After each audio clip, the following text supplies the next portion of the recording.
The crimson sky was torn apart by fierce lightning, and insane shouts for blood echoed through the air, signaling that a bloody execution was about to begin. Tsuyoshi was stripped naked, left only in a loincloth, bound in a humiliating kneeling position. He was utterly bewildered, unable to understand why his life had fallen into such misery. A giant orc executioner raised his greatsword high, grandly declaring the punishment for the filthy humans who dared to trespass on the beastmen's millennial sacred land. The death sentence hung over his head. Tsuyoshi broke out in a cold sweat as his memories were still stuck in the cave he had explored not long ago. Fear consumed Tsuyoshi's entire mind. The shouts of divine punishment struck his eardrums like sledgehammers, driving him to despair. Rewinding time to 5 hours earlier, his backpack-wearing colleague was urging Tsuyoshi to quickly finish his bowl of noodles at the gathering point under the moonlight. His colleague, with a serious expression, warned Tsuyoshi not to separate from the group due to the fierce competition from other cleanup crews. A moment of carelessness meant losing their share of scrap. Tsuyoshi, hastily slurping the last of his noodles, wondered why a measly C-rank cave attracted so many people looking for a living. Accepting his lowly status as a cleaner, a backdrop for the true male heroes, Tsuyoshi quickly drained his soup and grabbed his tools, heading out at his colleague's call. With heavy steps, they entered. Though it was only a C-rank dungeon, the murderous aura emanating from it still sent shivers down one's spine when approaching the mouth of the death cave. His mustached colleague shivered as he walked, muttering that if this C-rank dungeon was already so terrifying, then A or S-rank ones must surely be hell on earth. The entire cleanup crew silently entered the teleportation gate, wondering why this monster den was strangely deserted compared to what they had imagined.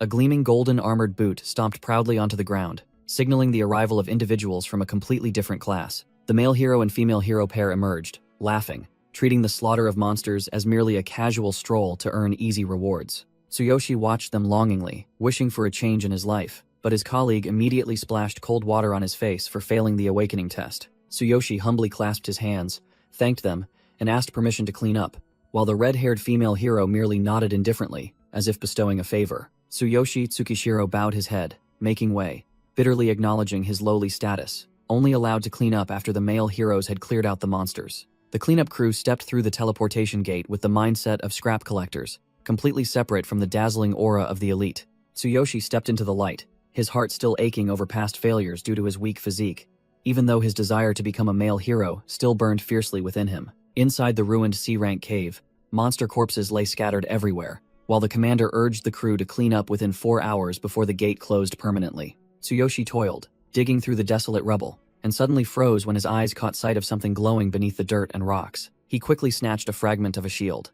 This war scrap still emitted a faint blue light, proving it was a genuine article. Tsuyoshi was overjoyed, as if he had struck gold, secretly thanking his ancestors for blessing him with a bargain that could be exchanged for a good amount of cash. He grinned smugly, set the meetup time for 3.5 hours later, and then decided to risk his life by venturing deeper inside to scavenge a bit more. With a no-risk, no-reward mentality, Tsuyoshi squeezed through the narrow piles of bricks and stones, believing that the best items were usually found in hard-to-reach, dangerous places.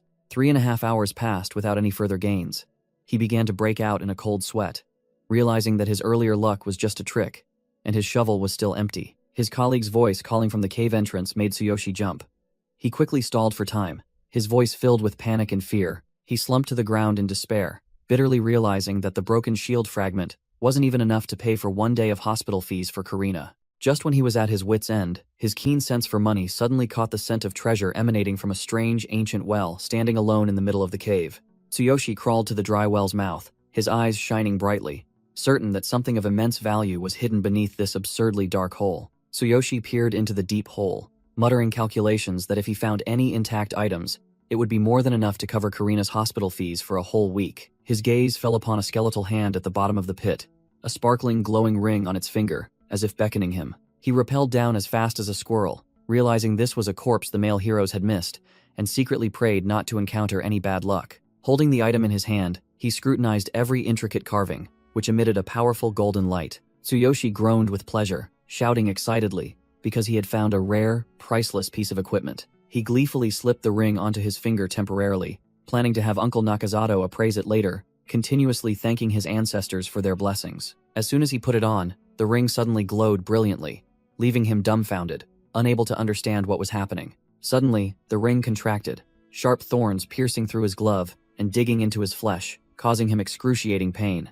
A sickly green notification panel appeared, declaring that the infinity ring had found its owner and was forbidden to be removed. making him break out in a cold sweat from fright. Before he could compose himself, a brilliant golden energy vortex erupted beneath his feet, signaling that something ominous was about to happen. The brilliant golden energy vortex swallowed Tsuyoshi in an instant, pulling him into another dimension with a whooshing sound that tore through the air. His desperate cries for help echoed from the mouth of the dark pit before fading away, leaving behind an eerie silence. His colleagues looked around blankly, clicking their tongues and assuming the work-hungry kid had run off somewhere again, so they decided to wait a little longer. Tsuyoshi fell freely through the spatial tunnel, screaming desperately, as his body was dragged violently through various dimensions. Waking up surrounded by hundreds of beastmen, he froze, realizing he was standing before an execution ground, awaiting what they called divine punishment. Punishing lightning bolts crashed down around the sacrificial altar, making him realize he had been sent straight to the monster's sacred land. The Beast King sat majestically on his towering throne,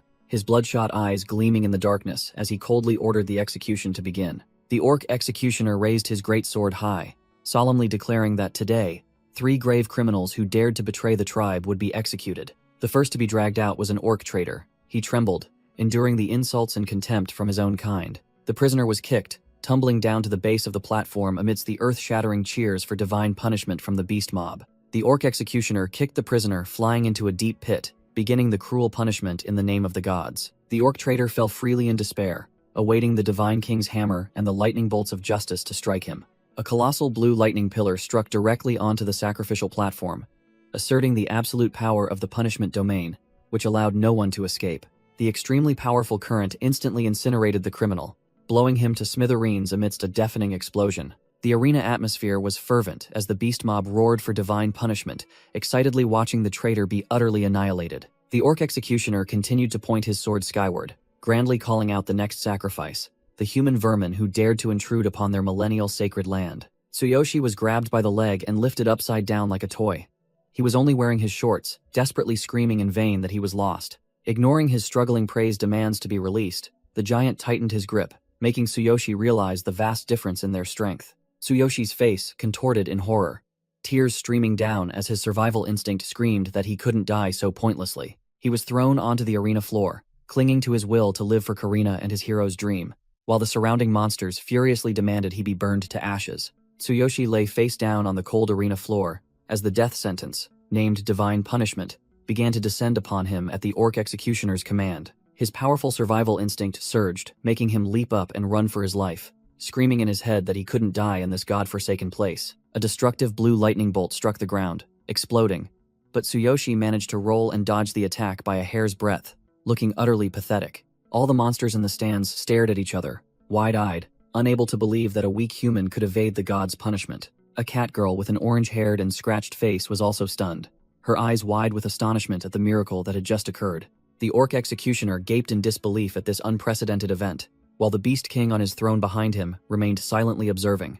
The Beast King's red eyes narrowed calculatingly, as if this small prey was starting to pique his interest. Tsuyoshi staggered to his feet, veins bulging in his neck as he roared at the giant that he wouldn't accept such a meaningless death. But his joy was short-lived. A second lightning bolt suddenly struck, making him utter only a desperate cry before being engulfed by the electric current. The orc executioner cackled with delight, mocking the prey's naivety, for no one said divine punishment would only strike once. The monsters below roared, demanding divine punishment, while the cat girl could only bow her head helplessly at this futile struggle. Just as his body was about to vanish into nothingness, Tsuyoshi roared in defiance, and his glowing golden ring unexpectedly activated the divine selection system. He writhed on the brink of life and death, groaning in pain, but a mysterious energy current had begun to envelop his mortal body. The Beast King narrowed his crimson eyes suspiciously.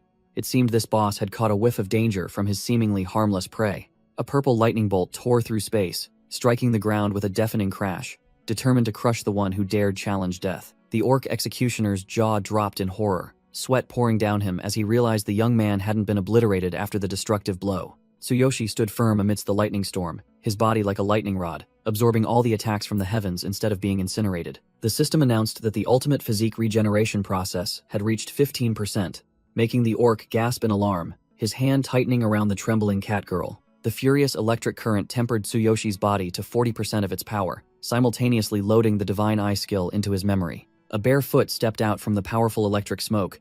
Tsuyoshi felt the call of power rising strongly within him. Tsuyoshi still stood firm as a rock amidst the downpour of purple lightning, making the surrounding monsters exclaim in astonishment at his tenacity. The colossal hammer lay isolated in the arena, enveloped by furious electric currents, as if waiting for someone worthy enough to touch it. From within the smoke, Tsuyoshi struggled to his feet, his body already beginning to transform, every muscle bulging powerfully, signaling the birth of a new monster. The system announced the successful loading of the Divine Consciousness inventory and absolute duplication skills at 60%, leaving the orc soldiers below dumbfounded in shock. The ultimate physique regeneration process reached 80%, and the terrifying energy pressure emanating from Tsuyoshi blew away the surrounding rocks and dirt like scraps of paper.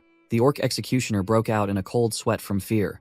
He couldn't believe any outsider other than the Divine King would dare approach the forbidden Divine Hammer. A red-skinned, horned demoness with horns on her head smiled with interest, as if she had recognized the young man's overwhelming potential. Tsuyoshi spread his bare hands, stopping the colossal structure pressing down, and roared, demanding to know who dared summon him. With incredible physical strength, Tsuyoshi lifted the 1,000-pound boulder high, his glowing eyes in the darkness piercing straight into the enemy's heart. The system concluded the regeneration process at 100% and bestowed the title of Chosen One, triggering an energy explosion that shook the entire arena. Tsuyoshi let out a powerful roar, one hand lifting the heavy weapon amidst the furious lightning storm engulfing his body. The orc soldiers below turned pale, sweat pouring down like rain as they witnessed the unbelievable sight before their eyes. Amidst the crackling electrical currents, Tsuyoshi declared loudly to the Divine Hammer that he had heard its call and was ready to answer its expectations. His hand gripped the hammer's handle tightly, a stream of blue energy running along his sinewy arm, as if to incinerate everything around him. He channeled all his muscular strength into his palm, growling that he would fully utilize the overwhelming power of this divine artifact. Tsuyoshi swung the colossal hammer, tearing through space, the terrifying pressure emanating from it blowing away all doubts about his right to wield it. The catgirl froze in astonishment, her eyes wide open, unable to believe that a small human could subdue the sacred artifact. The orc executioner was in utter panic, roaring that there was no way an insignificant human would be allowed to touch the beast tribe's sacred artifact. He mumbled in despair about how even the Beast King was helpless, inadvertently revealing that whoever lifted the hammer would become the supreme leader of the Beastmen. Ignoring the commotion behind him, Tsuyoshi calmly checked his status panel and clearly felt the unparalleled power surging through every fiber of his being. Tsuyoshi stared at his stats in disbelief, unable to believe that a good-for-nothing like him had jumped to level 3 inches the blink of an eye. An ominous shadow enveloped the space. Tsuyoshi stroked his chin thoughtfully as he realized the presence of the overwhelming divine selection system protecting him. He carried the divine hammer, walking through the ruins, exuding the aura of a powerful being, making the surrounding space seem to shatter from the pressure. General Ryoga charged like a mad beast, roaring curses at Tsuyoshi for daring to touch his tribe's sacred artifact with his filthy hands. The orc soldiers cheered themselves hoarse, certain that General Ryuga would reclaim the Beastmen's honor and crush the arrogant human. Ryoga approached with surging killing intent, disdainfully believing Tsuyoshi had only used despicable tricks to deceive the gods, and was lucky to lift the hammer. He growled threateningly, demanding the human immediately return the hammer obediently if he wished to remain in one piece. Ryoga thrust his hideous face close to his opponent, forcing Tsuyoshi to accept a cruel punishment for this blasphemous act. Tsuyoshi ignored the enemy's threats, busy staring at the system panel that had just activated the super elite Divine Eye passive skill. He stared in astonishment, realizing he had just acquired the overwhelming item scanning ability called Divine Eye, with 0 cooldown. Tsuyoshi activated Divine Eye, immediately revealing Ryoga's terrifying stats. A level 84 general wielding an A-rank weapon. He broke out in a cold sweat, realizing the system's overwhelming information scanning feature. But the level disparity was what truly alarmed him. Ryoga drew his greatsword, his voice full of contempt as he sarcastically praised the insignificant human for having the audacity to challenge him. Tsuyoshi frantically waved his hands, explaining that it was just a misunderstanding, as he would never dare to solo a level 84 monster. But Ryoga had already decided to send him on his way. Sweat poured down Tsuyoshi's face as he realized death was imminent and non-negotiable. Ryuga roared for him to shut up, then swung his blade down, ignoring Tsuyoshi's desperate pleas for an explanation. The catgirl trembled, asserting that the human was doomed because Ryoga was one of the 5 great generals, with the power to cleave a person in half as easily as slicing a banana. A terrifying explosion echoed, and thick dust billowed from the Beastman general's destructive blade strike. Ryoga unleashed a powerful quick slash, but Tsuyoshi managed to block the blow with the hammer's handle. His entire body pushed back, sparking across the ground. He gritted his teeth, straining with all his might to withstand the 1,000-pound weight pressing down from the enemy's greatsword. Tsuyoshi was stunned, unable to believe he was still alive, his hands numb but still clutching the ultra-durable hammer that had just saved him from a clear defeat. Ryoga glared suspiciously, unable to understand how that mortal body could withstand the aftershocks of his quick slash without being pulverized. The Beastman general brushed aside the explanation, declaring that Tsuyoshi's luck had run out, and prepared to unleash his next finishing blow. Tsuyoshi broke out in a cold sweat, desperately trying to explain that he was an outsider, not an enemy, hoping to be spared. Ryoga responded with a heaven-shattering swing, dismissing all the weakling's arguments, and determined to crush his prey immediately. The orc's colossal hand seized Tsuyoshi's head like a chick, blocking all his escape routes with a triumphant laugh. He used all his might to hurl Tsuyoshi straight into the sky, intending to use his ultimate skill, Heaven Shaker, to send his opponent to the afterlife. Mid-air, the system unexpectedly announced the activation of the absolute duplication skill, with the condition of touching the opponent's heart. Tsuyoshi's eyes lit up as he realized the chance to turn the tables. He hadn't expected to possess such an overwhelming duplication ability. He plunged down like an arrow, determined to touch the boss's chest, gambling his life on the new skill. Tsuyoshi gritted his teeth, concentrating intensely as he free fell, his sole objective now to touch his opponent at all costs. He reached out and delivered a precise poke right to the orc general's nipple, making the battlefield atmosphere suddenly become awkward. Ryoga suddenly flushed crimson, letting out an ambiguous shout amidst a scene overflowing with cheesy roses, making anyone who saw it get goosebumps. Tsuyoshi fell, completely naked, a series of skill panels appearing before his eyes, making him dizzy as he didn't know which to choose from.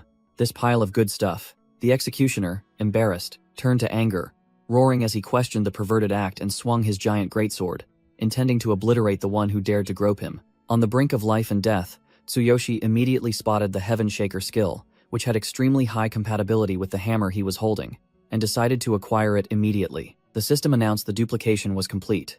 Tsuyoshi roared with determination that he couldn't die here yet, and unleashed an identical attack to his opponents to counter. Ryoga's face changed color, his eyes wide with horror as he witnessed the brat before him able to unleash his own exclusive ultimate skill. A colossal pillar of energy descended from above, creating a terrifying explosion. The ground shook violently, as if wanting to split in two before such overwhelming power. The cat girl and the orc soldiers froze completely, mouths agape, unable to believe their eyes at the destructive power that had just erupted before them. Ryuga was bewildered when that destructive attack hit him, yet caused no damage at all. Instead, it made him feel comfortable, as if he had received a full-body massage. Tsuyoshi panted, looking at the cruel notification panel. It turned out that because his level was too low, the overwhelming ultimate skill he just used was nothing more than a mere tickle. The general's rough hand gripped the hammer's handle tightly, signaling that a brutal counterattack was about to begin as the joke was over. The executioner roared in anger, feeling humiliated. He swung his fist, intending to crush the insolent human who dared to mock him with a trashy attack. A powerful shadow suddenly appeared in mid-air, blocking the attack. A commanding shout rang out, demanding them to stop immediately. The Beastmen crowd and the cat girl were utterly panicked when they realized the Beast King himself had appeared to intervene in this petty battle. The king's landing created a terrifying tremor, making even the sturdy wooden structure shake violently, as if it were about to collapse on everyone's heads. Tsuyoshi had to brace himself against the tremendous wind pressure emanating from the appearance of the apex predator of this place. The thick cloud of dust slowly dissipated, revealing a colossal silhouette with an oppressive aura hidden within. The Beast King officially revealed himself with white hair and majestic horns. His sharp, cold gaze made the surrounding space feel thick with fear. Unable to believe their eyes, the supreme king of this land unexpectedly knelt on one knee with a look of utmost reverence. All the Beastmen and the cat girl were dumbfounded in shock. No one dared to believe the Beast King would humble himself before a human. Tsuyoshi stood bewildered, holding the hammer, while the Beast King affirmed that he was the one chosen by the gods. The king placed his hand on the cleaner's chest, felt the power, and declared this was a definite sign from the gods. The Beast King revealed his handsome, authoritative face, looked straight into Tsuyoshi's eyes, and said he was the first person in thousands of years to achieve this. Turning to the stunned crowd and executioner, the Beast King solemnly declared that only this human could lift the divine hammer. The soldiers below fell silent, the space so quiet that one could hear a fly buzz, due to the immense shock. The Beast King raised his hand high, declaring Tsuyoshi was the future leader and needed time to level up, disregarding the bewildered man himself. The crowd began to murmur and discuss. Though the prophecy was true, accepting a human as king was a bit hard to swallow. Ryoga did not accept the truth. He vehemently protested to the Beast King, arguing that Tsuyoshi was merely a low-class human. The Beast King coldly retorted, with a short but murderous question, challenging anyone who dared to speak up about racial issues. He questioned whether the prophecy stipulated that the leader must be a beastman, while also intimidating his subordinates who were about to reject the entire tribe's only hope. The bulky executioner Ryoga now cowered like a puppy, sweating profusely as he admitted he dared not rebel, but still tried to salvage a few words about the bleak future. Ignoring his trembling subordinate, the Beast King turned to stare at the human youth and pressed him for his identity. As soon as Tsuyoshi stated his name, he received a life-changing offer. The Beast King promised to grant him freedom if he took on the future of the tribe, but bluntly criticized him for being too weak at present. The king issued an ultimatum. He had to level up properly within 1 year and return here. Only then would it be decided if he was worthy to sit on the throne. The Beast King pressed his finger onto Tsuyoshi's forehead to carve a soul imprint, warning that if he broke the agreement, he would be hunted down and destroyed no matter where he hid. This was the only solution to appease the people.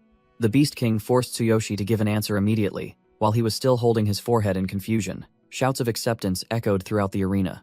Tsuyoshi gripped the divine hammer tightly, standing amidst thousands of spears, preparing to make a life-or-death decision. The cat girl was extremely moved, crying out in tears, advising her benefactor to seize this opportunity to seek freedom and power. Tsuyoshi suddenly remembered that the girl was about to be executed right after him, so he decided to immediately activate his divine eye to scan the target's information. The status panel displayed a dazzling, level 72. It turned out that the cat girl who was screaming for him to survive was actually a genuine beastman warrior. His eyes widened in surprise, not understanding why such a powerful female warrior was labeled a criminal and thrown into prison. Seizing a once-in-a-millennium opportunity, Tsuyoshi smiled confidently because he had already calculated his next move in this life-or-death game. He stood proudly beside the Beast King, raised his hand to wave at the crowd, and gave a haughty thank you, as if he had just won the lottery. In his mind, he determined this was a miracle. His ultimate goal now was to survive at all costs to find a way back to his old world. Tsuyoshi turned to finalize the deal with the Beast King,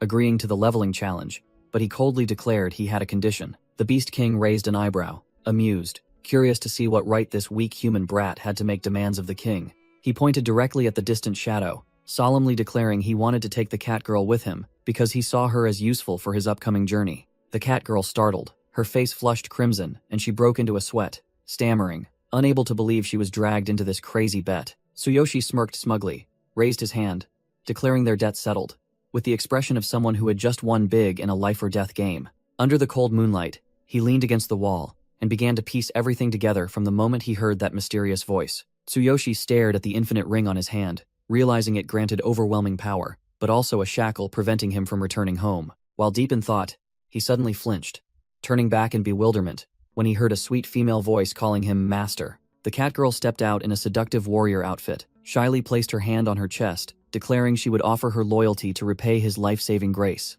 Tsuyoshi couldn't help but let out an extremely perverted smile, rejoicing inwardly at being called master by such a top-tier cat girl. He quickly coughed to regain his cool image, blushing and scratching his nose, saying that they were merely in a mutually supportive relationship, so there was no need to be so formal. The cat girl's eyes welled up with tears. Her sparkling eyes affirmed that he had indeed granted her a second, meaningful life. She tightly gripped her benefactor's hand, emotionally confessing that no one had ever stood by her or thanked her as sincerely and directly as he had. Under the romantic moonlight, she insisted on begging to call him master, officially establishing an undeniable master-servant relationship. The cat girl flushed crimson, looking at him with utmost adoration, and declared she wanted to dedicate everything to the benefactor who had just saved her life. Tsuyoshi got a nosebleed from being too excited. Grinning, he accepted the title of master, then gestured for her to quickly leave before it got completely dark. He walked ahead, leading the way with the demeanor of a boss, not forgetting to turn back and remind his newly acquired maid to watch her step in the treacherous terrain.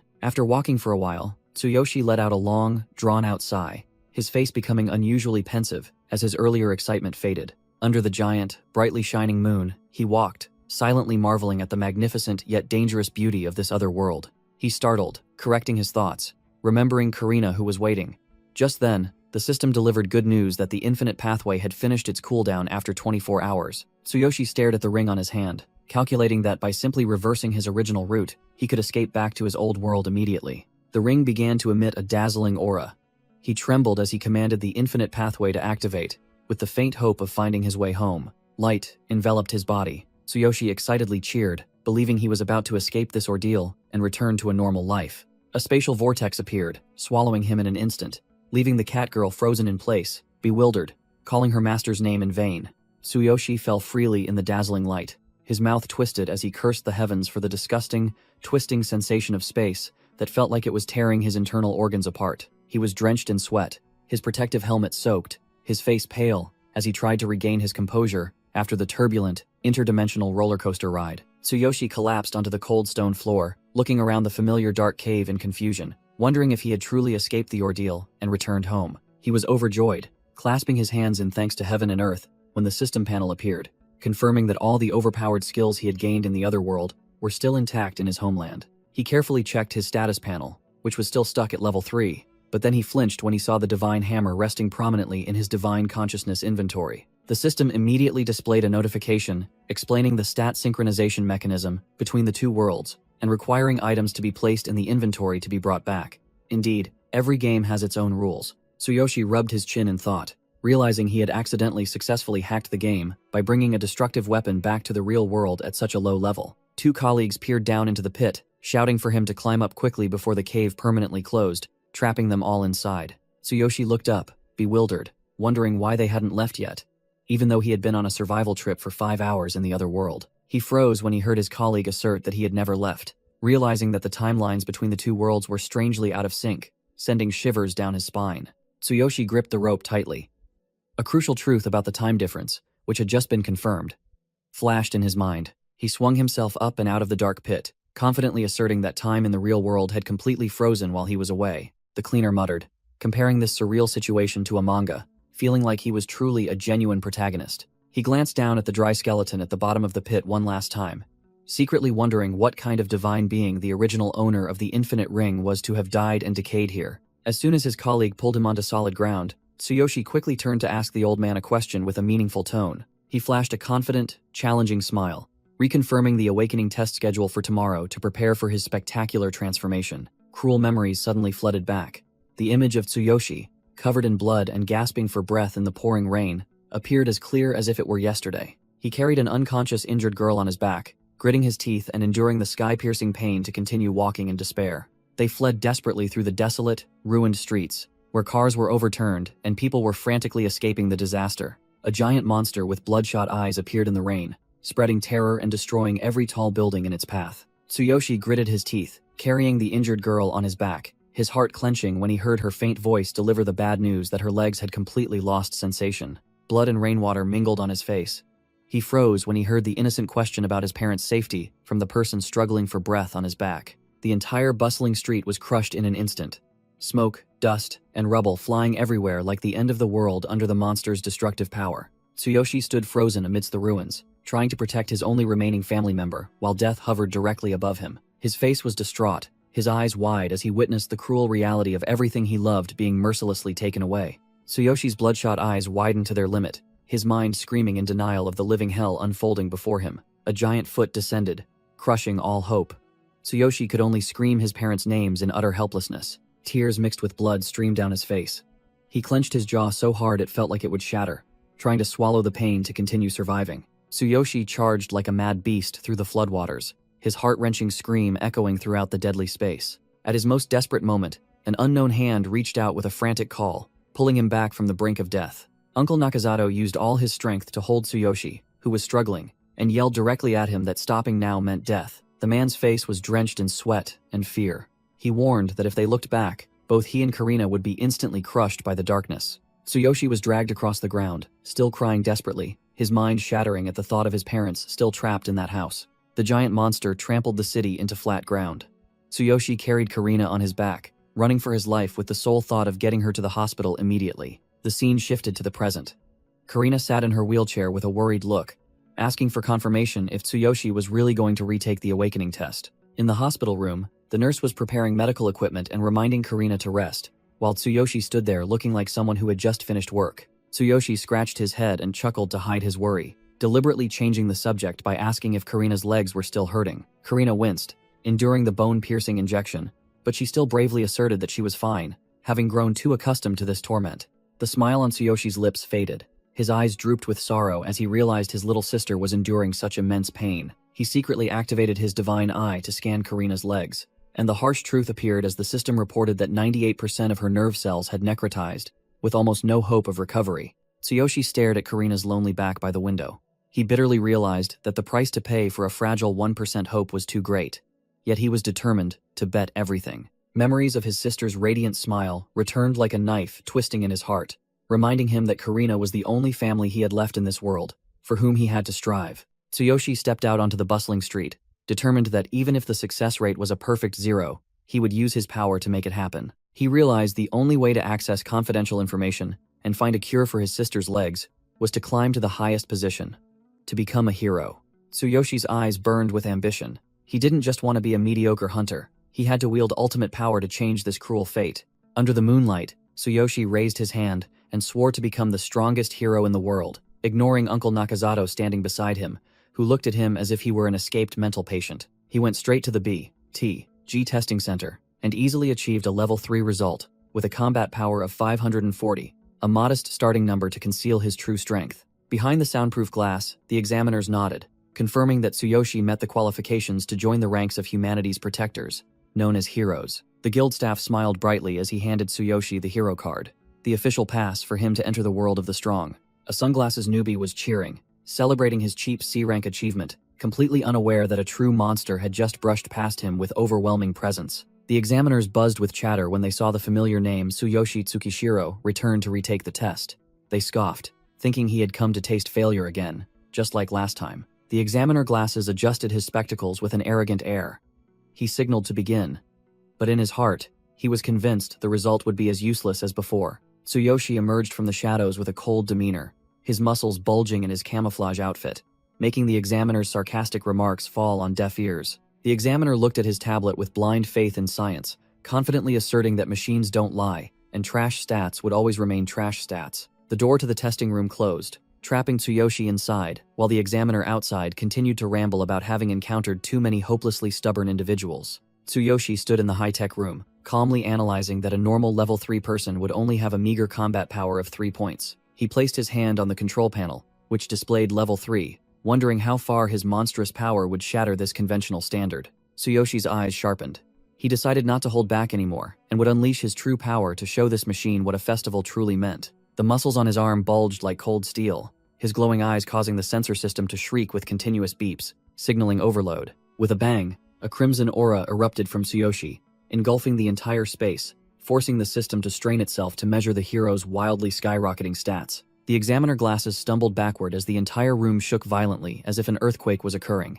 His face drained of all color under the invisible pressure. The measurement screen flashed wildly before settling on a round number of 5,400, officially and brutally shattering the 30-year-old level 3 combat power record. Tsuyoshi stared wide-eyed at the leaderboard, seeing himself at the top with stats 10 times higher than the second-place individual, a discrepancy far too fictional compared to conventional standards. He looked at his hands in astonishment, telling himself that even though he knew his body had been reforged, he never expected it to be this incredibly tough. Tsuyoshi clenched his fists excitedly, grinning arrogantly as everything unfolded according to his plan to conquer the peak. He suddenly had a bold idea, curious to know how terrifying the true power of the Divine King's hammer would be if stacked. A dazzling blue lightning bolt gathered in Tsuyoshi's palm, signaling the appearance of the heavy-duty weapon. The system immediately warned that his current level was insufficient to wield this powerful item. If forcibly activated, he would only last exactly 1 second before running out of energy. Tsuyoshi gripped the hammer, which was discharging electricity everywhere,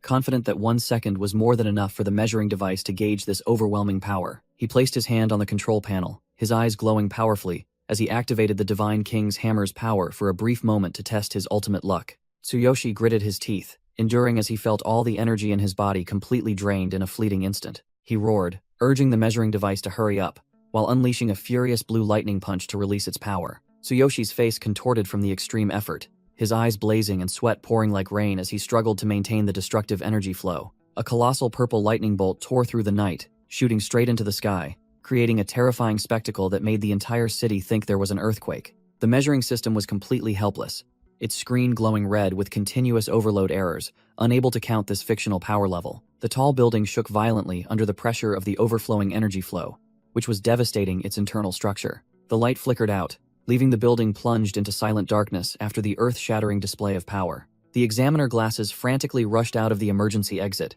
shouting for an immediate evacuation due to the widespread power outage. The elevator doors opened, and the examiner glasses stammered, speechless, upon seeing Tsuyoshi now shriveled like a mummy, his body smoking profusely. The glass door silently closed, concealing the truth about the monster who had just caused the energy explosion that crashed the entire system. Tsuyoshi ran down the hallway, reflecting on himself, realizing that the Divine King's hammer was too terrifying, draining all his energy in just 1 second.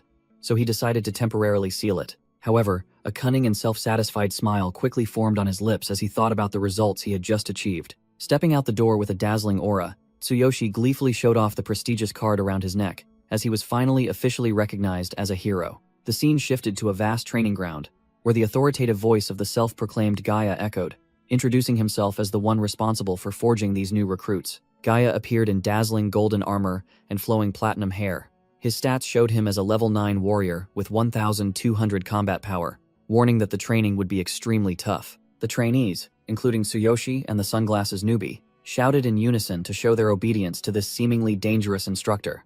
Tsuyoshi broke out in a cold sweat, but his eyes held a hidden contempt. He secretly compared and wondered how overwhelming his combat power would be at level 9 if this guy only had a mere 1,200. Meanwhile, Gaia stood with his arms crossed, a bored expression on his face, secretly complaining that farming D-rank dungeons was better than babysitting these rookies. Without letting the new recruits catch their breath, Gaia bluntly declared that tomorrow they would all be thrown straight into a D-rank dungeon for real combat, shocking the sunglasses newbie and his companions to their core. Two trainees turned pale, trembling as they questioned the shortened physical training and job selection process, clearly unprepared to risk their lives so soon. Gaia brushed aside basic physical training, asserting with a strained neck that these straw heroes would have to hone their skills through bloody real combat. He issued a harsh warning that anyone who couldn't handle the heat should get out, making the new recruits turn pale with fear, prostrating themselves and nodding profusely. Tsuyoshi stood watching the instructors retreating back, secretly judging that this guy was just a human taking out his anger on others. But immediately, his mind switched to extreme excitement as he remembered the hot, level 72 Beastman girl waiting for him in the other world. He flashed a cunning and calculating smile, realizing that the Infinite Path skill had finished its cooldown, and this was the perfect time to slip away. At Tsuyoshi's apartment, the news droned on about the earthquake and widespread power outage. But who cared about this boring real world anyway? Tsuyoshi sat on his bed, ambitious to level up and acquire rare items, and decisively commanded the activation of Infinite Path to escape. The ring on his hand glowed brilliantly, releasing a mysterious energy source ready to tear through space. A whooshing sound echoed, and a spatial gate opened in the pitch-black night, drawing its master into a new journey. Under the cold moonlight of the other world, Tsuyoshi opened his eyes with satisfaction, confirming his return to the land of power. Tsuyoshi landed safely under the familiar moonlight, but he was stunned to realize that his clothes had automatically reverted to the garish yellow work uniform from the first day. He quickly grasped the harsh rule of this world. Upon leaving, both time and equipment would reset to their initial state, as if there had been no departure. A sweet voice interrupted his thoughts, and what caught Tsuyoshi's eye was the cat girl's ample figure, making him almost forget his main objective. The cat girl bent down to pull her master up, making Tsuyoshi blush furiously due to the perilous angle. But he quickly denied it, and ordered them to start leveling up immediately. The cat girl stretched excitedly, her face beaming as if she had struck gold, seeing her master's fervent fighting spirit. She seriously warned about a nearby level 3 goblin nest. Though low level, these creatures were notoriously cunning, numerous, and especially highly lecherous. Hearing the word lecherous, Tsuyoshi broke out in a cold sweat, glancing at his hot maid and secretly thinking that she was the one who truly needed to be careful. Brushing aside his silly worries, Tsuyoshi flashed a sly smile, deciding that the goblins would be his first target to test the effects of the divine selection system. Both stealthily approached the enemy territory under the moonlight, treading carefully to avoid alerting the sleeping guards. Tsuyoshi checked the cat girl's stats and was stunned by her 630,000 combat power. He gleefully entrusted the task of clearing the monsters to this level 72 girl. The cat girl asked blankly how he could see her level, while her overwhelming stats with 630,000 combat power were clearly displayed above her head. Tsuyoshi, acting mysterious, asserted his master status and then requested to witness firsthand how a high-level hero fought in real combat. She warned about the unfavorable experience sharing mechanism when the level difference was too great. But this young man disregarded everything just to satisfy his curiosity. Indulging her master, the cat girl humbly accepted and then switched to a serious combat stance. Even though her opponents were mere small fry, she lowered her center of gravity, showcasing her full body curves, concentrating power in her legs, and told Tsuyoshi to open his eyes wide and watch carefully. Killing intent erupted, her eyes flashing with a crimson glow as she drew her dagger, preparing to mince the monsters at terrifying speed. Activating instant step slash, she darted like lightning, splitting two unfortunate goblins in half, sending fresh blood splattering before they could even scream. Tsuyoshi stood applauding enthusiastically, grinning widely at the coolness and fluidity of the level 72 warrior's every movement. Praised, the cat girl turned back with a dazzling, sparkling, waifu-like smile, humbly saying she merely used her full power. He greedily demanded to learn that ultimate move immediately, but was bluntly refused by the cat girl, who stated he had no profession and was too inexperienced to perform high-level skills. Tsuyoshi smirked, deciding to switch to being a warrior to easily duplicate skills with a level 72 expert protecting him. He opened his status panel, confirming his new profession with a combat power of 540, even though his signature weapon was still unusable. The cat girl's face flushed, her eyes sparkling with emotion, thinking her master chose this arduous path because of her. She actively clasped his hand, pressing her ample chest close, and promised to help him level up and acquire rare equipment. Tsuyoshi was overjoyed, his face flushed as he enjoyed his waifu's meticulous care, exclaiming that this world was truly wonderful. He stood amidst the pile of monster corpses, boldly declaring a shift change so the cat girl could rest after her recent performance. 2. Level 3 goblins rushed out, shouting loudly, but Tsuyoshi calmly waited for his chance, deciding to deal with them himself. He turned to borrow the cat girl's dagger to test a bold idea that had just popped into his head. The system announced successful equipment of the silver dagger. He silently stepped forward, ignoring the cat girl's frantic pleas to stop, fearing he was in danger. Tsuyoshi charged into the monsters with the dagger, his eyes sharp as he declared he would use them as guinea pigs to test the power of Heaven Shaker. Tsuyoshi took a deep breath, his sharp gaze focusing all his spirit on the decisive blow he was about to unleash. He leaped into the air, activating his Heaven Shaker skill with an overwhelming aura that crushed the puny monsters below. The strike, boasting a combat power of 420, created a terrifying shockwave, instantly pulverizing the target with a loud explosion. The cat girl gasped in astonishment, unable to believe he could one-shot monsters that normally required a 6-person party to defeat. Tsuyoshi smirked victoriously as he saw his experience points continuously rise. He was thrilled with this overpowered system and aimed to reach level 4 tonight. He returned the silver dagger to the cat girl, then bent down to pick up a random blunt wooden stick from a goblin's corpse to use as a temporary weapon. Tsuyoshi swung the stick, looking satisfied, while the cat girl anxiously urged him to find protective gear quickly, as his defense stats were pitifully low. Heeding the reasonable advice, he paused for a moment and began to seriously consider his own safety. Looking at his perfectly round 0 defense stats, he broke into a sweat, admitting he needed to acquire armor, not just weapons, if he didn't want to die prematurely. He walked along, revealing that he had already taken the time to research the Divine Consciousness Inventory feature to solve this problem. He discovered that the overpowered Divine Consciousness Inventory feature allowed items to be used in both worlds. Truly, a premium item was different. Checking his combat power of 5,400 again, he was slightly annoyed that the Divine Hammer took up 1 slot, leaving only 1 empty space for items. He walked and calculated how to expand his inventory when he leveled up, as carrying only the hammer was incredibly inconvenient. Tsuyoshi turned to scrutinize the cat girl's equipment. The system immediately analyzed 5 armor slots from head to toe. It turned out he was in pervert mode, his face flushing as he imagined a harem of beastmen of all kinds serving him. Caught off guard by the cat girl's probing question, he flinched and forced a laugh, then made up an excuse that he was checking if she could keep up. While he was deep in his act, the cat girl suddenly shouted a warning about enemies attacking from behind, making him freeze. 3. Level 4 goblins shot down like arrows, intending to ambush him. The cat girl quickly pushed her master aside to protect him. Seeing the cat girl about to rush in and steal a kill, Tsuyoshi yelled to stop her, fearing he would lose precious experience points to his subordinate. Ignoring the monster's contemptuous words, he swung the blunt wooden stick with terrifying force, preparing to send his opponents to their demise. Tsuyoshi swung the blunt wooden stick, creating a shocking explosion that sent dust flying everywhere, terrifying the monsters. His eyes glowing with a fierce red killing intent, he brought down a punishing blow on the head of the unlucky goblin, who was cowering in fear. The overwhelming strike sent his opponent flying into the air, and the ground cracked beneath the feet of this overpowered rookie. He bent down to loot the monster corpses, raking in all the experience points. The XP bar continuously filling made him ecstatic. Tsuyoshi looked at the shattered wooden stick in his hand with resignation, realizing this trash weapon couldn't withstand his explosive power. The cat girl froze, her face flushed crimson with admiration for her master's absurd power, even though he was only level 3. Tsuyoshi continued his combo of slaughter to grind levels amidst the cat girl's cheers, even though he had already broken his 6th stick.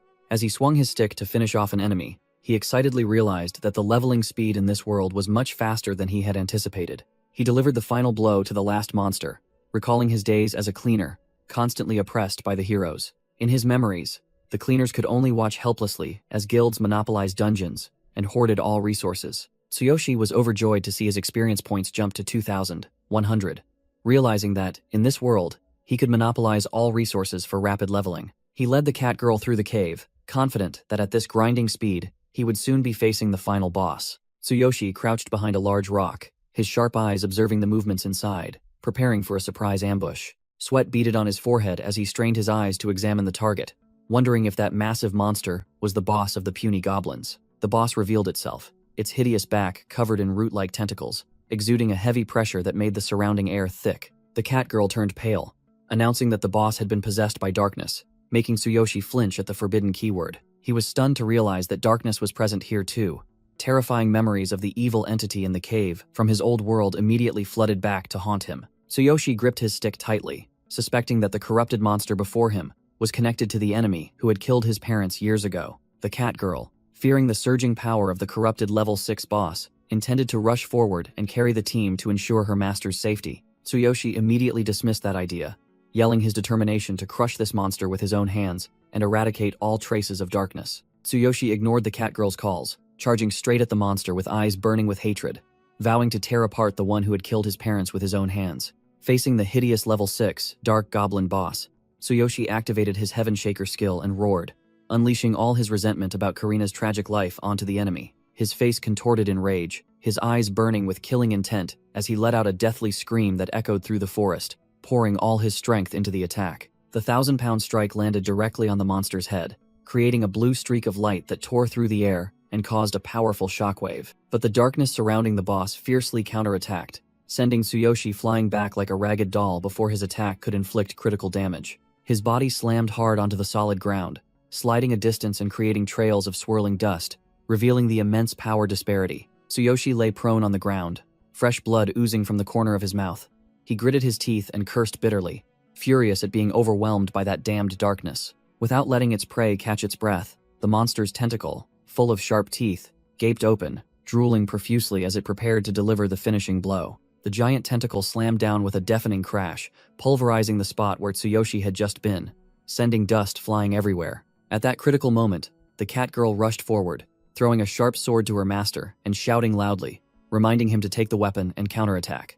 Tsuyoshi scrambled to his feet, radiating immense killing intent. He growled, asking the monster if it wanted to kill him, and swore to avenge his loved ones. His eyes glowed golden as he activated his ultimate physique, asserting that he would never die at the hands of such a petty creature. His fist clenched so tightly that veins bulged, and energy gathered in his palm, burning like a furnace, ready to explode. He twisted his body to build momentum, his muscles bulging to their maximum size despite his tattered clothes, pouring all his strength into his right hand. Ignoring the system's warning that his right arm was about to be crippled from overload, he gritted his teeth and declared that if he had no sword, he would use his bare hands as a weapon. Tsuyoshi furiously roared the words, "My body," to stimulate his latent power, transforming his mortal flesh into a living war machine. His arm swung up, tearing through the air, moving so fast that the naked eye could only perceive faint afterimages. He shouted, asserting that this very body would be the most formidable weapon to crush all enemies in his path. A terrifying surge of energy shot straight up from below, sending the goblin boss flying into the sky,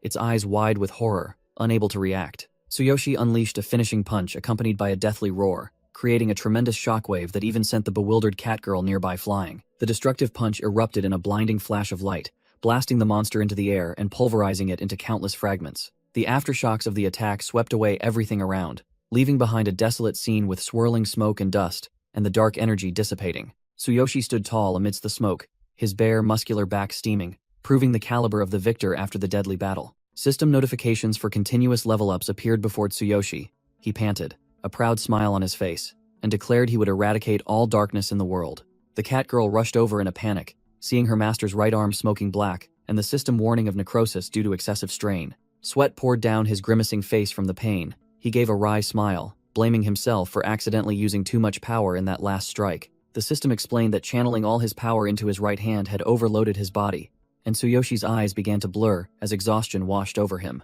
His muscular body collapsed backward like an ancient tree being felled, accompanied by the cat girl's frantic cries for her master. His head landed softly on the girl's tender chest with a gentle bounce, and he mumbled about the pain, but his face flushed crimson from the surprisingly comfortable landing. With his head resting on the beauty's lap, he lay perfectly still while she frantically rummaged through her bag for medicine, her face etched with extreme worry. An hour after the deadly battle, two small beasts frolicked freely as the tense atmosphere complete. Tsuyoshi sprang up, looking refreshed, declaring his body was perfectly fine, while the cat girl happily sat beside him. He examined his glowing body, assessing that while this world's medicinal power was slow to take effect, its recovery capabilities were undeniably formidable. Tsuyoshi flexed his bulging muscles, confidently asserting that after recovery, He was even more robust and vigorous than before.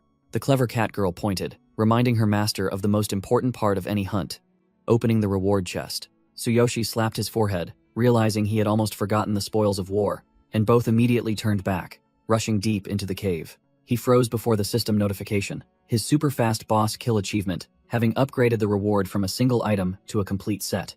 Before them was a dark-type treasure chest radiating a brilliant aura, a rare item difficult to find even on high-end auction sites.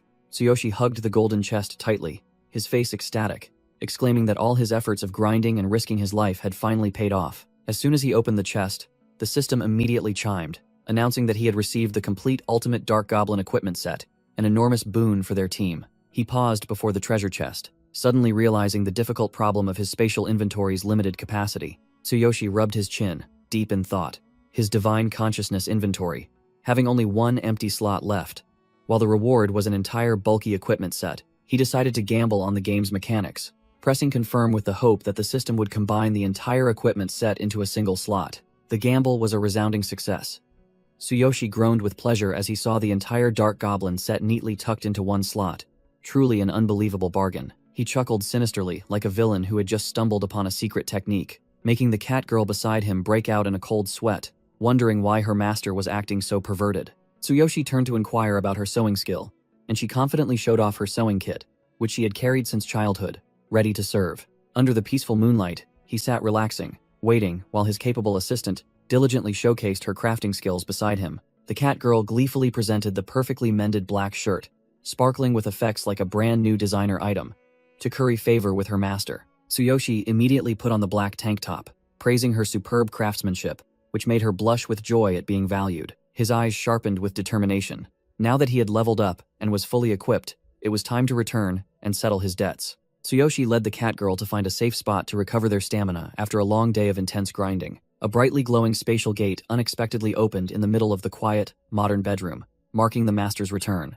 Tsuyoshi flew onto the soft bed, sighing in relief that he had escaped back to the real world after lulling his guard to sleep. While the cat girl was sound asleep under the peaceful otherworld sky, he had quietly retreated to his base to rest. He hugged the pillow tightly, his face filled with extreme satisfaction, groaning with pleasure as he thought of the awesome loot he had acquired on this trip. Tsuyoshi lay stretched out, enjoying a rare moment of peace, reminding himself to catch some sleep because time in both worlds was still flowing relentlessly. His eyes gleamed with intense focus as he planned for tomorrow.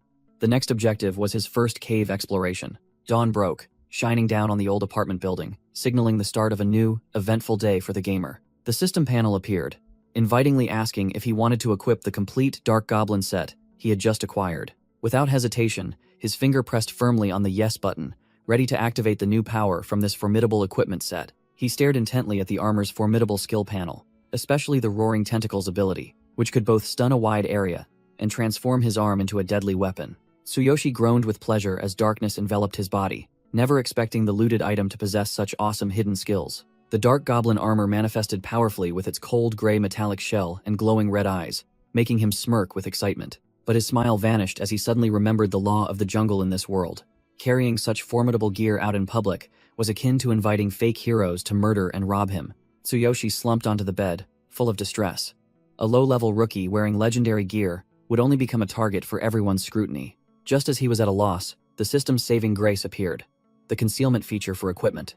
His finger immediately jabbed the yes button without hesitation. The spiky armor immediately melted like an eerie liquid, perfectly disguising itself as ordinary clothes, making him grin triumphantly. He stood up, adjusted his camouflage pants, his stomach beginning to rumble, so he decided to grab some bread to tide him over before the meeting. Suddenly, the brick phone he had picked up at the market vibrated violently, shattering the quiet atmosphere with its piercing ringtone. Tsuyoshi's face changed color when he heard the chief nurse report that the debt collectors were besieging the hospital to seize Karina, his anger flaring violently because he had been paying his debts regularly every week as agreed. Tsuyoshi roared into the phone, his face distraught, warning the other end not to lay a single finger on his sister. His rage erupted, causing his power to spiral out of control. He crushed the brick phone in his palm with a crackling sound and rising smoke. His bloodshot eyes burned with hatred. He cursed bitterly that those bastards dared to touch his only reverse scale. Tsuyoshi burst out the door like a whirlwind, his overwhelming power tearing off the doorknob, while his status panel still clearly displayed his formidable stats. At the hospital, a chaotic atmosphere enveloped the area, with Karina's frantic cries for help echoing through the stark white hallway. Karina struggled frantically in her wheelchair, as the thug's dirty hands lunged to restrain her, even as she screamed in despair. The gangster boss, with his thick gold chain, held out a shady contract, brazenly declaring he would seize her as collateral for overdue payments according to their agreement. He licked his lips, looking at Karina's photo, planning to sell her on the black market or keep her as a plaything for sick rich people who enjoyed tormenting the disabled. Karina cried out indignantly through her tears, asserting that her brother would never sign that wretched fraudulent contract and accusing them of foul play. The boss shrugged dismissively, coldly stating that the money Tsuyoshi had diligently paid weekly was only enough to cover the interest, not a single cent of the principal. The gangster boss roughly squeezed Karina's chin, forcing her to look up at his menacing, sunglasses-clad face. He uttered false coaxing words, saying he would go easy on her if she obediently complied, even as Karina's eyes welled up with tears from extreme fear. The boss' face darkened with a sick smile. He brazenly declared that she shouldn't take it personally if he had to resort to drastic measures. Suddenly, a terrifying impact from outside caused the hospital room door to shake violently, as if a monster was about to smash it open. Crash! The steel door was kicked to smithereens, and Tsuyoshi appeared amidst a cloud of dust, in the stance of a fiend just emerged from hell. Tsuyoshi's blood-red eyes fixated on the scum. He roared, warning them to prepare themselves for death. The status panel appeared, confirming level 4, along with the Heaven Shaker duplication skill.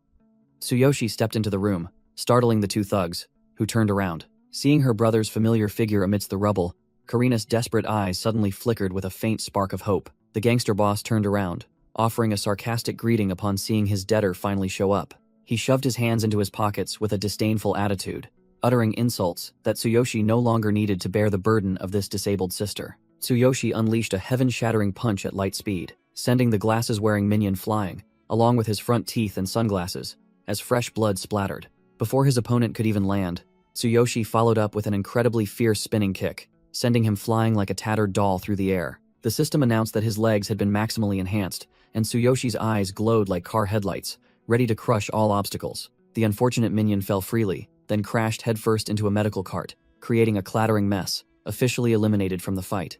Seeing his comrade knocked out, the bald, burly, gangster minion roared and charged to protect his gangster boss with a determined expression.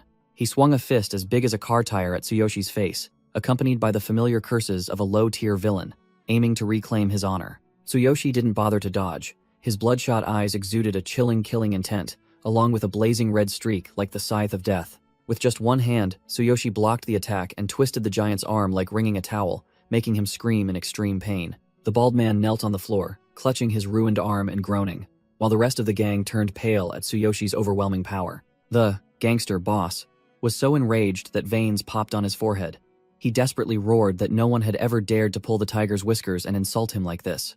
The gangster boss pulled out a pistol with a resentful expression, declaring that no one had ever dared to defy his Blue Snake gang. He yelled at his opponent to die, then coldly pulled the trigger.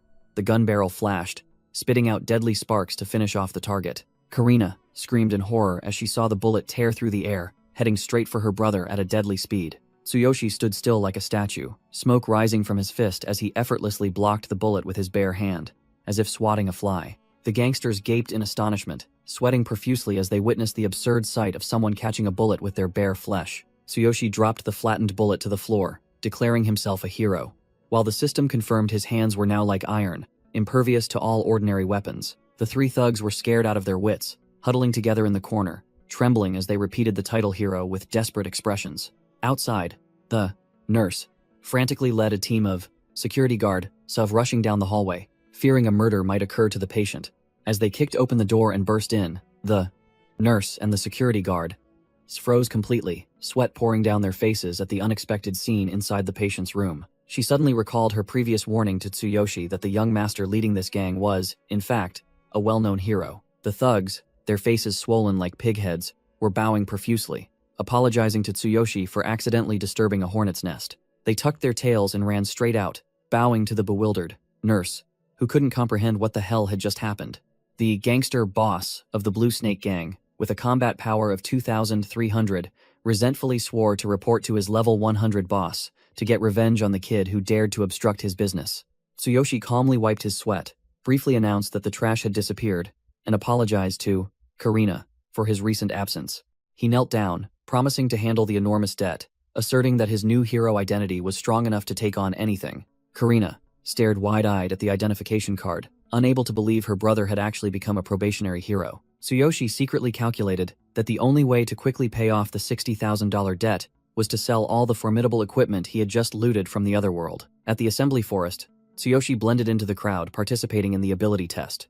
Determined to change his life tonight, Gaia, a level 9 warrior in dazzling golden armor, appeared proudly from a beam of light to call out the names of the Greenhorn rookies. The brazen examiner imposed a condition, forcing everyone to hand over all equipment found in the cave to him as a form of blatant extortion. Tsuyoshi stood among the crowd with a bored expression, listening to the news that the Hero Association was ignoring this low-level cave.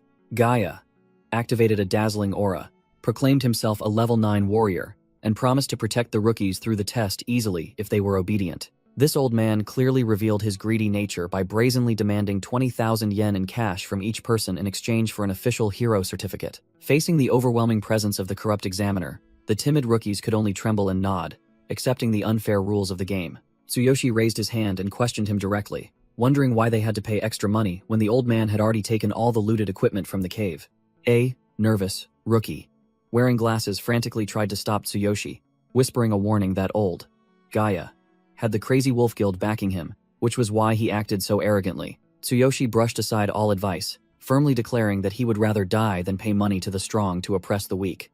Gaia sneered contemptuously at the penniless kid, challenging him to sign up for the solo test if he couldn't pay the fine. The crowd looked at Tsuyoshi as if he were a dead man, whispering that no one had ever survived the solo test and cursing him as foolish for being stingy with money. Tsuyoshi, however, saw this as a golden opportunity to monopolize the farming spot. He happily accepted the solo challenge, making Gaia furious. The forest was eerily silent. Someone's voice spoke up, full of doubt about this crazy decision. Tsuyoshi stretched his muscles with a calm expression, confidently stating that he wanted to check one last time before going solo. The guild staff pleaded with him to reconsider, as no one had ever survived this trial. But Tsuyoshi merely gave a polite thank you and firmly demanded the gate be opened. Ignoring the four-eyed man who was sweating profusely from shock, Tsuyoshi calmly walked straight into the teleportation light, as if taking a stroll in the park. The system confirmed the solo test in the C-rank forest, originally designed for a 5-person team. Tsuyoshi stood tall amidst the dense jungle filled with bizarre tentacles. He observed the gloomy surroundings with curiosity, comparing the differences between the original dungeon and places already ravaged by heroes. Killing intent erupted from behind. A pair of glowing red eyes in the darkness aimed directly at the nape of its prey's neck. A monster lunged out, swinging a wooden club down with wind-tearing speed, determined to crush the intruder instantly. Tsuyoshi activated a lightning aura around himself, sneering contemptuously, because the sneak attack from these small fries couldn't even scratch his 6,400 combat power. He used one hand to block the attack of the level 3, Dark Goblin, leaving the monster with a mere 640 combat power utterly bewildered.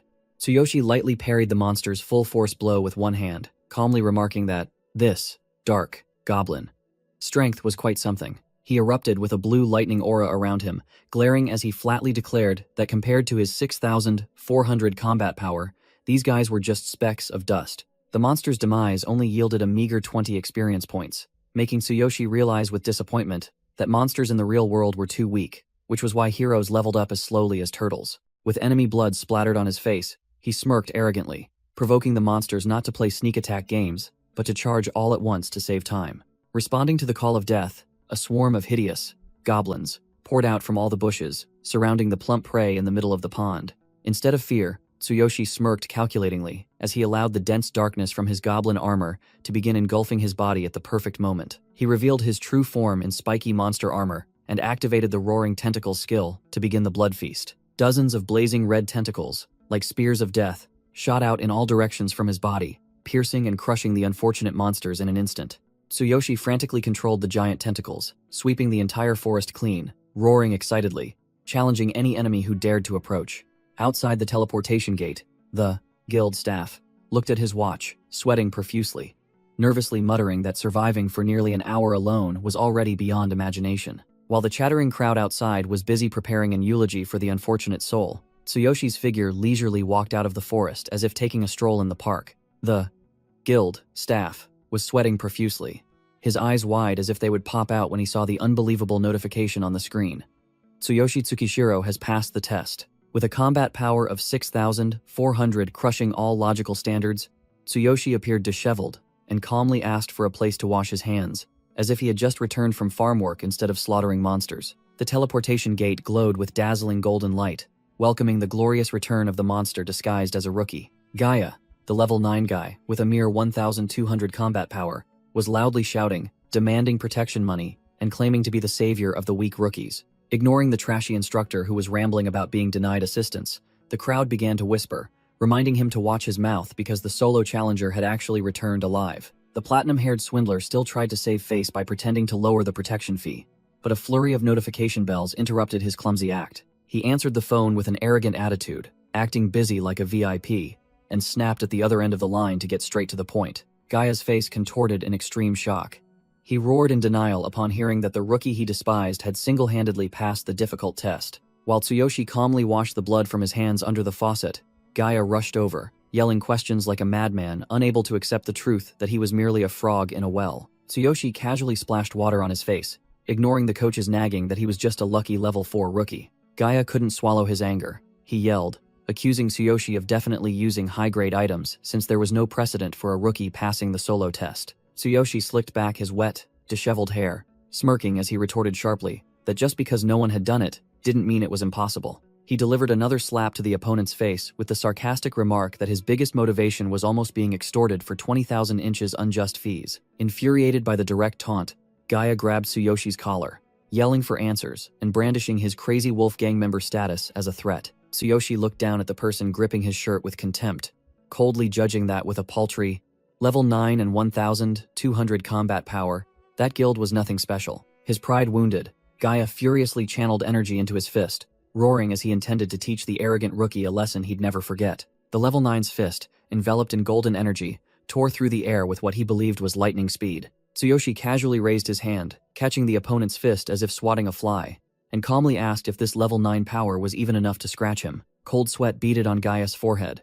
He was horrified to realize Tsuyoshi's speed and strength far exceeded the typical understanding of a level 4. Suddenly pulling a sharp dagger from his sleeve, the coach decided to play dirty when his fists couldn't solve the problem. Tsuyoshi's eyes widened at this despicable act. He quickly raised both hands, shouting for his opponent to stop for a moment. Ignoring the warning, Gaia roared, demanding to know what he was hiding, then swung the dagger down with overwhelming killing intent. Tsuyoshi raised his hand to block, activating the defensive effects of his dark goblin armor combined with ultimate physique, causing the dagger to shatter upon contact with his skin. Holding the broken dagger hilt, Gaia broke out in a cold sweat, realizing the impact felt like solid rock, not human flesh. He pointed directly at Tsuyoshi, firmly asserting that this rookie was wearing some kind of high-grade equipment under his tank top. Tsuyoshi began to sweat coldly, not from fear of his opponent, but from worry that he had accidentally revealed the secret of his overwhelming power to the people of this world. Greed rising, Gaia smirked and approached, asking if he had found that fancy item in a cave or stolen it from somewhere.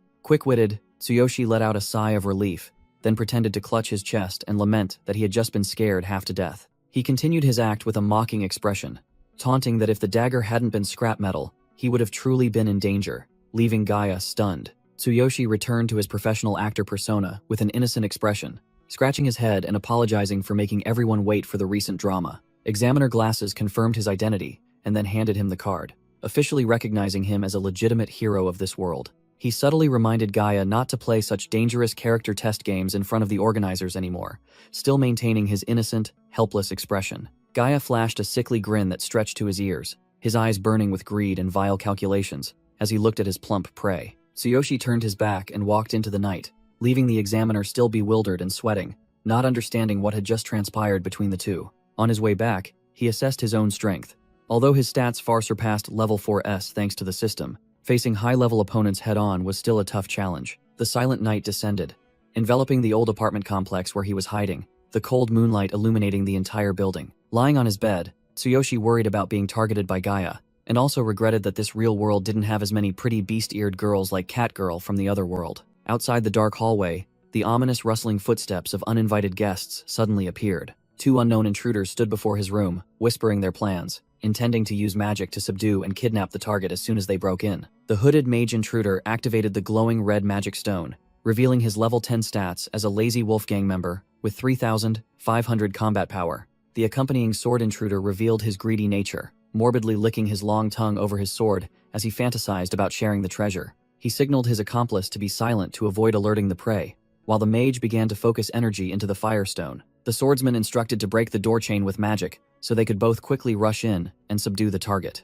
The magic stone unleashed a stream of fire, melting the door lock in an instant, clearing the way for their raid. Tsuyoshi didn't wait to be ambushed. He actively kicked open the door from the inside, activating Heaven Shaker to send both assassins flying into the hallway. The swordsman gritted his teeth and cursed at his opponent's incredibly fast reflexes, not expecting the prey to strike first. Tsuyoshi continued his pursuit, swinging his weapon to deliver a Heaven Shaker blow to the enemy's head, intending to quickly and cleanly finish them off. Despite the powerful attack, Tsuyoshi began to sweat, realizing that a 6-level difference with the mage was a huge disadvantage. He retreated to maintain distance, calculating that even though his 6,400 combat power was superior, the level 10's power compensation mechanism was still extremely difficult to deal with. Tsuyoshi compared the current situation to an RPG game where a low-level rookie merely tickles a boss, but he was determined to unleash a critical 99999 damage strike to break that rule. He broke into a cold sweat as he weighed the risks, knowing that if he failed by relying solely on his equipment, the price would be his own life. The bald mage intruder stood up arrogantly, boasting about his super defense magic robe and declaring he would kill and rob him on the spot. The mage frantically activated the magic stone, roaring and unleashing a flame jet to incinerate his target in an instant. Tsuyoshi struggled to dodge, realizing that his goblin armor was only tough against physical attacks. Against magic damage, he'd be burnt to a crisp. Without another second's hesitation, Tsuyoshi turned and fled for his life, knowing that a direct confrontation with mages right now would only lead to his demise. He launched himself over the railing and leaped straight into the night, channeling all his enhanced energy into his legs to prepare for a deadly landing. Tsuyoshi gritted his teeth, enduring the wind pressure, placing all his trust in the defensive stats of his dark goblin armor to prevent his body from being crushed upon impact. The system warned that his ultimate physique was fully concentrated in his legs, leaving his upper body unprotected, while below, a muscular man was staring up in confusion. Tsuyoshi landed with a terrifying stomp on the head of the level 12 Crazy Wolf member, instantly turning him into an unwilling meat cushion. The Crazy Wolf member lay on his back, his eyes gleaming with satisfaction as he saw the prey lead himself to the third party's ambush position. Tsuyoshi landed with an earth-shattering stomp, sarcastically remarking that using such a move on a small fry was a bit of a waste. He lay flattened in the deep crater, admitting he had taken rebound damage from removing his abdominal defense,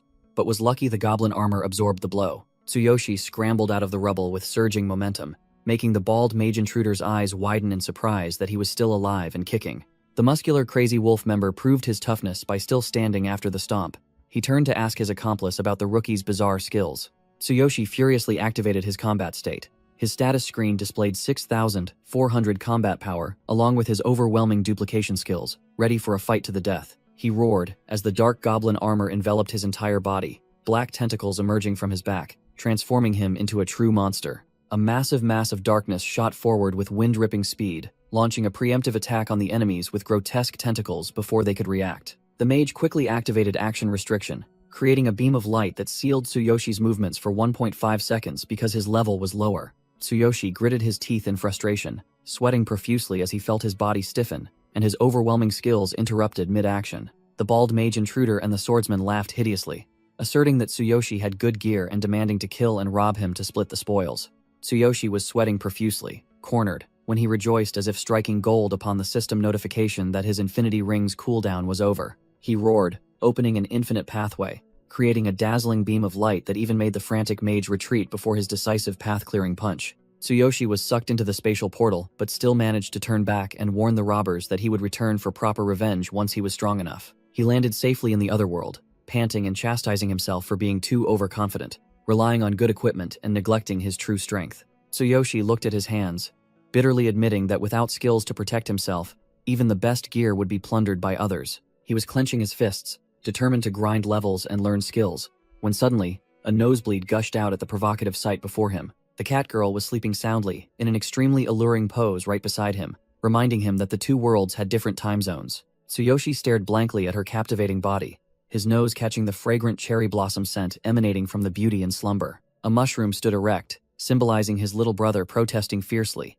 making him roar that he wouldn't be a man if he did nothing now. He flexed all his muscles, activating his ultimate physique to restrain his little brother that stood like a pillar, with a giant strength character covering his lower body. Tsuyoshi frantically forced himself to think of bloody, gory scenes of slaughter to extinguish the raging fire of desire within him. The strategy was a resounding success as the proud mushroom from earlier finally wilted and drooped like a stale noodle. He collapsed onto the floor, thanking the heavens, reassuring his little brother, and deciding to prioritize resolving the real-world crisis over romance. Under the quiet moonlight, Tsuyoshi began to outline a detailed plan to grind levels and acquire new skills. The sun rose, illuminating the camp, signaling the official start of another arduous day of grinding. The cat girl stretched, waking up refreshed after a good night's sleep, her disheveled clothes unintentionally dealing massive visual damage in the morning. Tsuyoshi sat dazed like a dried corpse, with dark circles under his eyes from a sleepless night. Yet the cat girl still asked him to sew her a new outfit for their journey. Along the way, the cat girl explained that the only shortcut to quickly learning skills was to join the combat academy. Tsuyoshi and his companion, in brand new outfits, headed straight for the Beastman Combat Academy gate to begin their domineering cultivation journey. The large, green-skinned orc gatekeeper blocked their path, arrogantly declaring that the rule was to reach level 6 to even qualify for the entrance exam, let alone a measly level 4. Tsuyoshi clicked his tongue, complaining about the trouble, wearing a fierce black tank top with a heart design, personally sewn by the cat girl. He turned to apologize to his companion for not anticipating these troublesome regulations after spending so long cooped up in a dark cave. While Tsuyoshi told the cat girl to go grind levels in the nearby area, the orc gatekeeper continued to spew venomous insults about filthy humans. The large orc continued to provoke, sneering that a weakling accompanied by a stray dog was truly a perfect pair of patheticness. The cat girl hung her head, blaming herself for being useless, and fearing she would become a burden hindering her master's progress. Dark thoughts invaded her mind. She intended to explain herself clearly, then quietly leave so as not to hinder his advancement. Suddenly, Tsuyoshi froze, then spun around, his muscles bulging, signaling his patience had reached its limit upon hearing the forbidden word. He shot forward like an arrow, roaring a furious curse that made the cat girl jump in fright. Tsuyoshi grabbed the orc gatekeeper's collar tightly, glaring and threatening to rip apart the foul mouth that uttered those insults if he dared to speak again. Tsuyoshi growled, full of killing intent, his eyes sparking with electricity, forcing the supervisor to apologize to the girl immediately. The orc sweated profusely, trying to justify that the girl was merely a disgraceful hybrid of beastmen and didn't deserve a name. He suddenly realized that the reason his divine eye hadn't displayed her information before was because she was nameless and rejected by this entire world. Despite being grabbed by the collar, the green-skinned orc still talked back, warning him not to be delusional about his strength or arrogant just because the Beast King noticed him. The supervisor changed his tune, offering a condition. He would humble himself and apologize to the girl if Tsuyoshi had the ability to pass the upcoming assessment test. He added a sneering smile, confidently asserting that a measly human was too young to achieve anything great. Tsuyoshi released his grip and pushed the orc away, his terrifying silence making the surrounding atmosphere as taut as a bowstring. The cat girl hastily intervened, tears welling up as she told her master not to invite unnecessary trouble because of a lowly person like her. He ignored her self-deprecation, gently raised his hand, and officially gave her a new name, Sakura. Tsuyoshi looked directly into the supervisor's face with an overwhelming aura, declaring loudly that her name was Sakura and had better engrave it in his memory. The orc supervisor still tried to salvage some of his tattered authority, sullenly reminding Tsuyoshi to remember the bet and prepare to apologize properly. Tsuyoshi completely ignored his threats, turned to call Sakura, and led her away to grind levels with the arrogant demeanor of a superior. Whispers echoed throughout the misty canyon as the crowd recognized the extremely rare fox beastman race of the girl accompanying him. He drew his dagger with an imposing aura, his sharp gaze sweeping across the monster hunting ground, as if they were just mobile XP chunks waiting to be harvested. Sakura blushed crimson, hesitantly asking her master why he would bestow such a beautiful name upon someone as lowly as her. Tsuyoshi scratched his head, avoiding her gaze, pretending to be nonchalant, saying he just picked it on a whim and didn't think too deeply about it. She frantically waved her hands, emphatically stating that she absolutely loved the name so her master wouldn't misunderstand her intentions. Lowering her head to hide her shyness, she mumbled, confessing that she was just curious to know his true inspiration. Tsuyoshi blushed deeply, admitting that it was because she always exuded a faint cherry blossom scent, which he found very pleasant. Hearing that sweet reason, Sakura was moved, hugging his arm tightly and whispering her most sincere thanks from the bottom of her heart. Sakura embraced her master, tears streaming down her face, overjoyed at receiving such a meaningful name. The name Sakura was officially confirmed, marking the birth of a proud, new identity for the female beastman. She excitedly jumped up and hugged Tsuyoshi from behind, making the young man blush deeply, only able to give a perfunctory reply to get it over with. The emotional scene ended, and they both stood before the entrance of the dark cave. Tsuyoshi spoke, signaling the start of the real hunt. He wondered if his newly acquired hot item was strong enough for battle, as the echoes from the cave grew closer. A close-up of the sharp iron sword. Though not a top-tier item, it was far superior to the rotten wooden clubs of the goblins. Tsuyoshi confidently swung the sword to test it. With 6,400 combat power, anything felt light as a feather in his hands, ready to tear through this cave. From the darkness, glowing red eyes lit up, accompanied by the threatening growls of monsters lurking, waiting for their prey. 3. Level 5. Fox Beastmen rushed out to block their path.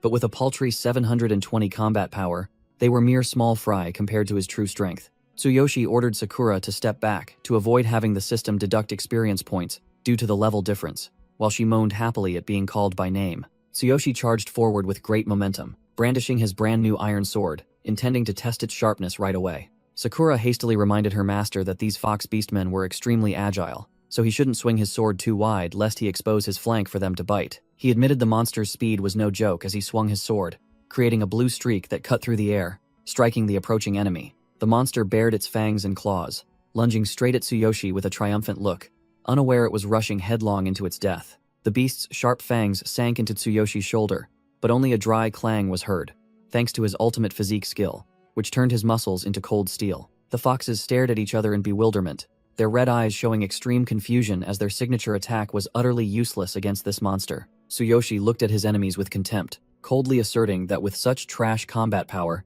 they shouldn't dream of scratching his skin. Sakura watched from the sidelines, her eyes shining with admiration, realizing her master was truly a divine chosen one, taking on all the small fry monsters for high-speed leveling. He learned a crucial lesson. When facing agile opponents, speed was key. Then he unleashed a lightning-fast finishing blow that made the foxes vanish. The battle ended swiftly, with a shower of experience points raining down. Tsuyoshi stood proudly, savoring the feeling of monopolizing the farming spot all by himself. Tsuyoshi's sharp eyes gleamed with calculation as he began to analyze the current speed and battle situation. Facing the prospect of taking on 3 high-level monsters with overwhelming stats, he admitted this fight would be tough if he didn't quickly close the level gap. The immediate goal was clear on the status board. He needed to fill 4 empty skill slots to optimize his destructive power. Tsuyoshi boldly declared to Sakura that he would grind straight to level 6 right here to make that arrogant beastman kneel and beg for mercy. Without a second's hesitation, both shot off like arrows through the jagged rock walls in search of their next prey. The level 7 Dark Fox Beastman boss appeared towering, with sharp fangs and glowing red eyes reeking of danger. The monster lumbered through the cave, carrying a colossal greatsword on its back, its mere sight exuding terrifying power. Upon seeing the exquisite weapon radiating a blue aura, Tsuyoshi drooled with desire, wondering if killing it would drop good loot. He hid behind a rock, his eyes shining like car headlights, praising the sword's length and power before turning to ask his assistant for her opinion. Sakura quickly explained the drop rate mechanism based on rarity, advising her master to fight relentlessly until he got his hands on the hot item. Tsuyoshi nodded in satisfaction, realizing this world operated exactly like a game with specific drop rates, making everything much easier to understand for a gamer like him. He hid behind the rock, checking the opponent's stats, confirming that this level 7 Dark Fox Beastman boss possessed a formidable combat power of 1,500.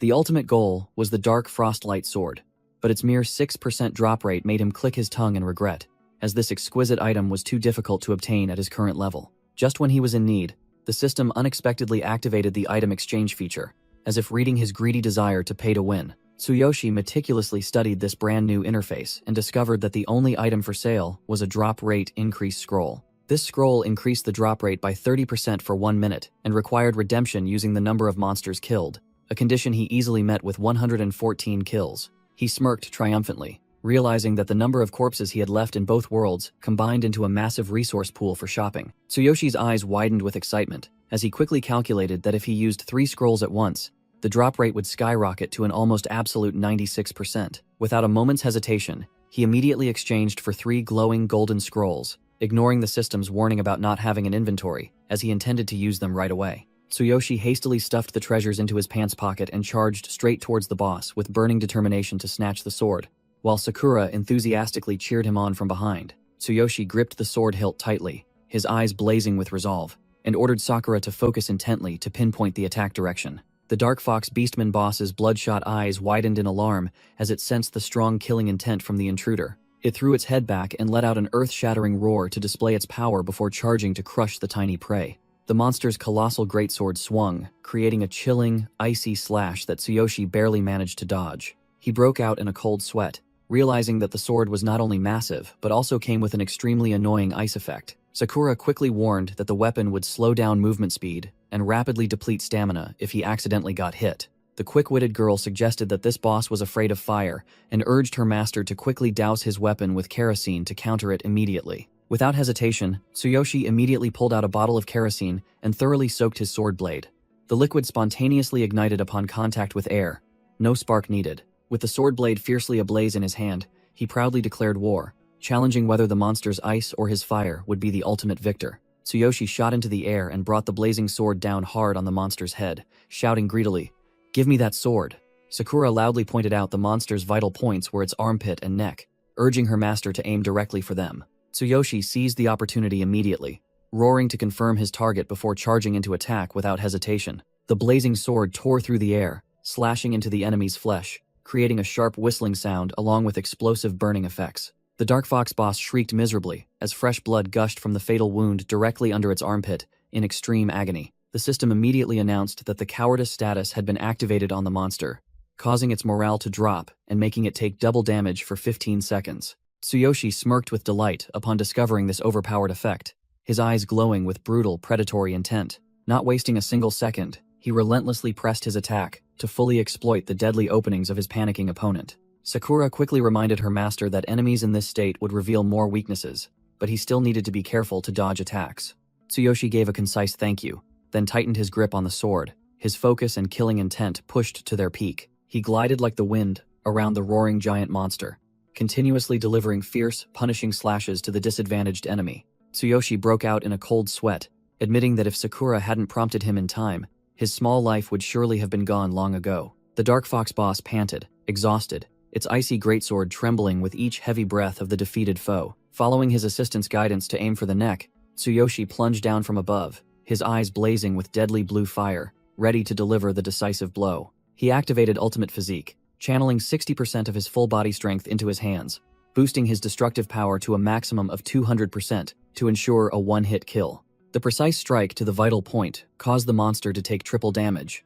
The system immediately reported a 1-5-second weakened status for the heavily battered foe. Sakura cheered excitedly at the overwhelming advantage but didn't forget to remind her master to keep a cool head and absolutely not let his guard down until the very last moment. "This ends here," Tsuyoshi roared, flipping in midair to deliver the finishing blow while the beastman could only look up at the sword of death in despair. The Heaven Shaker skill was unleashed, creating a terrifying tremor that crushed the opponent to the ground with overwhelming, irresistible power. Seeing her master's resounding victory, Sakura jumped for joy, her eyes shining brightly as she showered him with praise, her face filled with utmost admiration. Tsuyoshi lightly wiped the wound on his cheek, flashing a proud, satisfied smile, having just experienced a truly gratifying battle, befitting a hardcore gamer. The moment the boss fell, he quickly tore up the 3 scrolls, buffing the drop rate to 96% to extract every last bit of value from the corpse. Tsuyoshi sighed in relief, a smug look on his face, for perfectly executing his luck manipulation move at the very last second. The system announced the defeat of the level 7 boss, awarding a bonus of 3000 XP, along with the exquisite Dark Frostlight sword, making Sakura marvel at her master's incredible luck. He gripped the sword hilt tightly, keenly aware that no matter how strong his muscles were, he still needed a proper weapon to optimize his damage. The colossal blade radiated an icy blue frost, clearly a high-quality item capable of cutting through steel like butter. Tsuyoshi swung the sword to test it. His combat power soared to 4,600, and he set his goal to grind to level 6 tonight, to be ready for the crazy wolf gang.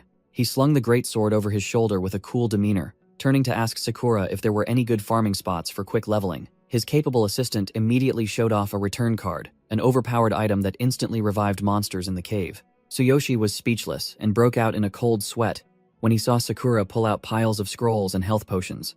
She truly was a wealthy patron. The card was activated, resetting all monsters, and both charged back into the cave with surging enthusiasm to begin a new, bloodier farming round. Tsuyoshi swung the Dark Frostlight sword, creating a bone-chilling cold current that slowed enemies, while Sakura asserted that this was just the beginning of his overpowered arsenal. Although he possessed the Divine King's hammer in his inventory, he bitterly admitted that his current ultimate physique could only sustain its power for a mere second before shutting down, so he still needed to become much stronger. Without further ado, he activated the return card to drag the Dark Fox boss back up for a second beating, with its icy greatsword in hand. After clearing out the minions, Tsuyoshi proudly announced that he had reached level 5, with his combat power hitting 5,800.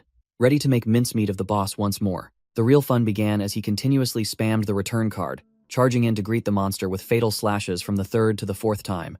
much to Sakura's delight. By the sixth revival, the poor boss was utterly exhausted, gasping for breath under Tsuyoshi's brutal exploitation, making even Sakura feel guilty for it. Sweat streamed down his face, but his eyes blazed with extreme excitement as he felt his power increasing with every passing second. A final sword strike finished off the boss, helping him level up to 6, fully recover his stamina, and farm a complete set of ultimate Fox Beastman equipment. With his current overwhelming combat power, Tsuyoshi clenched his fist confidently, his eyes shining brightly, declaring that he was ready to crush the upcoming test. At the Combat Academy gates, the foolish orc gatekeepers began to mock and scoff when they heard that someone dared to participate in the assessment with only a paltry level 6. 2 orc gatekeepers sat warming themselves by the fire, openly despising the weak human who dared to dream of entering their sacred territory. An orc flinched, his face blank with surprise when he heard a provocative voice call out from the shadows. Tsuyoshi emerged proudly with Sakura, splashing cold water on their faces with the blunt declaration that he had reached level 6.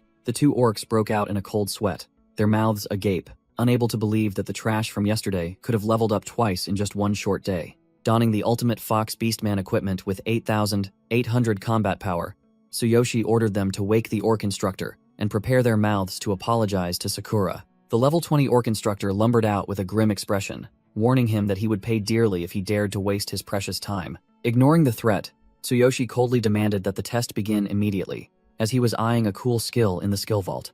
The orc instructor sneered mockingly, believing that his level 6 status was nothing special and that he might not even survive this test. The orc gatekeeper next to him still hadn't recovered, his face drained of color as he thought of Tsuyoshi's absurd, rocket-fast leveling speed from 4 to 6. Tsuyoshi sealed the deal, forcing his opponent to apologize if he won, which made the orc instructor, despite scoffing at the human's arrogance, accept this interesting game. The priest commander mysteriously appeared, declaring that the rule was only the strong had the right to enter the academy's skill vault. The test was a towering rock in the middle of the courtyard, requiring candidates to crack it with a single punch to prove their strength. Tsuyoshi looked at the rock with disdain, finding the task too easy, while Sakura beside him was bewildered, not understanding what was happening. The orc instructor chuckled inwardly, knowing this was super hard meteorite rock, something even a level 10 warrior would struggle to scratch. He stepped forward with an overly confident expression, intending to teach the human a lesson about the superior muscular strength of beastmen. The orc instructor warmed up while taunting that this test was a piece of cake for beastmen, but an insurmountable nightmare for weak humans. He put all his strength into a thunderous punch at the rock,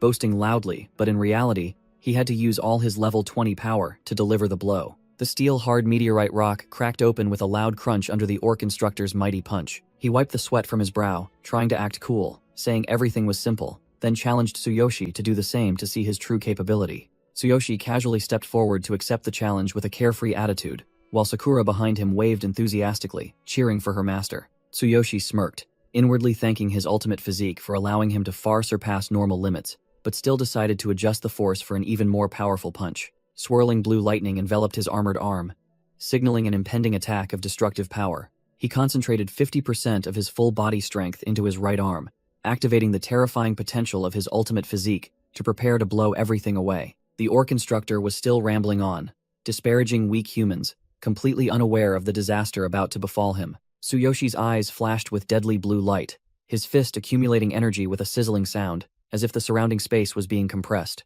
Before the orc could finish his contemptuous words, an earth-shattering explosion rang out, cutting short all his arrogance. A colossal pillar of blue light shot straight into the sky, instantly pulverizing the meteorite rock into dust, completely asserting his superior class. The orc instructor and the orc gatekeeper froze completely, their eyes wide, mouths agape, unable to believe the insane sight before them. The aftershock from the punch created a whirlwind that blasted the faces of the orcs, forcing them to shut their eyes and endure the terrifying pressure. Tsuyoshi scratched his head with an innocent expression, casually remarking that the test was too easy and wondering if he had accidentally used a bit too much strength. Sakura cheered excitedly because, as expected, her master had officially unlocked access to the skill vault. The orc instructor and the orc gatekeeper's faces were drained of color, sweat pouring off them as they witnessed the test rock being pulverized by a single punch. Tsuyoshi calmly dusted off his hands, then turned to ask the trembling orc if his destructive display was considered a pass. The orc instructor frantically denied everything, slyly fabricating a story that he hadn't seen it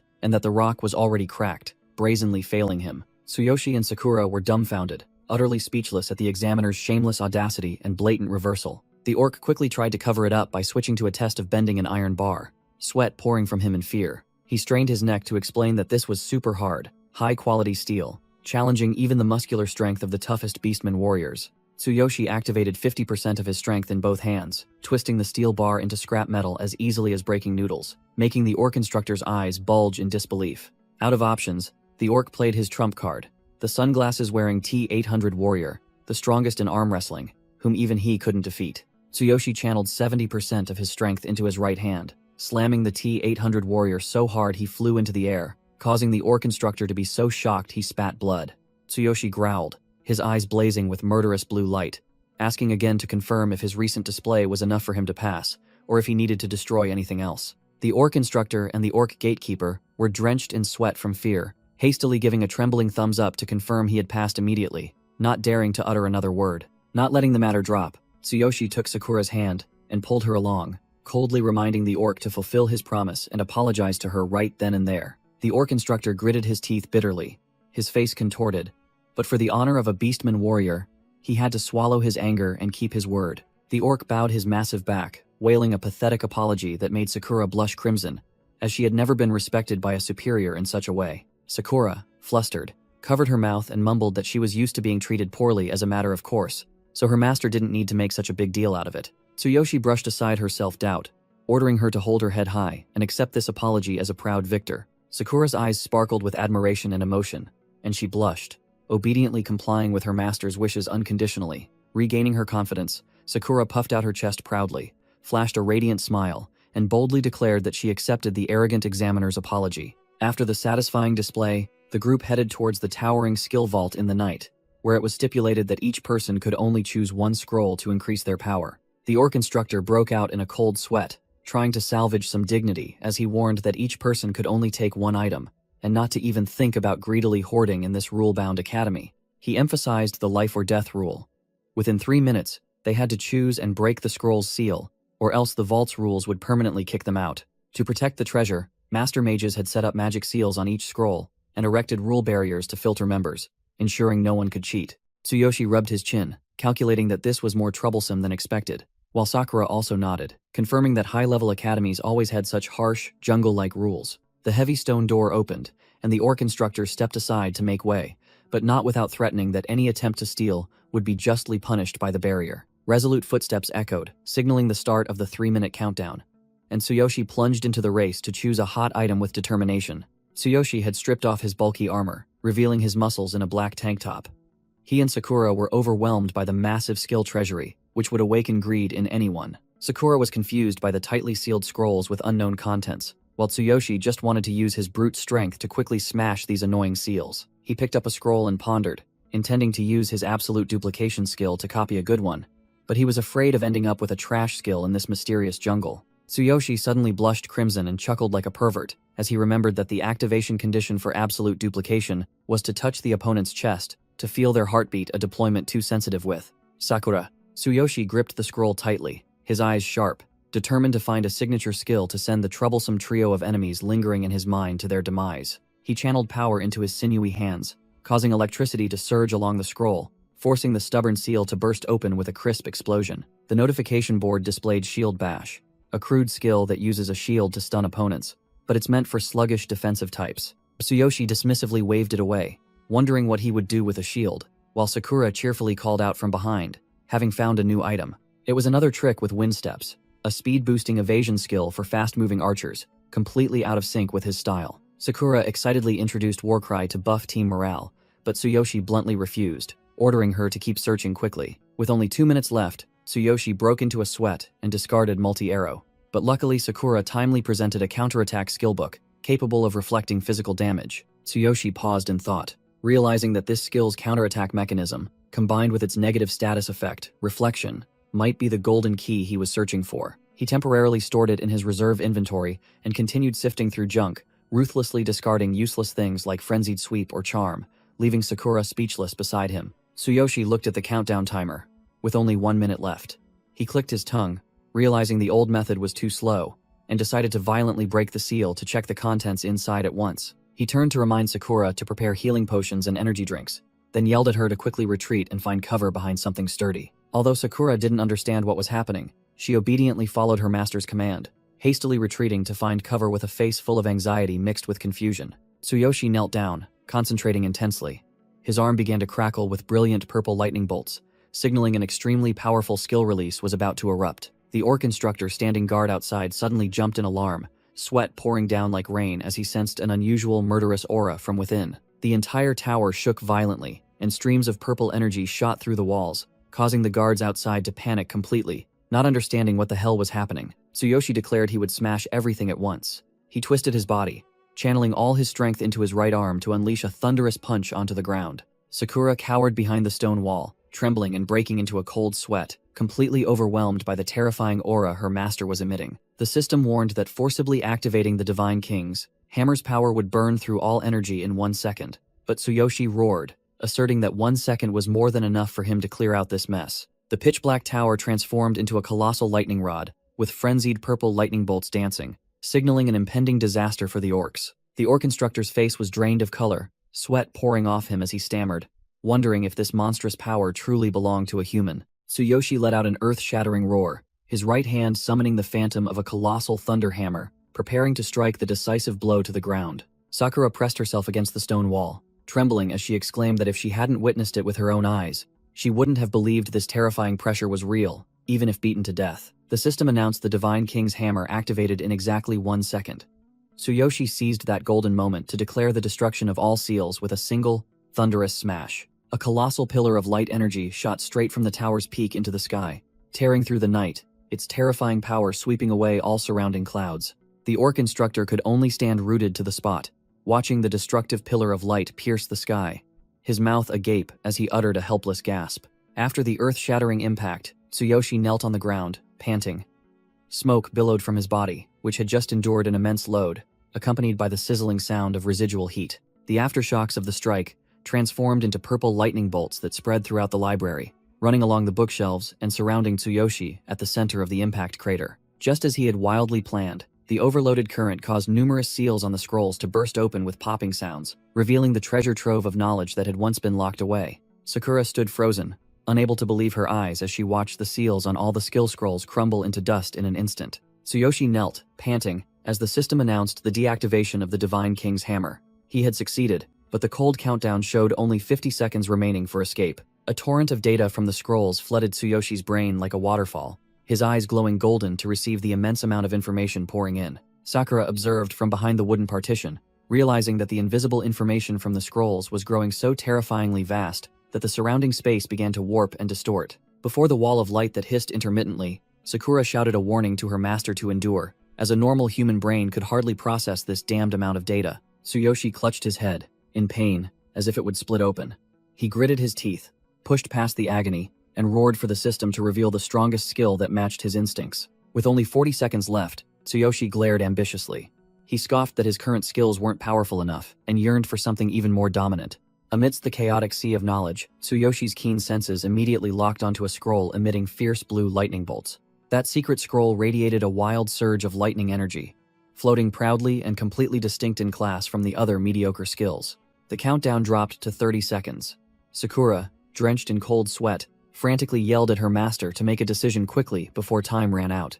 Tsuyoshi roared, pinpointing the exact location of the hot item on the bottom shelf in the hidden corner for Sakura, having locked onto his target. Sakura obeyed instantly, stomping the ground as she shot off like an arrow through the wind to retrieve the item for her master. The cat girl leaped into the air, heading straight for the glowing target, as the life or death countdown showed only 20 seconds remaining. The moment she touched the lightning skill scroll, Sakura flinched, realizing it was a tattered, incomplete piece of junk. The tattered scroll emitted a blue electric current. This item, considered trash due to its weak power that no one bothered to learn, was precisely what Tsuyoshi craved. Sakura landed hastily, asking for confirmation, unable to believe her master would choose this crippled item while time was running out. With only 10 seconds left in the death countdown, Sakura was in utter panic, drenched in cold sweat, urging Tsuyoshi to make an emergency exit before they were trapped. Tsuyoshi unexpectedly scooped Sakura up princess style, channeling 50% of his strength into his legs, preparing for a terrifying burst of speed, ignoring the warnings of body overload. Outside the tower, the orc instructor smugly thought the human brat was about to be kicked out. With only 5 short seconds remaining, cold sweat began to stream down the orc's face as he felt the terrifying silence in the air, mentally counting down to 3 with intense tension. The colossal stone door, carrying a chilling aura, began to slam shut just as the countdown reached 2. An earth-shattering crash echoed precisely at 1 second, a powerful surge of pressure sending the dumbfounded gatekeeper outside flying. As the dust cleared, Tsuyoshi was revealed, carrying Sakura in his arms.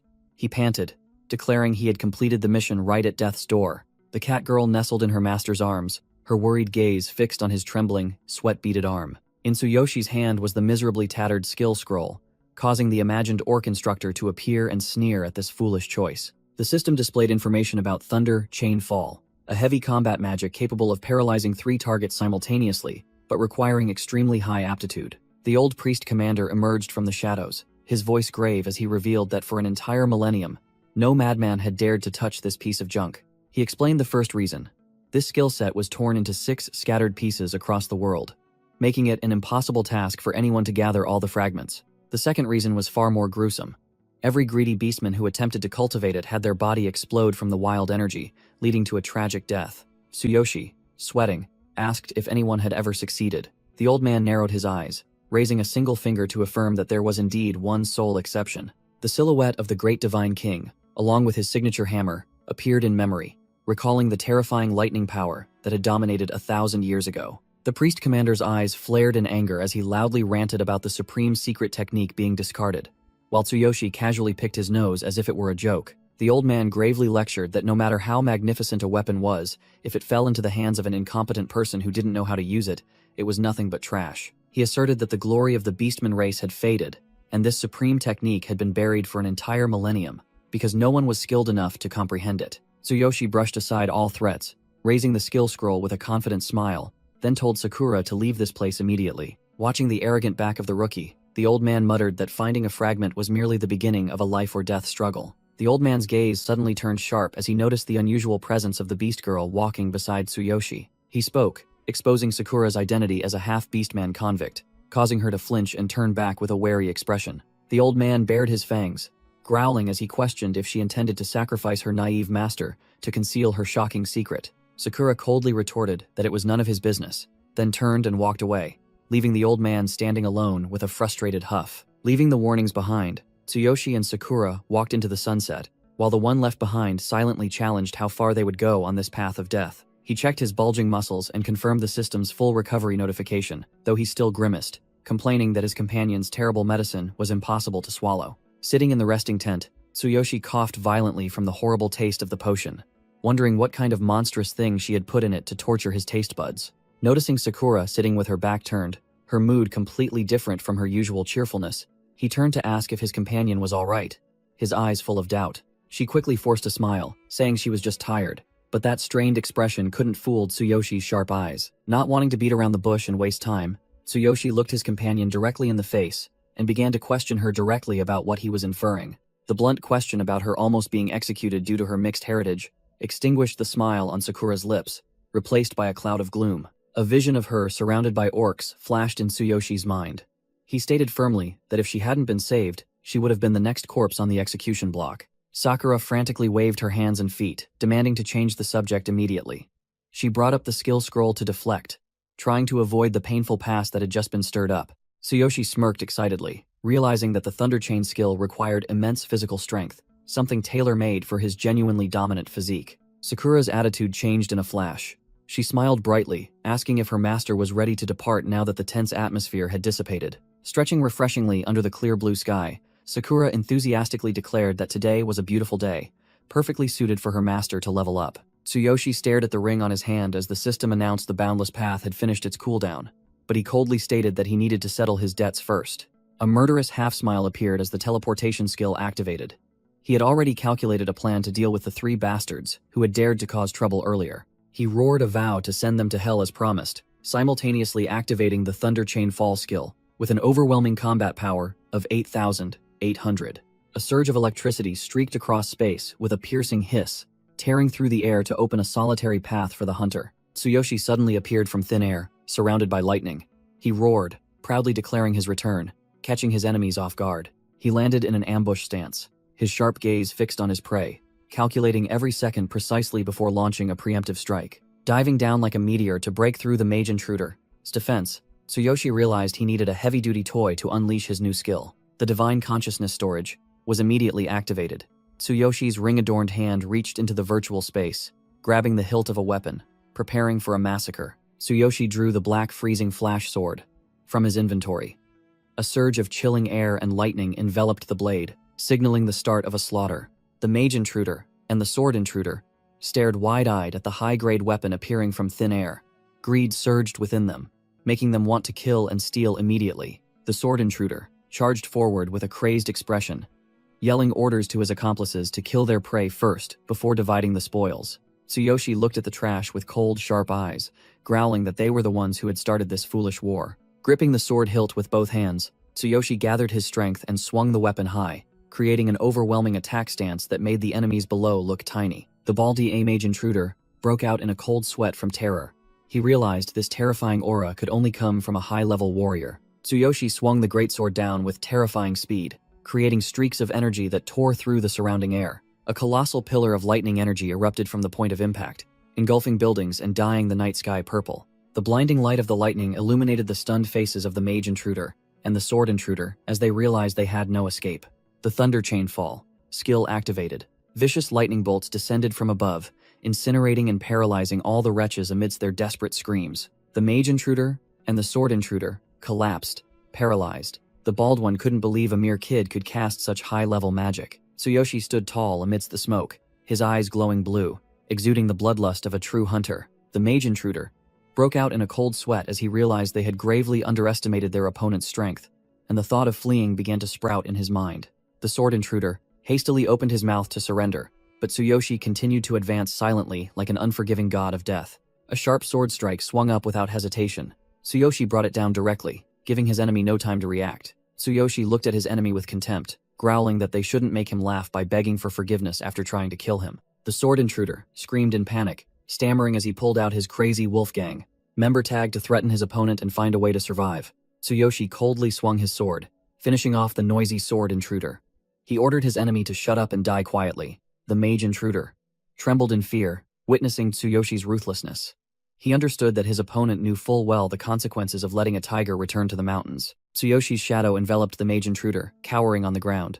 He coldly pronounced the death sentence for the last one with the words, "You're next." The mage intruder screamed in utter despair, absolutely refusing to be killed so easily. He unleashed his expensive trump card, the adhesive blast fruit, a rare weapon capable of clinging tightly to a target to inflict immense damage. Tsuyoshi froze as he realized the monstrous bomb had latched onto his chest like a hungry leech. Giving his opponent no time to react, the bald man frantically clenched his fist, activating the explosive, and screamed, demanding to send Tsuyoshi to hell. An earth-shattering explosion rang out, and savage flames erupted fiercely, completely engulfing Tsuyoshi's position. The mage intruder laughed maniacally, boasting that this money-burning weapon was powerful enough to tear apart even a level 12 hero, let alone a level 10 nobody.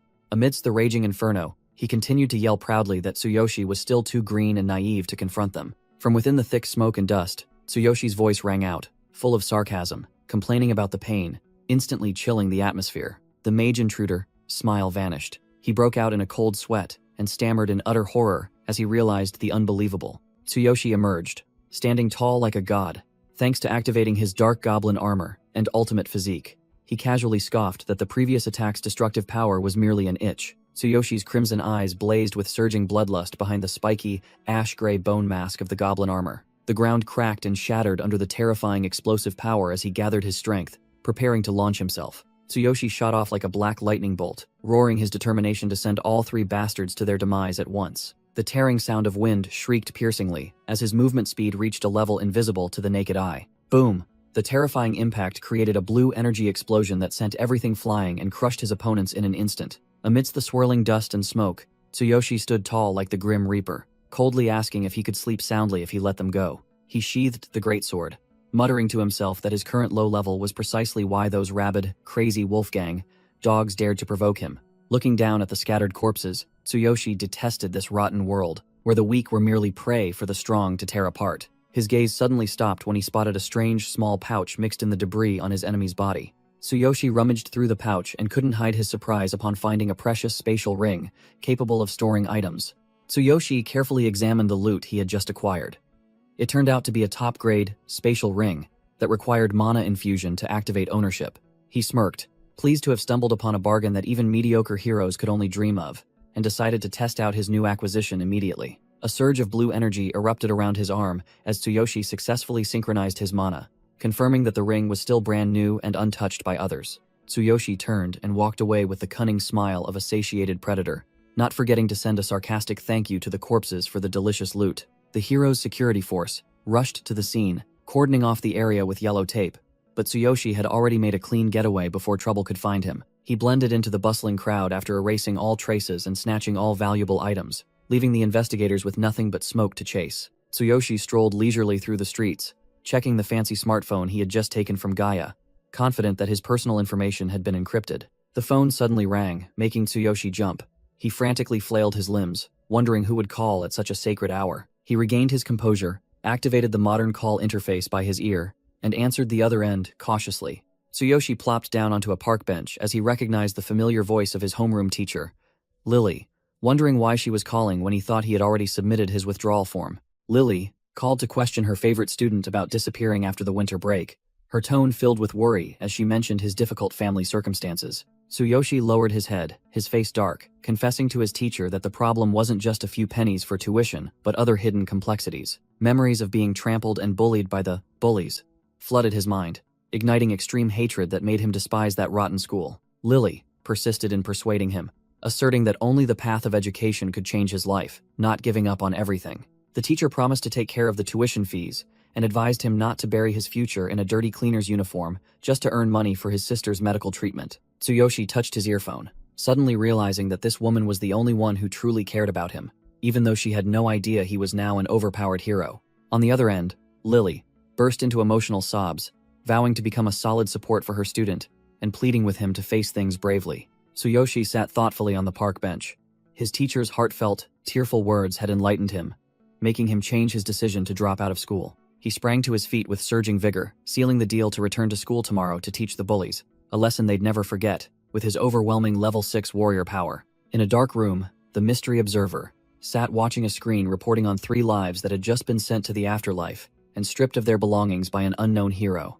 An unknown hand was clenching down on the table, bitterly realizing that the spatial ring, filled with hot items, had been snatched by someone. The mystery observer smirked, revealing his gold-capped teeth, and disclosed that advanced tracking magic had been pre-installed on the ring. The location of the audacious one who dared to pull the tiger's whiskers was clearly visible on the 3D map, and he declared that he had his prey cornered. The crazy wolf leader appeared with a power level of 11,200, roaring in fury and swearing that he wouldn't let anyone who dared to steal from his guild get away with it. He slammed the table, cracking the glass surface, and ordered his black-suited minions to immediately drag the thief back for a proper handling. The next morning, the 2 siblings went to school together, Karina's slow steps beside Tsuyoshi's sneakers, marking a new beginning. Tsuyoshi gently asked how she was doing while Karina was getting used to her expensive leg support frame, and she smiled brightly, reassuring her brother that she was fine. Seeing his stubborn younger sister insist on going to school so she wouldn't be a burden, Tsuyoshi could only smile with doting affection and pride. He recalled Karina sobbing when she received this luxurious gift,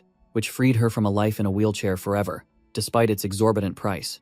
The money stolen from the 3 crazy wolf members had all gone into the medical equipment, but Tsuyoshi still kept the spatial ring as capital for his future heroic endeavors. Seeing Karina's radiant smile as she walked on her expensive prosthetic legs, Tsuyoshi felt that all his recent efforts to earn money were worth every penny. He carefully walked right behind her to escort his sister up the stairs, telling her to be careful with each step and promising to pick her up right after school. 2 female students gossiping in the hallway started whispering, and Vivian quickly recounted Karina's tragic family situation, having lost both parents and her legs. The ringleader, Mina, sucked on her lollipop and feigned sympathy, but her eyes betrayed a look of contempt when she heard that Karina had made it into the news thanks to her tragic accident. Mina licked her lips maliciously, uttering venomous words that the poor wretches in the slums should just die off to free up space, as living only wasted societal resources. Vivian anxiously asked if Mina planned to bully the disabled girl again, fearing the school would find out, but the ringleader remained indifferent. Mina sneered arrogantly, declaring that just as no one dared to speak up when she tormented Karina before, it would be the same now.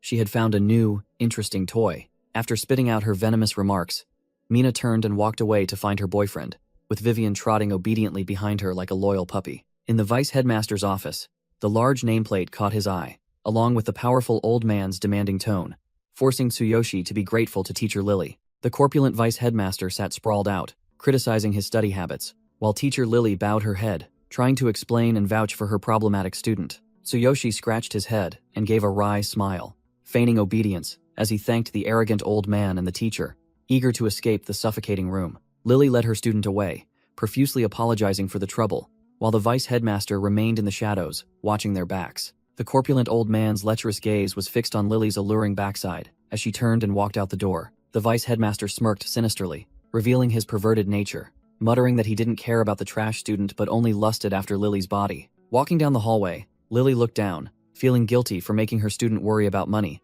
and firmly promised to work hard to repay his sister's medical debt. The young teacher quickly waved away the talk of money, acting like an adult as she reminded Tsuyoshi to focus on his exams instead of meddling in adult affairs. Tsuyoshi glanced at his teacher with a gentle look, noticing that her demeanor was much brighter and more radiant compared to her previous gloomy appearance. Lily smiled radiantly and confidently, asserting that she was doing her best to live well and not disappoint her favorite student's expectations. Tsuyoshi's eyes sharpened as he silently apologized for having to hide his hero identity to avoid trouble with the crazy wolf gang, but he was determined to prove that he had completely transformed. A hanging butterfly specimen signaled the start of class, and Lily urged Tsuyoshi to hurry back to his art class before he was late. Tsuyoshi stood before the sign for class 3-3, where a glowing blue butterfly rested on the ceiling like a mysterious omen. The door opened, and Tsuyoshi walked into the classroom with a calm demeanor that made even the students slumped over their desks look up and pay attention. Rayleigh casually propped his feet on the desk, sneering that he thought Tsuyoshi had been expelled but was now dragging himself back to school. The spiky-haired lackey crumpled a piece of paper in his hand, then turned to Rayleigh with a devious look, asking if they should drag Tsuyoshi into the bathroom for a chat after school. As he threw the paper ball at Tsuyoshi, Rayleigh shamelessly complained that he had lost all his pocket money from protection fees during Tsuyoshi's absence from school. His face contorted in anger. He yelled that Tsuyoshi should be sympathetic to his empty wallet, which had no money for partying. The paper ball cut through the air, flying straight towards Tsuyoshi, accompanied by a threat to remind him of the good old days of getting beaten black and blue. A crisp thwack echoed in the air as the foreign object was instantly stopped. Tsuyoshi casually raised his hand and caught the paper ball without even turning his head, crushing it powerfully in his palm. The spiky-haired lackey and Rayleigh broke out in a cold sweat, their faces paling as they witnessed the terrifying reflexes of their once weak prey. Tsuyoshi glanced at his watch, maintaining a cold demeanor, as if the noisy flies behind him didn't exist. He turned around with sharp eyes, issuing a direct challenge. "Rayleigh, let's talk in the bathroom for a bit." Rayleigh clenched his fists, laughing maniacally, unable to believe that the weakling from before dared to invite him for a chat. The piercing bell signaling the end of class rang out, marking the beginning of the purge in the shadows. Outside the bathroom, the spiky-haired lackey stood blocking the door, subtly shooing away other students so his boss could handle things inside undisturbed. In the confined space, Rayleigh stood blocking Tsuyoshi, uttering scornful remarks about him having to work as a cleaner. He and his two lackeys surrounded their prey, holding out their hands for protection money, with the familiar triumphant look of a superior. Tsuyoshi's eyes suddenly glowed brilliantly with authority, and he coldly retorted to the bullies, "What if I don't?" The overwhelming killing intent emanating from Tsuyoshi stunned all three bullies, cold sweat drenching their backs in fear. Rayleigh's shame turned to rage, and he roared furiously, lunging forward to punch Tsuyoshi's face, aiming to reclaim his lost dignity. Tsuyoshi coldly blocked his opponent's punch with one hand, his eyes glowing with killing intent, instantly paralyzing the attacker. The two lackeys watched, breaking out in a cold sweat, unable to believe their eyes at the overwhelming power and speed of the one they still considered a good-for-nothing. Tsuyoshi asserted that he had transformed, his status screen displaying a dazzling combat power of 8,800, proving the superior class of a level 6 warrior. Activating his divine eye, he scanned the bullies, and the system judged them to be harmless individuals with around 0 combat power. He gripped his opponent's wrist tightly and flung him with force, the whistling wind tearing through the cramped bathroom as the enemy screamed for release. A lightning-fast leg sweep was unleashed, its terrifying speed impossible for the ordinary eyes of normal people to follow. Tsuyoshi delivered a thunderous kick straight to the fat lackey's chest, the immense force sending him flying like a broken toy. Rayleigh stood frozen in place, his face contorted in horror as he witnessed the unbelievable scene unfolding before his eyes. In a flash, the two lackeys were sent flying, stuck to the wall unconscious, leaving Rayleigh standing alone, trembling amidst the dust. The image of the weakling from before shattered in Rayleigh's mind. He was utterly bewildered, wondering why his familiar prey had suddenly turned into a beast. Tsuyoshi's killing intent exploded, sending shivers down Rayleigh's spine. It felt like he was facing a monster in human skin, not the usual good-for-nothing. The spiky-haired lackey's face was drained of color, sweat pouring off him as he frantically urged his boss, Rayleigh, to make an emergency escape before their lives were forfeit. Tsuyoshi stood towering like a mountain before the fat lackey lying flattened on the floor, his gaze filled with contempt for the defeated opponent. Rayleigh gnashed his teeth, his face contorted in both pain and humiliation as he realized the immense power gap between himself and his former prey. The bullies helped each other flee for their lives, but Tsuyoshi's sharp gaze remained fixed on their backs like a stern warning never to return. Tsuyoshi let out a sigh of relief, telling himself it was a good thing he had held back his power. Otherwise, that last kick would have sent these small fries to the afterlife. The scene shifted to the classroom, where Karina sat on her chair with her bulky leg support frame, apologetically excusing herself to her friend for the troubles caused by her disabled body. Karina was handing a notebook to her deskmate when the peaceful atmosphere was suddenly shattered by the arrival of an uninvited guest. A rough hand violently knocked Karina's notebook to the ground, and a domineering shout rang out, demanding a clear path so she could pick a fight with the disabled person. Mina revealed her true wicked nature, brushing aside Vivian's weak attempts to intervene and threatening to smash Karina's face if she dared to utter a single word. Mina stood imposingly, blocking the front of the desk, exuding an oppressive aura that made Karina only able to lower her head and endure, while Vivian stood beside her, looking on with concern. She sat with her legs crossed on the teacher's desk with an arrogant expression, demanding obedience and shamelessly forcing Karina to compensate her for her absence. Karina broke out in a cold sweat from fear, her voice trembling as she explained that she had no money to offer the bully. Mina rested her chin on her hand and smiled sinisterly, her malicious gaze fixed on her opponent's disabled legs, suggesting she sell the support frame for money. The girl frantically hugged her metal legs, explaining tearfully that it was a priceless gift her brother had worked tirelessly to buy for her. The pitiful plea made Vivian flinch with sympathy, but Mina maintained a cold, emotionless expression. The wicked girl squinted down with extreme contempt, sneering that without that pile of scrap metal, Karina was just a cripple who couldn't walk. Karina weakly nodded, acknowledging the importance of the device, while Mina slowly approached, closing in with an overwhelming killing intent. A brutal, heaven-shattering slap was delivered, accompanied by a blunt, challenging question, making Karina's face twist to one side in pain. The entire classroom fell into a deathly silence, witnessing the violent act, while Mina stood there, coldly dusting off her hands, as if she had just swatted a mosquito. Lily entered the classroom with a stern demeanor, adjusted her knowledgeable glasses, and ordered the students to settle down for the 6th period to begin. Before turning away, the wicked girl Mina managed to cast a sharp glance and threaten Karina not to leave early, as their fun wasn't over yet. The class began in a tense atmosphere. Teacher Lily stood at the podium, asking the class to open their textbooks, while Karina's back exuded an air of resignation. Karina broke out in a cold sweat from fear, her mind solely focused on escaping through the back door to avoid the bullies and prevent her brother from clashing with Mina. The scene shifted to class 3-3, where the anonymous big shot Tsuyoshi was studying, with the class sign neatly hung on the wall. The decisive sound of books closing signaled the end of class. The teacher reminded students to be careful on their way home after a long day.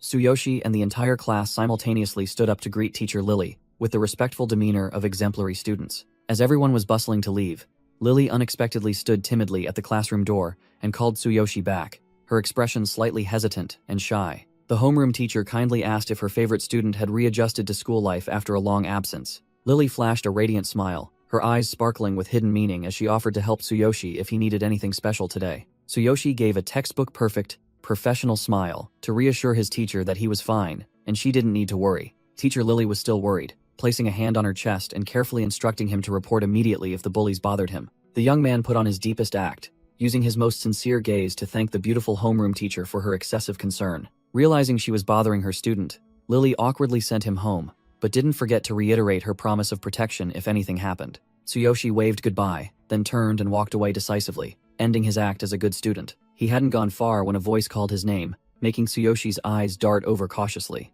Bully lackey Spiky appeared, his face drenched in sweat, making up a story about wanting to apologize for the incident in the restroom to lure his prey to follow. He led the way with a shifty demeanor, sweat pouring down his face from fear, while Tsuyoshi casually followed with his hands in his pockets, feigning ignorance. Footsteps echoed steadily down the hallway as the guide incessantly babbled about, wanting to find another private place to properly apologize. The lackey flashed a twisted, sinister smile as he led Tsuyoshi into a secluded corner, confident that the fish had taken the bait and was about to be butchered. Tsuyoshi walked down the dark hallway, fully aware that someone was lurking behind him with overwhelming killing intent. Loud, sharp stomping sounds echoed on the floor as Rayleigh's lackeys rushed out to block the path, officially closing the encirclement. Bully lackey Spiky smirked triumphantly, reminding his boss Rayleigh not to hit too hard, lest their prey die too soon and spoil the fun. Tsuyoshi activated his ultimate physique, channeling 30% of his strength into his hand, and casually blocked Rayleigh's punch, making him exclaim in horror. No way. Rayleigh's face changed color, sweat pouring down him like rain, as he realized his full power punch had been blocked as easily as child's play. Tsuyoshi opened his powerfully glowing blue eyes, coldly despising the bully's petty tricks, while his overwhelming combat power stat of 8,800 appeared. Without giving his opponent time to recover, Tsuyoshi unleashed a lightning kick, sending Rayleigh flying far away like a torn sandbag. The school boss spat blood, his face contorted in pain after taking the full counterattack to his stomach. Rayleigh desperately tried to throw another punch with a pathetic scream, but Tsuyoshi merely leaned back to easily dodge the attack. An extremely powerful sweep kick was delivered, ending the bully's delusion of grandeur with a brutal knockout. Bully Lackey Fat lay motionless on the floor, foaming at the mouth after suffering the full consequences of choosing the wrong opponent. Tsuyoshi looked down at the defeated bullies with contempt, coldly judging that they hadn't learned their lesson and were just pathetic failures. Rayleigh refused to accept the truth. He screamed for his opponent to die and swung his baseball bat in a final fit of madness. Tsuyoshi's eyes blazed with a murderous blue light. He flatly declared that if they weren't in school, the bully's life would have been forfeit. Rayleigh froze on the spot, sweat pouring down him as he realized his body was completely paralyzed by extreme fear before the monster in front of him. Tsuyoshi closed in at dizzying speed, gently placed a hand on his opponent, and whispered a deadly lullaby. An explosive palm strike sent Rayleigh and his baseball bat flying straight to the ceiling, ending his futile struggle with a spectacular knockout. Looking at the defeated foe flattened on the floor, Tsuyoshi adjusted his backpack and said that he was lucky to survive thanks to the hero's code, as he was late to pick up his sister. Tsuyoshi withdrew his killing intent, his gaze becoming profound as he reminded himself that a true hero should not kill civilians. In the hallway leading to the back gate, Karina was struggling to move step by step with her metal-braced legs, her breath ragged with worry for her brother. Karina trembled as she dragged herself towards the back gate, with the faint hope of escaping Mina the bully's clutches. The long, dark stairwell appeared before her eyes like an ultimate challenge for her weak, disabled legs. The girl broke out in a cold sweat, telling herself to stay calm and move slowly, step by step, downwards. A malicious hand suddenly pushed hard from behind, causing Karina to lose her balance and plummet straight down the stairwell abyss with a piercing scream. Her backpack flew off her shoulder, its contents scattering through the air, creating a chaotic scene. Crash! The small body slammed hard onto the solid ground, nosebleed gushing out, staining her pained face red. Mina and her blonde lackey stood above, laughing gleefully, mocking that they had cut her off from the start to block her escape route. Mina's eyes flashed with a cruel glint.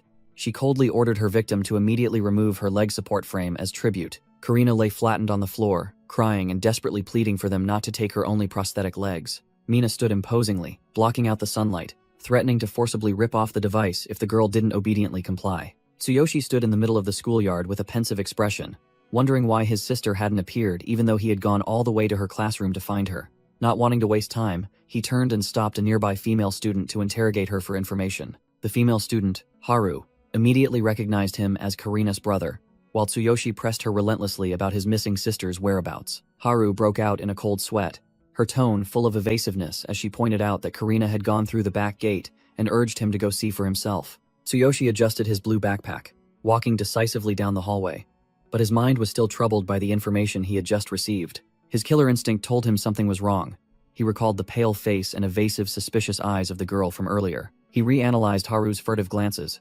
Clearly, she was afraid of some force pulling strings from behind. Dismissing all theories, Tsuyoshi silently pressed forward, determined to find his sister at all costs. Before him was a cold concrete staircase, the only path he had to take to reach the back gate area. Tsuyoshi stood at the edge of the stairs, looking down with sharp eyes, assessing this obvious trap, and wondering if Karina was truly down there. Tsuyoshi activated his divine eye, his eyes glowing bright blue as he scanned the area with intense focus, searching for traces of his sister. What met his eyes was a heartbreaking sight at the foot of the stairs. Karina, sitting amidst scattered books and a wooden crutch broken in half. He froze, his face expressionless, but his eyes flickered violently as he witnessed the pathetic state of his only family member. Karina's face was bruised and swollen with still bleeding wounds, her dazed eyes filled with fear, trying to avoid reality. She flinched, startled to see her brother, stammering to ask why he was here when she was trying to hide her miserable appearance. While Karina tried to lie that she had fallen down the stairs, Tsuyoshi's divine eye exposed everything. Her forehead was punched, her cheek slapped, her arm pinched, and her stomach and waist kicked to the point of internal bleeding. Tsuyoshi descended the stairs with heavy steps, repeating his sister's clumsy lie, his heart aching as the system reported multiple full-body injuries. Violent images clearly appeared in his mind. Every punch, every kick from those bastards felt like it was landing directly on his brother's heart. Karina hung her head, her voice trembling as she blamed herself for being foolish and profusely apologized for breaking her walking aid. Killing intent began to surge as Tsuyoshi pieced together all the brutal torture those school animals had inflicted upon his sister. Tsuyoshi bent down to gather the scattered belongings, while Karina sat on the ground, clutching her head, weakly admitting that the broken crutch had completely robbed her of the ability to move. He looked directly into his sister's eyes with a resolute gaze, firmly stating that family was never a burden, and dismissing her clumsy lie of being fine. Tsuyoshi immediately bent down to thoroughly inspect the metal leg support frame, worried that those animals might have damaged Karina's only mobility device. He gently squeezed his sister's trembling hand, offering a reassuring smile, and delivering the good news that the frame was still functional. Karina's swollen, purplish face flushed slightly with relief. She bowed her head, muttering an exclamation, as if a heavy stone had been lifted from her heart. Tsuyoshi decisively hoisted Karina onto his back, simply saying, "Let's go home," then walked away with steady steps, leaving the rotten school behind. The silhouettes of the siblings were etched against the fiery red sunset, walking alone yet resilient in a world full of injustice. As he carried his sister, walking along the schoolyard's iron fence, he gently brought up old memories with the question, "Do you remember, Karina?" Karina rested her head on her brother's broad, steady back, listening as he recounted how he had carried her exactly like this in a dire situation long ago. Memories of that bloody day in the storm flooded back, overlapping with the present. Tsuyoshi smiled bitterly as he felt the grown weight of his sister on his back. Karina rested her chin on her brother's shoulder, whispering about how they had always relied on each other, like shadows since that fateful day. Tsuyoshi firmly declared that he had transformed from the weak person he once was into a hero, strong enough to protect his only family member. Karina blushed with emotion, softly confessing her fear of becoming a burden, hindering her brother who was giving his all. He set his sister down on a stone bench, brushed away that negative thought, and told her to wait while he went to take care of some personal business. Tsuyoshi turned and walked away, citing forgotten belongings as his reason, but his silent retreating figure exuded a thick, killing intent. Tsuyoshi's eyes glowed menacingly blue. He adjusted his tie, preparing for a bloody purge of those scumbags. In the classroom, Mina was sitting provocatively on her boyfriend's lap, cackling as she boasted about kicking Karina when the victim tried to protect her legs. The malicious girl was still bitter because she hadn't managed to extort the expensive metal frame, so she was instigating her boyfriend to steal it and sell it. Billy, Mina's boyfriend, lounged confidently, promising to snatch that item tomorrow to please his beautiful girlfriend. Vivian, the blonde girl with a lollipop, looked apprehensive when Tsuyoshi's return was mentioned, even though they still scorned him as just an expelled cleaner. Mina sat perched on the desk with a disdainful expression, uttering insults that sharing a school with both a disabled person and a cleaner was a great disgrace. She resentfully recalled the past when Tsuyoshi's sister was still healthy and surrounded by boys, while Vivian beside her just listened, sucking on her lollipop. Vivian was curious to see the victim's current pathetic state, while Billy sat below with a lewd, calculating smile. Mina immediately flew into a rage, her sharp eyes glaring and shouting when she saw her boyfriend daring to eye another girl right in front of her. Billy hastily placed his rough hand on his girlfriend's thigh to soothe her, telling her not to get angry over idle words. He leaned close to Mina with a sinister smile, outlining a dirty plan to extort the victim's leg brace tomorrow, sell it for money, and then both of them would go enjoy themselves. While those scumbags were gloating, asserting that robbing a disabled girl was as easy as pie, Tsuyoshi's deathly silhouette silently appeared at the classroom door. Tsuyoshi walked in with a cold, icy demeanor, one hand holding his bag strap, his sharp eyes hidden behind the bandage seeming to pierce through his enemies' souls. All three bullies simultaneously turned their heads, their faces blank and bewildered by the sudden appearance of the uninvited guest. Billy frowned in annoyance, veins bulging on his forehead. He jutted his chin, shouting to see who dared to barge in and ruin his fun. Tsuyoshi, his face shrouded in cold shadow, questioned the one who had harmed his sister, exposing the naive lie about falling down the stairs that the poor girl had concocted. The bullies turned back with disdainful expressions. Mina sneered, sarcastically asking if the brother had come to avenge his sister, then turned to seek agreement from her burly boyfriend. Billy sat on the desk, looking down with contempt, mocking Tsuyoshi's lowly status as a cleaner as if it were trash. The burly guy cracked his knuckles, arrogantly proclaiming himself Emperor Billy, shamelessly considering the torment of a disabled person as merely his girlfriend's harmless pastime. Tsuyoshi remained unfazed by the threats, his eyes sharp as daggers, exposing the scumbag's crime of pushing a disabled girl down the stairs. Billy stood up with a superior air, picking his ear and sneering, deluding himself that his opponent was trembling and wanted to apologize to him. Mina sat provocatively on the school desk.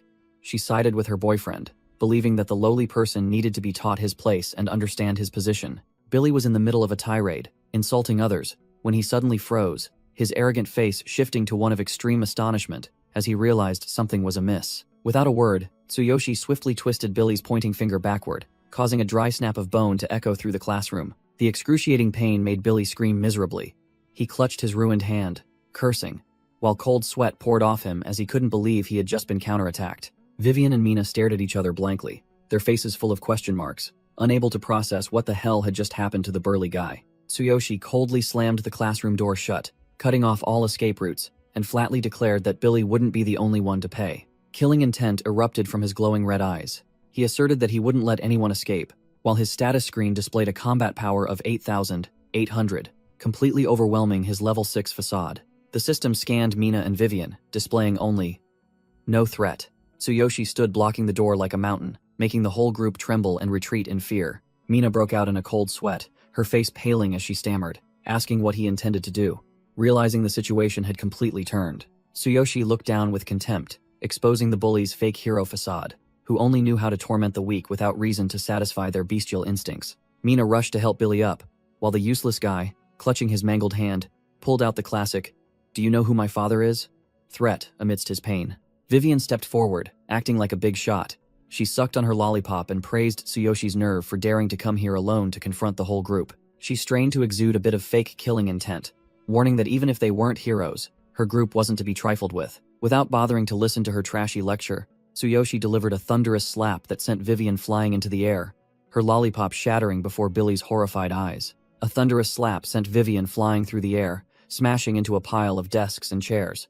Tsuyoshi coldly declared that he made no exceptions for women when he struck. Mina froze, watching her accomplice get blown away in an instant, stammering Vivian's name in utter disbelief. Billy broke out in a cold sweat, his face paling as he realized Tsuyoshi's speed far surpassed that of athletes or ordinary people. Seeing Vivian lying motionless like scrap metal, Tsuyoshi growled, repeating his warning, making Mina and Billy tremble and retreat in fear. Tsuyoshi's killing intent enveloped the remaining two. He flatly stated that, in his eyes, these bullies didn't deserve to be considered the weaker sex and thus spared. Just as Billy was about to pull out his, "Do you know who my father is?" line, Tsuyoshi punched him straight in the face, sending fresh blood splattering and forcing him to shut up immediately. Mina shrieked tragically as she saw her boyfriend foam at the mouth and collapse, utterly helpless against the overwhelming power of the monster before her. Before she could recover, Mina felt Tsuyoshi's iron vice grip tighten around her throat, lifting her into the air. He charged with terrifying speed, using Mina's body as a shield to plow through numerous scattered desks and chairs in the classroom, accompanied by her desperate screams. The collision ended with a deafening crash as Tsuyoshi slammed Mina against the wall, shaking the entire room violently. Mina was in utter panic, her hands clawing desperately at the unyielding arm pinning her to the wall, stammering pleas for her life through gasps for air. Tsuyoshi raised a finger, signaling for silence, and in a chilling voice, questioned her about her leading role in tormenting his sister with an absolutely condescending attitude. Tsuyoshi's eyes glowed with a murderous blue light. He declared that, as her brother, the sins of these scumbags were unforgivable. His hand tightened around Mina's throat, making her eyes roll back, saliva drooling out from the terrifying pressure on her windpipe. Tsuyoshi's veins bulged as he increased his grip, emphasizing each word that he was so furious he wanted to crush his opponent. While Mina thrashed like a fish out of water, Tsuyoshi issued an ultimatum, demanding she get out of his sister's life instead of expecting an empty apology. Killing intent erupted from his fiery eyes. He growled, threatening to snap her neck immediately if she dared to come near his loved ones again. Swallowed by fear, Mina could only nod frantically through her gasps for air, trying to save her pathetic life from this monster. Tsuyoshi released his grip, letting his prey drop, and offered a cold compliment upon seeing that his opponent now knew her place. Mina collapsed to the floor, gasping for breath as if on the verge of death, while Tsuyoshi turned to look down at the unconscious body of her boyfriend to continue settling scores. Tsuyoshi picked up a ruler from the floor, coldly asking if this piece of trash still intended to bully his sister, even just in thought. With overwhelming killing intent and eyes glowing devilishly red, Tsuyoshi declared that this ruler was more than enough to send a good-for-nothing on his way, making Billy beg frantically in sheer terror. He held the ruler like a dagger, his eyes filled with utter contempt as he thought of his opponent's filthy words, preparing to punish the one unworthy of being a hero. In utter panic, Billy shrieked, invoking his father, a level 10 hero, and the name of the Blue Snake Gang to threaten him, hoping to save his dog's life hanging by a thread. Tsuyoshi's raised arm froze in midair as the name Blue Snake Gang reached his ears, bringing back memories of the loan sharks who had once bothered him. Memories flooded back of those bastards who had come to the hospital demanding Karina's medical fees. It turned out to be a small world, a fateful encounter, as he met the son of his enemy right here. Tsuyoshi smirked coldly as he realized this damned connection. Blue electricity began crackling around him, signaling that his enemy's end was nigh. He raised the ruler, now enveloped in dazzling lightning, making Billy gape in astonishment as he realized his opponent was a hero with genuine, powerful skills. Without another word, Tsuyoshi swung his arm forcefully, bringing down a lightning strike on his enemy's head with terrifying power, as if to cleave space itself with a plastic ruler. Electricity coursed through Billy's entire body, making his skeleton clearly visible. Luckily for him, the system had reduced 90% of the damage, because the ruler wasn't considered a standard weapon, which was why he barely kept his pathetic life. Tsuyoshi casually tossed the ruler away like trash, leaving Billy convulsing in the residual electricity and declaring that this level of pain was more than enough for a lifelong lesson. He picked up his bag, preparing to leave the scene, but not before leaving a spine-chilling reminder for the defeated bullies. Under the setting sun, Tsuyoshi turned back with sharp eyes, warning them that this was their first and only chance to keep their mouths shut. Before disappearing, he casually ordered the losers to clean up the ruined classroom, like a true boss instructing his employees. Billy's face was scorched, and he coughed up black smoke, trembling as he fearfully asked if that terrifying god of destruction had truly left. Mina frantically rushed over, intending to take her boyfriend to the hospital, but Billy brushed her off, his eyes beginning to show insane bloodshot streaks from humiliation. That bitch Mina touched the red mark on her neck, then began to use her venomous tone, instigating Billy to tell his gangster boss father to get revenge no matter what. Billy roared like a mad beast, forbidding that woman from ordering him around, but swore he would make Tsuyoshi pay dearly for this humiliation. His bloodshot eyes rolled wildly. In the spoiled brat's mind, there was now only one thought: to use his powerful father's influence to exact revenge. Seeing her prey had taken the bait, Mina flashed a twisted, satisfied smile, continuing to subtly manipulate him to ensure Billy would call for reinforcements to deal with their enemy for her. Billy sat slumped on the floor, his face swollen, bitterly swearing he would tell his father to permanently erase Tsuyoshi and his sister from this earth, in front of his useless lackeys. The peaceful school scene under the crimson sunset stood in stark contrast to the chaotic, violent pigsty that had just unfolded inside the classroom. Karina sat huddled on a stone bench, her legs in metal braces, her face smudged and full of worry, wondering if her brother had been troubled by the bullies. The little girl hung her head, blaming herself for being useless, afraid that her disabled body would become a burden, hindering her brother who had just awakened his heroic power. Lost in negative thoughts, Karina suddenly shrieked, startled by a shadow that unexpectedly appeared right beside her. It turned out Tsuyoshi had returned with a radiant smile, apologizing for making his sister wait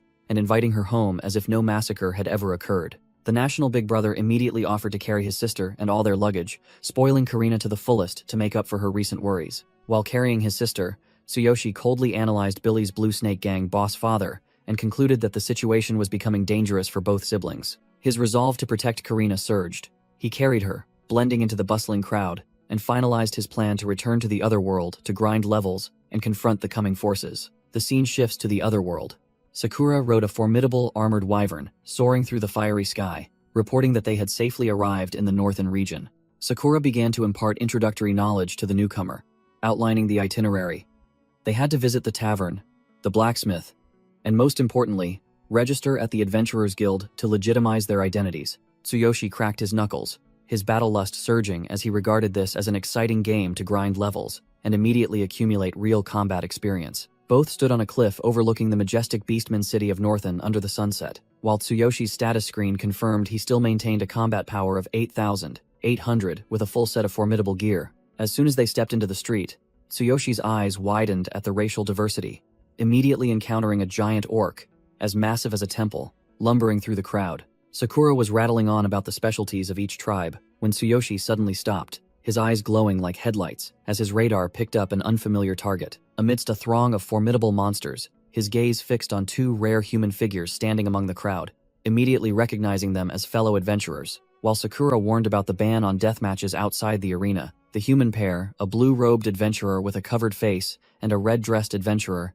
exuded a chilling aura that was not to be underestimated. The naive cat-eared girl thought her master was moved to find compatriots in this foreign land full of beastmen and arrogant elves, so she smiled empathetically. But the very next second, Sakura flinched, her face paling as she realized her master was about to do something utterly insane and unexpected. Ignoring his assistant's desperate, futile shouts of dissuasion, Tsuyoshi charged straight towards the two strangers and greeted them with an awkward remark that left everyone stunned. The adventurer duo immediately went on the defensive.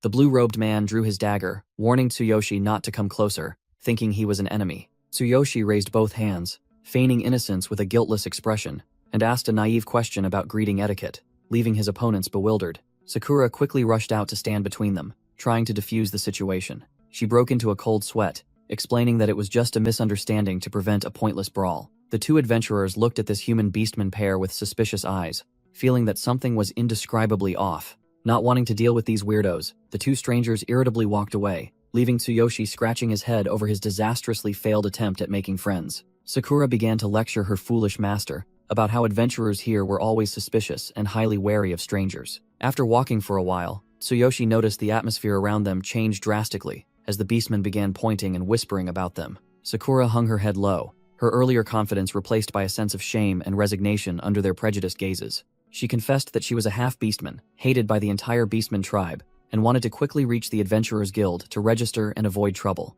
Tsuyoshi smiled manfully, remarking coolly that prejudice existed everywhere, then urged her to continue, not bothering to care about the surrounding trash. Tsuyoshi firmly clasped Sakura's trembling hand, reassuring her not to mind that trash. The city scene unfolded magnificently, with dragons flying, phoenixes dancing, and several flying pigs hovering, truly befitting a fantasy world. Standing before the Adventurers Guild, Tsuyoshi was excited to see a quest board like in a game, but Sakura subtly reminded him that they needed to register first. Both of them stepped up to the reception desk and boldly declared their wish to register as adventurers immediately. A languid voice echoed, accompanied by a puff of smoke, showing interest in this party of one human and one half-beastman. The alluring cat beastman receptionist held her pipe, narrowing her eyes as she asked who wanted to join the game. Tsuyoshi scratched the back of his neck and gave a faint smile, remarking that this lady seemed reasonable and quite different from the prejudiced commoners outside. She pushed out a registration form, requesting them to fill in their names and professions to update the information on the guild's global system.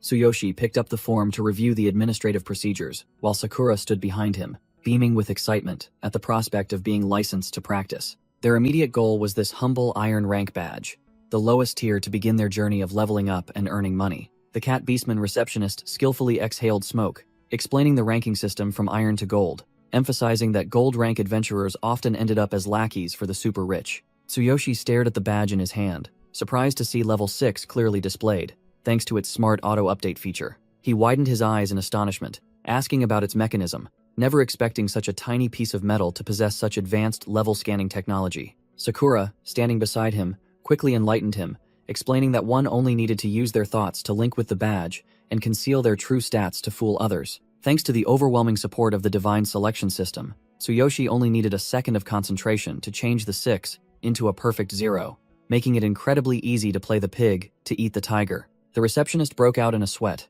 unable to believe her eyes as she watched a complete newbie master this difficult concealment technique on his very first try. Before he could boast, a large, rude orc adventurer rushed over and shoved Tsuyoshi aside, disdainfully calling him trash for blocking the way. The rude fellow sullenly strode straight to the reception desk, acting as if the guild hall was his backyard, while Tsuyoshi was pushed back. Crash! He slammed a giant monster head onto the wooden counter, sending dust flying, and triumphantly declared he was here to turn in a quest. The orc leaned in close, making crude advances and inviting her for a drink, but the receptionist coldly refused him outright, citing her work, giving him a cold shoulder. The receptionist presented an extremely difficult, urgent quest, requiring adventurers level 15 or higher, asking if anyone was brave enough to take it on. The two large orcs, who had been fierce and arrogant just moments ago, now broke out in a sweat, chickening out at the mention of the difficulty and only daring to ask for trivial, level 10 quests within their capabilities. The receptionist sternly explained the tragedy caused by the carnivorous darkness, which had severely injured and caused a high-level party to go missing, warning of its deadly danger. Hearing that, the orc was scared out of his wits, immediately refusing, as he knew his low level wasn't enough to mess with these level 20 monsters. While the weaklings trembled and backed away, Tsuyoshi decisively reached out and snatched the quest paper, proudly declaring he would take it. Tsuyoshi's action irked the orc, who turned back to block his path, cursing and calling him trash for daring to interfere in adult matters. The orc tried to act like a thug, grabbing Tsuyoshi's arm and threatening him about the rule against using weapons in the guild hall, but Tsuyoshi stood firm like a rock. The two orcs laughed mockingly, thinking Tsuyoshi was a naive newcomer who didn't know what it meant to fear death, which was why he dared to take on this suicide mission. Tsuyoshi secretly activated his ultimate physique, causing his muscles to bulge, confidently calculating that he could easily beat this level 9 beastman in the arena in a heartbeat. The orc continued to lecture endlessly about the experience of the Iron Badge, completely unaware that he was showing off his meager skills to a true monster. Though impressed by Tsuyoshi's guts, the receptionist still had to pour cold water on his enthusiasm, warning that with his current level, the client would surely kick him out at the first hurdle. The orc guffawed, insulting Tsuyoshi as trash and advising him to know his place and go catch stray dogs instead of dreaming impossible dreams. Ignoring the chatter, Tsuyoshi kept a cool head, turning to Sakura and firmly asserting that they would take this quest no matter what. The atmosphere in the guild hall was tense as the two large orcs surrounded them, applying pressure, but Tsuyoshi and Sakura stood tall, unfazed by the loud, empty barrels. The orc continued his contemptuous tone, mocking Sakura's half-beastman status and challenging what right this motley crew had to take on such a major quest. Without bothering to argue, Sakura coldly pulled a shining item from her pouch, asking in return if this was enough to shut him up. The glittering metallic gleam from the powerful gold badge froze the two orcs in their tracks, their faces drained of color, as they realized they had just provoked a beast. Even Tsuyoshi's eyes widened, his jaw dropping in astonishment when he discovered that the beast-eared girl accompanying him was a hidden big shot who possessed a prestigious gold badge. The orc's attitude did a complete U-turn. He broke out in a sweat and awkwardly tried to save face, saying she should have shown this get-out-of-jail-free card earlier to save time.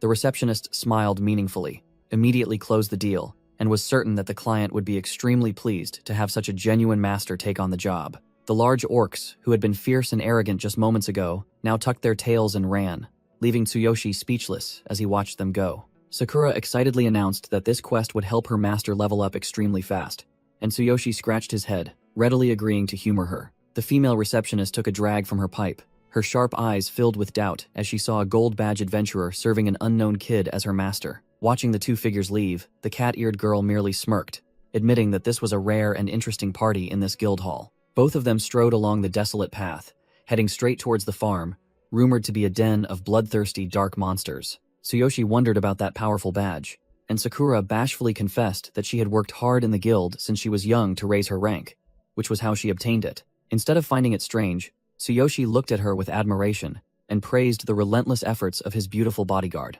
Her master's sincere praise made Sakura blush furiously, her beast ears drooping as she was so moved and happy that she mumbled her thanks. The rustling footsteps stopped on the grass, signaling that they had arrived at the deadly land that needed to be purged. Before them was the desolate farm scene, shrouded in thick fog, where Tsuyoshi clearly sensed a strong killing intent from the hidden enemies. Under a sky filled with thunder and lightning, Tsuyoshi and Sakura approached the farm's main gate, where a swarm of carnivorous darkness, level 10 monsters lurked like hungry ghosts. Tsuyoshi squinted, counting the monsters, and wondering if anyone could still be alive in this hellhole, while Sakura grimaced at their disgusting appearance. She explained that these creatures possessed the dark attribute, specializing in corrupting and transforming living beings into mindless berserker machines. It turned out these monsters were originally slimes consumed by darkness, which was why their bodies were so slimy. And the good news was that only lightning attribute attacks could defeat them. Hearing about the lightning attribute, Tsuyoshi's eyes lit up as if head struck gold, because his Thunder Chain Fall skill was the perfect hard counter for this map. He excitedly told Sakura to just watch from the sidelines as usual, so he could solo for all the experience points, his entire body beginning to activate a powerful blue electric current. Tsuyoshi's hand gripped the sword hilt tightly, preparing to rush into the slaughter for high-speed power leveling, regardless of the danger. Sakura quickly grabbed her master's hand to stop him, her face filled with worry as she warned that this was no beginner's area for him to risk soloing. She feared he would be ganged up on and killed, so she insisted on fighting alongside him, reminding him that his life was more important than those cheap experience points. Tsuyoshi scratched his head, reassuring his bodyguard, his eyes firm as he explained that he had to level up frantically to prepare for the impending disasters in his own world. Sakura nodded seriously, affirming that she would answer all of her master's questions so he could fully understand the combat situation. Tsuyoshi thoughtfully recalled his promise to the Beast King. He needed to know how much he needed to grind to be strong enough to solo the test in another year. Seeing her master mention the fight with the final boss, Sakura was slightly surprised but remained focused, listening intently. She lowered her face, her expression turning gloomy and hesitant, as she had to tell her master the harsh truth. Sakura sighed, flatly stating that with his current level, him demanding to pass the test in a year was unthinkable. Tsuyoshi broke out in a cold sweat, not understanding why his attendant would pour such cold water on him so bluntly. She explained that merely surviving a year would be a miracle, let alone facing the divine judgment, then asked if he understood anything about the level system's rules. Tsuyoshi scratched his chin, admitting he was quite clueless, only vaguely aware that both worlds shared a common level scoring system. He understood that the higher an adventurer's combat power in this world, the more his hero power in the real world would synchronize and increase accordingly. Sakura concluded with the crucial information that the level cap was 100, and the Beast King currently sat at level 92 with unparalleled overwhelming power. Images of the three supreme kings of the human, elven, and beast races appeared like unshakable monuments of peak power for each race. Chibi Tsuyoshi scratched his chin, full of doubt, wondering if that rather scholarly-looking beast king was truly as formidable as rumored. Sakura explained the harsh threshold mechanism that made leveling up incredibly difficult at high levels. Citing examples of those forever stuck at their current rank, she bitterly admitted that she had been stuck at level 72 for over 20 years, despite all her efforts, and demanded that he reach at least level 50 to even have a chance of survival. Sakura's face flushed with worry, asserting that this mission was impossible because ordinary people took a lifetime to reach that milestone, let alone a mere year. Tsuyoshi maintained his cool demeanor, silently accepting the hand placed on his shoulder and the heartfelt dissuasions from his attendant. He offered a reassuring and confident smile, showing that he understood Sakura's worries, but was completely unfazed. Sakura's eyes welled up, her face like a puppy's, as she swore to stand by him to the ends of the earth, no matter how disastrous the outcome. Tsuyoshi sternly reminded her not to ever lump him in with the ordinary adventurers out there, because he was top tier. He clenched his fist with determination, believing that with his track record of surviving the divine judgment and lifting the divine king's hammer, the goal of level 50 was entirely within reach. Tsuyoshi secretly marveled at his luck in possessing a teleportation ring and the divine selection system, confidently asserting that he was the chosen one who would break all conventional rules. Sakura looked up at her master's magnificent back with starlit eyes, reverently whispering, "Master." She clasped her hands tightly to her chest with an expression of absolute faith, firmly declaring that Tsuyoshi would undoubtedly become a living legend. Tsuyoshi activated a blue current that ran down his arm to his sword, decisively giving the order to depart with the demeanor of a superior. He maintained a cold, calculating expression, turning to ask her his second question to clearly define his upcoming leveling goal. Tsuyoshi wondered about the minimum level needed to crush his opponent, an image of the arrogant, scarred gangster boss appearing in his mind. Sakura placed a finger to her lips, pondering, as she analyzed the situation based on having to take on both the level 10 warrior and his numerous minions alone. As Tsuyoshi strode majestically towards the iron gate with his glowing greatsword, Sakura concluded that he needed to reach at least level 12 to secure victory. Although his status screen only showed level 6, Tsuyoshi arrogantly declared he would hit level 12 inches just 1 week, right in front of the monsters awaiting their demise. The dark slime monster opened its wide maw full of sharp teeth and let out a piercing shriek, unaware that it was about to become experience points for him. Tsuyoshi stepped forward, sword in hand, to face the colossal level 10 carnivorous darkness, ordering Sakura to step back so he could have the stage to himself. His eyes glowed blue as he activated his divine eye, determined to fully exploit the system to find a way to crush his opponent. A notification screen appeared, revealing the monster's fatal weaknesses, the lightning element and the core hidden deep within its tough body. He tightened his grip on the sword hilt, planning to use his Thunder Chain Fall skill to strike directly at the core for a swift finish. Ignoring Sakura's warning about the risk of corruption upon contact with the monster, Tsuyoshi still shot into the air to locate the core. He didn't hesitate to plunge directly into the monster's slimy mass, accepting direct contact to reach his target. Protected from corrosive damage by his ultimate physique, he cheered excitedly upon discovering the core's location. Activating his maximum muscular strength, Tsuyoshi swung his greatsword in an incredibly powerful slash, aiming to tear through its outer shell. He slid across the ground, his face stunned, because his last slash to the monster's chest hadn't hit the damned core at all. The monster recovered at an alarming speed, making Tsuyoshi click his tongue and admit the resilience of this mobile punching bag. The monster suddenly transformed into a colossal pillar, intending to swallow its prey.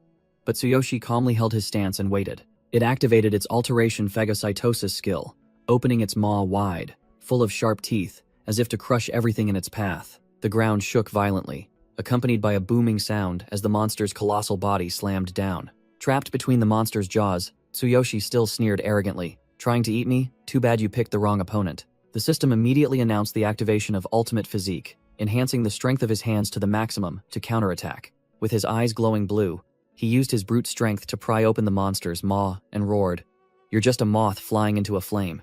Tsuyoshi roared, "Ill, tear your mouth open," then brutally ripped apart the monster's jaws with his bare hands against the deadly red backdrop. Sakura froze, witnessing that terrifying power, secretly marveling that he was truly a man who could turn the impossible into reality. The carnivorous darkness shrieked miserably as Tsuyoshi's sword plunged into its fatal weakness, causing its health bar to plummet uncontrollably. He tightened his grip on the sword hilt and triumphantly declared, with the blade now lodged in place, "Finally found it. So it was under your tongue."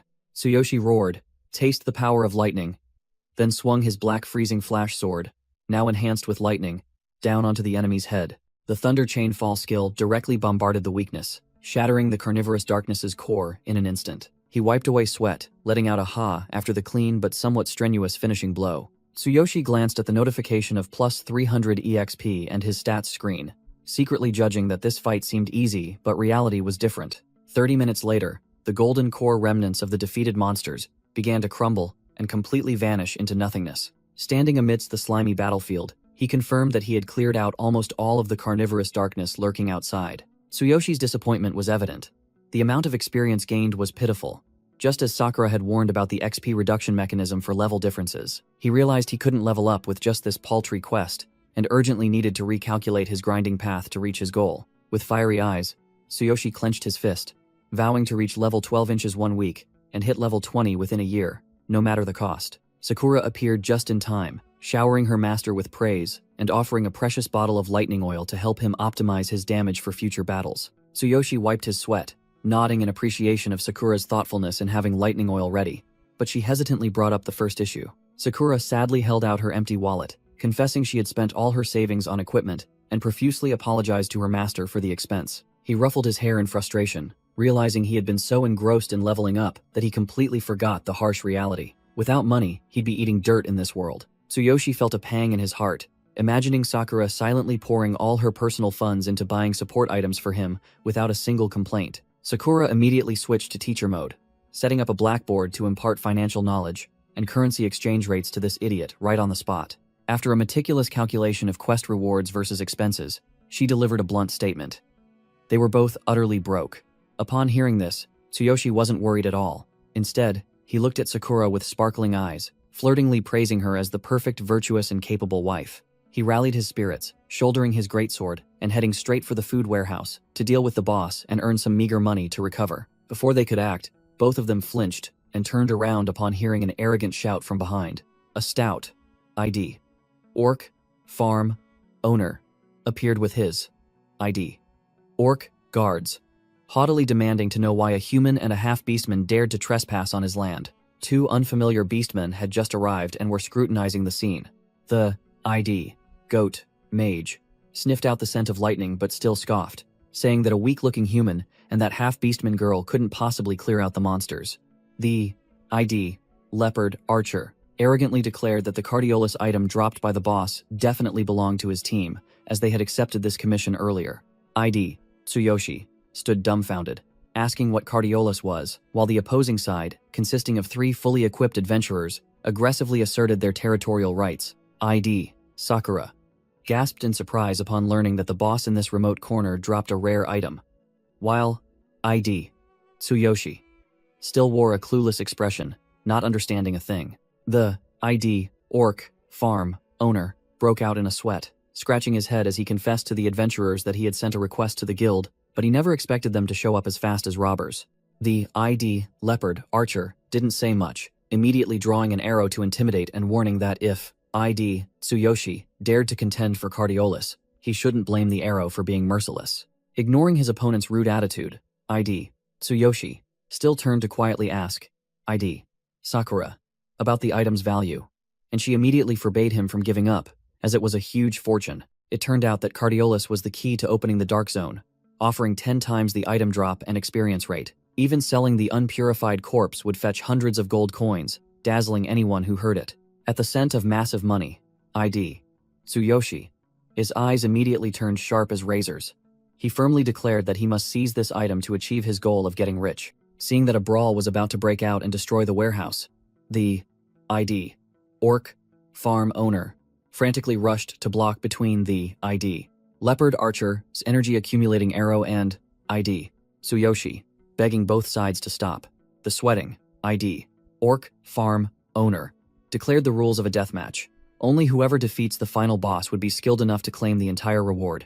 ID Sakura's eyes sharpened as she stepped forward to contend for priority, firmly asserting that she must obtain this item for her master. The large ID armored orc tank immediately cut her off, puffing out his chest proudly and stating that his group was personally invited by the owner, so they should have the right to go first. The group of level 12 adventurers sneered.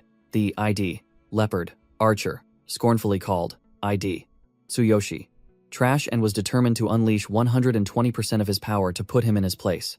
ID Sakura worriedly broke out in a sweat, seeing that the opponent's formation was perfectly balanced, consisting of a tank, warrior, archer, and mage. She feared that their side had lost their turn. Tsuyoshi unexpectedly raised his hand, interrupting the tense atmosphere, and made a crazy proposal for him to solo the boss alone. He confidently showed off his measly level 6 to challenge them to a bet, declaring that if he loses, he'll give up all rewards, but if he wins, he takes everything. The trio of level 12 adventurers froze for a few seconds, staring wide-eyed at the low level of the human kid before them, as if looking at a strange creature. The whole group burst into laughter, mocking Tsuyoshi as a madman who didn't know his limits for daring to solo a boss at level 6, and happily accepted this sweet deal. Tsuyoshi hoisted his greatsword onto his shoulder, giving a proud smirk as he sealed the bet, seeing that the fish had taken the bait. Sakura was extremely worried, warning her master that this boss was at least level 12 and possessed by darkness, not to be underestimated. Tsuyoshi winked confidently, patting his chest and telling her to trust his reliable level 6. Seeing her master's resolute attitude, Sakura could only smile helplessly and nod, placing her absolute trust in him. The armored orc tank and the leopard archer laughed heartily, gloatingly waiting to see the human kid mercilessly crushed by the boss. Tsuyoshi casually walked away, picking his ear, sneering disdainfully at the curses of the loud-mouthed, useless trash behind him. He activated his hidden level mode, his eyes turning sharp and cold as he muttered about who would truly be slaughtered by this blade. The goat mage flinched, utterly bewildered as he sensed Tsuyoshi S aura suddenly change 180 degrees. Tsuyoshi, alone, carrying his blade, stepped into the dazzling light of the dungeon, his solitary back figure filled with the aura of a king. His eyes glowed golden with killing intent, muttering about the valuable Cardiolus item, rather than caring if the opponent was strong or weak. Before him was the enormous level 14, carnivorous, darkness, boss, like a mountain of flesh with dozens of tentacles and a single blood-red eye, waiting. The goat, mage, and his companions stood scrutinizing, judging this level 14 boss to be unusually large, and stating that whoever wanted Cardiolus would need to be around level 23 to stand a chance of survival. Sakura watched her master's back with worried eyes, softly calling out master twice in vain in this precarious situation. The leopard archer crossed his arms and sneered, telling Sakura to prepare to collect a corpse, as he bet Tsuyoshi would be wiped out in less than 10 seconds due to his greed. Sakura's eyes glowed golden with killing intent. She coldly ordered the loudmouths to shut up immediately, making the atmosphere thick. Her overwhelming killing intent made all three beastmen freeze, their faces dumbfounded, never expecting the little cat to be so fierce. Tsuyoshi stood proudly before the darkness, holding his black, freezing, flash, sword, analyzing that this monster was several times stronger than the small fry outside, so he couldn't use the old methods. The carnivorous, darkness, boss, opened its single blood-red eye wide, bared its jagged teeth, and let out a deadly, intimidating roar towards the challenger. Tsuyoshi decided to put his black, freezing, flash, sword back into his inventory, knowing that the longer the fight, the more disadvantageous it would be. He needed a heavier toy to finish it quickly. He raised his hand to summon the divine king's hammer, dazzling golden electricity enveloping his entire body. As the system warned him, he only had 1 second to unleash this destructive power. Tsuyoshi precisely calculated his combo, activating ultimate physique to enhance his arm, adding heaven shaker to his thunder chain fall attack to send the monster to its demise in an instant. Tsuyoshi exerted all his might, his golden eyes burning with determination to fight to the death, knowing that if this attack missed, he would fall into a state of extreme weakness. Despite the risk, he gripped the hammer's handle tightly, ambitious to seize the item at all costs, simultaneously activating Heaven Shaker to maximize the attack's power. The ground beneath his feet cracked open, debris shooting into the air from the terrifying energy pressure being compressed. Facing the enormous, jagged, toothed mouth of the carnivorous darkness boss, Tsuyoshi didn't flinch but raised his divine hammer high, preparing to deliver the final judgment. The hammer in his hand glowed dazzlingly, like a miniature sun. The word thunder appeared, signaling the imminent release of lightning's wrath. From above, Tsuyoshi plunged down like a living meteor, unleashing his ID, thunder, chain, fall, skill, piercing straight into the grotesque tentacles desperately reaching out. Crash! A gigantic golden lightning pillar struck straight from the sky to the ground, crushing the monster and creating an explosion that shook the entire area with destructive force. The adventurers, including the ID leopard archer, ID goat mage, and ID armored orc tank, standing far away, could only look up at this mysterious natural phenomenon with dumbfounded expressions, wondering what the hell was happening. The aftershock of the attack was so strong that it blew away rocks and created a terrifying gust of wind, forcing the unwilling spectators to cower before the overwhelming power. ID. Sakura paled, realizing her master had recklessly used that forbidden power again. She was extremely worried, knowing he would become as weak as a snail right after this attack.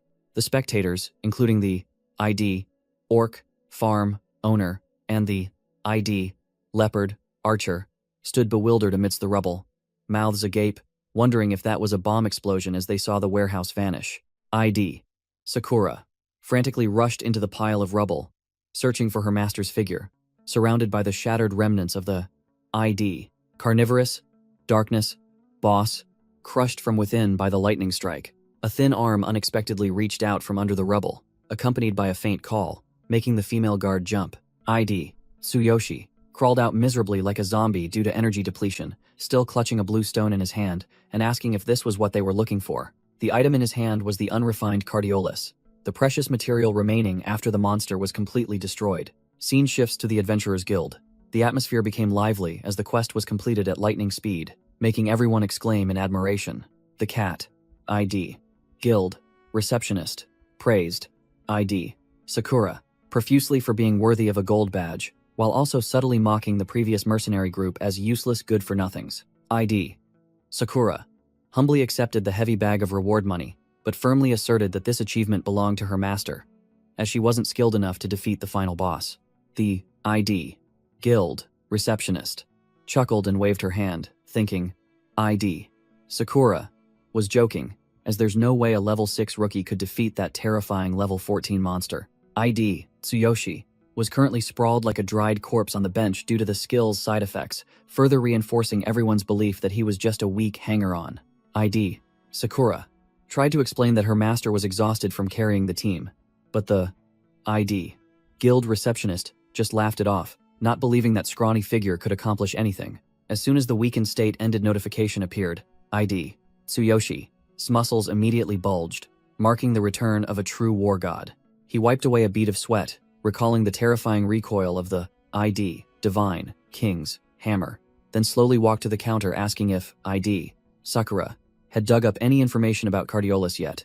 The ID. Guild receptionist's eyes widened upon learning they had actually obtained Cardiolus, and she quickly advised them to auction it off in the city center to earn a huge sum of money. Tsuyoshi dismissed the idea of selling it, wanting to keep it for himself. Sakura smiled contentedly as he directly asked for the Shaman Association's address to have this hot item purified. The guild receptionist explained that to use Cardiolus, one absolutely needed a high-level shaman to purify and infuse it with magic, as a novice couldn't handle it themselves. Although she warned that the upcoming shaman exam would make the shamans arrogant, the guild receptionist still enthusiastically wrote a letter of introduction for Tsuyoshi to take to the east side of the city. Hearing about the exam, Tsuyoshi immediately asked out of curiosity, surprised that this flailing profession also had such clear class divisions, just like combatants. Sakura raised a finger, explaining the 6 ranks from white to gold, asserting that items crafted by high-level shamans had completely different levels of effectiveness and price. She concluded that these shamans and alchemists were like arrogant nobles.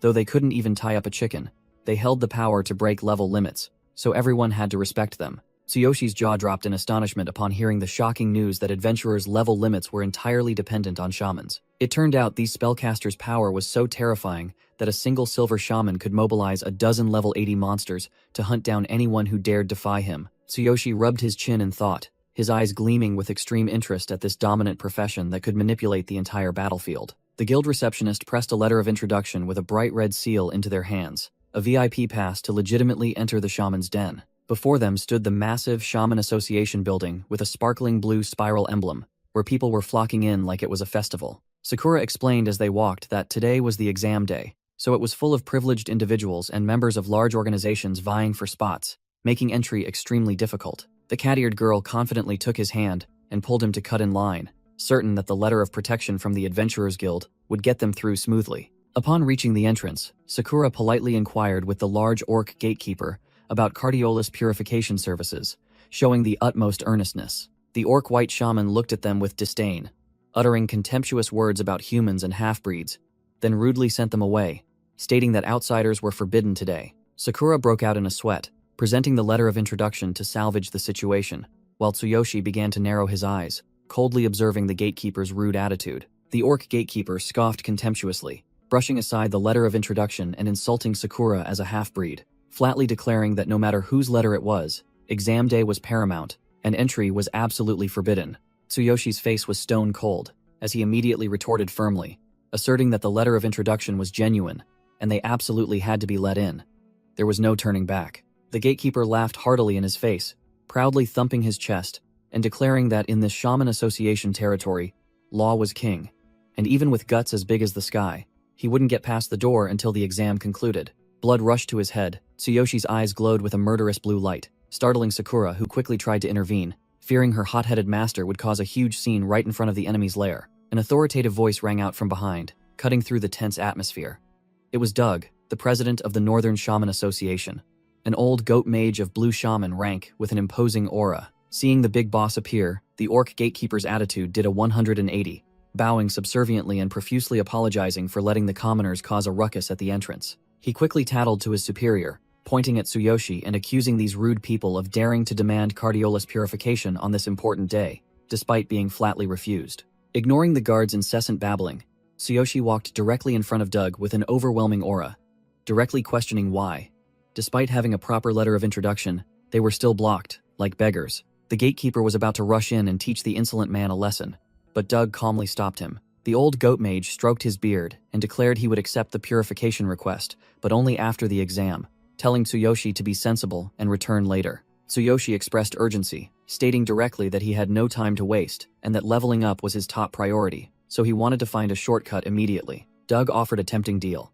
If Tsuyoshi participated in the shaman exam and achieved a perfect score, the president himself would arrange it. But he added a fatal blow, saying a warrior like him had no chance of entering the exam. Tsuyoshi scratched his head, feigning innocence as he asked about the exam conditions, making Sakura behind him break out in a cold sweat at her master's cluelessness. The surrounding crowd seized the opportunity to laugh gleefully, mocking his ignorance as a great disgrace to the adventurer community. The old goat mage Doug patiently explained that the core of a shaman was a mage, and to become a white shaman, one had to at least pass the alchemy and crafting tests. Tsuyoshi nonchalantly concluded that being a mage was enough, then casually extended his hand to ask the president for his magic staff right in front of everyone. Doug stared wide-eyed at the arrogant young man before him, unable to believe his ears that a mere brat dared to ask to borrow the association president's inseparable weapon. The orc gatekeeper furiously yelled, calling Tsuyoshi an idiot for daring to borrow from the president and threatening to call the guards to apprehend him if he continued to act recklessly, as he was not a mage. Ignoring the threats, Tsuyoshi maintained his confident posture, firmly asserting that if he was just lent the staff, he would prove he was more than capable of meeting the requirements. Old Doug found this challenge quite interesting, so he decided to hand the level unrestricted staff to Tsuyoshi to see how a warrior would show off his axe before a master carpenter. Sakura leaned close to her master's ear, whispering with a worried expression, wondering what trick he was planning in this den of shamans. Tsuyoshi merely smirked subtly, uttering a brief sentence telling her to trust him completely. Hearing the familiar magic words, Sakura's eyes immediately lit up with faith, knowing that once her master said it, he would surely accomplish it.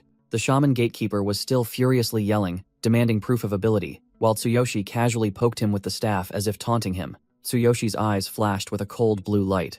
He waved his hand, immediately activating magic, causing the surrounding atmosphere to change. The orc's face went blank in surprise. Before he could understand what was happening, a strange crown symbol appeared above his head. A dry, cracking sound echoed, signaling that the magic attack had perfectly struck its target without missing. Instead of pain, the orc suddenly moaned with pleasure. His face flushed red like a blossoming maiden amidst 1,000 flowers, leaving Tsuyoshi speechless just by watching. Tsuyoshi smirked, calculating, asserting that as long as he could copy skills and had a magic staff in hand, casting magic was as easy as pie. He activated absolute duplication, proudly declaring that he wasn't confined to the label of a warrior but could become anything he desired. The target was identified, and the system immediately announced that the shining skill had been completely copied into his memory. Seeing the fiery aura surrounding Tsuyoshi, Doug was startled and cursed, calling him a pervert for such absurd power. Tsuyoshi swung the staff with great power, confident that as long as he could cast magic, this shaman certificate was as good as in his pocket. A surging wave of magic power erupted from him, making everyone gasp in astonishment, questioning their understanding of life because this person was not a pure warrior. Before unleashing his unique move, Tsuyoshi gently turned to remind Sakura to close her eyes to avoid being affected. Sakura obediently covered her eyes immediately, letting Tsuyoshi raise the staff high and activate the skill, causing a blinding light to sweep away all vision. The terrifying light forced Doug to hastily cast Imagine Shield, erecting a blue barrier to protect his aging eyes. President Doug maintained his superior attitude, flatly declaring that this shining spell was merely a petty trick, and there was no way it could penetrate his magic shield. The system unexpectedly suggested a crazy move, using ultimate physique to enhance magic power, which stunned Tsuyoshi, but he decisively chose yes to go all out. A dazzling explosion of light erupted fiercely as the magic energy stat surged to 3,500, transforming a basic skill into a wide-area destructive attack. Old Doug was utterly panicked as he felt the abnormally surging intensity of the light. His aging eyes began to succumb to the tremendous pressure. The Imagine Shield shattered like broken glass before the overwhelming power, leaving Doug just enough time to let out a pathetic scream as he was completely engulfed by the light. The entire area lit up like daytime, a terrifying surge of energy sweeping through every corner, plunging the surroundings into a dazzling white. While Sakura obediently covered her eyes and huddled in a corner to avoid the attack, Tsuyoshi stood tall amidst the radiance, calling out to the dazed president amidst the rubble. He opened his powerfully glowing blue eyes wide, displayed his genuine shaman profession status screen, and proudly asked if he was now qualified to take the exam. Doug covered his dazzled eyes, profusely sweating as he rapidly nodded, acknowledging the overwhelming power of this monster disguised as a rookie. The entire examination hall buzzed with chatter upon seeing a human dare to register for the mage examination, instead of settling for being an alchemist, as was customary. The crowd of beastmen, from orcs to leopards, all stared at the outsider with hostile gazes, for this was the first time in history such a case had been recorded.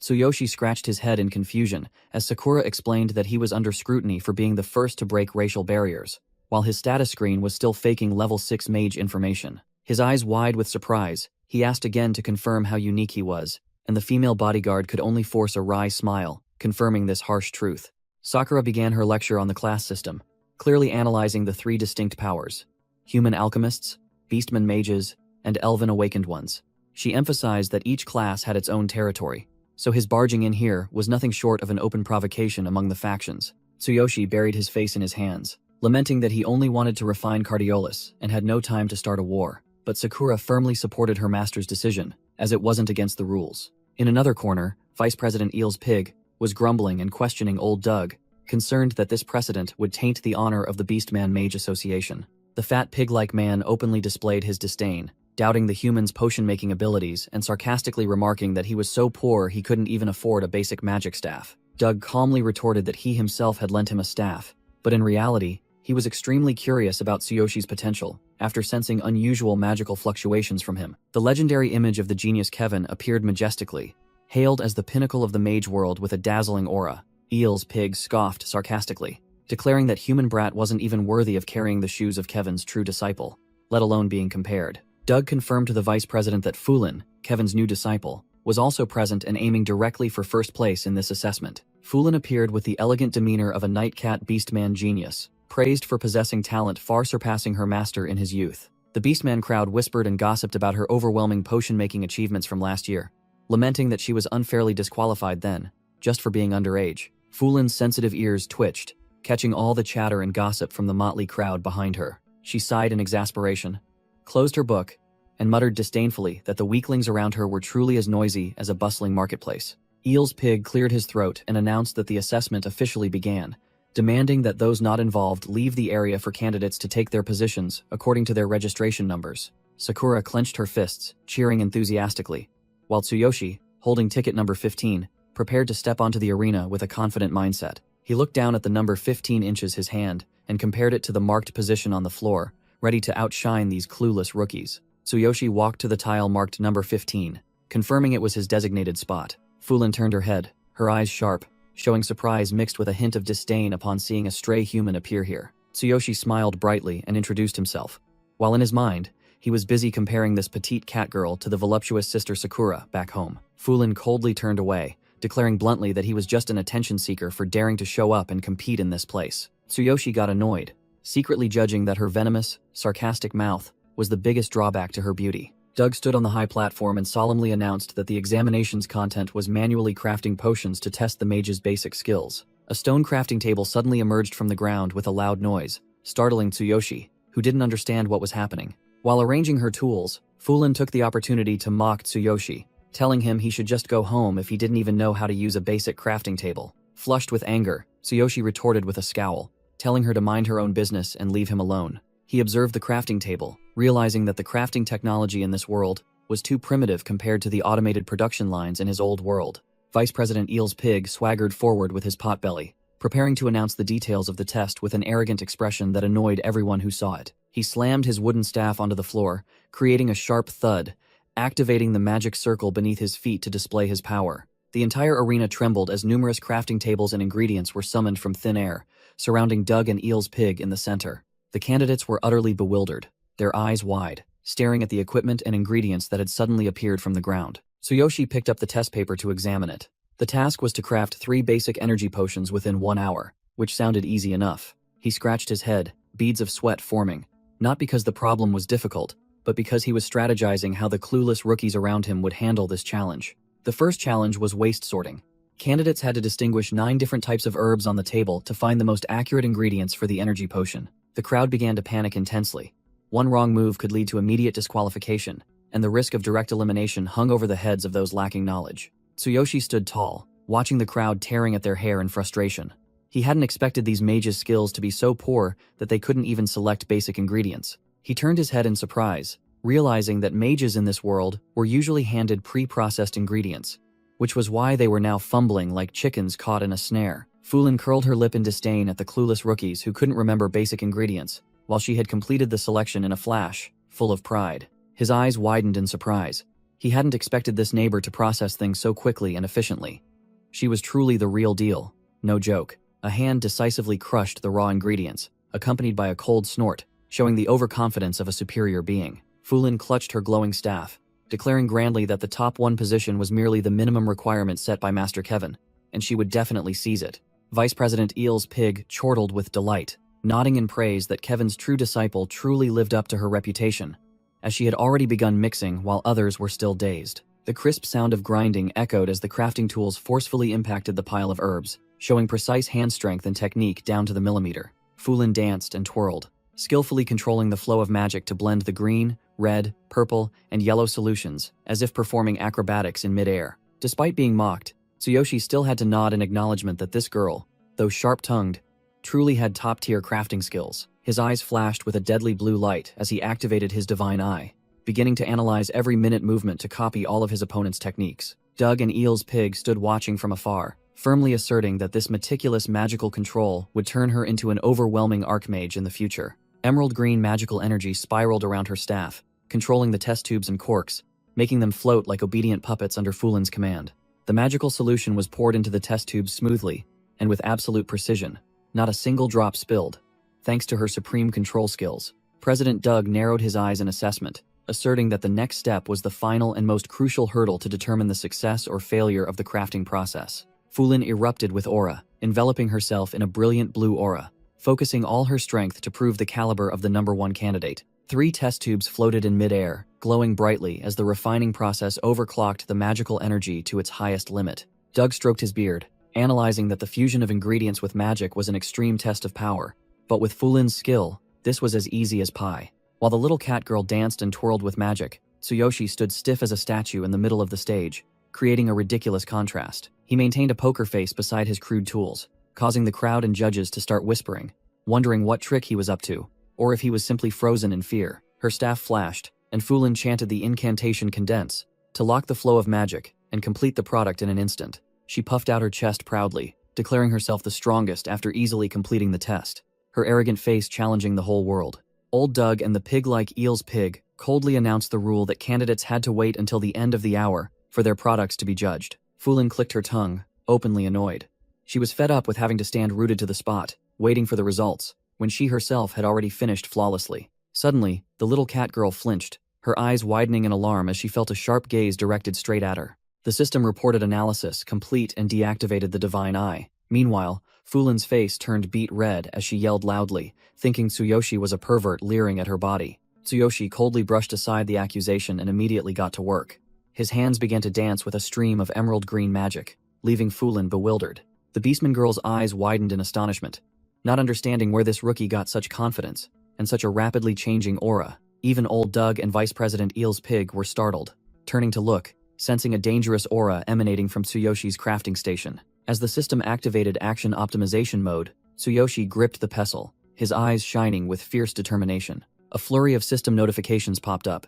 He automatically selected and crushed the ingredients with millimeter precision, activating a powerful refining process like a machine. Fulin broke out in a cold sweat, utterly panicked as she watched Tsuyoshi simultaneously selecting, crushing, and refining with an overwhelming power that completely defied her understanding. Old Eel's pig broke out in a cold sweat, his mouth agape as he realized the rookie was hiding his true skills, simultaneously selecting and crushing ingredients with unimaginable, terrifying magic power. The entire hall was suppressed by an invisible pressure. The old vice president couldn't believe his eyes, seeing that his skill level could rival that of the genius Kevin from back then.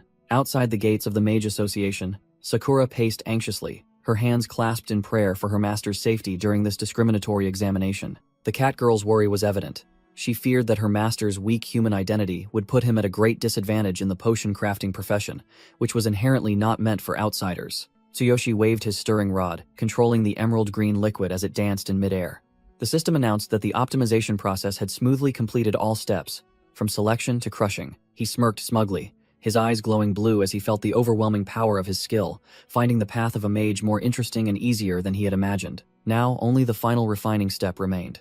Tsuyoshi focused intently, injecting magic power into the suspended solution, preparing to unleash a masterpiece that would astound the Beastmen. Fulin froze, unable to accept the cruel truth that she was being surpassed in processing speed by a human she considered trash. In her utter panic, she suddenly realized that the technique he was using was Godspeed. Completion, the famous ultimate technique her master Kevin once used to demonstrate his power. Old Doug recalled the past, admitting that years ago, Kevin had caused a sensation by using this move to create a grade C potion, something even seasoned examiners struggled to achieve. Eel's pig broke out in a cold sweat but stubbornly tried to reassure himself, asserting that creating a grade C potion was a rare miracle that an outsider could never accomplish. A notification panel appeared, explaining the rarity of grade C potions, which were typically only for blue mages, while old Doug maintained a profound silence, observing intently. Tsuyoshi was surprised when the system announced that potion grades would range from D to S, depending on the crafter's skill, completely unlike the mass-produced trashy potions of his old world. The predicted result clearly showed a grade D basic recovery potion, making him click his tongue and think that this level was enough to pass. However, Tsuyoshi's eyes sharpened again, as he decided he had to crush Fulin to claim first place, so the minimum goal had to be a grade C potion, to ensure absolute victory. He stared intently at the bubbling test tube, calculating how to raise the potion's grade by adjusting the power and magical attributes during the refining process. Tsuyoshi's eyes flashed as he realized the crux of the problem lay in changing the intensity and nature of the energy flow being infused. He activated his ultimate physique to push his magic power capacity limit to 150. His body glowed brilliantly like a reactor, but he was still trying to solve the attribute problem. Seeing his opponent stand still, Eel's pig gloated contemptuously, believing he had run out of energy after the initial processing and was about to fail miserably, just as predicted. Fulin watched his every move with a tense expression, silently wondering why he was hesitating at the final step when the potion's solidification process was almost complete. The dog-faced supervisor impatiently rushed over, yelling loudly as he saw Tsuyoshi standing still like a statue, urging him to quickly complete the refining. The supervisor reached out to interfere, chattering incessantly as he warned that Tsuyoshi's magic power was about to run out. Fulin unexpectedly intervened to stop that foolish action, yelling directly at the supervisor for daring to disturb her opponent's concentration, teaching him a lesson about basic mage rules. Ignoring the commotion outside, Tsuyoshi broke out in a cold sweat as he realized his current magic power was completely unattributed. The system flashed red with the words, "No attribute. Necessity is the mother of invention." He suddenly remembered the Divine King's hammer and the domineering lightning attribute that had been infused into his body when he used that heavy weapon. Doug noticed the unstable magic power fluctuations, while old Eel's pig's eyes narrowed in a smile, gleefully believing that the human boy was about to taste miserable failure. Tsuyoshi's left eye blazed with lightning. He roared in his mind, summoning the power of the Divine King's hammer to rise immediately. A terrifying surge of electricity exploded around Tsuyoshi. The image of the divine hammer appeared faintly as he forced his body to accept the borrowed power. The audience and Fulin alike gasped in astonishment, breaking out in a cold sweat as they felt his magic power suddenly surge to an insane level. Tsuyoshi activated his ultimate physique to overclock his magic power limit to 3,500, successfully transforming the attribute to the lightning element for a brief 6 seconds to deliver the decisive blow. The greenish-blue electricity surged violently. Tsuyoshi roared in his mind, forcing the concentrated lightning energy into the fragile test tubes, completing the refining and solidification process brutally but effectively. He let out a long, drawn-out breath, drenched in sweat, after the intense overclocking. Before him were 3 completed blue potions.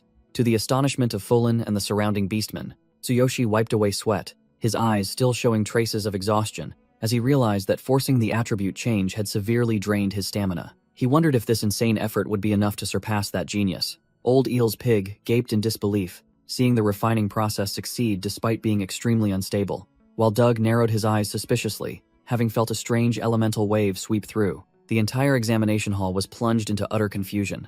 The crowd whispered and discussed the bizarre magic Tsuyoshi had just performed, while he himself stood there panting blankly beside a no less bewildered Fulin. The orc supervisor roared, ordering them to stop immediately, sternly declaring that anyone who dared to tamper further would be instantly disqualified, officially bringing the tension-filled competition to a close. Doug and Eel's pig began to move to grade the potions. The 2 most powerful old men walked with an air of superiority, preparing to decide the fate of the insignificant contestants. Doug uncorked a bright red potion from some random contestant, sniffed its faint aroma, then bluntly declared that the liquid was only worthy of a cheap grade D. The weaker contestants bowed profusely in thanks despite receiving unfavorable results, showing absolute obedience to the authority of the association president. Eel's pig was far more ruthless. He grimaced in disgust at several dark purple potions, reeking of burnt fumes from being over-refined, flatly declaring them failures and dismissing them as trash not worth mentioning. A pale-faced contestant cried out miserably when the examiner judged his potion as trash, saying it would only cause negative effects if consumed, offering no benefits whatsoever. The scene was chaotic, with some crying and some laughing.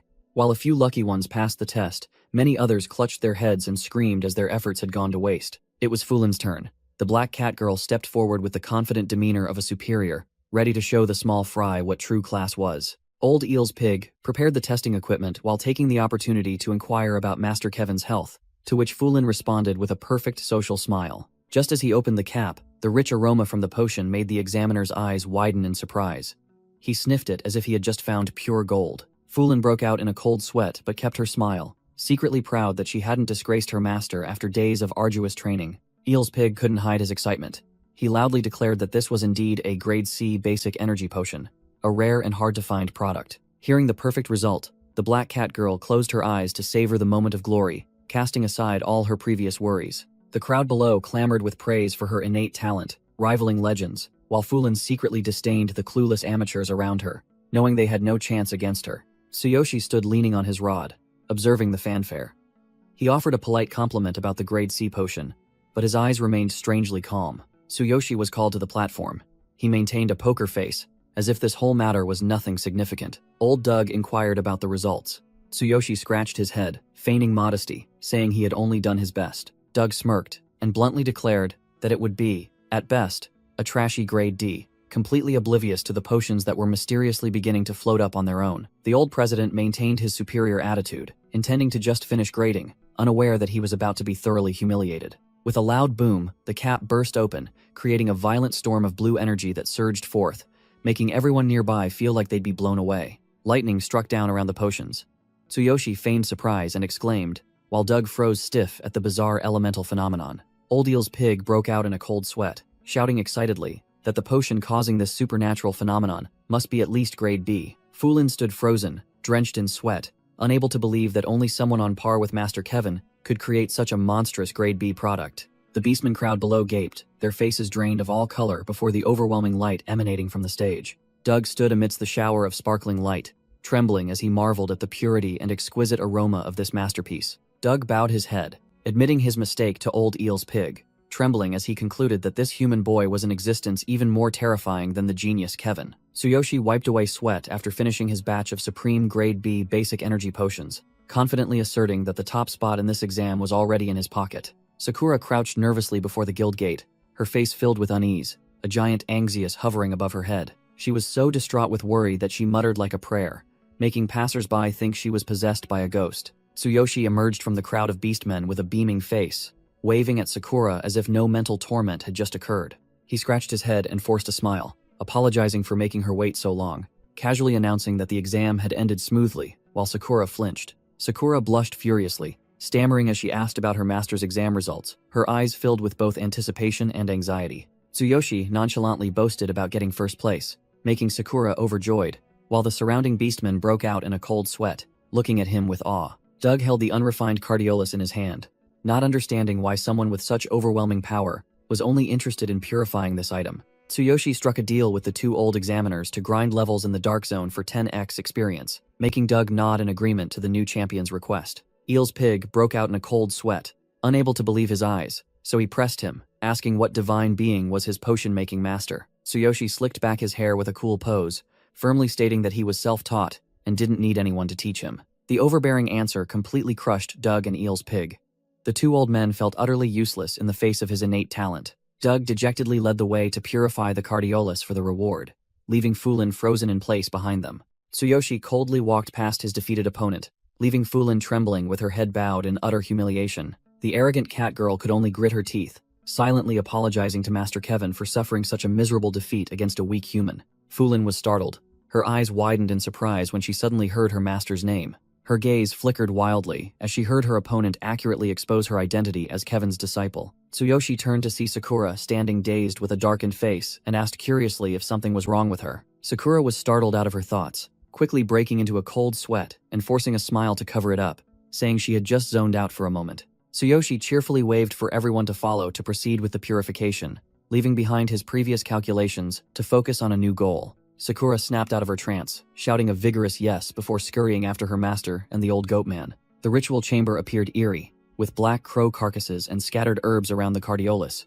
which was emitting a deadly purple miasma. Doug began to wave his staff, casting spells, muttering incantations to summon natural elements to activate the radiant magic circle beneath his feet. Eel's pig stood beside him, feigning knowledge, explaining that the stone was too heavily tainted and required a specialized ritual to be thoroughly cleansed. Tsuyoshi curiously asked about the power of this magic, and Sakura seized the opportunity to explain that shamans are also mages, and the stronger the spell, the longer the incantation. The sound of purification echoed as a fierce golden light erupted, dispelling all the dark miasma clinging to the stone with natural power. Doug looked extremely authoritative as he raised his staff high, pouring all the power of a high-level mage to restore life to the item. The stone now hovered in Tsuyoshi's hand with a pure light. Doug instructed him to infuse magic power into it to immediately lock item ownership. The old goatman Doug revealed that this was an extremely rare mid-grade item, something adventurers often had to risk their lives in the Dark Zone to obtain. Tsuyoshi's eyes lit up when he heard medium difficulty, eager to devour a massive amount of experience, ignoring the warnings about the danger from the two old mages. The old goat Doug began to drone on about textbook strategies, advising him to form a party with a full complement of tanks, fighters, and healers to ensure his safety. Tsuyoshi sneered and flatly refused, stating he wanted to solo to claim 100% of the experience points, bluntly declaring that sharing XP was never in his dictionary. A dark spatial gate opened from the cardiolus, signaling an instanced dungeon that could be reset 3 times for free clearing. The two old mages explained the monster farming mechanism. After 3 clears of this dungeon, the item would turn to dust, just like a time-limited event. Eel's pig added a threatening remark that once inside, there was no turning back, unless he cleared all monsters or died miserably, in which case the system would automatically kick the corpse out. Tsuyoshi chuckled at the grim prospect, turning to look at Sakura and firmly declaring that he would never leave in such a pathetic way. Sakura, his maid, thoughtfully pressed a large bag of recovery potions, which she had bought with her reward money, into her master's hand, fully preparing him for this solo hunt. Tsuyoshi blushed with emotion at Sakura's devotion, telling her to stay and wait before grabbing his gear and setting off, burning with enthusiasm. Doug realized in a panic that Tsuyoshi had returned the magic staff and wondered how he would cast spells, but the only reply was a proud, glowing blue gaze. "I don't need that." Tsuyoshi slung the pitch-black ice sword over his shoulder, sneering as he declared himself a true warrior with overwhelming strength stats. He charged straight into the dark purple spatial gate without hesitation, leaving Sakura behind, praying with clasped hands. Old Eel's pig gaped, sweat pouring down him like rain as he realized that the guy with the terrifying amount of magic power had chosen to be a brute warrior. Doug narrowed his eyes, watching the arrogant ones retreating back. The old man secretly wondered to what extent this monster would evolve. As soon as he stepped into the shadow forest, Tsuyoshi shot off like an arrow, determined to clear this map completely before the 1-2 Our time limit ended. A pack of level 10 dark wolves was tearing apart their prey, unaware that they had fallen into the sights of a true hunter hiding in the bushes. The beast lunged forward with a mouth full of sharp teeth, but Tsuyoshi was ready to send it to its ancestors even faster. He activated ultimate physique. His muscles bulged like cold steel as he poured all his strength into his hands, preparing to deliver the finishing blow. A pillar of blue lightning struck directly on the monsters' heads, activating the paralysis effect, and causing the entire pack's HP bars to plummet uncontrollably. Tsuyoshi charged into the electric storm, swinging his sword and slaughtering the immobilized wolves to reap a shower of juicy experience points. Tsuyoshi smirked in satisfaction, seeing that each of these small fry monsters dropped a whopping 500 experience points, as lucrative as a mini-boss in the old world. He quickly calculated his grinding route, determined to clear 3 rounds of the dungeon to level up twice consecutively before dragging his body out. As soon as the paralysis effect ended, the dark wolves immediately sprang up and lunged to bite and tear with astonishing ferocity and recovery speed. Tsuyoshi broke out in a cold sweat, realizing that these dark element monsters had significantly higher resistance to status effects than normal, causing his spells to wear off too quickly. He swung his sword to parry just in the nick of time. His throat was almost torn open by those sharp teeth due to the beast's terrifying speed. Tsuyoshi's blue eyes widened completely as he witnessed the mutated intelligence and cunning of the monsters in this dungeon. The cunning monster used its fallen comrades' bodies to obscure Tsuyoshi's vision, then launched an extremely insidious sneak attack from a blind spot. Without hesitation, Tsuyoshi activated ultimate physique, channeling 60% of his strength into his hands, making his muscles bulge like old tree roots as he prepared for a counterattack. With explosive power, he swung his sword in a clean, swift arc, cleaving both the monster and the obstacle in a single, powerful stroke. Seeing the notification showing plus 600 experience, Tsuyoshi smiled triumphantly, as this leveling speed was more than enough to help him reach level 7 on his very first farming run. Old Doug turned to probe Sakura, asking if she was worried sick about her master, standing before the jaws of death. He remarked that rushing into the dark zone alone was unprecedented madness, unless that person possessed overwhelming monstrous power. Sakura replied with a resolute, fiery gaze, firmly affirming her absolute faith in her master without a hint of hesitation. The fat pig, Eel's pig, sneered, declaring that many talented individuals had died young due to arrogance, then turned his back and left first, thinking the outcome was already decided. Sakura watched the fat pigs retreating back, her eyes flashing with anger, utterly furious at his despicable contempt for Tsuyoshi. Inside the dungeon, Tsuyoshi was leaning on his sword, panting like an ox, sweat dripping profusely after a relentless string of battles without rest. The system issued a red alert as his stamina and willpower dropped to 50%. The price for overusing ultimate physique was his body screaming from exhaustion amidst the pile of wolf carcasses. Fortunately, Sakura had thoughtfully prepared supplies. He quickly pulled out several basic stamina and energy recovery potions from his bag to salvage the situation. Without a second of hesitation, Tsuyoshi tilted his head back and chugged the vial of blue liquid to recharge his exhausted body. The moment he swallowed it, he wanted to vomit violently. His face contorted, eyes rolled back from the disgusting, hard-to-swallow taste of this cheap medicine. Despite the nauseating taste, the effect was immediate. His stamina and willpower bars began to recover. Tsuyoshi wiped his mouth, determined to continue grinding non-stop. Outside the spatial gate, swirling with an enchanting purple, the old goat Doug and Sakura patiently waited, refusing to leave. Sakura turned to ask, wondering why the esteemed chairman Doug still hadn't bothered to leave like that fat pig. Doug sighed deeply with a worried expression, admitting that he was anxiously worried if that human kid would survive and return. In his eyes, that kid claimed to be a warrior, yet possessed an arrogant demeanor and actions that were completely different from the norm. He muttered, listing Tsuyoshi's unconventional achievements, from a warrior taking a mage exam, purifying medicinal ingredients, to crafting B-grade potions without a magic staff. Suddenly, rumbling tremors echoed from deep within the gate, startling the old man and interrupting his thoughts. Sakura smiled brightly, her ears perked up proudly, for she knew well that the shaking sound was the distinct, thunderous roar of her master. She asserted confidently to the old man that as long as the explosions still echoed, her master was safe and tearing up this dungeon. Inside the darkness, Tsuyoshi roared valiantly, swinging his greatsword wreathed in lightning, striking down the incoming dark wolves with a lightning blow. Destructive lightning bolts rained down from above like hammers, incinerating the dark wolves that dared to approach in an instant.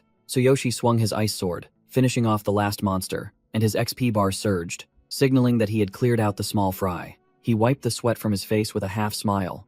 Though his body was exhausted, his eyes still burned with ambition as he thought of reaching level 7 after defeating the final boss. Standing before the massive hellgate carved with a demonic eye, he decided to pause and recover to optimal condition before the decisive battle. He relaxed his body, plopped down onto an ancient tree stump in the dark corner to make the most of every second to rest. Tsuyoshi lay sprawled on the ground, gritting his teeth, enduring the horrible, bitter taste of the pile of recovery potions in exchange for a surge of green vitality, healing his body at rocket speed. The full recovery notification just appeared, and he immediately shot up, gripping his sword hilt, burning with fighting spirit, ready to flatten anything in his path. The massive stone gate began to shake violently. Ancient dust fell as the millennium-old sealing mechanism was activated. Blinding light streamed out from within, forming a path for the conqueror, and Tsuyoshi's imposing figure stepped into the lair of death. He strode boldly into the ruined hall, where the boss, exuding purple death energy, arrogantly awaited its prey to walk into its demise. A massive, dark, rippling mass of muscle, exuding power, appeared in the darkness, promising no easy battle. A fiery red eye beneath the old iron helmet opened wide, locking onto its target with dense killing intent.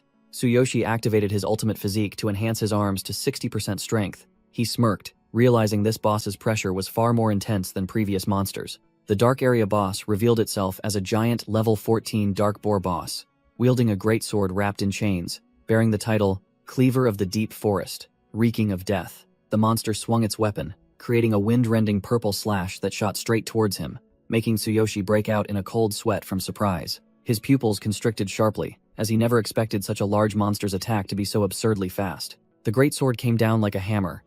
Tsuyoshi hastily raised his ice sword to block the blow, causing the ground beneath his feet to crack and shards of rock to fly everywhere. He gritted his teeth, enduring the 1,000-pound weight pressing down, cursing inwardly because this monster's terrifying speed and strength far exceeded his expectations. The Dark Boar boss pressed its face close to its opponent, its snorting breath exuding a deadly purple mist right before Tsuyoshi. Tsuyoshi felt his body tremble uncontrollably. He wondered in confusion if this was his opponent's overpowering fear skill. The Tremble Slow skill was activated, an advanced technique that used an overwhelming aura to utterly terrify the opponent and paralyze them limb by limb. Tsuyoshi broke out in a cold sweat, his body stiff as a rock. He desperately screamed in his mind, forcing this mortal body to move immediately. A brilliant surge of power unexpectedly erupted from his hand, tearing through the invisible restraint binding his body. The monster, without mercy, brought its weapon down, creating a loud explosion that shook the entire space. Tsuyoshi managed to swing his ice sword to block the blow, just as the system announced the debuff had ended.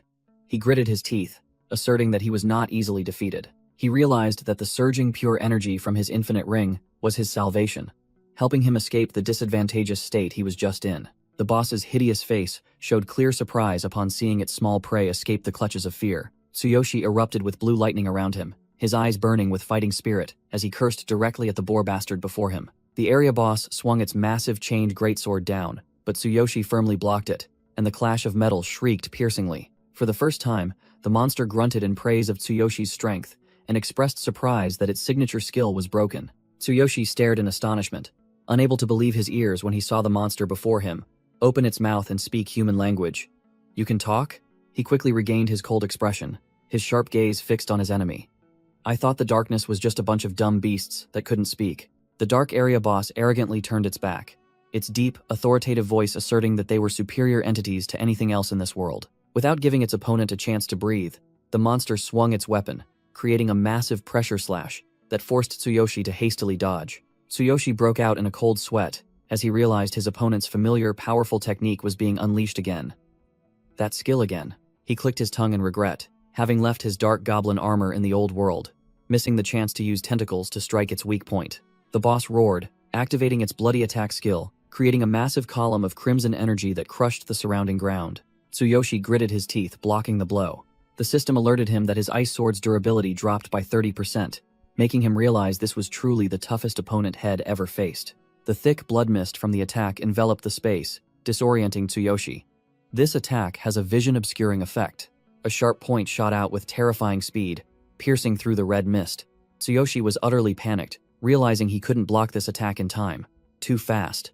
A clean slash tore through his flesh, causing fresh blood to gush out like a fountain upon impact. The attack was so fast that the naked eye couldn't follow, leaving a bloody, deadly afterimage slashing through space. The brutal impact created a horrifying wind-rending sound, proving this monster's power was genuine. Tsuyoshi was flung away like a rag doll, skidding across the dusty ground after the heaven-shattering blow. He struggled to plunge his ice sword into the ground to stop his retreat, visibly battered after the failed block. Tsuyoshi grimaced, looking at the deep wound on his neck.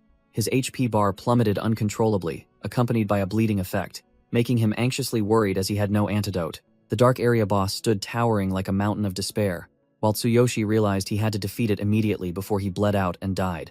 Sweat and blood mingled on Tsuyoshi's extremely tense face as he calculated the risks of prolonging the fight. Veins bulged on his arms, and blue electricity began to crackle around them, signaling that he had abandoned any thought of retreat to fight to the death. Tsuyoshi cast aside all hesitation, launched himself into the air with blazing eyes, and unleashed his Thunder Chain Fall skill to decide the victor. The Dark Boar boss glared with fiery red eyes at the incoming attack, without a hint of fear or wavering.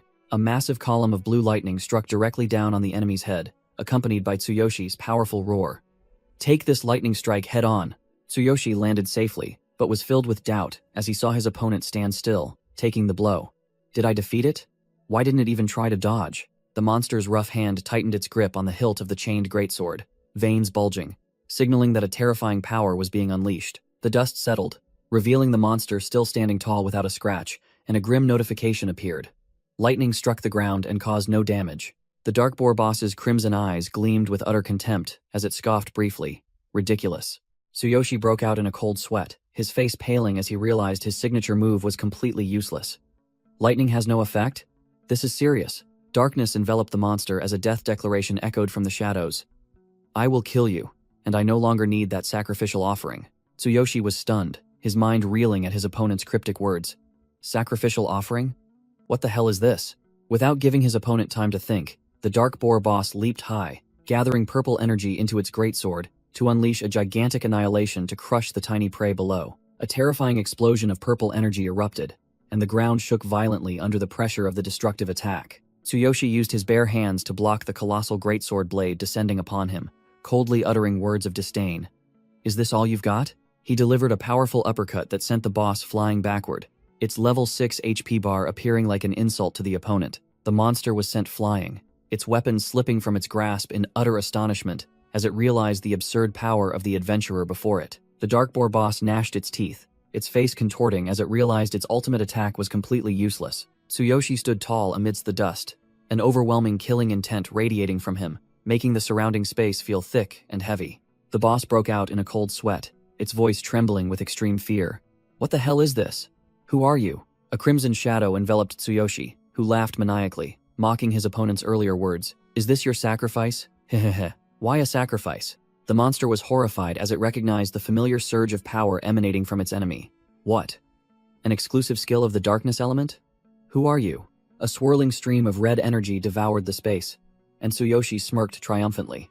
Thanks for bringing yourself close enough for me to attack. Tsuyoshi proudly declared that he had successfully copied the sacrifice skill, which the monster had just mentioned, using his absolute duplication ability. Accepting the sacrifice of half his HP to remove all negative effects and maximize his power, he swore to crush his opponent to dust with his bare hands. The physique sacrifice skill activated, putting immense pressure on his body, but in return, his physical strength was tripled for 60 seconds of destruction. The Dark Boar boss trembled and recoiled, stammering in disbelief that a human could unleash an exclusive skill of the darkness element. As the chosen one, capable of copying any skill, regardless of level or race, Tsuyoshi charged forward like a crimson whirlwind, finding this as easy as pie. The ground shook violently and cracked open, forming a colossal crater under the terrifying pressure of his explosive footsteps. The boss only realized the impending danger when the shadow of death was already upon it, leaving no time to react. The monster's pupils constricted as Tsuyoshi's light-speed charge was clearly reflected in its terrified eyes. Without letting his opponent utter a word,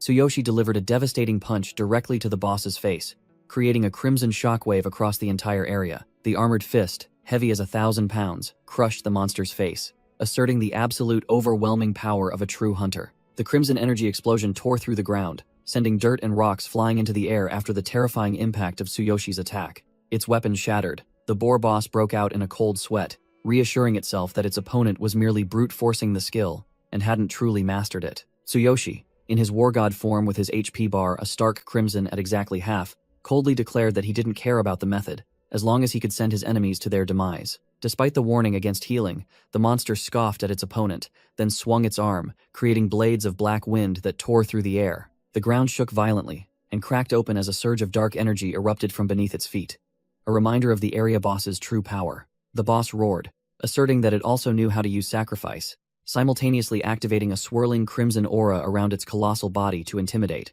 It cursed Tsuyoshi to his face, calling him an idiot, while the veins on its body bulged as if about to burst from the overloaded power. Declaring the copy nothing but trash, the monster charged with maximum speed and strength, enhanced by the original sacrifice skill. Mid-charge, the boss suddenly froze, its bloodshot eyes widening in confusion at the strange blue light that unexpectedly appeared. Tsuyoshi proudly raised his hand, summoning crackling blue lightning, coldly retorting that he had never forgotten his trump card against the darkness element. Tsuyoshi glared with crimson eyes through his armored mask, coldly reminding his opponent that the previous lightning strike hadn't accidentally missed its target and hit the ground. The boar boss broke out in a cold sweat as it realized its opponent had meticulously calculated to force it to drop its weapon, rather than relying on pure strength to confront it. Tsuyoshi charged forward with overwhelming killing intent, extending his sharp claws and declaring his true objective from the very beginning. Darkness and lightning surged violently as Tsuyoshi roared, activating the price, sacrificing half of his own HP in exchange for destructive power. The monster was utterly panicked, unable to believe that a lowly human could unleash such an overwhelming copy skill, surpassing even the original. Tsuyoshi transformed into a colossal energy drill, charging straight ahead, mocking his unarmed enemy to try and block this lightning strike. Freshly sacrificed blood merged with crimson lightning, and Tsuyoshi roared, asserting that his body, forged by the ultimate physique, was his deadliest weapon. The level 14 area boss's face contorted in horror as it realized death was imminent, right before its eyes, and there was nothing it could do. Tsuyoshi's armored hand clamped tightly around the monster's head, leaving it only able to stammer in despair before humanity's overwhelming power. Tsuyoshi tightened his grip, his eyes burning as he looked at the defeated foe at his feet, coldly teaching it who the real idiot was here. As the sacrifice effect ended, Tsuyoshi stood panting amidst the devastated battlefield as the system announced that he had conquered the dark area and had 2 refreshes remaining. The price for such overwhelming power was excruciating pain. Tsuyoshi clutched his chest, grimacing as he realized the combination of sacrifice and ultimate physique was tearing his body apart from within. Just when he was empty-handed, luck smiled upon him. A brilliant golden light appeared, signaling that the boss's equipment had just dropped right before his eyes. Tsuyoshi looked at the item with covetous eyes, a triumphant smirk on his face because this hot item had appeared at just the right time to replace his broken weapon. It was the Blood Mist Saw, with jagged blades that caused a permanent bleeding effect, a supreme toy that excited Tsuyoshi, making him plan to utilize the bloody attack skill. Faced with the temptation of a 50% experience boost if he continued the challenge, a gamer's greed surged, making him cast aside all fatigue to choose refresh immediately. A surge of leveling energy enveloped his body. Tsuyoshi officially reached level 7, with his combat power soaring to 10,000, ready for the next round of slaughter. He moved his limbs, checking his body. Although leveling up had eased the pain, the severe damage from the ultimate physique remained as a warning. His intention to keep grinding was shaken when Sakura's image appeared in his mind, reminding him of the danger if he didn't resupply after the first round. Pushing aside his teammates' worries, Tsuyoshi gritted his teeth, determined to grind levels frantically to return to his old world soon. There was no way he would pass up this lucrative experience goldmine. Tsuyoshi stood tall before the system panel, his eyes burning with determination as he cast aside all hesitation to accept the price for absolute power. His resolute back stepped straight into the swirling purple spatial vortex, leaving a silent apology to Sakura for this desperate decision. Meanwhile, outside, the restless pacing on the cold ground showed the extreme impatience of those awaiting the results. Sakura paced anxiously beside Chairman Doug, because the allotted time had passed, and Tsuyoshi still hadn't shown his face. The old goat Doug tried to reassure her, guessing that the madman must have been blinded by the experience rewards, which is why he chose to continue fighting. However, Doug himself broke out in a cold sweat as he realized the cruel truth. Continuously climbing the tower without resupplying was akin to signing one's own death warrant. Sakura's face flushed with worry. She recalled his promise but still clung to the echoing rumble of thunder, hoping he was alive. The corpulent vice chairman Eel's pig leisurely approached, scoffing that the kid was probably hiding somewhere. The pig guffawed at Doug, asserting that an unworthy individual shouldn't dream of soloing through this hellish trial. Eel's pig concluded with a triumphant expression, convinced that Tsuyoshi would die a slow death from depleted HP by overextending himself in the second round. Sakura's face hardened, her voice icy as she demanded an end to the ill-omened words, firmly asserting that her master would return safely. Doug stroked his beard, nodding in appreciation of the girl's steely resolve, for the resounding thunder was the most vivid proof that Tsuyoshi was still alive and well. The fat pig, Eel's pig, stood behind them, sneering provocatively. He blamed Sakura for filling Tsuyoshi's head with excessive confidence, leading him to his death. Without a word, Sakura spun around, her eyes glowing brightly, her hand on her sword hilt, emitting a thick, killing intent that threatened the one who dared to insult her master. Eel's pig broke out in a cold sweat, while Doug's eyes widened in astonishment as he felt a surge of genuine bloodthirsty killing intent erupt from the small beastman girl. Thud! Doug slammed his staff onto the ground, creating a powerful shockwave to quell their heated tempers before the verbal sparring turned into a battlefield. The old goat roared, ordering everyone to shut up until the main character appeared, and at the same time, unceremoniously kicked the fat pig, Eel's pig, out of sight. Eel's pig grumbled, turning his back to leave, but still looked back to utter curses, hoping to see Tsuyoshi's lifeless corpse thrown out of the gate to gloat. Doug watched the foolish colleagues retreating back with a scornful gaze, silently cursing him for living such an easy life that had lost his touch, failing to recognize the deadly killing intent right in front of him. Standing beside a silent Sakura, who exuded an overwhelming aura, the old president secretly affirmed that this half-beast girl's potential was limitless and extremely formidable. Sakura and Doug stood frozen before the swirling teleportation gate. Suddenly, the cat-eared girl flinched, sensing something abnormal from within. Sakura's face turned ashen, drained of all color, as she realized her master's signature thunder had completely ceased midway. The fat pig, Eel's pig, immediately returned, sneering and gloating, asserting that a puny human who dared to solo the dark area was sure to lose his life. Before he could finish his sarcastic remark, crash! The spatial gate shook violently, as if about to explode, startling everyone and signaling an impending catastrophe. Doug broke out in a cold sweat. His goat ears perked up as he heard horrifying cracking sounds emanating from the epicenter of the teleportation gate. The surrounding space twisted and then shattered like broken glass. A surge of purple energy erupted, carrying a chillingly familiar sensation that terrified everyone. The old president was in utter panic, shouting that the darkness was breaking the seal, unable to believe that the worst-case scenario was unfolding right before his eyes. A towering shadow emerged from the spatial rift, radiating an overwhelming killing intent, causing Doug to yell, ordering everyone to prepare for a life-or-death battle. All three had to brace themselves against the terrifying pressure sweeping over them.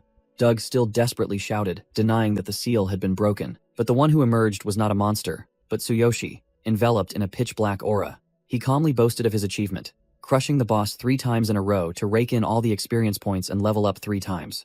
Tsuyoshi's face was bruised and bloody, yet his eyes remained sharp as he declared he had reached level 9 right after the deathmatch. No sooner had he finished speaking than his exhausted body collapsed like a felled tree.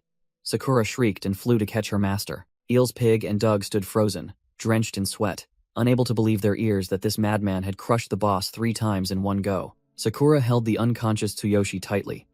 His status screen displayed a terrifying combat power of 14,500, dispelling all doubts about his strength. The Beastman girl immediately cast a healing skill, continuous streams of green light pumping into Tsuyoshi's battered body to mend his wounds. The room blazed with dazzling light as the healing process reached its peak, pushing back the Grim Reaper, waiting to claim the reckless warrior's life. Eel's pig broke out in a cold sweat, remarking that his muscles and nerves were completely shredded, and surviving to return was truly an insane miracle. As soon as he woke up, Tsuyoshi grinned, stretching his limbs, making Sakura fume with anger at his habit of breaking promises and his reckless fighting style. He scratched his head, giving a wry smile, explaining that the magic of the experience points was too great, but Sakura still pouted, insisting that her master's safety was the #1 priority. Doug interrupted the family lecture with a serious expression, tapping his staff on the floor and pressing for confirmation that he had indeed defeated the boss 3 times. Doug and Eel's pig stood frozen, drenched in sweat, completely speechless, before the harsh reality unfolding before their eyes.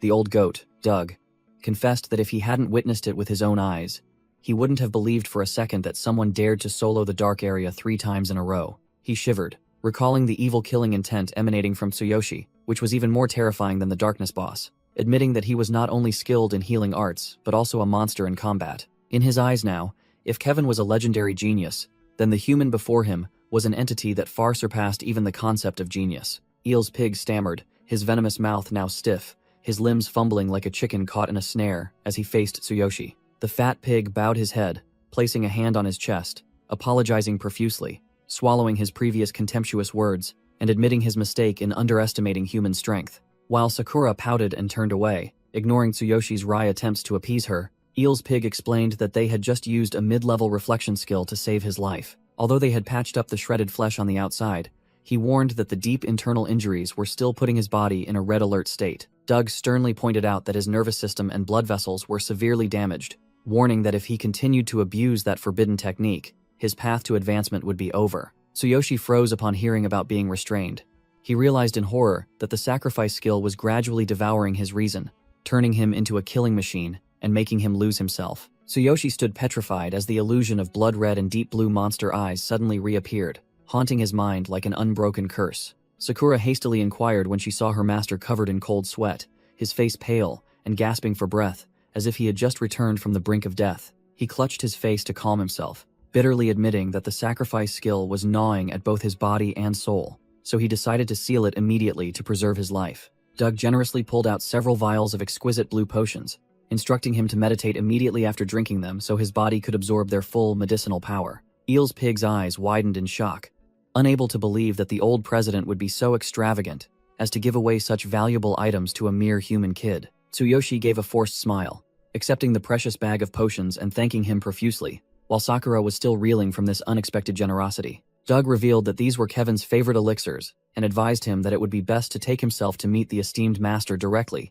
to be taught peak healing arts. Kevin's image appeared, full of authority like a living legend, the one who held the secret of the legendary law of destruction, making the entire continent revere him. Both Tsuyoshi and Sakura froze, looking utterly bewildered, completely clueless about the so-called laws or legendary figures the old man had just mentioned. Eel's Pig was speechless, looking at the two country bumpkins, wondering why, despite being adventurers, their basic knowledge of legends was so utterly empty. This world operates according to 12 brutal laws, among which the forbidden destruction spell is the ultimate power inscribed on ancient stone tablets. Kevin was hailed as a once-in-a-millennium genius because he had mastered the law of great wind decades ago, elevating the art of potion making to a divine level. Doug asserted that only a monster like Kevin possessed the skill to heal the deep-seated spiritual injuries Tsuyoshi was suffering from. Hearing that his battered body had a chance for complete recovery, Tsuyoshi and Sakura rejoiced as if they had struck gold. The old goat pulled out a letter of introduction, telling him to take this VIP pass to meet Kevin, as he once owed the esteemed master a favor. Tsuyoshi was moved to tears, accepting the letter, while Doug subtly reminded him to bring rare items as a welcoming gift if he hoped to be received. The human kid waved goodbye excitedly, leaving behind the pig's curious gaze about this unusual favoritism. Eel's Pig broke out in a cold sweat as he revealed that the B-grade forbidden blood potion Doug had just given the kid for free was worth a fortune if traded with Kevin. Doug burst into hearty laughter, considering helping Tsuyoshi a risky investment in the most promising stock on the current market. The pig still grimaced, believing this was an excessive gamble, for no genius, let alone a human, had ever survived the dark area. History had never recorded any individual conquering the dark area alone, but such reckless individuals were not uncommon in the past. 1,000 years ago, the ancient god King Garces descended and gave birth to the mighty beastman race amidst the dazzling glory of the capital city. Back in reality, Tsuyoshi pushed aside the dense foliage in the forest and turned to ask Sakura if she knew Kevin's whereabouts. Sakura replied that she had thoroughly questioned the old president. The path was long but coincided with their quest route, so they could level up along the way. Seeing the suspiciously convenient route, Tsuyoshi narrowed his eyes and immediately pressed her, asking if there were any traps or strange conditions attached. It turned out the price to pay was that this jungle area required a mandatory party formation to activate and complete quests. Looking down from above, Tsuyoshi couldn't help but be surprised to see a motley crowd gathered noisily below in the wild valley. Sakura pointed, introducing it as the so-called Quest Hub, a place professional grinders frequently visited before mysteriously disappearing. This was a gold mine where random quests with generous rewards appeared, attracting all sorts of individuals, from burly warriors to strange monsters, all vying for a spot. Catching a whiff of a good deal, Tsuyoshi smirked excitedly, eager to immediately test his level 9 warrior stats with 14,500 combat power. Tsuyoshi bid farewell to Sakura, leaving her to keep watch, while he decisively set off to seek opportunities to level up. A spiky-haired captain was hoarsely shouting to urgently recruit a tanker or a level 15 warrior with over 6,000 combat power. He boasted about his all-star level 15 team, consisting of a wind archer, a thief, a mage, and a light priest, all with stats above 6,000, but they lacked a tank. The surrounding crowd whispered about the captain's stubbornness, as this dangerous quest had already consumed 2 days of waiting, and no one dared to accept it. The rat thief in the group began to lose heart, advising his captain to give up and take another quest to avoid wasting precious time. The captain angrily scolded his subordinate for being foolish, reminding him of the huge sum of money he had spent to buy confidential information about this lucrative level 12 quest. He eagerly explained that just finding a blood rose would net them 500 silver, refusing to stoop to doing low-level, low-paying quests. Despite his strong words, he had to helplessly admit that if they couldn't find enough members, the entire team would have to go home empty-handed for another day. Just when despair was at its peak, Tsuyoshi emerged from the shadows with a dazzling aura like a god, confidently applying for the warrior position despite his somewhat modest level. The entire party looked as if they had struck gold, their eyes gleaming as they looked at their savior, eagerly asking if he was level 13 or 14 to carry the team. The whole group nearly fell over when they heard the number, level 9. The captain grabbed Tsuyoshi's collar and shook him violently, thinking he was toying with the lives of the entire group. With only 10 minutes left before the gate closed, Tsuyoshi maintained a calm expression while the others began to fret, worried about missing their turn. The rat thief broke out in a cold sweat, urging his captain to quickly finalize the deal lest they miss the chance to recoup their investment for the day. The captain gritted his teeth, bitterly thinking of the money he had spent on information, and reluctantly decided to take a gamble, though his heart was filled with unease. He pressed his face close to Tsuyoshi, giving him an ultimatum, demanding that the rookie only follow along to make up the numbers and strictly forbidding any reckless, unauthorized actions. Tsuyoshi radiated a shimmering aura, happily shaking the captain's hand. As this was the first time in his life he had experienced the feeling of officially forming a party. He enthusiastically led the group into the dense forest, leaving his teammates behind, who exchanged bewildered glances, full of concern about his inexperience. As soon as they stepped through the gate, the system announced the quest had begun, but the displayed level had jumped to a deadly level 16 instead of the anticipated level 12. A colossal forest rhino lumbered into view with thick, armored hide and a combat power of 7,600, blocking the group's path right at the entrance. The thief clutched his head in extreme panic, while the captain cursed loudly, vowing to punch the fraudulent informant for daring to trick them into this death trap. The useless teammates huddled together behind a rock, trembling uncontrollably. The cowardly captain reassured his comrades that if anything went wrong, they should immediately use the return horn to escape quickly. The rat thief, crawling on the ground, suddenly flinched, sweat pouring off him as he realized the level 9 rookie had vanished without a trace. The entire group stared blankly ahead, their faces pale, wondering what that kid had done, as he was nowhere to be seen in the dangerous battlefield. Suddenly, the skill Thunder Chain Fall activated, unleashing a colossal pillar of blue lightning from the sky that tore through the forest space. The dazzling light from the overwhelming attack illuminated the dumbfounded faces of his teammates, their eyes wide and mouths agape at the sight before them. Tsuyoshi stood proudly amidst the shattered remains of the forest rhino, which had been one hit into oblivion. He scoffed, saying this monster was too soft compared to the creatures in the Dark Zone. His teammates gaped, their eyes bulging, screaming in a mix of panic and extreme terror, unable to believe he had just solo killed a level 16 boss. Tsuyoshi slung his saw over his shoulder, giving a confident thumbs up, urging the group to run quickly to gain a speed bonus. His status board clearly displayed his overwhelming 14,500 combat power, shattering all preconceptions. Thundering footsteps echoed as the entire party had to run for their lives, struggling to keep up with the terrifying speedrun pace of this monster disguised as a rookie. The archer captain tried to salvage some semblance of leadership, running and pointing, ordering his teammates to deal with the remaining weak bat monsters along the way. The archer captain broke out in a cold sweat, his hands trembling as he drew his bow, witnessing the level 9 kid single-handedly carrying the team without expending any effort. Tsuyoshi plunged into the mass of tree roots like a whirlwind, swinging his sword and utterly shredding the small fry monsters, precisely hitting their weak points, leaving them no time to react. The priestess breathed a sigh of relief because this monster was so tough he hadn't lost a single drop of blood, leaving her completely unemployed in this dungeon. The mage and the rat thief whispered to each other, guessing that this guy must be a top-tier recruit from a major guild on a secret mission, not a mere rookie. Tsuyoshi parkoured over obstacles, scoffing and disparaging the level 16 monsters here as soft as noodles compared to the hellish Dark Zone he had once grinded through. A level 16 treant monster lumbered into view with an annoying set of poisonous thorn skills, but its info panel revealed it feared fire like a tiger right before Tsuyoshi's eyes. Guided by his divine eye, Tsuyoshi easily dodged the poisonous thorns, realizing these creatures were only big in size, but their actual combat power was utterly mediocre. With a clean sword stroke, he split the tree trunk in two.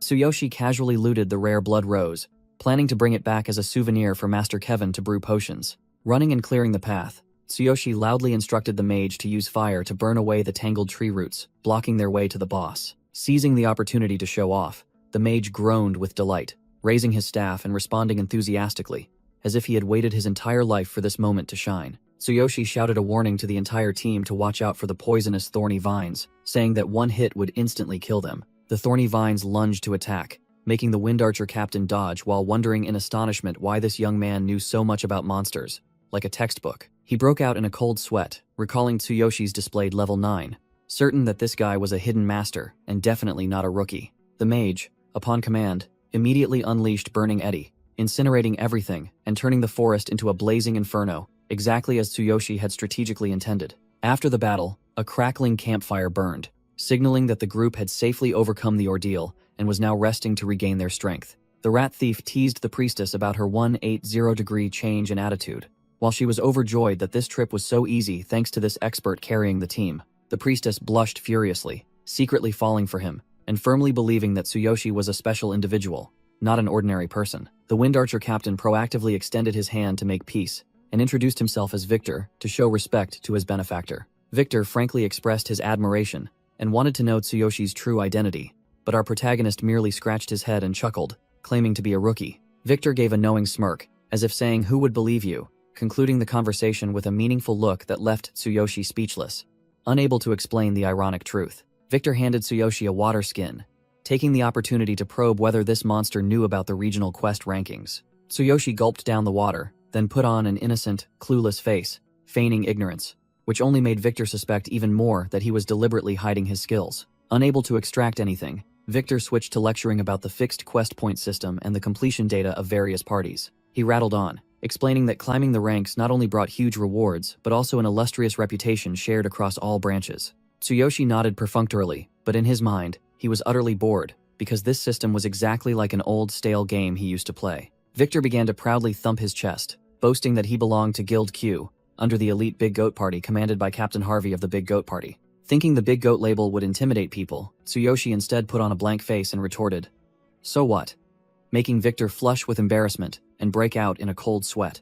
Seeing that boasting about his name was ineffective, Victor resorted to his final move, revealing a brand new level 18 quest involving a darkness monster in the swamp. He highly valued Tsuyoshi's incredible monster knowledge, so he offered to invite the young man to join and carry the team to clear that nuisance. As soon as he heard darkness, monster, and reward, Tsuyoshi's eyes lit up like car headlights, his attitude changing faster than flipping a rice paper. Tsuyoshi questioned the level discrepancy, but Victor quickly reassured him that this quest only had a level 18 cap, so it wouldn't be an issue. Finding it agreeable, Tsuyoshi agreed to join but immediately laid out two conditions, leaving the captain frozen in place. Victor smirked, secretly delighted as he plotted to use Tsuyoshi's knowledge to claim the glory of first completion and elevate his status in the guild. Tsuyoshi named an extremely harsh price. He wanted to take all the initial experience points and have priority in choosing additional rewards first. Victor broke out in a cold sweat, his face pale, as he complained that this demand was too unreasonable and feared the other members wouldn't accept it. Putting the matter of sharing aside for now, the entire party regrouped and boldly advanced deeper into the dark forest. A terrifying purple energy explosion erupted, blowing away everything around it and marking the monster's death. While Tsuyoshi emerged looking incredibly cool, his teammates cheered Victor to the heavens for landing the finishing blow with fire magic directly on the weak point. The mage secretly admitted that without Tsuyoshi carrying the team, he would have never been able to pinpoint the coordinates to unleash the finishing move on the Treant monster. Victor scratched his head and gave a wry smile, praising Tsuyoshi profusely for meticulously pointing out everything from attributes and weak points to the strategy for defeating the boss. Tsuyoshi coldly harvested a few blood-red flowers for himself, declaring that the rest was for the others to divide among themselves. Captain Victor signaled to disband the formation and promised to distribute rewards later, while the entire group profusely thanked him. A cat assassin unexpectedly approached Tsuyoshi with a fawning demeanor, offering to introduce him to Captain Harvey to express gratitude. Tsuyoshi switched back to his A-list actor mode, wiping his sweat with a handkerchief and feigning naive gratitude for being invited into such a prestigious party so soon. She pressed some supplies into his hand, gave a few empty instructions, and then said she would go gather information in the nearby town. He took the pouch of medicine and some spare change, listening as she said they would meet again at the Adventurers Guild if they happened to get separated. Tsuyoshi waved goodbye with a practiced smile, and quickly slipped away, while the woman waved back just as friendly. The cat assassin maintained a bright smile as she saw off the enthusiastic rookie, looking completely unsuspicious. As soon as he was out of sight, her expression immediately changed, her sharp eyes revealing her true purpose: to investigate the genius Kevin and the laws of earth-wind fusion. Killing intent flared, and the assassin muttered as she recalculated her assassination plan, realizing this prey was not as simple as he appeared. A rough hand slammed a beer mug onto the table, clearly showing disbelief at hearing about a pathetic level 9 warrior with ridiculous conditions. Captain Harvey of the Big Goat Party, with his imposing horned armor and a combat power of 7,600, immediately dismissed the idea of letting a nobody lead his elite squad.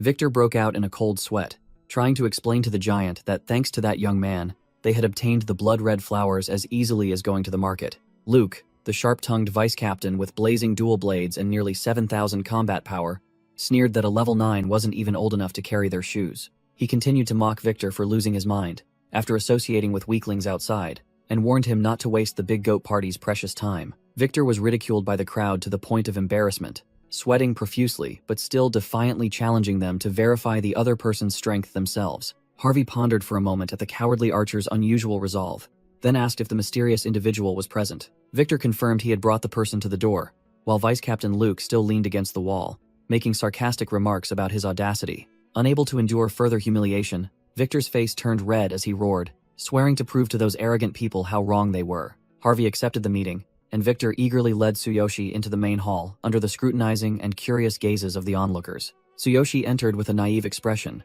scratching his head as he introduced himself as a level 9 warrior, causing the entire room to fall into an awkward silence. Luke and his subordinates eyed him with scrutinizing gazes, assessing their prey from head to toe like arrogant superiors. Vice Captain Luke burst into raucous laughter, giving a thumbs down to mock Tsuyoshi, saying he looked no different from a weakling. Victor broke out in a cold sweat, hastily whispering to Tsuyoshi not to mind them, while the young man maintained a cold, emotionless expression. Harvey held a large beer mug, looking down from his position of strength and questioning Tsuyoshi's confidence in the new mission. Standing beside a trembling Victor, Tsuyoshi calmly declared 100% confidence, but with an enigmatic additional condition.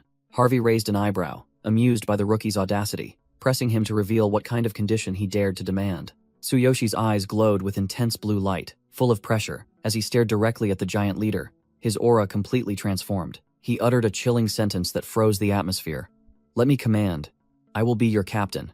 Luke was furious at such extreme insolence, roaring a reminder that Harvey was the leader of the big goat party here. Victor broke out in a cold sweat, trying to whisper a warning to his reckless friend, but Tsuyoshi remained calm and asserted that all these crazy actions were solely for the mission. Tsuyoshi clearly analyzed the costly failures of previous attempts, then concluded with a firm statement that he would guarantee 100% mission completion if given command. Vice Captain Luke's eyes nearly popped out from fury at the rookie's arrogance, and he roared, demanding to rush in and punch the face of the one who dared to challenge the party's authority. Harvey unexpectedly accepted those 3 unreasonable conditions, but the sharp gaze beneath the leader's helmet warned that the price of failure would be utterly tragic. While Luke froze in shock, unable to utter a word, Tsuyoshi remained perfectly calm, asserting that everything would go smoothly with good coordination. Luke still couldn't swallow his anger at having to take orders from a pathetic level 9, but Harvey brushed it aside, stating they had no other viable option for today. The red-armored vice captain continued to grumble that this was definitely a scam, insisting on kicking both Tsuyoshi and Victor out of the party immediately to avoid future trouble. Harvey's face beneath his helmet darkened as he recalled the humiliation of their dismal performance,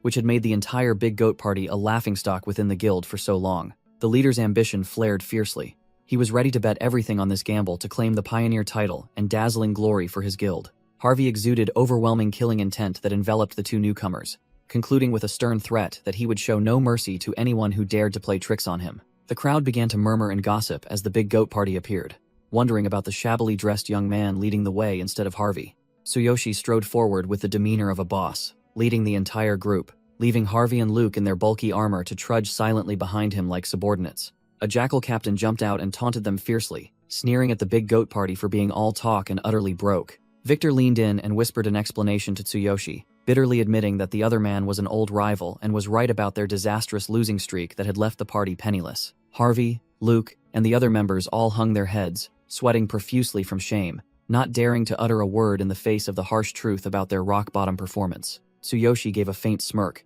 his divine eye flashing with arrogant blue light, as if to say he had the entire situation firmly in his grasp. He coldly strode past the jackal captain, deliberately bumping his shoulder and then uttering a provocative apology that completely froze the other man. The jackal captain furiously yelled from behind, sarcastically remarking that they would soon have to use their retreat horn to flee in shame. Just like always, Tsuyoshi ignored the dog's barking in his ear, calmly activated the system panel to accept the mission with absolute confidence in the upcoming victory. A glowing blue spatial gate opened, and Tsuyoshi ordered the entire party to enter, officially beginning his legendary carry to slap down those who underestimated them. Tsuyoshi was overly confident, believing that the dark swamp monsters Victor warned about were mere trash before his divine eye, determined to set a record for the fastest dungeon clear. A notification panel appeared, welcoming them to the level 18 Swamp Darkness mission, with extremely strict participant level limits. Harvey put an arm around Tsuyoshi's shoulder and asked about the battle plan, and the main character simply replied that he had everything calculated.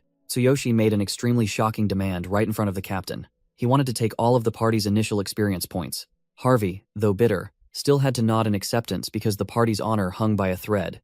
He warned Tsuyoshi not to disappoint everyone. Tsuyoshi smirked, confirming the transaction, and the system panel immediately displayed a message that all experience points would be transferred directly into his inventory. Harvey turned and ordered the other members to prepare themselves and strictly follow all tactical commands from this rookie. Luke gritted his teeth, his face dark with fury, unwilling to let a stranger snatch all the valuable experience points from them. Tsuyoshi drew his blood mist saw blade, his eyes gleaming with excitement as he activated hard mode, just as Victor had suggested earlier. Seeing the notification for triple rewards and experience, Tsuyoshi smirked triumphantly, calculating that he would gain 1 to 2 levels after this. A deathly notification appeared, confirming hard mode was activated, causing all monster stats to triple, leaving Harvey frozen in shock. Harvey broke out in a cold sweat, his face pale as he exclaimed in horror, realizing the game's difficulty had just been pushed to hellish levels. The members of the Big Goat Party panicked completely, clamoring that this was surely a crazy suicidal act, or some foolish mistake. A rookie trembled as he questioned Tsuyoshi with a fearful expression,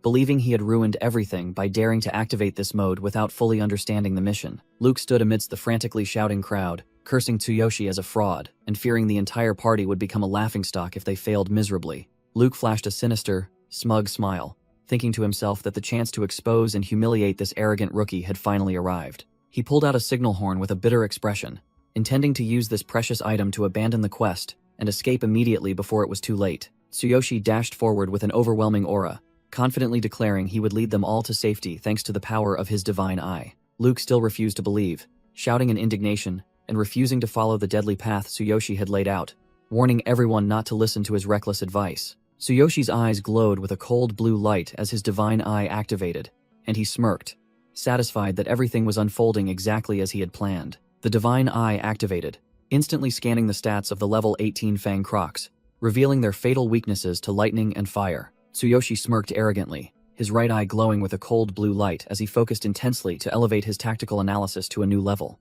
Vice Captain Luke's face drained of all color, and he pointed, yelling that Tsuyoshi was insane for daring to charge headfirst into a dense swarm of hard-mode monsters. Harvey broke out in a cold sweat, raising his shield to block, his mind still utterly bewildered, wondering if this rookie had just tricked him into a death trap. Tsuyoshi glided past like a god, issuing a stern command for everyone to follow him and crush this hard mode. Much to Harvey's astonishment, he drew his blazing purple blood mist saw blade, shouting loudly to the fire mages to stop standing around and prepare to unleash their skills immediately. A mage gritted his teeth and cursed, then decided to go all in, pouring all his power into his staff to follow Tsuyoshi's command, as there was no turning back. The leading mage shouted, calling his fire element allies to charge, preferring to fight to the death under orders, rather than stand still, die shamefully, and be mocked by others. The warriors also charged furiously, roaring with determination, as their pride would not allow them to be a laughingstock for another second. The pack of Fang Crocs opened their mouths full of sharp teeth, launching a coordinated biting attack to crush their prey.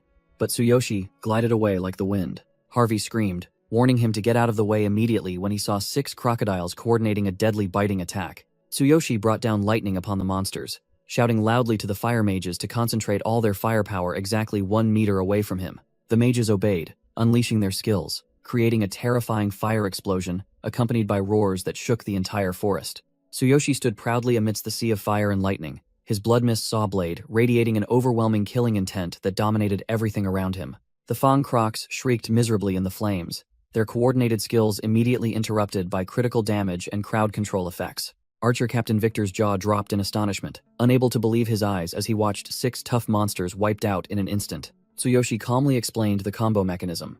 Lightning to weaken, combined with focused fire magic to double the damage, thanks to the absolute analysis of his divine eye. The entire party erupted in joy, their eyes shining with newfound confidence as they realized the new commander's millimeter-precise strategy showed them a path to victory. Harvey broke out in a cold sweat, staring at Tsuyoshi's back and wondering just what kind of divine being this level 9 monster was, to be so overwhelmingly powerful. Vice Captain Luke sat on the ground, flailing, stubbornly shouting that it was just luck, while his teammates openly scorned him for his narrow-mindedness. Victor stood with his arms crossed, looking down at Vice Captain Luke sitting on the ground, coldly telling him to shut up because his uselessness was embarrassing the entire party. Luke's eyes widened, and his mouth hung open, sweat pouring down him as he roared in indignation at being openly defied by his own subordinate in front of everyone. Tsuyoshi didn't even bother to look back at the clown, coldly ordering the group to ignore trivial matters and focus on conquering hard mode immediately. Captain Harvey hoisted his colossal shield and sprinted after Tsuyoshi's retreating back, afraid of being left behind and not wanting to miss this once-in-a-thousand-years opportunity. The rest of the Big Goat Party members also hastily ran after them, leaving Luke sitting forlornly amidst the ashes with a bewildered expression. Under Tsuyoshi's powerful leadership, the entire party charged forward with surging morale, aiming to utterly conquer this challenging map. 30 minutes later, the group had delved deep into the dark swamp, where the air was gloomy and the water glowed with an eerie, deadly green light. Tsuyoshi activated his divine eye to analyze the traces of other defeated parties, while Victor anxiously asked about their next move in this precarious situation. Luke once again started to backpedal, blaming the dark element monsters for being too strong and threatening to hold Tsuyoshi accountable if they failed. Victor couldn't take it anymore and turned to yell directly at Luke, asserting that it was thanks to Tsuyoshi's strategy that the party had preserved their strength until now. Luke screamed at Victor, using his empty title of vice captain to intimidate him and claiming Tsuyoshi was merely a temporary substitute, not worthy of respect. Harvey immediately yelled at Luke to shut up so as not to disturb Tsuyoshi, mistakenly believing the young leader was deep in thought about the bigger picture, rather than simply frozen. Tsuyoshi activated his divine eye to scan the entire map. The system reported that the swamp terrain was impassable and suggested a decoy strategy. He used a branch to draw the optimal route, after his divine eye had precisely measured every centimeter of the deadly swamp's depth to avoid dangerous areas. The system warned of 15 hidden monsters. Tsuyoshi planned to use Thunder Chain as a decoy, combined with his ultimate physique, to move as if flying across the water. Tsuyoshi explained the real-time combat strategy, instructing the entire party to focus on the monster's weaknesses according to his precise analytical guidance. He tossed the branch aside and flatly declared that anyone who disagreed was free to leave immediately.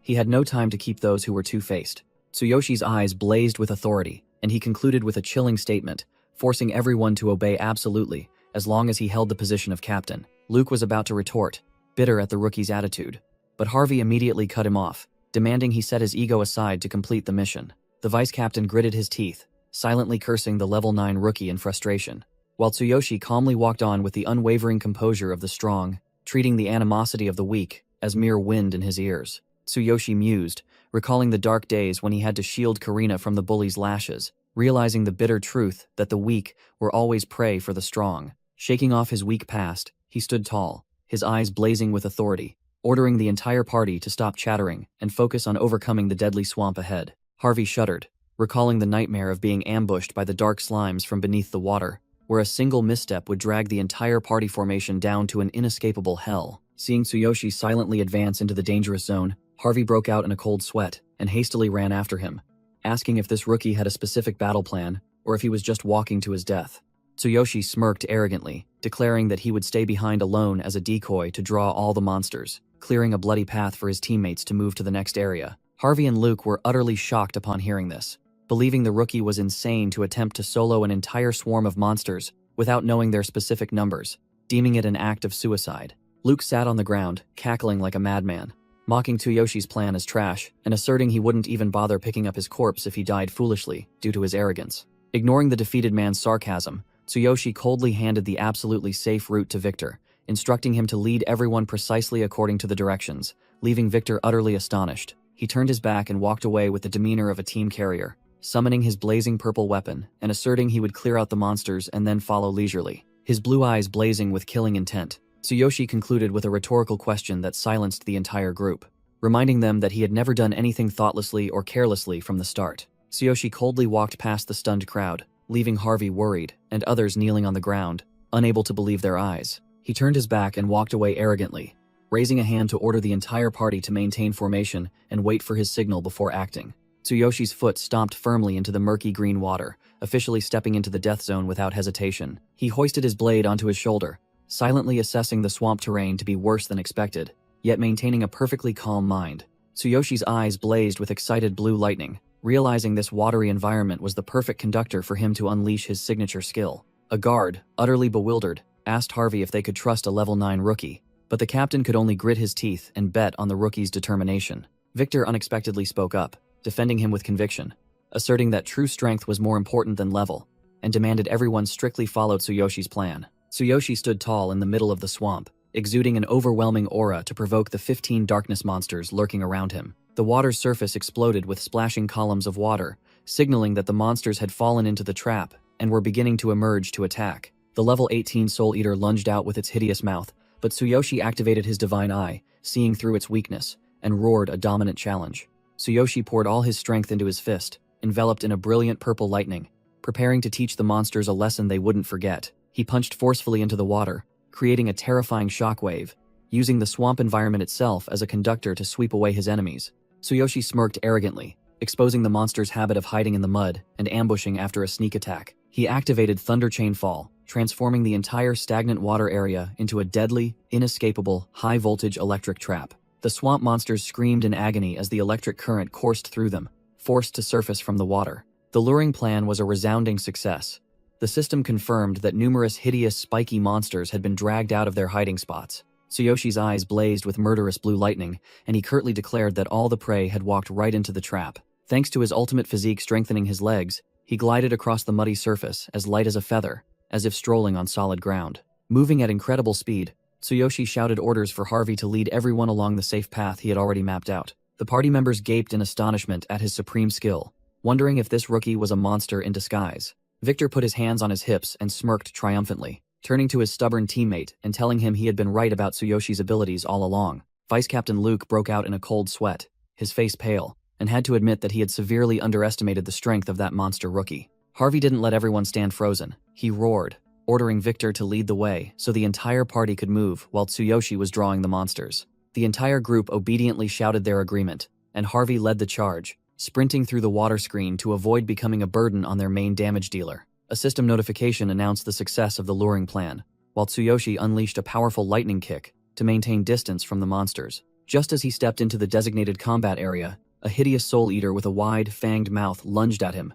Tsuyoshi calmly activated the blue electric current around him, deciding to combine lightning with a piercing attack to finish off the stubborn monsters. A dazzling purple light, carrying destructive power, pierced straight into the monster's throat, leaving it no time to utter a sound. The monster was flung into the air in utter disbelief, while its companions began to frantically surface from the water. Tsuyoshi, his eyes blazing with powerful blue lightning, calmly asserted that he had plenty of time to toy with the monsters, so there was no need to rush. The drenched remnants of the big goat party finally dragged their exhausted bodies ashore, cheering joyfully for escaping the deadly swamp. Harvey couldn't hide his extreme excitement, shouting that he had never ventured this deep before, and declared it was all thanks to Captain Tsuyoshi's divine carry. Victor eagerly pointed forward, reporting that the final boss trigger point was right before them, and victory was very close. Harvey's eyes widened in surprise, realizing this boss was nothing compared to that hellish swamp, feeling that everything had suddenly become unbelievably easy. The eager fighters wanted to rush in and prove themselves to Tsuyoshi, but Harvey hesitated, remembering the carry's order to wait. Luke unexpectedly stepped forward with a solemn expression, raising a hand to stop his hot-headed teammates and demanding everyone calmly wait for Tsuyoshi. The party members looked at each other in confusion, not understanding why the guy who usually mocked everyone had suddenly changed his tone, respectfully calling Tsuyoshi Captain. Luke cleared his throat to hide his embarrassment, bowing his head to admit that Tsuyoshi's overwhelming power had saved them all, and the wisest decision now was to wait for the team's carry to join forces. Harvey stood, rooted to the spot, while Victor was still bewildered, unable to process the vice captain's sudden and unexpected change of heart. Harvey burst into hearty laughter, slapping Luke's back with a force that nearly sent him sprawling, praising his wise decision to obediently wait for Tsuyoshi. Luke clutched his head, grimacing, admitting this was the safest option, while the entire party nodded in agreement to stand still and wait for the team's carry to join forces. A calm voice echoed from behind, asking if the group was waiting for him, making Harvey and Victor jump and turn around, as he had already cleared out the darkness monsters. Tsuyoshi emerged from the green water, his demeanor as relaxed as if taking a stroll, suggesting the group gather to prepare to enter the boss area directly ahead. He carried the blood mist saw blade on his shoulder, his entire body enveloped in death energy and lightning, with his combat power soaring to 14,500, as he coldly declared an end to this hard mode quest. Victor and the party members gaped in horror, unable to believe that a level 9 warrior could single-handedly clear out monsters with such overwhelming power. Harvey stared at their savior with fiery eyes, secretly vowing to recommend this monster in human skin to the guild leader as soon as the quest ended. Just then, the level 18 Swamp Watcher boss, in the form of a gigantic, blazing red skeleton, emerged, boasting double health and an overwhelming death aura that threatened the intruders. Tsuyoshi crouched down to observe the terrain, while Luke wondered why, despite being on hard mode, no boss gate had appeared before them. The vice captain rambled on, explaining that the appearance of a boss gate depended on the monster's power, not the overall difficulty of the quest. Tsuyoshi activated his divine eye, shuddering as memories of the giant eye in the Cardiolus darkness region flooded back, bringing with them an overwhelming sense of death. Luke confidently drew his sword, grinning slyly as he demanded to charge straight into the trigger point to seize victory right before their eyes. Tsuyoshi raised a hand to signal a halt, making Luke brake so hard he nearly stumbled, then obediently asked for the temporary captain's opinion. He ordered Harvey to immediately call over the mages and agile members, making the bearded captain obediently comply. The party members quickly gathered around Tsuyoshi at Harvey's command, not daring to utter a word in the face of the strong one's authority. Victor's eyes lit up with excitement as he asked about the plan, while Tsuyoshi calmly instructed Harvey and Luke to charge in and tank the boss as they usually would. He requested the mages to deal maximum magical damage and distribute debuff items evenly among the speed group, leaving everyone bewildered by the unfamiliar strategy. Tsuyoshi smirked calculatingly, asserting that this boss had double health, so they needed to use debuff items to wear it down, while also ordering the speed group to surround and harass it. He turned back to instruct the mages to stand close to him to interrupt the boss's skills, requesting them to divide into groups and unleash skills in rotation to optimize cooldowns without any gaps.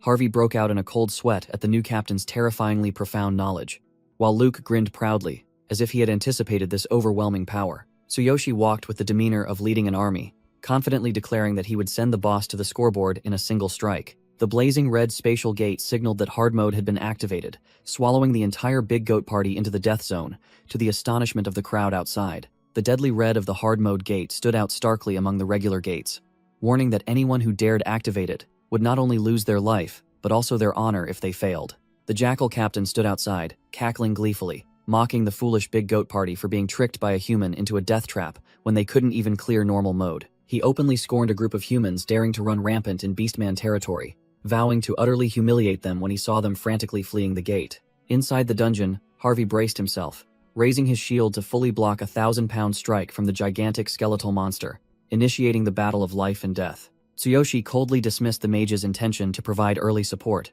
ordering the entire party to hold their positions and await his command, as he already knew every breath of the monster. The Swamp Watcher boss delivered a devastating blow to Harvey's position, its overwhelming power making space itself seem to crack. The ground shook violently under the immense weight. Harvey and Luke had to strain themselves to withstand the blazing red monster's furious rampage. The monster continued to charge like a fleshy tank, its skull mocking death as it waited to devour the slow ones. Tsuyoshi's eyes flashed with deadly light at the golden moment, and he coldly ordered the second mage group to immediately unleash their spells. The mages unleashed Wind Pierce and Great Ripple with millimeter precision, instantly interrupting the monster's attack and freezing it in pain. The party members gaped in astonishment at Tsuyoshi's divine foresight, but didn't forget to charge forward for a full assault as ordered. Tsuyoshi walked proudly through the dust and brilliant purple aura, leaving behind the monster that was slowly dissolving in utter helplessness. After a mere 15 minutes, the victory notification appeared, confirming the death of the Swamp Watcher boss, marking an unbelievable record for hard mode. All the party members cheered, their shouts echoing as they celebrated their first victory in history with extreme excitement, as if they'd won the lottery. Harvey and Luke broke out in a cold sweat, filled with admiration. They immediately began plotting to introduce the monster Tsuyoshi to their guild leader to elevate their guild's status to a new level. Tsuyoshi stood tall beside the boss's corpse, savoring the moment he reached level 10, his combat power soaring to a dreamlike 45,000. He clenched his fist, full of ambition after collecting all the experience points, confidently asserting that he was only 2 stages away from achieving his ultimate goal. The system suddenly chimed, announcing a hot reward, the exclusive black armor disguise, set for the owner of the Infinite Ring, celebrating his level up. Tsuyoshi grinned widely, seeing the great gift fall right into his lap. He eagerly pressed the equip button immediately to see how overpowered it was. A surge of dark energy enveloped his body, and the sound of a cloak tearing through the wind signaled an intense transformation about to unfold. Tsuyoshi revealed his true form in super cool black armor with a fiery purple eye, his combat power skyrocketing to an unbelievable 150,000, striking fear into anyone who saw it. He stood amidst the mesmerizing purple aura, feeling his body greatly enhanced and ready for the next destructive power tests. Tsuyoshi showed off his new armor, making the crowd's eyes widen as they wondered about this handsome guy's identity. He just smirked, replying that he merely changed clothes. Harvey and Luke gaped, regretting ever looking down on him. The captain quickly lowered his voice, asking Tsuyoshi for help in putting on a show. Tsuyoshi glanced with sharp, cold eyes full of presence, calmly asking what these guys wanted his help with. Outside the teleportation gate, the jackal captain and his subordinates were gossiping, ready to mock the Big Goat party, thinking they had failed miserably. The system notification board exploded with messages, confirming that the Big Goat party had cleared hard mode for the first time and set an unbelievable time record. The jackal captain's eyes widened, sweat pouring down him like rain, his mouth agape, unable to believe the shocking notifications that had just appeared. A black armored arm, enveloped in dark energy, tore through the blazing red energy screen and stepped out, exuding terrifying pressure. Tsuyoshi emerged like a god of war in pitch-black armor, followed by Harvey and Luke, who played the role of incredibly cool guardians, making everyone look up in awe. The crowd buzzed, discussing the mysterious black-armored warrior, while Harvey whispered to Luke that all this glory was thanks to Tsuyoshi carrying the team, promising to recommend him immediately. Victor excitedly informed Tsuyoshi that he was the center of attention, while Tsuyoshi merely smirked, finding this situation a bit strange compared to his previous life. The Jackal Captain froze, sweat pouring down him like a river, as he heard Victor retort that the Big Goat Party had just effortlessly broken the record right under his nose. The old dog tried to salvage some dignity by stammering that the Big Goat Party only got lucky by stumbling upon a super-tier carry. Tsuyoshi cast his blazing blue eye, filled with killing intent, down at the defeated opponent, his voice icy as he retorted, "Who was just running their mouth, calling me useless trash?" The Jackal Captain did a screeching U-turn, profusely apologizing with clasped hands, then shamelessly invited Tsuyoshi to join his guild under any conditions he desired. This old fox's mind raced. He realized that if he could snatch this monster, his guild would possess an invaluable strategic weapon. The entire crowd of adventurers, like a horde of zombies, rushed to snatch Tsuyoshi, making the Jackal Captain yell to claim the first spot amidst the chaos. Tsuyoshi calmly recalled his previous life as a cleaner, watching others shine, deeply understanding the truth that the strong are sought after, like royalty, wherever they go. Harvey immediately acted as a bodyguard, using his guardian-like physique to clear a path and loudly declared ownership, stating that Tsuyoshi already belonged to his Big Goat Party, to quell the crowd. The Beastman city of Northend stood majestically under the sun, a place where all sorts of people gathered, from the powerful to the poor commoners. Down the bustling streets, muscular orcs swaggered about, while the weak had to beg for every single coin. Tsuyoshi walked with an air of charisma in his spiked black armor, with Harvey escorting him like a loyal bodyguard, making everyone turn their heads. The Beastman crowd began to whisper and speculate, guessing that the person accompanying Harvey must be at least level 20 to be on par with the Big Goat Captain.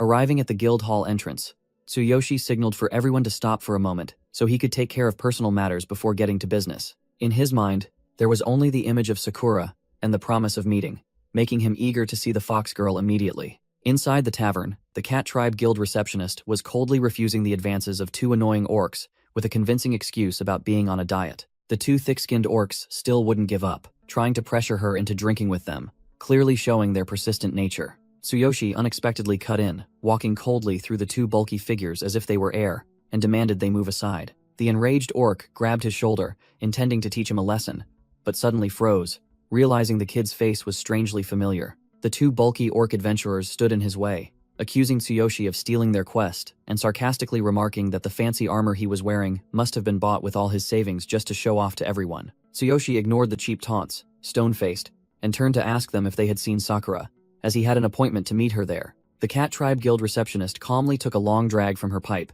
telling Tsuyoshi that she hadn't seen Sakura and complaining that, besides these two loudmouths, no one else stayed here for long. The two orcs were dumbfounded, their faces blank, then turned to look at each other in confusion, as they realized they were the two noisy guys the girl had just mentioned. The guild receptionist closed her eyes and exhaled a puff of white smoke, uttering a concise confirmation, "That would be you two," making the two orcs so embarrassed their faces turned purple. The orc adventurer roared in fury at the insult, swinging his hand, as big as a guardian deity's, intending to strike the girl who dared to disrespect him with a ferocious attitude. Tsuyoshi swiftly grabbed the orc's wrist, the system reporting ultimate physique activated, making his hand as hard as iron pliers, and coldly asked if the guy was blind not to see that she was uncomfortable. The orc sweated profusely, trying to pull his hand free but in vain against Tsuyoshi's overwhelming strength. He wondered in horror who this kid was, while Tsuyoshi only looked at him with a look of disdain reserved for fools. Knowing they couldn't cause trouble in a guarded establishment, the two orcs found an excuse to invite Tsuyoshi outside for a solo fight, to conveniently teach this insolent human kid a lesson he'd never forget. Ignoring the departing orc's angry threat to knock him out with one punch, Tsuyoshi politely turned back to apologize to the guild receptionist for the interruption, and guessed that Sakura was probably still busy and hadn't arrived yet. The guild receptionist frantically tried to stop him, warning Tsuyoshi not to be foolish enough to go outside or he'd be beaten to a pulp, advising him to hide inside under the guard's protection. Tsuyoshi turned his back with a cool demeanor, confidently stating, "I'll be fine," leaving the listener half believing, half doubting. The orc adventurer, stepping out the door, looked back defiantly, threatening with a strained voice that if he didn't want to be knocked out on the spot, he should come out for a solo fight. As soon as Tsuyoshi stepped outside, he met Harvey, Luke, and the entire team waiting. The giant Harvey respectfully bowed and inquired about the captain's situation. The two orcs froze on the spot, sweat pouring down like a waterfall when they heard the words captain from the giant tank's mouth. The guild receptionist secretly peeked through the crack in the door, her eyes wide with surprise, wondering who this mysterious human kid was to have such influence. Tsuyoshi calmly pointed at the two troublemakers, briefly reporting that they were the ones who started the fight, while Harvey exuded killing intent, crushing the opponents. Luke and his subordinates immediately became enraged, glaring at the two orcs with a fiery gaze and growling, demanding to know who dared to provoke their boss. The two orcs were scared out of their wits, running for their lives towards the horizon, screaming that it was all just a terrible misunderstanding. Ignoring the fleeing small fry, Tsuyoshi calmly ordered the Wind Archer captain and the entire team to continue moving to the Adventurers Guild, as if nothing had happened. Tsuyoshi subtly suggested that since the mission was over, he should drop the title of captain, but Harvey just chuckled, considering it a natural thing between men. In the guild meeting room, Harvey sat with two other leaders, proudly reporting their record-breaking dungeon-clearing achievement. The Q's guildmaster, an elemental magician of level 24 with a dignified dog head, narrowed his eyes, suspicious of allowing a human warrior to participate in major quests. Harvey immediately spoke up to vouch, asserting that Tsuyoshi was an outstanding talent who had carried the team on his back and must be invited to grind through difficult quests. Reedham, a level 23 swordsman and also a founder, scoffed, deeming it illogical for a Beastman guild to have a human leader, even suspecting Tsuyoshi was a spy. Victor frowned uncomfortably upon hearing the scent of racism, while Tsuyoshi maintained a cold, indifferent expression, not bothering to argue with the small fries. Luke sweated profusely, trying to explain that the other three were the three founding pillars of the guild, and their words carried a 1,000-pound weight, so he shouldn't be foolish enough to talk back. Victor couldn't hold back anymore, his face flushed with anger, as he accused Reedham of always looking down on human personnel and blatantly favoring his fellow beastmen, regardless of their actual strength. Luke frantically rushed to cover Victor's mouth before his mouth harmed his body, while Tsuyoshi stood there like an ice statue amidst the chaos. The Q's guildmaster ignored the argument, acknowledging the reality that other guilds were grinding frantically, so they needed Tsuyoshi's overpowering analytical ability to optimize efficiency. Reedham sneered with disdain, sarcastically remarking that Harvey's team didn't need a new leader because they were already a burden dragging the entire guild into the mud. Harvey slammed his hand on the table, arguing back, veins bulging, that even if their efficiency wasn't high, his team's loyalty and long-standing dedication were undeniable. The swordsman Reedham maintained his superior attitude, warning that letting a human lead would turn the Beastman Guild into a laughingstock for all and lead to its collapse.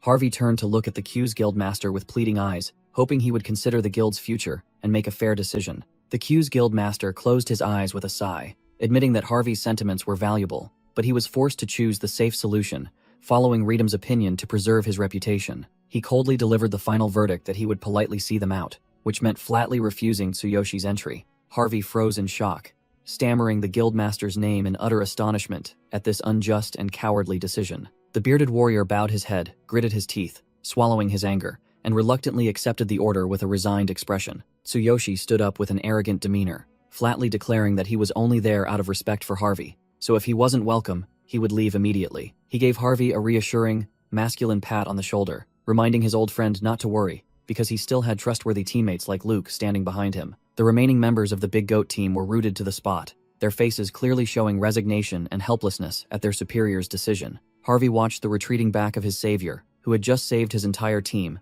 his eyes heavy with regret and torment, unable to speak. Tsuyoshi gave a cool farewell wave, uttered a social promise, then turned and walked away directly, not bothering to look back at this rotten guild for another second. The swordsman Reedham sat with his legs crossed on the chair, uttering sarcastic and disdainful farewell words, while the old guildmaster beside him remained silent like a wooden statue. Unable to contain his frustration, Harvey turned and yelled at Reedham, asserting that his ignorance and prejudice had just kicked away the guild's only chance for a turnaround. In response to that anger was Reedham's arrogant, mocking laugh. He tilted his head back, dismissing Tsuyoshi's achievements as a fluke, nothing more than dumb luck. The whole group grudgingly left the main hall, leaving behind a stern warning about the late regret they would surely experience. Stepping out onto the sun-drenched street, Tsuyoshi silently calculated his next leveling plan, and remembered that he had to apologize to Sakura for accidentally damaging the heartfelt shirt she sewed for him. As he walked, the jackal captain suddenly ran frantically to block his path, out of breath, as if he had just found a treasure, and bombarded him with questions. It turned out that this once arrogant guy had now changed his tune faster than flipping a rice paper, clasping his hands and begging Tsuyoshi for help with sickeningly fake sparkling eyes. Sensing an opportunity, Tsuyoshi immediately switched to merchant mode.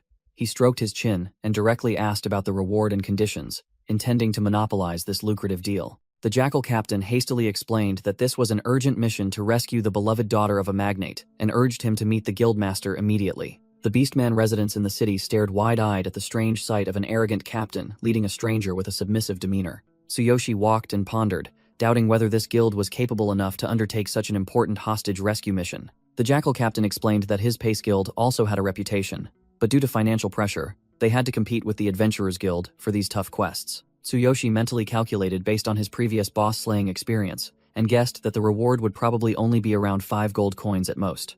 But the actual figure was staggering when the Wind Archer captain revealed the reward was up to 500 gold coins, and promised to split half with him if successful. Hearing the figure of 250 gold coins, Tsuyoshi's eyes lit up like headlights, and he happily imagined Sakura's extreme joy swimming in this massive pile of money. The two quickly moved to the Pace Guild headquarters under the curious and scrutinizing gazes of the gatekeepers and other members. Inside the hall, the wealthy bull merchant was banging on the table and shouting loudly, threatening to demand 10 times the compensation and expel the guild from the city if his daughter wasn't found by tomorrow. Hugh, the vice guildmaster of Pace, was sweating profusely, trying to explain a new rescue plan to de-escalate the tense situation. The wealthy merchant puffed on his cigar, furiously yelling at his opponents because these good-for-nothings had failed too many times, making him lose all patience. The door opened, and the Wind Archer captain and Tsuyoshi entered, causing the atmosphere to tense.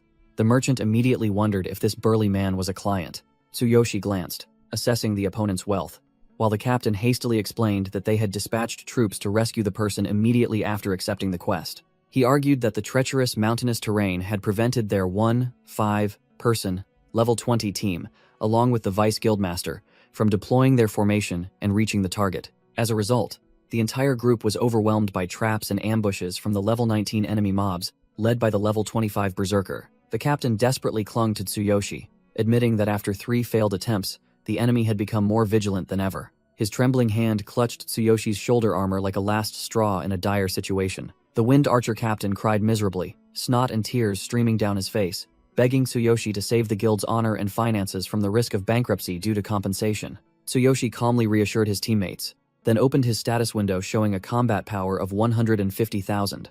He planned to change his sacrifice skill to optimize his strength for the upcoming battle. The bull merchant roared arrogantly, issuing an ultimatum, forcing the mercenaries to pay 10 times the compensation or disband the guild immediately if they failed. Tsuyoshi observed coldly, secretly despising the old man, as he realized his eyes were filled only with money, with no concern for his daughter in distress. Under the pressure to cough up 5,000 gold, the Wind Archer captain was sweating profusely, stammering explanations in despair, while the vice guildmaster standing beside him looked equally haggard. A sharp voice rang out, asserting that the girl could still be saved, startling the merchant who turned around, cutting short his torrent of curses. Tsuyoshi stepped out of the shadows with an overwhelming aura, confidently declaring that the old man's daughter would be brought back safely by tomorrow. The merchant suspiciously pointed at the loudmouth who had just appeared, turning to question the captain about who this human was to speak so boldly. As if grasping a lifeline, the Wind Archer captain hastily whispered into the old master's ear, introducing Tsuyoshi as the savior who had taken on this difficult quest to shift responsibility.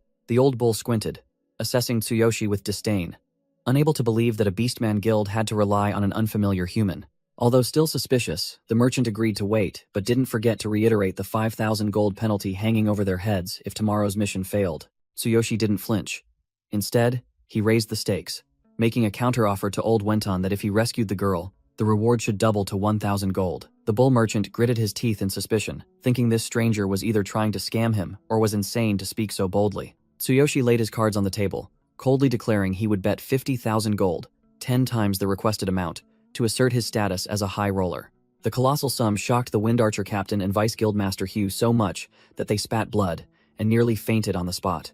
Smelling money, the merchant immediately sealed the deal, stipulating a double reward if successful, but Tsuyoshi would be 50,000 gold in debt if he failed. The contract was drafted quickly, and the arrogant bull forced the sweating Wind Archer captain to sign it immediately. The captain's hand trembled violently as he held the quill, utterly panicked at being suddenly dragged into this life-or-death gamble. With the agreement settled, Tsuyoshi turned and walked away proudly into the sunset, leaving the bewildered beastmen behind. Vice Guildmaster Hugh turned to desperately scold his superior, lamenting that the deed was done, and both of them trembled uncontrollably. The Wind Archer captain blocked Tsuyoshi's path, yelling that his guild had been pushed to the brink, but only received the indifferent attitude of the strong. Before the tension could subside, a frantic guard ran in to report that the president of the Mage Association had personally arrived, startling everyone. Doug appeared with an imposing aura, making the Pace Guild members hold their breath in anticipation. This old goat was Doug, the Blue Shaman and president of the Northern Mage Association, who had personally come to inquire about the health of the guild's leadership. Doug invited everyone to sit and offered to personally treat the crippled arm that the guild's incompetent priests had given up on. As he began treating Hugh's broken arm, Doug inquired about the failed mission, making the Vice Guildmaster sweat profusely in shame. Green healing light flared, and Doug immediately recognized this as a difficult quest involving Old Wenton's daughter, which had pushed the guild into a corner. Tsuyoshi unexpectedly stepped out with boundless confidence, greeting his old acquaintance arrogantly, as if they were equals. Doug flinched, his eyes wide, nearly dropping his jaw, as he realized the person standing tall before him was Tsuyoshi. After calming down with a hot cup of tea, Doug quickly grasped the situation regarding the challenging request that Tsuyoshi had agreed to handle. The old goat mage casually asserted that Tsuyoshi was more than capable of handling this mission, while Tsuyoshi merely smirked a polite thank you. Hugh and the Wind Archer captain sat in a corner, trembling uncontrollably, terrified to learn that Tsuyoshi was such a formidable figure, acquainted even with big shots like Doug. Hugh cast aside his pride, offering to accompany and assist Tsuyoshi as Vice Guildmaster to oversee this operation. Tsuyoshi set his teacup down with a clink, curtly accepting the orc's tailing.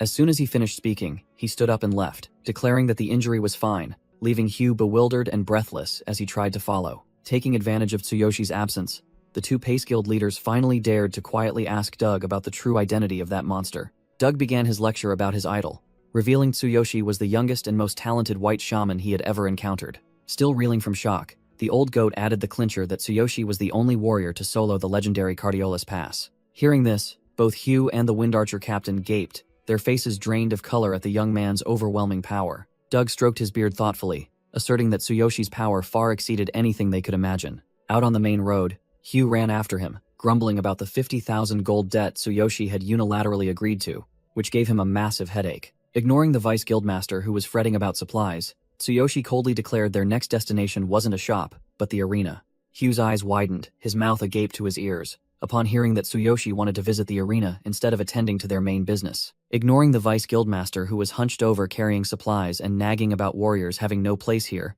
Tsuyoshi continued to walk coldly, like a god. Standing before the imposing arena gates, Tsuyoshi sternly reminded him of tomorrow's crucial deadline, leaving Hugh silent and resentful. As soon as they arrived, Hugh scurried off to ask if there were any exciting matches at the arena today for entertainment. Tsuyoshi immediately poured cold water on his enthusiasm, declaring he wanted to fight to the death in the arena. Not just watch, shocking Hugh so much he nearly dropped his jaw. He bluntly ordered Hugh to handle the registration and fees himself if he had any more questions, his firm attitude allowing no refusal. Tsuyoshi's eyes glowed blue as he activated the system, planning to respec his stats to the assassin class to suit the upcoming stealth assassination mission. Inside the arena was a true cauldron of fire, with thousands of spectators wildly screaming, awaiting bloody massacres. On the arena floor appeared Naruto, a one-armed level 21 cat tribe assassin, whose aura was as sharp as a razor, weapon in hand, ready to take lives. The large beastman warrior opposite him was sweating profusely at Naruto's terrifying speed, while the black cat arrogantly uttered extremely provocative words. The ground shook violently as a powerful stomp landed,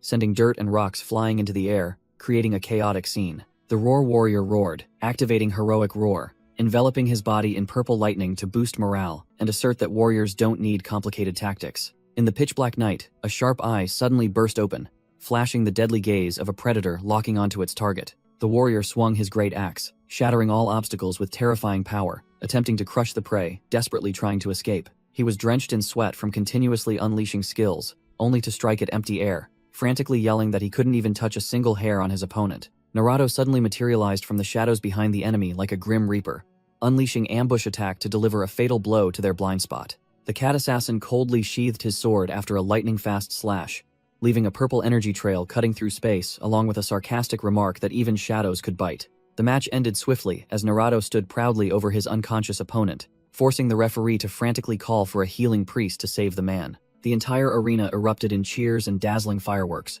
celebrating the overwhelming and skillful performance of the one-armed assassin. The audience buzzed with discussions about the ambush attack skill and speculated with admiration about Naruto's mysterious Eastern origins. Tsuyoshi smirked, praising the assassin's recent skill, his eyes revealing a clear interest in this new, promising prey. Hugh, standing beside him, was drenched in sweat, trembling as he warned that Naruto was a monster dominating the lightweight arena with an undefeated streak for the past 3 months. Tsuyoshi casually asked if the Eastern Assassins were truly as formidable as rumored, making the Vice Guildmaster look at him as if he were an alien. Hugh continued to explain about the mysterious Eastern Assassins Guild, where Naruto was once expelled and lost an arm, yet still retained his brutal assassin instincts. Tsuyoshi pondered, learning that the secret martial arts of that Assassins Guild were inviolable and reserved only for internal members. The entire arena was shaken as the announcer introduced the next challenger, Tsuyoshi, a rookie with absolutely no real combat experience here. The Beastmen crowd below laughed wildly, considering this human merely a weak clown coming to offer his life for their entertainment.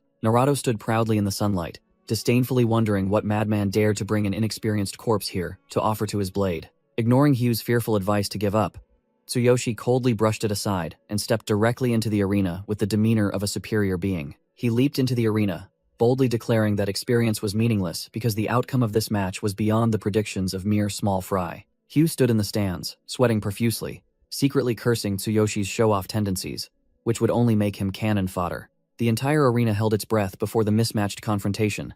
On one side, a veteran assassin. On the other, a rookie with a huge no-experience label over his head. Naruto haughtily raised his chin, acting like a senior, advising his opponent to surrender early to avoid pain, but concluded that if they fought, he wouldn't hold back. Tsuyoshi sneered, his blue eyes glowing with provocation, casually telling the black cat to go ahead and show what he's got. As soon as the signal ended, Naruto shot forward like an arrow tearing through the wind, determined to teach the rookie an unforgettable lesson in speed. The assassin drew his glowing red dagger, his eyes flashing with killing intent, claiming he didn't like bullying noobs but intending to send his opponent to the grave immediately. Naruto's speed was so fast it created dazzling yellow streaks, and the audience screamed wildly, demanding he finish off the weakling in a few seconds. Tsuyoshi remained still as a rock, his left eye beginning to activate blue lightning, calmly assessing the enemy's speed and preparing his familiar trump card. A series of system panels appeared, signaling that Ultimate Physique and Divine Eye were activated. Tsuyoshi scanned all of his opponent's stats, preparing to outplay him. Just as the Blade of Death was about to touch its target, Naruto suddenly froze, his pupils contracting as he realized something serious was right in front of him. Naruto braked sharply midair, creating a piercing screech and a long skid mark on the ground. He was forced to stop his attack, sensing an overwhelming aura of death. Tsuyoshi glanced over with his glowing blue eyes, full of innocent mischief, casually asking his opponent why he suddenly froze mid-action. The Beastmen crowd below looked at each other in confusion, mouths agape, not understanding why the bloodthirsty assassin stopped instead of finishing off the rookie. Naruto was drenched in sweat, his fur soaked.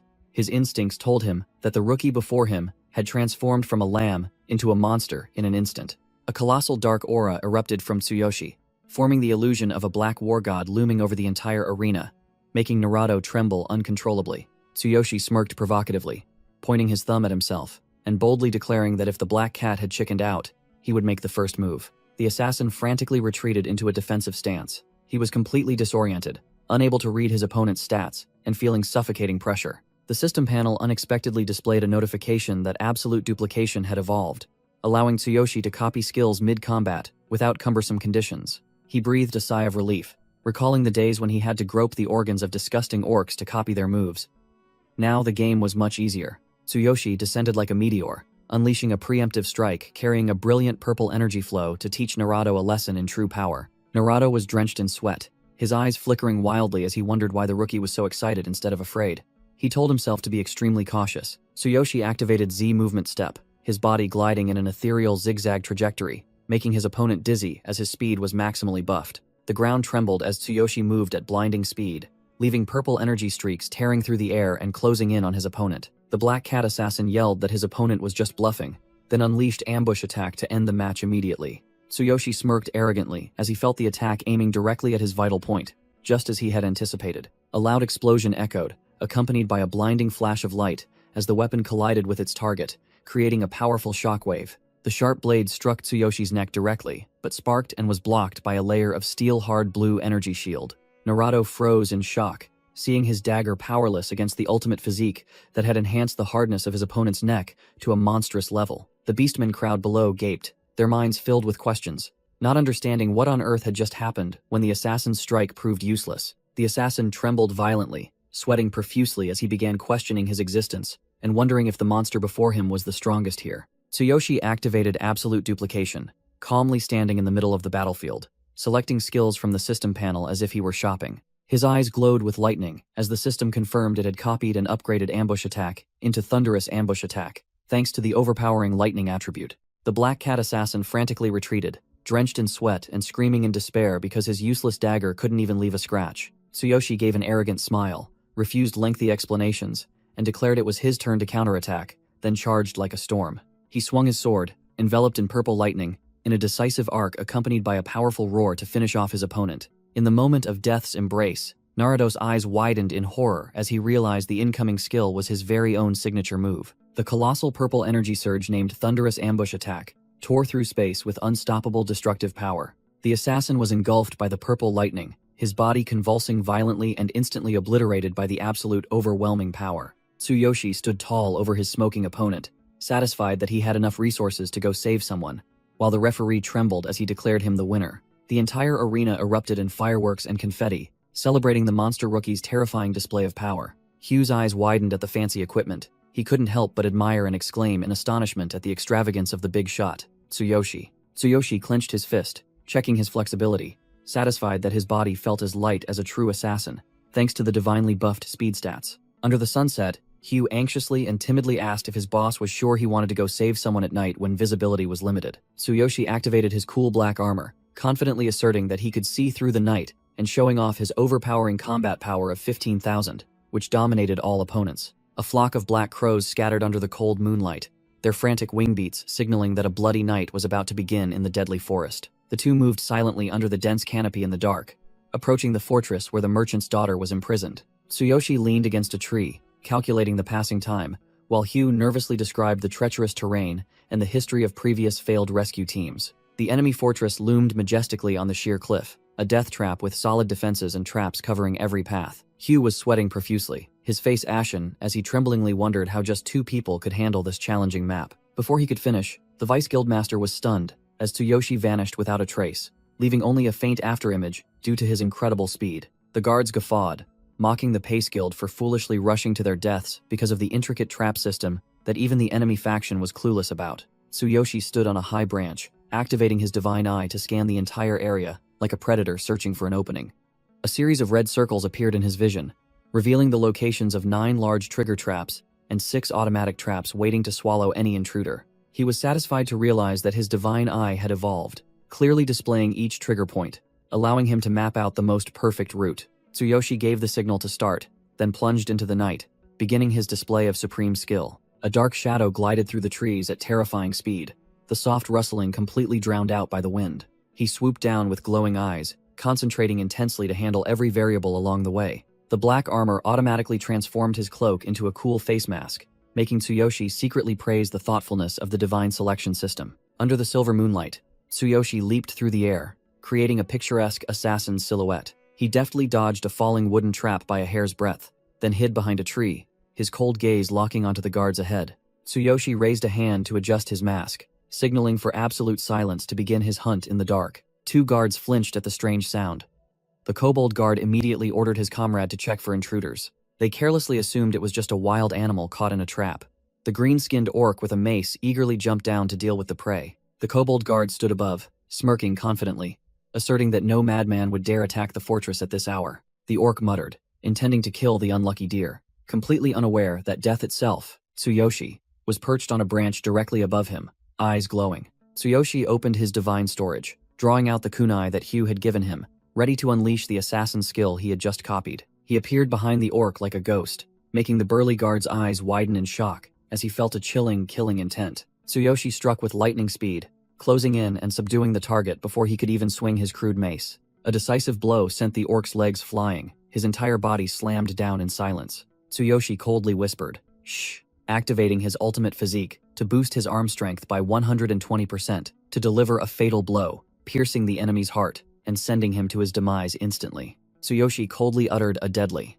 Next, his sharp eyes searching for new prey after dispatching the first target, he rappelled down into the abyss like a ghost, easily bypassing the falling rock trap that the system had just marked as safe. Tsuyoshi landed softly in the bushes with a faint rustle, his glowing eyes activating predator mode in the darkness. Above, the kobold guard was complaining to his orc comrade that the other guy hadn't returned yet, suspecting him of slacking off again. The annoyed kobold guard decided to go drag the lazy one back himself, leaving the orc to stand guard alone. He turned and walked away, muttering fearfully about being punished by his superior if the guards were found slacking, completely unaware that death was approaching. Humming a cheerful tune, the kobold guard suddenly flinched when he heard a strange sound coming from the bushes behind him. He froze, turning his head suspiciously with a bewildered expression, trying to figure out what that sound was. Looking at the deserted path with no one in sight, he scratched his head, reassuring himself that he must have misheard, as there was no one there. While the kobold guard was distracted, Tsuyoshi silently appeared and slit the throat of the remaining orc,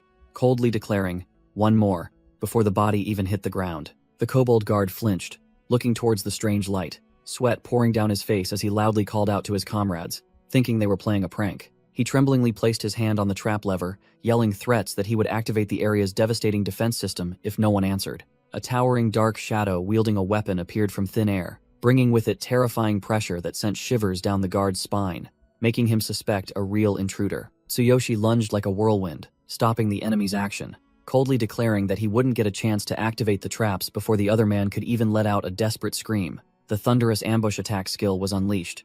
Tsuyoshi delivered a fatal blow from above, leaving the kobold guard to only widen his eyes in horror as he met his death. The system reported a series of incredible stats, from the ultimate physique, enhancing his right arm, to the critical damage dealt to the weak point on the back, dispatching the enemy with a single hit. Having dealt with the petty guards, Tsuyoshi stood proudly under the moonlight, using his divine eye to scan the area and detect 6 manual traps waiting at the entrance. Hugh climbed up and saw the scene, terrified by his comrade's overwhelming power, sweat pouring down as he reminded Tsuyoshi to be careful of the remaining traps. Tsuyoshi casually walked ahead as if strolling, instructing Hugh to weave through each trigger wire marked by his divine eye, making the archer behind him gape in wonder, asking how he knew. While he was at it, Tsuyoshi swung his weapon and smashed the trap control panel to be done with it, making Hugh, who stood beside him, jump in fright at his utter destructiveness. Hugh was sweating profusely at Tsuyoshi's overwhelming power, but quickly stopped when he heard the order to save some traps for the next phase. Tsuyoshi coldly ordered them to proceed directly to rescue the hostage,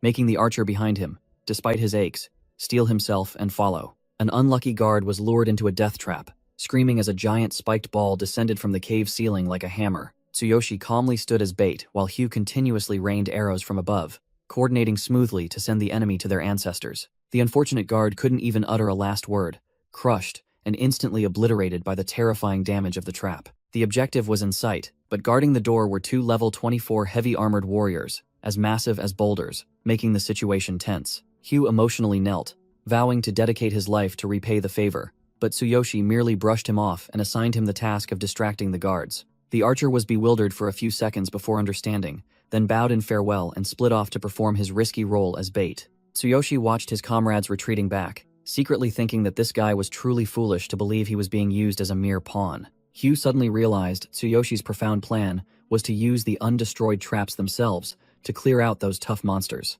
Tsuyoshi activated his divine eye to scan the map, pinpointing the entire enemy lineup of 24 individuals, from common soldiers to the final boss, entrenched within the fortress. He planned to herd the chickens into traps and take on the boss solo, moving Hugh to tears by the Vice Guildmaster's calculated concern. The 2 heavy armored warriors were wondering why it was so quiet tonight, when they were suddenly hit by a volley of arrows from the darkness. The arrows embedded themselves in the guard's back, but were no more than an itch against his tough armor. The damage dealt was almost zero. Hugh was both sweating profusely and yelling provocations, calling the monsters cowardly chickens to draw their aggro towards himself, exactly as planned. The guard recognized the sneak attacker as the archer from the other day. He snapped the arrows on his shoulder like toothpicks and truly began to rage. Both guardians' eyes blazed fiery red. They activated a series of berserker skills and charged forward like bulldozers, vowing to tear apart the audacious fool who dared to poke the tiger. Hugh's face went bloodless, his eyes wide and vacant as he realized he had just enraged 2 monsters far beyond his capacity to handle.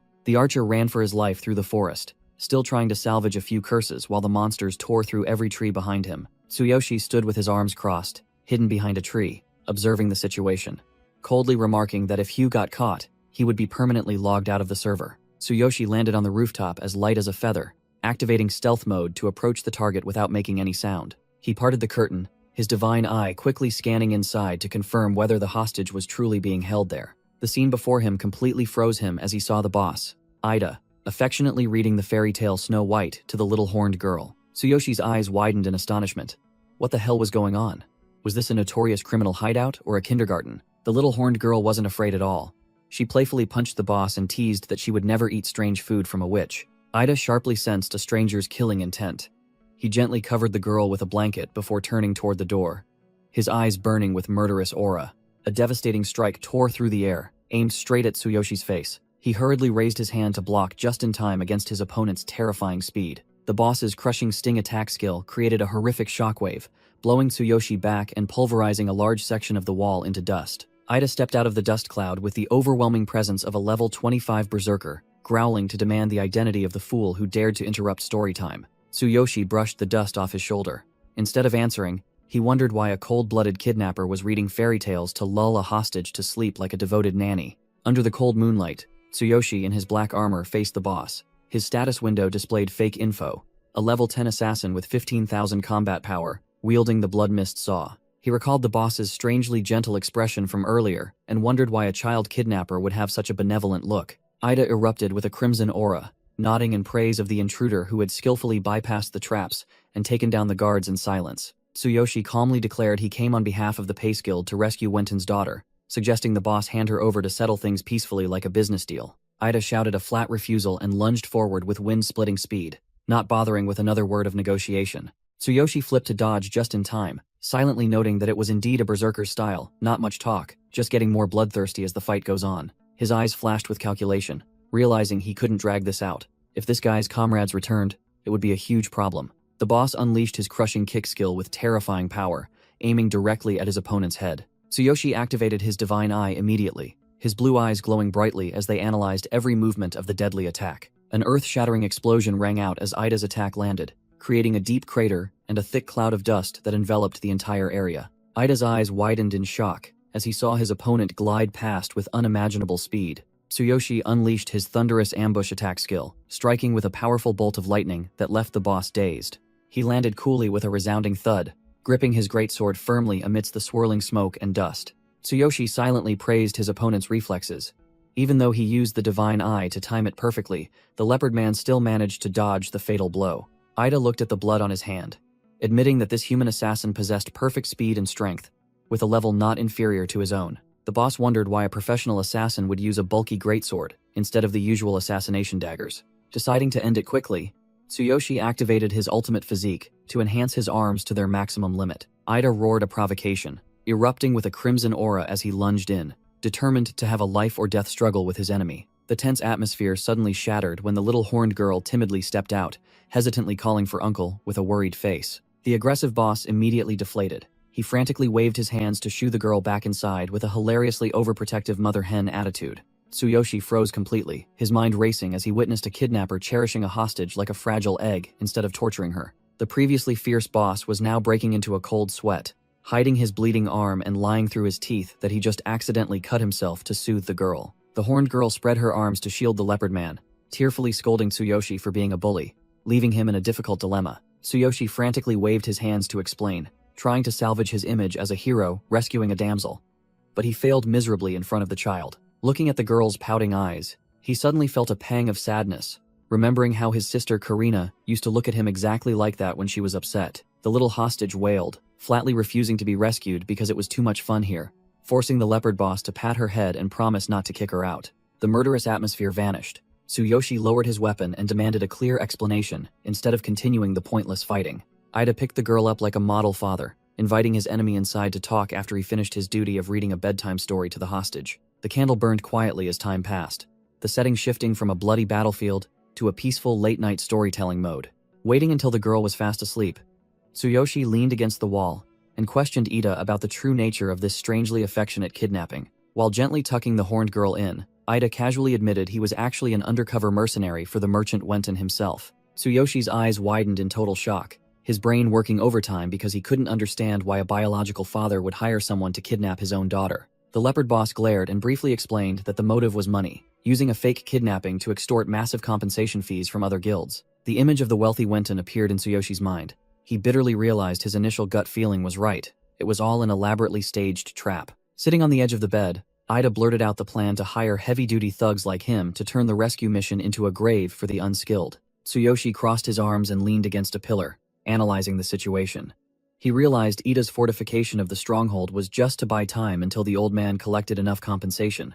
He narrowed his eyes and questioned the end-stage risks, because if the hostage returned home safely, Wenton's extortion scheme would surely be exposed.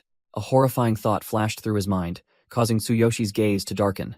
He gasped in disbelief as he realized the sheer cruelty of the situation. Ida lowered his head and revealed the naked truth. The girl was just a stolen child, raised as a tool for fraud, and now she had become a useless asset. Tsuyoshi gritted his teeth and concluded with fury that the beastly old man had planned to kill the child to silence her as soon as he finished extorting the money. Memories of the innocent newborn horned girl in the hands of a devil flooded back, causing the guilt in the leopard man's heart to pile up. Tsuyoshi narrowed his eyes, questioning the girl's dark future, and bluntly suggested that he should take the hostage and run far away immediately. Ida sorrowfully recounted his past as a starving homeless person saved by the wealthy Wenton, so he couldn't bring himself to be a treacherous ingrate. Tsuyoshi coldly asserted that the old man didn't care about the girl at all, and advised him to sever ties to become a real father. The Beastman warrior looked at the sleeping child with affectionate eyes, his heart torn between blind loyalty and compassion. Tsuyoshi turned his back and walked toward the tent door, advising him that he had repaid his debt of gratitude over the years and should give himself a chance to start over. Ida broke into a cold sweat and protested in despair, fearing that Wenton would hire a legion of assassins to hunt them down if he dared to rebel. Images of the days spent caring for his sister Karina in the hospital flooded back, making Tsuyoshi feel deep empathy as he spoke to reassure the panicked man. The leopard man was stunned into silence, sweating profusely at the sight of his opponent's firm resolve and unexpected understanding. Tsuyoshi pulled back the tent flap and firmly declared that he would personally take care of that scum Wenton to ensure the safety of the two of them. Hugh ran over excitedly, boasting about his feat of leading the guards on a wild goose chase around the forest like a bunch of clowns. The half-orc shooter smugly rambled about his superior trap-dodging skills thanks to the trail markers, while Tsuyoshi just stood there listening silently with an expressionless face. The smile on Hugh's face vanished. He broke into a cold sweat, seeing Tsuyoshi alone, and panicked, thinking the hostage rescue mission had completely failed. Tsuyoshi calmly announced that the girl was safe, ordering his subordinate to return to the guild and report, while he personally went to settle the score with Wenton. Hearing the news of victory, Hugh was overjoyed. His eyes sparkled like stars as he bolted away to brag about the achievement to his older brother. Once he was alone, Tsuyoshi's eyes glowed with a murderous blue light. He coldly declared that it was time to judge the one behind everything. At Wenton's luxurious mansion, the sparkling chandeliers illuminated the wealth built upon dirty money. The wealthy bull tribe man sat puffing on a cigar, shamelessly complaining about declining profits and plotting to expand the scale of his kidnapping and extortion ring. A deathly voice suddenly rang out, making Wenton jump. He dropped his cigar and frantically barked, demanding to know who dared to intrude. Tsuyoshi sat arrogantly perched on the window frame, gripping his massive greatsword as he coldly pronounced a death sentence upon the wicked merchant. Tsuyoshi's shadow descended like the Grim Reaper, sending the merchant Wenton flying from his chair, screaming desperately for help amidst the rubble. Tsuyoshi emerged from the smoke, his eyes glowing brightly, coldly declaring that he shouldn't waste his breath screaming, as he had already dealt with the minions while the old man was busy counting money. The magnificent lakeside villa was now enveloped in a deathly silence under the moonlight, completely isolated from the outside world. Wenton trembled uncontrollably as he witnessed the horrifying scene. All of his elite bodyguards lay scattered across the cold floor like broken puppets. Sweat poured down the bald magnate's forehead as he realized the intruder had single-handedly taken down his entire squad of level 15 warriors without expending any effort. Tsuyoshi calmly recounted how he had effortlessly slit the throats of each guard, while his status window displayed a combat power of 15,000. A number that completely overwhelmed his level 10 facade. His merchant nature resurfacing, Wenton hastily cursed his subordinates as useless, then pleaded, promising to use money to buy his life. Tsuyoshi approached, mentally overwhelming his opponent, subtly reminding him of the 5,000 gold debt to the guild, and chillingly informing him that his adopted daughter had been taken to a safe place. Tsuyoshi's blue eyes flashed sharply as he brought up rumors about the old man secretly raising children. The cold blade pressed against his throat drained all color from Wenton's face, while Tsuyoshi curiously asked if those children helped him earn a lot of money. The bald magnate Wenton trembled like a leaf, trying to bargain for his life by enticing Tsuyoshi to join a dark trade operation with a 50-50 split, if the plan succeeded. His beastly nature became apparent as he profusely sweated, admitting that harvesting organs from children was less risky and far more profitable than fake kidnappings for ransom. Tsuyoshi's blue eyes were as cold as ice beneath his mask as he fully grasped the irredeemable rottenness of the man beneath his blade. Seeing his opponent's silence, Wenton panicked completely, ready to offer his entire colossal fortune for a peaceful life afterward,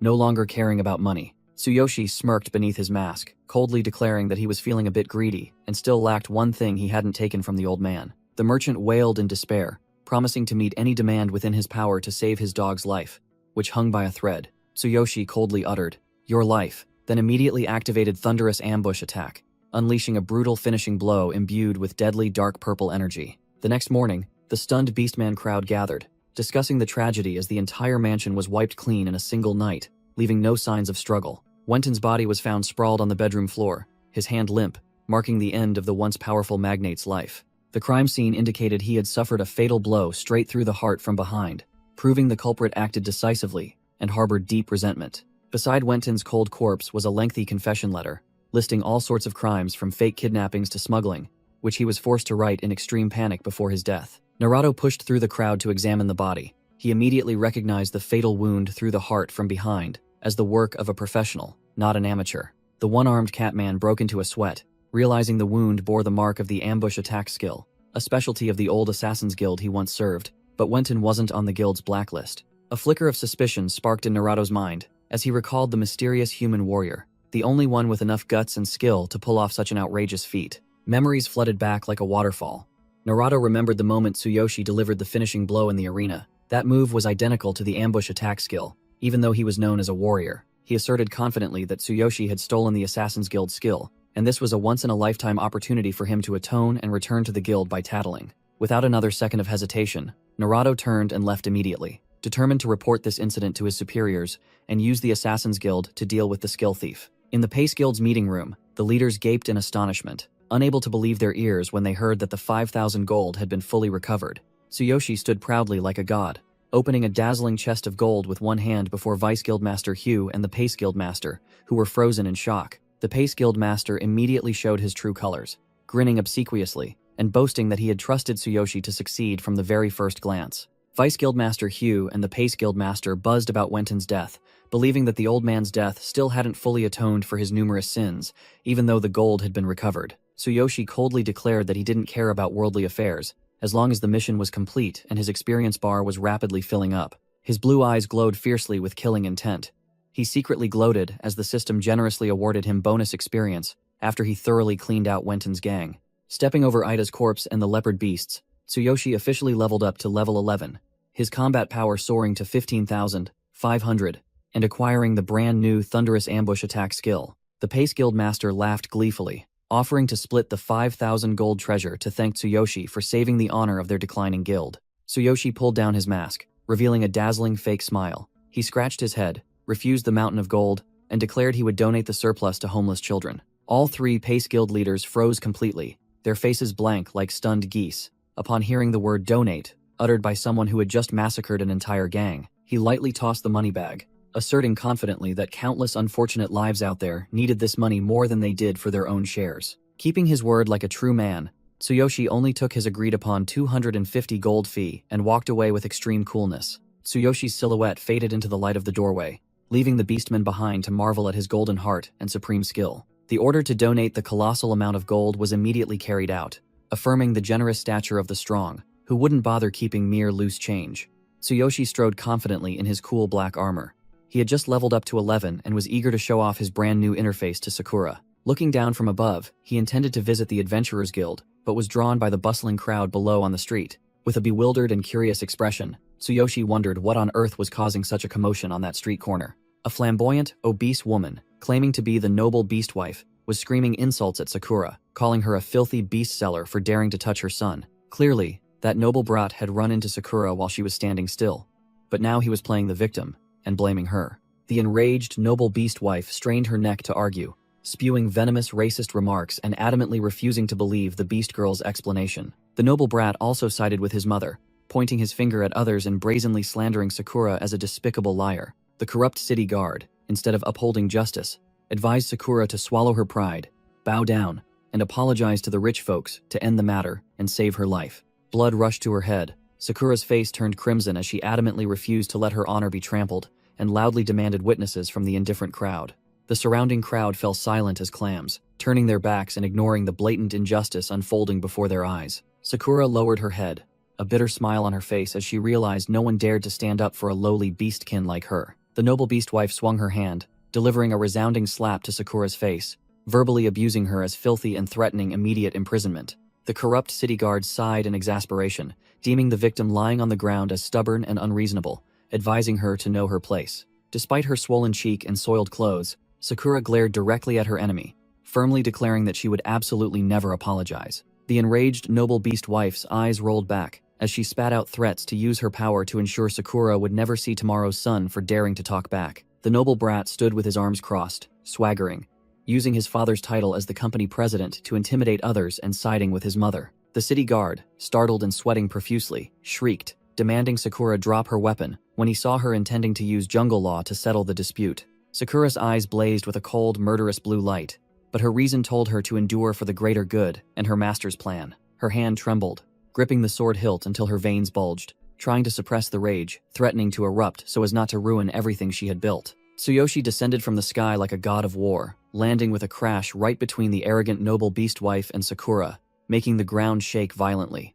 A terrifying impact distorted the noble beast wife's face with pain, and her formidable body was blown away in an instant. The noble brat gaped in horror, sweating profusely and screaming for his mother in extreme panic as he saw the old woman get beaten. Tsuyoshi stood towering like Mount Tai, radiating overwhelming killing intent that terrified the boy to his core, leaving him only able to look up in despair. Without another word, Tsuyoshi immediately unleashed a thunderous punch to the corrupt city guard's face, sending him flying like a torn sandbag. Sakura was still bewildered, not understanding what had happened, when she saw the arrogant city guard sent flying far away with a dumbfounded expression. Tsuyoshi clenched his fist, his voice icy as he declared his brutal actions were because they dared to lay a hand on his companion. He stood in front of Sakura like an unyielding fortress, his status display showing a powerful 15,500 as he pronounced a death sentence on anyone who dared to cause trouble. The scene shifted to Naruto, the one-armed assassin, stealthily entering a dark, cold tunnel in broad daylight with extreme caution. After only a few steps,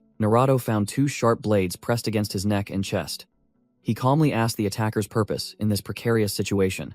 Naruto broke out in a cold sweat with the blade at his throat, hastily revealing his identity as a former member of the Assassin's Guild to beg for his meager life. The attacker was the level 30 Northern Branch leader, who looked down at Naruto with contempt and coldly denied any association with the expelled individual. He cruelly exposed Naruto's shameful past, from embezzling money to having his arms severed and being kicked out of the guild like worthless trash. Naruto trembled, denying this was a touching reunion, stating he was there to sell information about a warrior in the city who possessed the guild's exclusive skill. Hearing that a guild skill had been stolen, the branch leader's attitude immediately changed, his killing intent flaring as he demanded to hear the details of the incident at once. The one-armed feline confidently affirmed it, having personally experienced the warrior's power, and brazenly offered to exchange the information for a ticket back into the guild. The leader pondered for a moment, then nodded, accepting the tempting offer, promising to submit it to his superiors for consideration if Naruto's information proved true. He ordered Naruto to spill everything, and the dark transaction took place right there in the damp,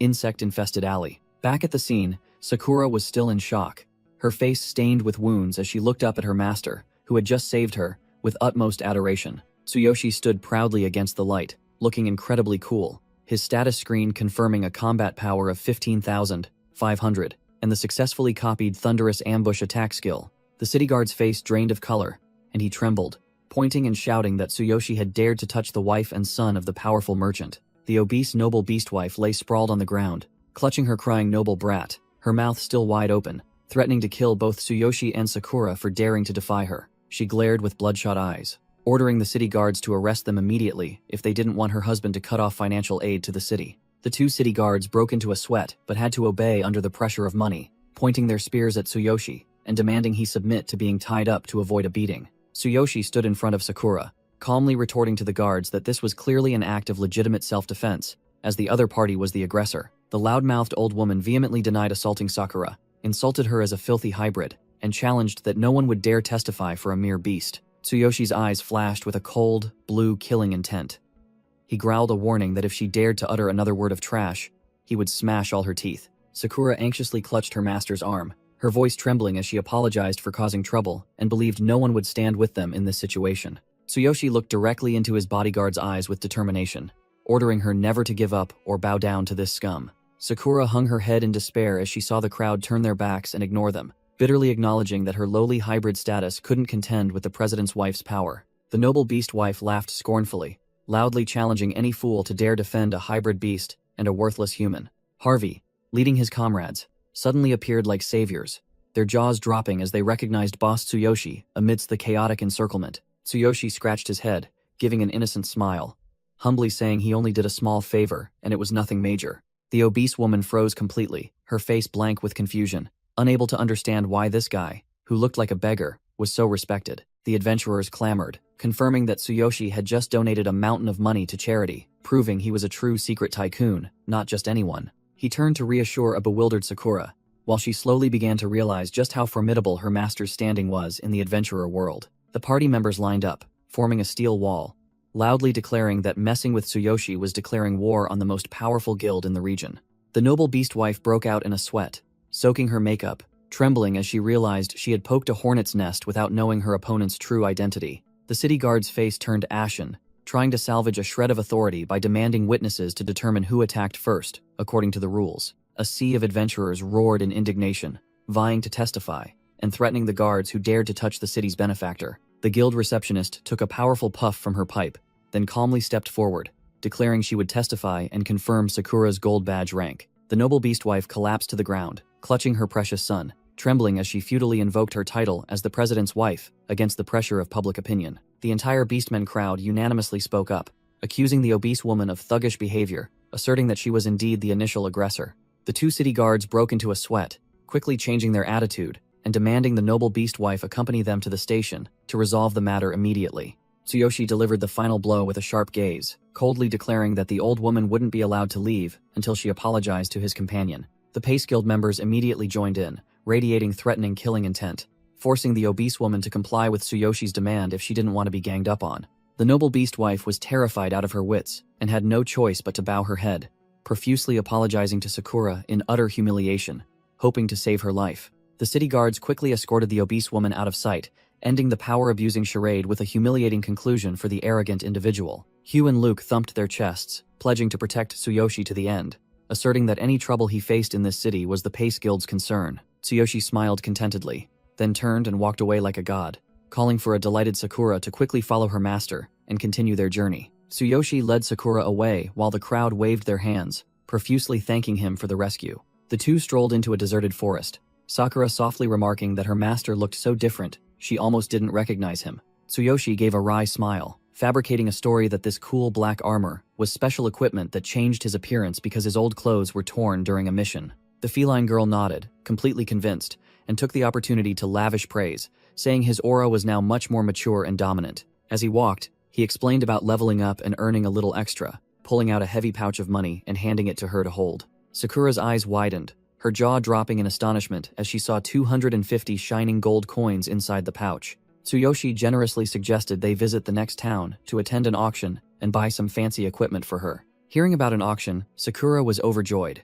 She excitedly boasted that the town was also home to the renowned genius shaman Kevin. The name Kevin made Tsuyoshi remember an important objective, his eyes becoming serious as he thought of the bloody battles he had just fought. He decided he had to find the shaman immediately to completely cure the blood stagnation caused by the side effects of his sacrifice skill. Tsuyoshi walked with a relaxed demeanor, enjoying the gentle breeze and falling leaves, completely unaware of the approaching killing intent. His battle instincts flared. He stopped instantly, his eyes sharp, as a wave of killing intent sliced through the air past his face. A barrage of hidden weapons disguised as leaves rained down at terrifying speed, aiming to turn the target into a sieve. A hand, quick as lightning, gripped the hilt of a sword, the clang of metal signaling the start of the battle. Sakura displayed incredibly sharp reflexes, dodging attacks while drawing her dagger, its blade flashing with cold light, cutting through the air in self-defense. The feline girl took a cautious stance, her eyes burning as she loudly demanded the rats reveal themselves immediately. A finger was raised to a mouth in an arrogant gesture for silence, the enemy sneering as he discovered there was another prey hiding. Tsuyoshi and Sakura immediately took defensive stances, their eyes tense as they scanned their surroundings to pinpoint the enemy who had just made a sound. The two assassins revealed themselves. The scarred branch leader declared a death sentence on Tsuyoshi for stealing a skill, while the long-haired tongue assassin below him leered with a sickeningly long tongue. The crows scattered in fright, flying wildly into the sky as Tsuyoshi coldly observed that his opponents did not seem to be members of the Assassin's Guild. The branch leader clasped his hands, feigning dignity, but then spat out a sharp accusation that Tsuyoshi was the one who stole their guild's secret skill. The tongue assassin licked his hand with his disgusting long tongue, disdainfully judging Tsuyoshi as weak, while uttering lewd and vulgar remarks about Sakura. Sakura immediately drew her sword, which was enveloped in a powerful purple aura, to protect her master from the lecherous gaze of the tongue assassin, standing high above. Tsuyoshi stood silent as a stone, surprised to feel an unprecedentedly dense killing intent emanating from his usually gentle bodyguard. Sakura frowned, warning her master to be extremely careful, as the two individuals before them possessed strength far superior to the small fry they had encountered before. She shivered, sensing the stench of blood from serial killers and confirming the terrifying identity of the people from the Assassin's Guild. It was a notorious underground organization, brutal in its practice of collecting victims' skulls or body parts as trophies, making even major guilds wary of them. Tsuyoshi recalled the one-armed beastman, Naruto, who had been expelled from that guild, but he still insisted he had no connection whatsoever to these people. A flash of lightning struck Tsuyoshi's mind, making him break out in a cold sweat as he suddenly realized the core of the problem lay in the skill he possessed. It turned out that the ambush attack skill he had copied was exclusive to the Assassin's Guild, unjustly making him a skill thief in their eyes. Sakura stared upwards in shock, her eyes full of vigilance as she detected the enemy's hiding spot. The branch leader stood arrogantly on a high branch, dividing the spoils. He offered Sakura to his perverted disciple, the tongue assassin, but didn't forget to warn him that she was quite skilled. He clasped his hands, forming a seal full of killing intent, declaring that he would personally take the skill thief's head and hands to report back to the organization without being questioned. The tongue assassin laughed maniacally, revealing his sharp teeth. He seemed extremely excited to face strong female prey. The two assassins simultaneously activated their combined skill, Absolute Darkness, creating a chilling purple barrier that enveloped the entire area for their hunt. Sakura hastily warned her master to maintain formation distance, knowing well the danger of this renowned vision-isolating skill. Tsuyoshi, however, was strangely calm. He dismissed the idea of defense and wanted to split up for a 1v1 solo fight to see the true skill level of these assassins. Immediately, twisting streams of dark energy poured down like a storm, forcing Sakura to curl up and brace herself against the immense pressure. The two assassins' heads emerged from the void with glowing eyes, sneering as they saw their prey still stubbornly standing there. Sharp blades of darkness sliced through the air, relentlessly attacking the two, making Sakura scream a warning in a perilous situation. The branch leader descended at terrifying speed, sneering that Tsuyoshi dared to steal the Assassin's Guild skills and still hoped to survive. He unleashed ambush attack, creating a sharp purple energy stream that tore through space, aiming to finish off his prey in an instant. Tsuyoshi parried the blow as lightly as a feather, sending sparks flying. He disdainfully commented on the poor skill of this level 30 assassin. Tsuyoshi's eyes flashed with a cold blue light. He bluntly stated that his opponent needed to grind more levels if he wanted to be skilled enough to defeat him. The branch leader broke out in a cold sweat from shock, unable to believe his signature ambush attack was blocked as easily as child's play. He was thrown far back by the recoil, his feet plowing through the ground, sliding a considerable distance before he could regain his balance. The assassin was utterly bewildered, yelling to ask why his opponent saw through his attack and knew his stats, while also demanding Tsuyoshi's true level. Tsuyoshi calmly revealed his system panel, clearly showing he was a level 11 warrior but possessed a terrifying combat power of 15,500. The branch leader gnashed his teeth, his face incredulous. He believed he was being insulted by a level 11 brat. Tsuyoshi didn't bother with further explanations. He swung his sword, unleashing a sharp wave of energy, and called his opponent a stubborn fool, telling him to believe it or not. The branch leader unleashed his Viper's footwork skill, moving erratically at soaring speed like a giant python to disorient his opponent's vision. Tsuyoshi activated his divine eye, his blue eyes glowing brightly, coldly admitting that without this eye, he would have been completely fooled by that cunning movement technique. The assassin continued to play his trump card, encirclement killing method, summoning numerous clones from the shadows to surround Tsuyoshi, confident that even his comrades would be helpless. Tsuyoshi didn't bother to dodge, standing still like a statue. The clang of metal echoed sharply as he directly blocked the attacks with his armored gauntlets. His ultimate physique skill activated, channeling all power into his upper body, transforming Tsuyoshi's body into an impenetrable fortress for a short period. The assassin's fatal slashes were like mere scratches, sparking fire on the invisible aura armor without leaving any marks on Tsuyoshi. The branch leader broke out in a cold sweat, his face turning pale with horror at this monstrous defense, and yelled, demanding his opponent's identity and true level. The system displayed a huge level 11 above Tsuyoshi's head, a stark truth like a slap in the face to the one boasting about level 30 power. Tsuyoshi looked at his enemy with sharp eyes, his voice icy as he reaffirmed that he was indeed only level 11. With just a gentle flick of his hand, accompanied by a stream of deep purple energy, Tsuyoshi sent the assassin flying far away like a tattered doll. The branch leader's eyes widened, sweat pouring down him as he couldn't believe the person who had just handed him such a beating was only level 11. He slid across the ground, plowing through the snow and ice to halt the terrifying momentum from the previous blow. He clutched his chest, gasping for breath, and hastily raised a hand to signal a temporary halt to the fight. As his wound throbbed with every beat, he mumbled, analyzing, concluding that if level 11 was real, then Tsuyoshi was the monstrous genius every major guild coveted. Changing his attitude 180 degrees, the branch leader shamelessly invited Tsuyoshi to join the Assassin's Guild, with his special protection and training. Tsuyoshi coldly brushed aside the offer, sneering that he wasn't free enough to trust someone who had just tried to kill him minutes ago. Knowing he couldn't persuade him, the branch leader stood up, sneered, and enveloped his entire body in a murderous blue aura. His right eye glowed blood red, and he declared boldly that he wouldn't be defeated so easily. He roared proudly, activating a secret ultimate skill he hadn't used in a long time, then shot forward with wind-ripping speed. Tsuyoshi's eyes widened in analysis, noticing that his opponent was compressing all his killing intent and aura into his weapon for a decisive strike. Tsuyoshi was forced to activate his ultimate physique to block the attack, but the aftershocks of the impact still made him stagger before the enemy's power. He clutched his throbbing right arm, breaking out in a cold sweat as he realized his toughest defense had almost been pierced by that last blow. The branch leader revealed a triumphant expression, brandishing his sword and declaring this to be the ultimate skill used to finish off arrogant fools who didn't know their place. He raised his bloodshot eye contemptuously,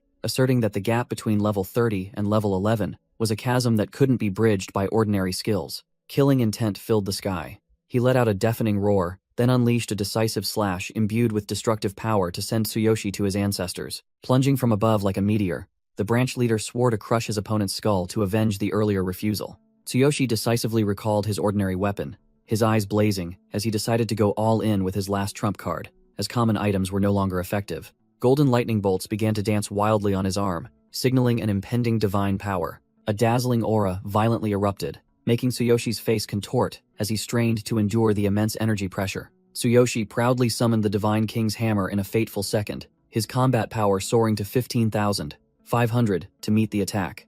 Much to his opponent's astonishment, a terrifying thunderous explosion ripped through the sky, signaling the appearance of a power beyond human comprehension. Tsuyoshi hovered in midair like a thunder god, his entire body enveloped by golden electric currents dancing wildly around his black armor. He gripped the hammer's handle tightly, coldly calculating that he had to seize the moment to unleash a decisive blow and send his opponent to the scoreboard immediately. Tsuyoshi's eyes glowed with powerful golden light, showing absolute focus on the life-or-death moment about to unfold. The branch leader broke out in a cold sweat, his face paling and his voice trembling as he witnessed the terrifyingly powerful weapon in his opponent's hand. Tsuyoshi proudly raised the glowing Divine King's hammer, challenging his enemy to withstand this destructive attack. The branch leader let out a maniacal laugh to hide his fear, sneering that there was no way a level 11 warrior could threaten him. He yelled loudly, demanding his opponent prepare himself, while simultaneously unleashing a ferocious dark purple energy stream to counterattack. The evil killing intent crystal skill is activated to its maximum.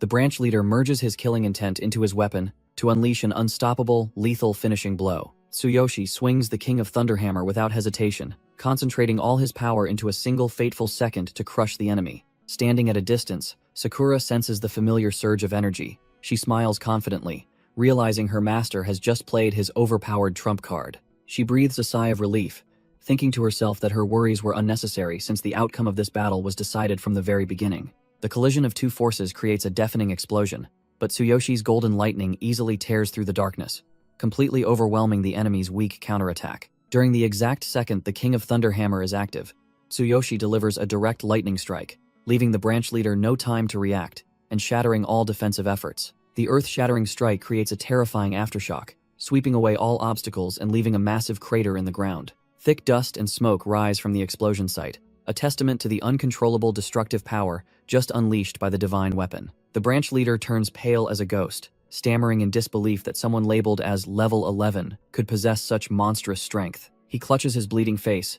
bitterly realizing he is completely helpless and that death is looming right before his eyes. In a fit of desperation, he activates the Death Summon skill to release a messenger bat to alert his comrades. The bat darts away while the branch leader wheezes a threat.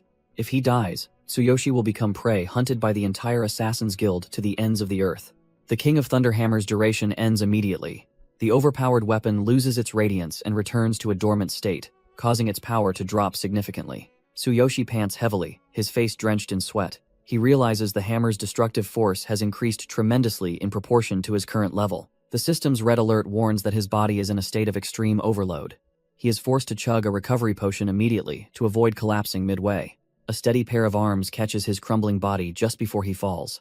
Sakura's worried voice rings out to reassure her master. Sakura helps him lean against a tree and carefully administers the medicine, sadly noting that the price paid to send that one-eyed assassin to his grave in one hit was far too high. The terrible taste of the medicine makes Tsuyoshi grimace like a monkey eating a chili pepper.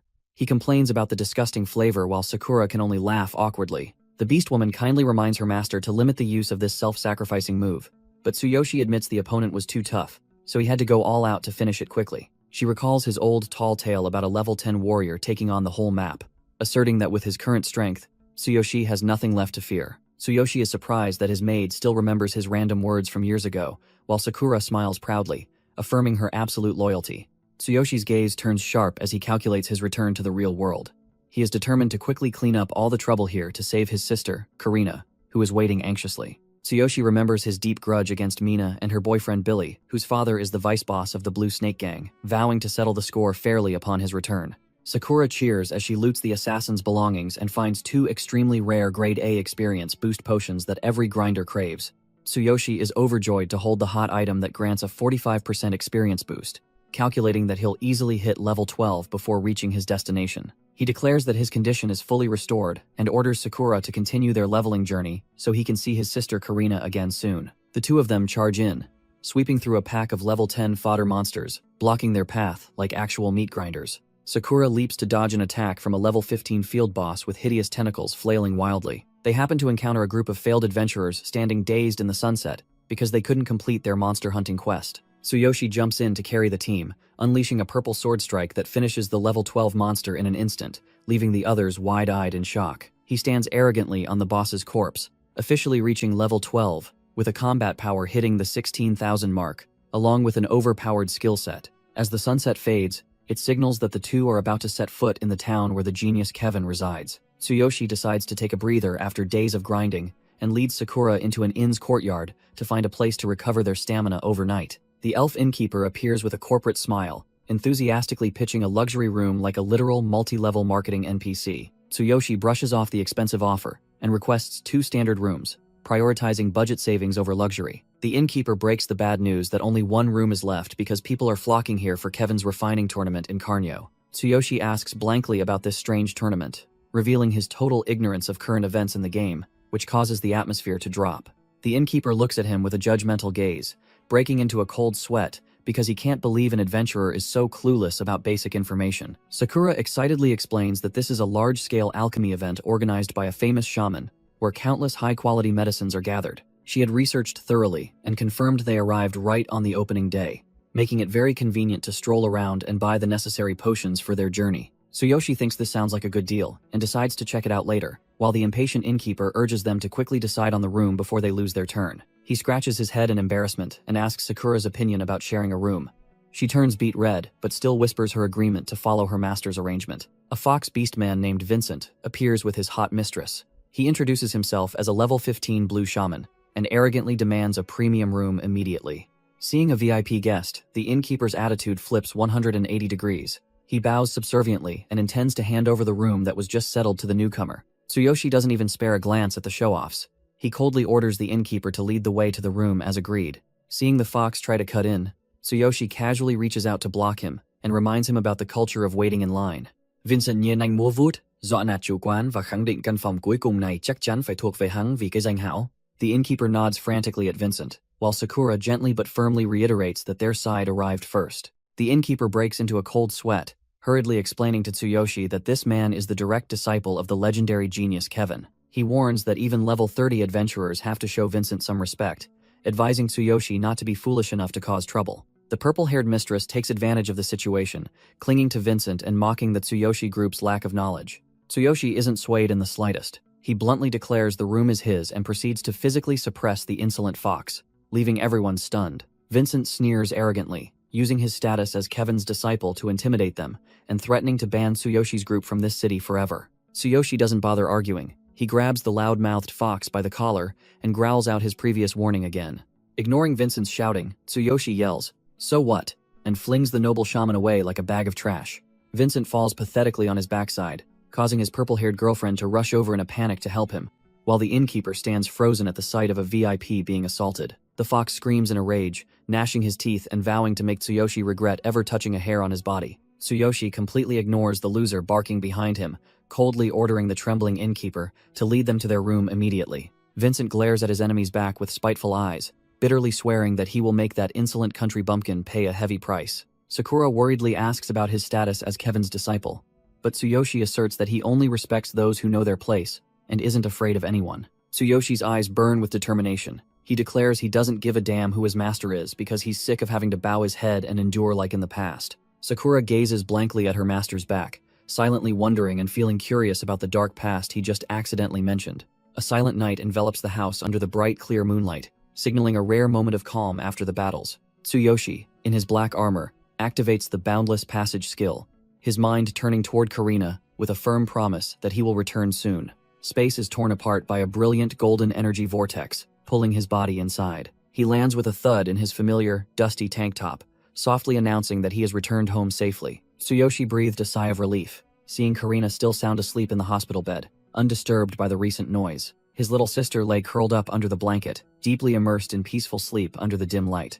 Memories flooded back, piercing Tsuyoshi's heart as he recalled her resilient smile despite her disability and injuries, just so she wouldn't be a burden. His gaze fell on the broken iron crutch, heavily wrapped in tape, making him wonder if Karina had repaired this discarded item herself. Looking down at his sister's leg, he saw the support frame was also battered, but still carefully maintained, proving how hard she had tried to protect it. Tsuyoshi let out a heavy sigh, his emotions a mix of pity and suppressed frustration at the dire circumstances of his only family member. Tsuyoshi gently pulled the blanket over his sister, his eyes heavy with regret and sorrow, as he realized he had left Karina to bear so much suffering in his absence. Placing his rough hand on Karina's head, he silently swore to crush anyone who dared bully her, and vowed to heal her crippled legs to bring back her radiant smile from before. He stood up and activated his inventory, the system immediately displaying a notification that the black armor disguise set had been recalled into his divine consciousness space, preparing for his next schemes. Lying on the bed, Tsuyoshi was satisfied to see his formidable set neatly stored in a slot,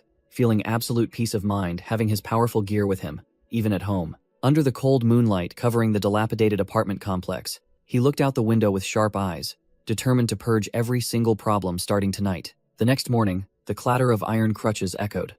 Karina paused, looking down at her disabled legs and sensing an unusual atmosphere in the house. She spun around, her eyes wide with surprise, and exclaimed, asking her brother what had happened when she saw Tsuyoshi's brand new appearance. The siblings strolled across the sunny schoolyard. Karina couldn't hide her excitement, seeing her brother completely transform as if he had become a different person overnight. Tsuyoshi wore a dashing suit, concealing his 16,000 combat power within. He smirked, fabricating a story about getting a haircut, and hitting the gym a bit to explain his current dominant aura. Ignoring the compliments about him being taller, he sternly warned Karina to be careful, not to wander around, and to dutifully wait in class after school so he could protect her. Karina broke out in a cold sweat, her face pale as memories of beatings from the school bullies flooded her mind, haunting her. Mina and Vivian, two notorious bullies, immediately sniffed out their familiar prey but were taken aback by the appearance of the unfamiliar guy accompanying her. Tsuyoshi maintained his poker face, walking calmly, while Karina cowered in fear from the invisible pressure. With just a sharp, powerful glance, he sent a silent warning that seemed to freeze the surrounding space. No killing intent was felt. Instead, the two bullies blushed furiously at his handsome appearance. Vivian even blurted out that he was super cool, making Mina grumble to hide her own stirred emotions. He turned to reassure his sister with a firm statement, asserting that from now on, no one would dare touch even a single strand of her hair. Karina blushed and nodded repeatedly, an intense admiration rising in her heart as she realized her once useless older brother had now transformed into a true guardian deity. Tsuyoshi coldly led his sister past the small fry, treating their presence as less than roadside weeds, leaving behind bewildered stares. She looked back with extreme curiosity, wondering why the usual bullies were as silent as clams today, not pouncing to torment her. Mina gnashed her teeth in humiliation, swearing to use Billy's family to make the siblings beg for mercy, while Vivian stood behind her, utterly pale. Tsuyoshi coldly led Karina away under the setting sun, leaving behind the curious gazes of the other students, his back exuding a resolute determination to protect his sister. In the classroom, the lackeys trembled as they advised their boss, Rayleigh, not to foolishly get involved with Tsuyoshi again, as rumors about him were spreading like wildfire. Rayleigh roared furiously, cursing his subordinates as useless trash and insisting that he only lost due to a blunder, never fearing someone who used to run errands for him. He still sat with his legs crossed, stubbornly clinging to the absurd reason that the ambush failed due to bad luck, refusing to acknowledge his opponent's true strength. The fat lackey frantically pointed at the door, signaling the arrival of the menace, making Rayleigh jump and spin around, sweat beginning to bead on his forehead. Tsuyoshi entered the classroom with a relaxed demeanor and a completely transformed appearance. Ignoring all the scrutinizing gazes of his classmates, the lackey broke out in a cold sweat, while Rayleigh gaped in astonishment, witnessing firsthand the vastly different aura of the person he once disdained. Miss Lily wrote Future Star on the board and asked who dared to sign up for the upcoming tournament, kicking off a new bloody arena. Miss Lily enthusiastically announced an upcoming inter-school event to liven up the atmosphere, but the students seemed rather unenthusiastic. Rayleigh immediately poured cold water on their spirits, declaring that this Future Star tournament was only for hero class students, and commoners participating would only waste their efforts. The spiky-haired lackey chimed in with his boss, recalling last year's humiliation when Rayleigh hadn't even run halfway through the marathon before the hero class students had already finished. The students in the class became disheartened upon hearing this, complaining that no one wanted to participate just to be a backdrop for others to shine and suffer a humiliating defeat. Lily quickly threw out a huge bait to salvage the situation, revealing that this year's prize was so tempting even the teachers were drooling. The entire class began to buzz, their eyes lighting up at the mention of the 10 million yen prize money and the chance to catch the eye of the Hero Association to change their lives. Tsuyoshi quickly calculated in his head.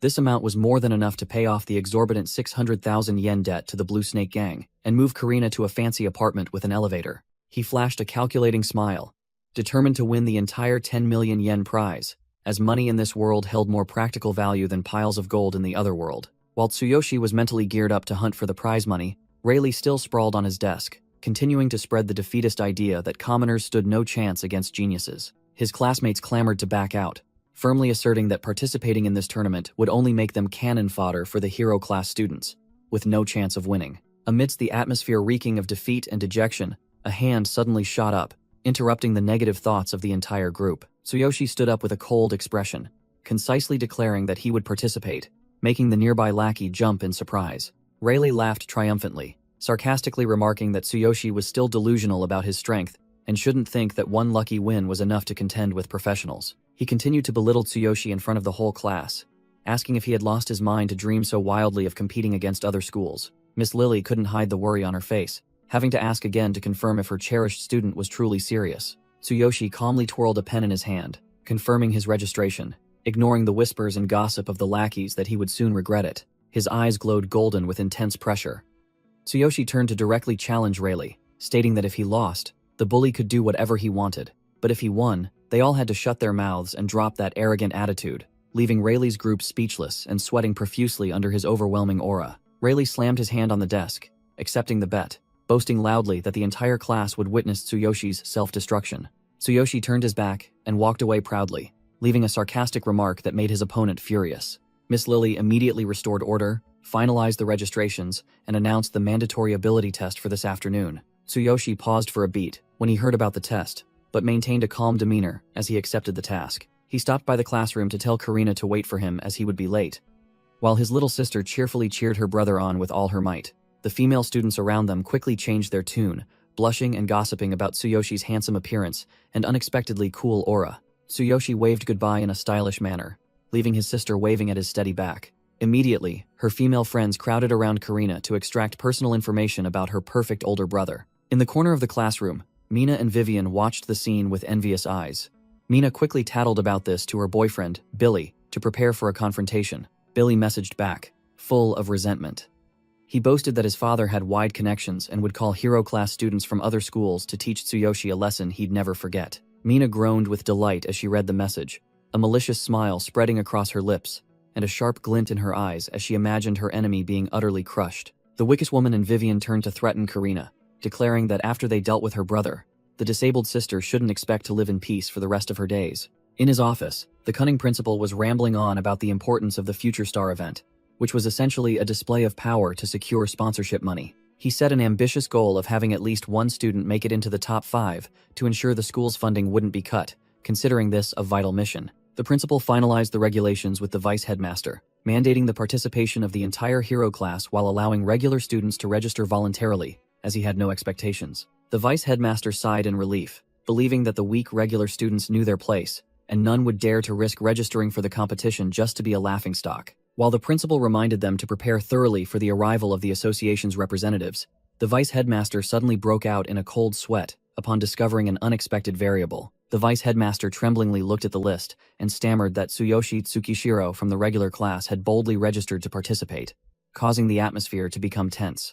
In the preparation area, the hero class students were warming up and buzzing with discussion about a regular class student daring to participate in this exam. The buzz-cut student in the group looked disdainful, claiming this was the private playground of the semi-heroes and the outsider's presence only brought shame to the school. Upon seeing the target, the buzz-cut student maintained his arrogant attitude, but the pink-haired girl next to him immediately changed her tune and praised his good looks. Tsuyoshi appeared with a cold demeanor in his tight-fitting suit, ignoring the whispers that he was nothing compared to the hero class. The test overseer holding the roster also sighed in exasperation, considering a regular student's participation a waste of the organizing committee's time. Even as Tsuyoshi casually stretched his neck to warm up, the hero class students behind him kept pointing and laughing like a bunch of clowns. The scene shifted to the second-floor observation room, where powerful figures began to gather in the shadows to watch the upcoming performance. The principal obsequiously introduced his favorite students to Suzuki, the chairman of the school's Hero Association, with a calculating and fawning expression. The principal sweated profusely, guaranteeing the quality of the students,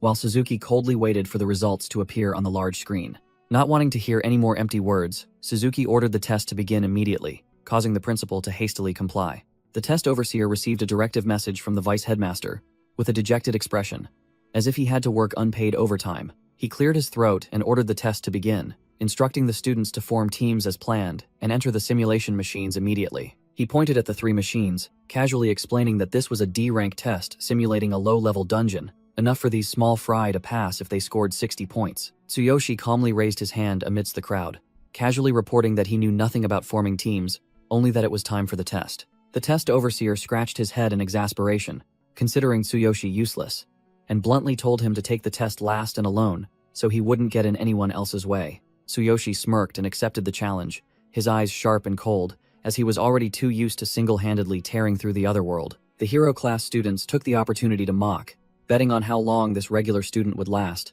against a difficulty that even semi-heroes had to sweat over. Each group of examinees successively entered the blue capsules, their bodies gradually synchronized to enter the virtual world. Suzuki stood observing from above, asserting that this was a race for the Hero Association to snatch up potential talents before other guilds could catch wind of them. Inside the simulated world, the arrogant students began to marvel at the realism of the forest, completely unaware of who was about to steal the show. Tsuyoshi picked up the notification board, smirking when he saw that the system allowed basic equipment selection for this trashy F-rank dungeon.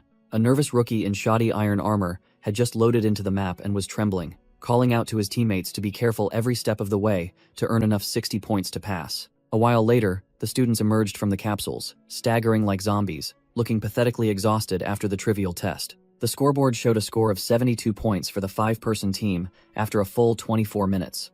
Yet the team leader still sighed in relief as if he had just achieved a glorious feat. Suzuki looked at the scoreboard with a dejected look, secretly judging them all as mediocre, as no one had surpassed the 90 point mark. He recalled true geniuses who had scored 93 points in the much harder E rank, while this batch of semi-heroes was truly a huge disappointment. The chairman of the Hero Association sighed, wondering if he was searching for a needle in a haystack, looking for a team-carrying talent in this school full of amateurs. Though inwardly disgusted, Suzuki still offered a polite smile and praised the principal, then asked if this farce was over so he could leave. The chubby vice headmaster sweated profusely, his face pale, and stammered a report that there was still one fearless regular class student preparing to take the test. Suzuki showed interest upon hearing this, deciding to stay and watch the performance of this audacious one, though he was sure in his mind that he would fail quickly. The test overseer urged him on with a disdainful expression, telling him that if he was scared stiff, he should just give up from the start to save everyone's time. Tsuyoshi only replied with a brief sentence, then casually stretched his wrists, ignoring the crowd laughing behind his back. The hero class students huddled together, roaring with laughter, betting on how long this rookie would last before crying and crawling out, terrified of the darkness. The system announced the difficulty was merely a trashy F-rank dungeon, requiring the user to select equipment to begin this childish stroll. Tsuyoshi didn't bother with elaborate choices as he already had enough toys. The status board displayed a formidable combat power of 16,000, hidden behind a level 12 facade.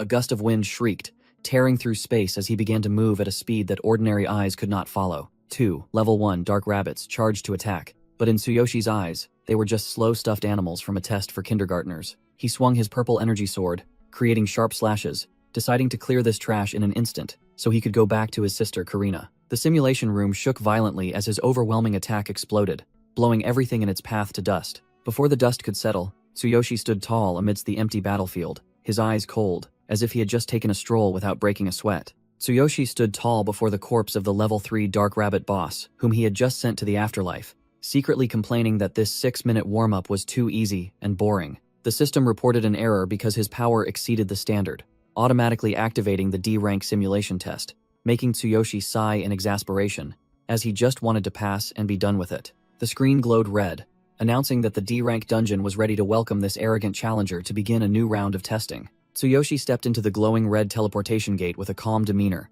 asserting that, at his current level, F rank or D rank were equally trash. Outside, the hero class students roared with laughter, vying to guess if this rookie had already peed his pants in fear or died stuck inside. The test overseer sweated profusely as he saw the clock hit 12 minutes, worried that something had gone wrong because a regular student couldn't last that long. The principal and Suzuki exchanged polite remarks, intending to praise Tsuyoshi's brave spirit, thinking he was struggling to survive inside. The simulation chamber door began to open with a heavy mechanical sound, signaling the curtain call. A massive plume of white smoke erupted like a bomb, blowing back hair and extinguishing the mocking smiles of the curious students outside. Tsuyoshi stepped out of the smoke like a god with a perfect score of 100, confirming he had cleared both F and D ranks in a mere 12 minutes. The hero class students gaped, their faces dumbfounded like geese, as the dazzling light dissipated, revealing the one who had just performed a miracle. Tsuyoshi stood there with a cold expression, casually asking about the results as if clearing a dungeon was just a walk in the park. Suzuki and the school leader's eyes were wide,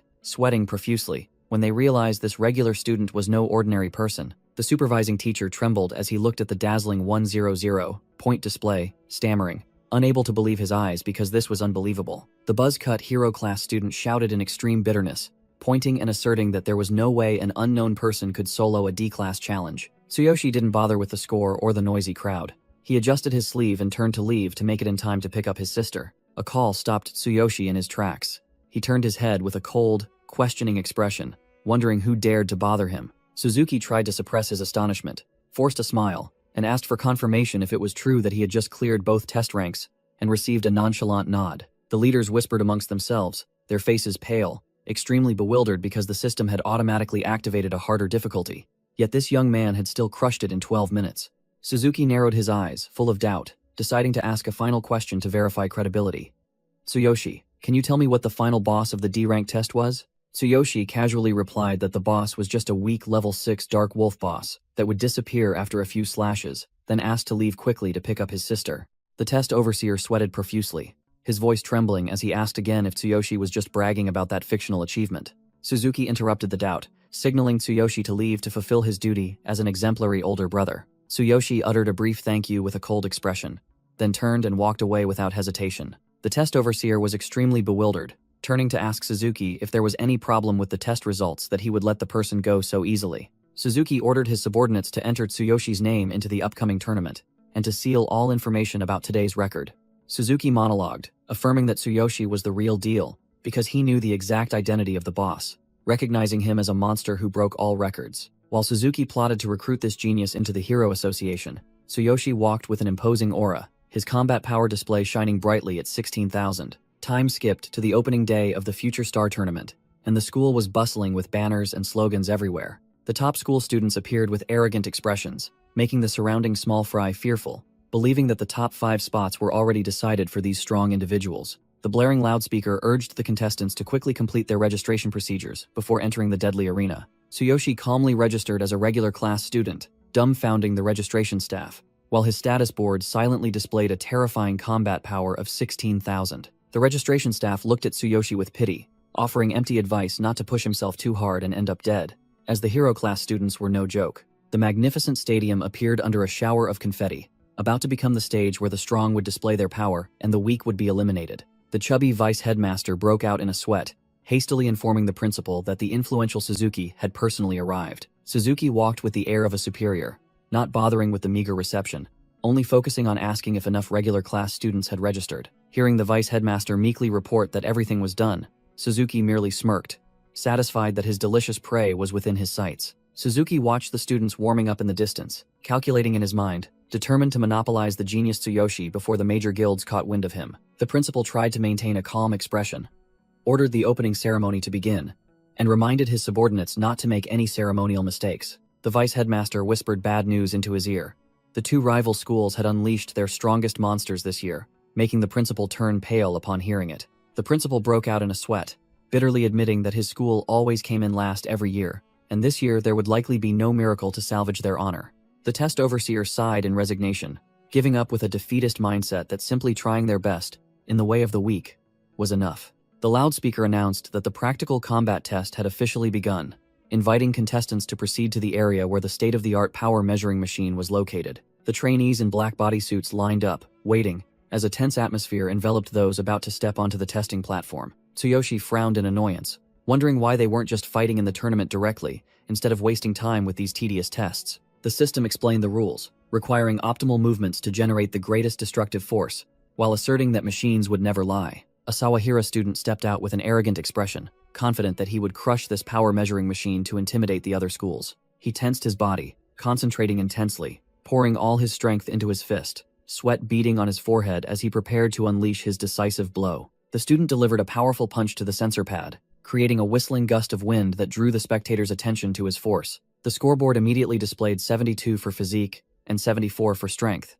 A decent result, but not enough to be called a true monster. The Sawahira student let out a satisfied breath, basking in the glory of his impressive punch. The trainees buzzed with discussion about the harsh scoring system, asserting that only monsters scoring above 80 points were skilled enough to contend for a top 3 spot. Tsuyoshi stood among the crowd with a cold expression, silently evaluating his opponent's immature force control technique. The electronic scoreboard continuously updated, revealing the disparity in skill as Seishin School was far behind its rivals on the power rankings. A Seishin contestant threw his strongest punch but only received a pathetic score of 56, making the entire crowd laugh scornfully at his uselessness. The hero class students from other schools seized the opportunity, gleefully mocking Seishin, asking if they had run out of talent to send a regular class student to make a fool of themselves. The recruiters in the stands shook their heads in dismay, immediately crossing Seishin off their lists and focusing solely on praising Kurozu and Sawahira. The principal covered his face in shame, not daring to look at anyone, while Suzuki frowned in disappointment, muttering,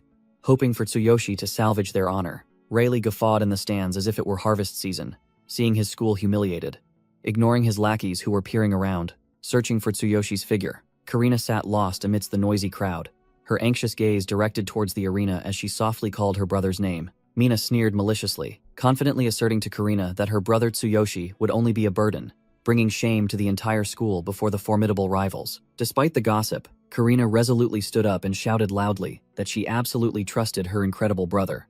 Mina's eyes flared in anger, veins bulging on her forehead as she cursed, saying both siblings were fools who didn't know their place. Suzuki stood with his arms crossed, observing with a serious expression, noting that none of the small fry had surpassed 80 points yet, and the true ace had yet to appear. President Suzuki broke out in a sweat, wondering if his ace, Tsuyoshi, was skilled enough to contend with the monsters from Kurozu and Sawahira schools. A giant strode forward like a tank, shoving aside the small fry in his way, leaving that student to silently swallow his anger. Vince, Sawahira School's level 4 monster with a combat power of 580, appeared arrogantly like a god, making those around him look up in fear. The trainees trembled as they realized this was Vince, Sawahira's ace, and the #1 seed for the prestigious championship title. He casually dropped the metal orb with a disdainful attitude, preparing to unleash his skill without needing a run-up or elaborate preparation. Vince roared, a earth-shattering sound, pouring all his bulging muscular strength into the strike to display the overwhelming power of a D-rank hero. Vince's devastating punch slammed directly onto the measuring machine, creating a shockwave that reverberated through the entire hall. The display board immediately flashed wildly, settling on body stats of 86 and strength of 90, a terrifying achievement that affirmed Sawahira School's position. The trainees gasped in astonishment, unable to believe that with just a slight movement, this monster could generate such terrifying destructive power. A recruiter nodded in satisfaction, breaking out in a sweat as he admitted Sawahira was indeed a cradle of monsters, and planned to approach Vince right after the tournament. Before they could recover, the crowd stirred again as Kurozu School's ace strode onto the stage with an intimidating aura. Boniface, Kurozu's purple-haired ace, walked with a sneer, insulting the trash below 80 points to shut up and watch the real deal perform. He held the metal orb in his hand, juggling it lightly as if it were a child's toy, with an utterly disdainful attitude. Instead of tensing up for a run-up like the others, Boniface merely flicked his hand casually, throwing the orb indifferently. Crash!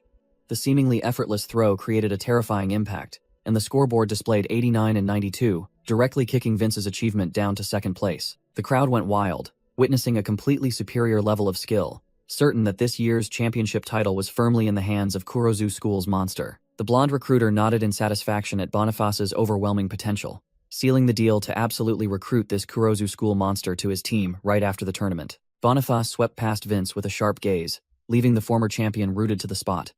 Bitter at being dethroned so humiliatingly, Boniface smirked, pointing his thumb at his chest, asserting that Vince was the only worthy opponent, but the championship seat already had his name carved on it. He cast an arrogant glance, offering a fake apology that Vince's era had ended, and now it was his time to perform solo on this stage. Tsuyoshi strode forward amidst the contemptuous whispers of the crowd. They couldn't believe a regular class student dared to stand alongside the monster Boniface. Ignoring the clamoring shouts like a flock of ducks, Tsuyoshi calmly held the orb, his mind focused solely on calculating how to use minimum force to create maximum impact. Lily stood with her arms crossed, observing with sharp eyes, secretly hoping her favorite student wouldn't freeze up under the pressure in this place. Karina stood below on crutches, drenched in sweat from worry, but still poured all her heart into shouting encouragement for her brother to give his all. A recruiter sneered disdainfully upon seeing a regular class student enter the fray, while the principal behind him could only cover his face, awaiting a humiliating disaster. Tsuyoshi let out a soft breath of relief, releasing the orb to fall freely, beginning his performance to slap the world in the face. Tsuyoshi decided to cheat a little by activating his ultimate physique and divine system, channeling all his power into a single finger.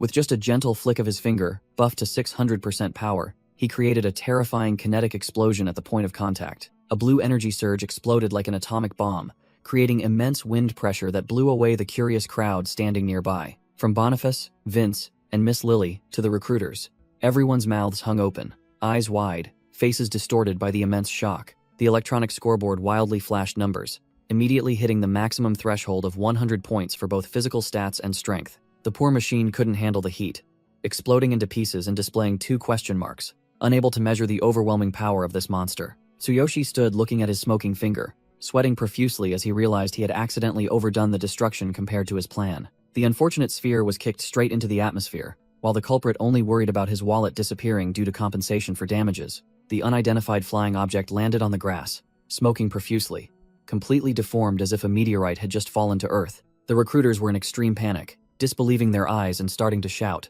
suspecting a broken machine or blatant cheating. The recruiters in the stands were in an uproar, their faces drained of color, constantly screaming suspicions that Tsuyoshi had cheated, unable to believe a student could possess such fictional power. A staff member was sweating profusely, calling the school to report the situation, while Tsuyoshi stood there nonchalantly, as if destroying public property was an everyday occurrence. Boniface and Vince stood with their arms crossed, faces filled with extreme bitterness, trying to reassure themselves by blaming faulty machinery or the opponent using banned items to hack the game. The test overseer hastily instructed the crowd to spread out so the maintenance crew in protective gear could rush to the scene to inspect the measuring machine that had just been flicked away. Suzuki approached with a serious expression, asking Tsuyoshi to open his hand to check for any hidden weapons or cheating devices, while the young man could only scratch his head and force a smile. Instead of finding a cheating device, Suzuki was stunned to see a rough hand, full of calluses and battle scars, proving this was genuine, hardened by training. The president couldn't hide his curiosity, asking directly why a high school student possessed such battered hands,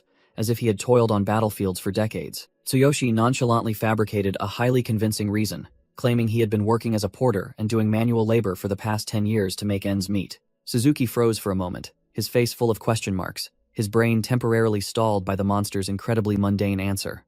A maintenance crew member concluded bluntly that the machine was perfectly normal, and the data had been restored with a perfect score of 100 over 100, making the test overseer's blood pressure drop upon hearing it. The test overseer was sweating profusely, trying to explain under public pressure that this machine-destroying power was definitely cheating or a setup by the school. While the overseer was trembling like a leaf, Suzuki stepped forward with the demeanor of a leader, ready to silence all the ignorant chatter from the crowd. Suzuki boldly declared, staking the honor of the Hero Association, that Tsuyoshi was completely innocent and had officially achieved a perfect score of 100 inches, both categories. Tsuyoshi stood proudly with a cool and aloof expression, as if achieving maximum scores in both strength and physique was just a trivial daily matter for him. The two loudmouths, Vince and Boniface, gaped, eyes wide, upon hearing the shocking news of the unbelievable score from the opponent they had just scorned. Boniface broke out in a cold sweat, realizing that the person Billy had asked him to deal with was none other than this monster, currently ranked Heishon on the server. He began to question his life choices regarding this tough match. Despite being scared stiff, out of fear of Billy's father's underworld influence, Boniface gritted his teeth, determined to play dirty with Tsuyoshi in the next match to fulfill the agreement. The crowd of contestants made a sharp U-turn, shifting from doubt to absolute belief as soon as they saw Suzuki vouch for the results, beginning to buzz about Tsuyoshi's Heishon position. The giant electronic board displayed Tsuyoshi's face along with the dazzling 100 points for both stats, officially slapping all those who had just scorned him as a good-for-nothing. The recruiters buzzed like a disturbed beehive, shouting excitedly, unable to believe their eyes at the unprecedented record a regular school student had just set. Karina shrieked with excitement, praising her precious older brother to the heavens, while her friend Haru next to her also applauded enthusiastically. The classmates in the stands were still wide-eyed and stunned, while Karina took the opportunity to stick out her tongue provocatively, smug that her brother was so overwhelmingly powerful. Mina gritted her teeth, her face darkening and sweating profusely with resentment at seeing the thorn in her side shine so brightly and receive such favoritism. A message from Billy appeared on Mina's phone with a string of angry emojis. He reassured her that his best friend, the ace of Kurozu School, would take care of Tsuyoshi. Suzuki stood proudly, boldly announcing the brutal scoring rules for the top three, asserting that the upcoming competition would be extremely intense for the other schools. The entire vast stadium appeared under the sunlight, where the second round of the competition, a team-based format allowing free group formation, was about to take place. The large screen displayed the round's content. A destruction race in a simulated E-rank dungeon, where teams had to compete to slaughter dark monsters for 10 minutes. The registration staff coldly announced that Tsuyoshi was disqualified from this round for not gathering the required 3 team members, and he calmly accepted. Tsuyoshi looked at the scoreboard, showing Seishin School in first place with 10 points. He seemed quite chill and confident that his position was still safe. Boniface broke out in a cold sweat, his dream shattered. He bitterly realized his plan to teach Tsuyoshi a lesson in this round had officially failed because his opponent wasn't participating. Boniface puffed out his chest with excessive confidence, asserting that Kurozu School's lineup had already crushed this scenario and would definitely secure the top spot. Vince refused to be outdone, straining his neck to declare that Sawahira School possessed equal strength and was ready to kick away anyone who stood in their path. The inexperienced representatives of Seishin School trembled like leaves, knowing their own low skill level, so they only dared to aim for the top 10 to salvage some honor. The signal sounded, and the entire stadium buzzed with excitement as the teams successively entered the simulation booths to begin the death race. Rayleigh and the spiky-haired lackey guffawed in the stands, gleefully pointing at Tsuyoshi, who stood alone because no one bothered to team up with him. Ignoring the whispers of doubt about his seemingly unreal score, Tsuyoshi maintained a poker face while the person standing next to him was sweating profusely from the pressure. Mina and Vivian joined in malicious laughter, uttering sarcastic remarks about Tsuyoshi's solitude to provoke his younger sister sitting nearby. Karina's cheeks puffed out and her eyes widened in anger. She was furious to see these mere mortals dare to disrespect her brother's overwhelming power. Tsuyoshi observed calmly. He had meticulously calculated skipping this round to fully focus on hunting for the MVP title and claiming the entire 10 million yen in the individual round. Inside the simulated world, a fierce battle erupted as teams unleashed skills chaotically, slaughtering monsters to vie for every single point. The students from other schools showed their inexperience, only managing to eliminate a few scattered monsters. Seeing the score of 18 points disheartened the warriors. Vince of Sawahira School proved his genuine class by sweeping through enemy formations with his weapon, raising his kill count to 48 inches an instant. Boniface of Kurozu School refused to be outdone. He smirked arrogantly as he danced with his blade, sending the monsters to their demise and setting a record of 62 points. The entire stand seemed about to explode at the breathtaking score chase between the two top schools. Everyone nodded in approval of their seamless coordination. The blonde-haired recruiter stroked his beard regretfully, thinking that no matter how overwhelmingly powerful Tsuyoshi was, he would be helpless against the harsh reality of the team competition. Seishin team was kicked out by the system with disastrous results. The 2 remaining members had long faces as their monster kill count stopped at a humiliating 33. The brown-haired captain screamed bitterly, blaming all the faults on his useless teammates who had fainted early, causing the entire team to lose their chance to reach the top. Looking at the scoreboard, showing the gap to the 10th-ranked team was only 8 monsters. The 2 young men were so furious they almost spat blood over their wasted efforts. He tried to beg the test overseer to let them continue with 2 people, but was met with a cold refusal, as the rules stipulated that a team must have 3 members to compete. When the going got tough, the tough got going. The captain was overjoyed, pointing directly at Tsuyoshi, who was leaning against the wall, seeing him as their last lifeline. The captain hastily pulled Tsuyoshi into the team to salvage their score, and our protagonist nodded quickly to get it over with. The registration staff clicked their tongue and let them pass since they now had 3 members, ignoring the mere 3 minutes remaining. As soon as they entered, the 2 teammates, disguised in bulky iron armor, hastily urged each other to get 10 more monster kills to make it into the top. The captain turned to look at Tsuyoshi with a gaze full of doubt, but still had to ask for help, as there was no other way. A swarm of minor monsters rained down from the sky, causing the two young men to quickly assume their battle stances. Tsuyoshi suddenly ordered the two others to close their eyes, leaving the captain bewildered, not understanding what was happening. He summoned the pitch-black cold light blade amidst a stream of deep purple energy, casually stating it was better for their eyes. The two teammates, despite being utterly confused and anxious about the time, obediently covered their eyes as instructed. Tsuyoshi exploded with power, his stats reaching a terrifying 16,000 combat power, coldly declaring he would take on all this trash. A single stomp shook the ground, creating a horrific explosion that wiped out everything in sight in an instant. Tsuyoshi charged straight into the heart of the monster storm with burning momentum, loudly proclaiming he would sweep away the trash blocking his path. He activated his ultimate physique to buff his strength to the limit, swinging his greatsword to tear through space, making the surrounding monsters tremble. The Thunder Chain Fall skill was unleashed. The kill count on the system board jumped frantically from dozens straight to 330 inches a single breath. The massive greatsword slammed into the ground, creating a terrifying aftershock. Tsuyoshi let out a sigh of relief after the strike of destructive power. He slung the sword over his shoulder arrogantly amidst the hazy purple smoke, confidently asserting that this was more than enough to wrap up the performance. Two teammates in knight armor stood agape, stammering in disbelief as they saw over 300 monsters vanish after just one move. Tsuyoshi walked leisurely across the spiderweb-cracked ground, leaving behind his two teammates who were still dazed and bewildered by this irrational power. Time ran out, and the scoreboard displayed an absolute overwhelming victory, as Seishin Academy took the top spot with 330 points, leaving the two formidable rivals far behind. Tsuyoshi emerged from the simulated combat state, his face cold and calm, as if he had just taken a stroll rather than caused an earthquake. He stood tall in the arena with his brilliant record behind him, while the captain behind him looked at him with eyes of extreme worship mixed with fear. The blonde recruiter gaped in disbelief at the 300 monsters killed, while the Seishin captain stammered, explaining that Tsuyoshi had ordered them to close their eyes. The two teammates, sweating profusely, confessed they only saw flashes of light and felt violent tremors, after which Tsuyoshi cleared the map in a heartbeat while they were completely uninvolved. The ponytail recruiter swallowed hard, realizing Tsuyoshi was a genius-level monster and determined to snatch this high-tier talent before anyone else could. The entire stands erupted like a chaotic market.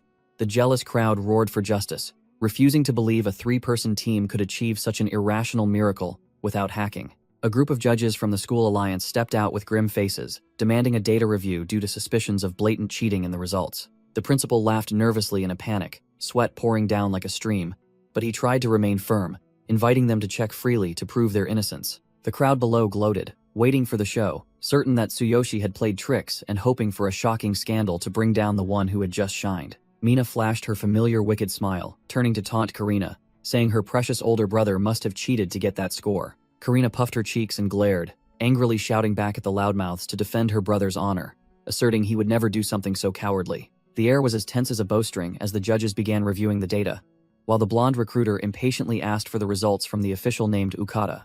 The judges scrutinized the data as carefully as if searching for mines, finally having to click their tongues and admit there were no signs of hacking. Every skyrocketing stat was the real deal. The principal was overjoyed to hear Tsuyoshi was cleared. He looked up at the sky and laughed heartily, boasting loudly that Seishin Academy had always played fair and square. Ignoring the public's whispers about the impossible record, Tsuyoshi walked out with a cold aura, leaving behind his two teammates who were sweating from the pressure of public opinion. Tsuyoshi smirked and threw out an arrogant challenge, declaring that if he didn't sweep first place in all the following rounds, they could go ahead and consider him a cheater. The principal almost had a heart attack hearing that.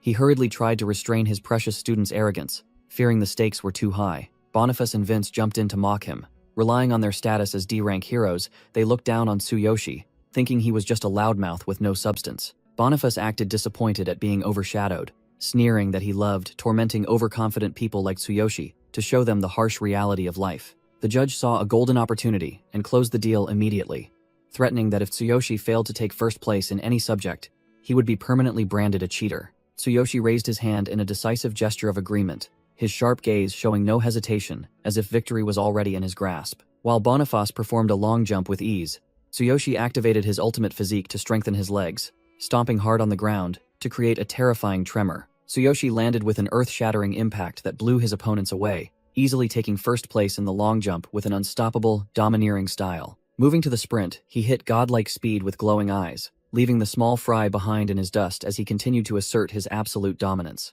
In the discus throw, Tsuyoshi activated his ultimate physique, causing his veins to bulge as he channeled all his destructive power into his right arm. He unleashed a powerful spinning throw, the incredible centrifugal force tearing through the air and creating sharp wind trails around him. The disc flew straight into the sky and vanished, leaving the judges stunned, their mouths agape as they confirmed a new record had been set in an unbelievable manner. In the stands, Karina cheered happily for her monster brother, while the surrounding students began to panic at his continuous winning streak. Rayleigh and his spiky-haired lackey broke into a cold sweat, their faces turning pale as they realized the person they once bullied was now a true monster. At the entrance of a dark hallway, Billy's sullen figure appeared.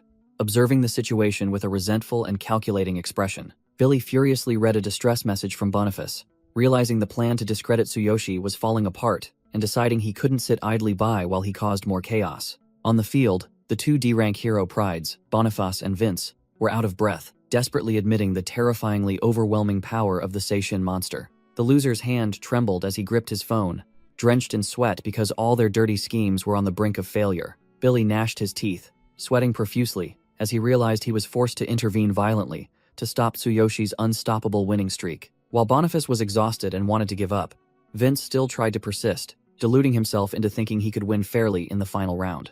Billy revealed his trashy nature by pulling out a banned item from the black market, a high-end mental interference device provided by his gangster boss father. He cradled the dirty toy in his hand, reassuring his rotten conscience that he would only use 10% power so it wouldn't be lethal. The system displayed a red warning about the danger of the banned device, while the loudspeaker began introducing the decisive event, the human lift tug-of-war. The rules were simple but brutal, requiring pure muscle power to pull a female student up to a height of 30 meters and ring the bell to claim victory. The organizing staff bowed and pleaded with Tsuyoshi to continue carrying the team to regain some of the school's remaining honor. Tsuyoshi scratched his head awkwardly, realizing he had encountered a fatal technical error.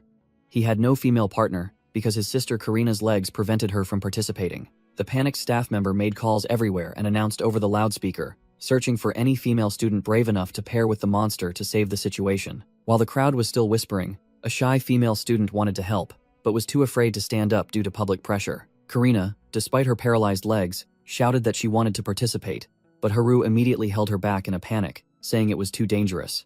Vivian sat nonchalantly, sucking on a lollipop, indifferent to the world, believing the school would just pick some unlucky person to fill the spot. Mina suddenly came up with a dark idea. Her sharp eyes filled with calculation as she saw a golden opportunity. She declared she would participate to intentionally sabotage the game, making Tsuyoshi fail miserably due to a teammate's uselessness, so that no one could blame her. Mina walked down from the stands with a fake expression, deciding to handle the matter herself instead of relying on the useless Billy. Tsuyoshi was warming up and stretching when he heard the staff announce they had found a female student willing to volunteer. He turned around to greet his new teammate politely, without the slightest suspicion. Tsuyoshi's eyes widened to their limit, his pupils shrinking as he recognized the identity of the person who had just walked up. Mina stood there posing with a fake smile, sweetly offering to help the person she hated most in the world. The supervising official shouted for the contestants to quickly discuss their tactics, so he could perform a final check of the field. Tsuyoshi looked at her with a sharp, suspicious gaze, asking her directly what dirty trick she was plotting here. Mina acted with an innocent air, claiming she came to help because no one else wanted to be on his team, so he should show some gratitude. The signal sounded, and the contestants began to brace themselves, gripping the ropes tightly in preparation for the grueling human lift tug-of-war. The entire stadium was filled with towering pillars equipped with pulley systems, ready for a fierce display of raw strength. Mina stood on the elevated platform, feigning a supportive smile, encouraging Tsuyoshi to pull her to the top to claim first place like an exemplary teammate. Tsuyoshi didn't utter a single word, coldly tightening his gloves on the rough rope, ignoring her incessant chatter. Being completely ignored, Mina immediately changed her demeanor, clicking her tongue in annoyance when her friendly act had no effect on him. Vince flexed his bulging muscles, shouting confidently with a combat power of 580, befitting a reputable D-rank hero. Boniface, with his charming purple hair, leaned against the rope arrogantly, showing off his superior combat power of 620 compared to his opponent. Boniface gritted his teeth, his eyes filled with resentment, vowing not to let Tsuyoshi win this match. Two burly assistants gave a thumbs up, signaling that all preparations for the grueling challenge were perfectly complete. The sound of gloves rubbing against ropes echoed as the contestants exerted all their strength, gripping tightly, ready for a bloody battle. While the Seishin captain and Seishin vice-captain were sweating profusely from tension, Tsuyoshi maintained a cold, impassive expression like an iceberg. As soon as the starting signal ended, the other two youths screamed and pulled the ropes like mad bulls, while Tsuyoshi began to exert his strength calmly. Tsuyoshi secretly assessed the weight as light as a feather, thanks to his ultimate physique, but decided to feign slowness to avoid scrutiny. The stands erupted in wild cheers for seeded teams like Kurizu and Sawahira. Boniface flashed a sinister smile, declaring that he would abandon his dignity and the first-place title just to focus on obstructing Tsuyoshi. He tightened his grip on the rope, but his mind was focused on another dark scheme to eliminate his opponent. This scoundrel secretly activated the forbidden P2P mental interference device hidden behind his back to wickedly attack the opponent's brain. The roar of the crowd was so deafening that even the crows in the sky panicked and flew scattered in midair. The Seishin captain and Seishin vice-captain gritted their teeth, their faces flushed red as they used all their might to pull the rope, but it seemed too much for them.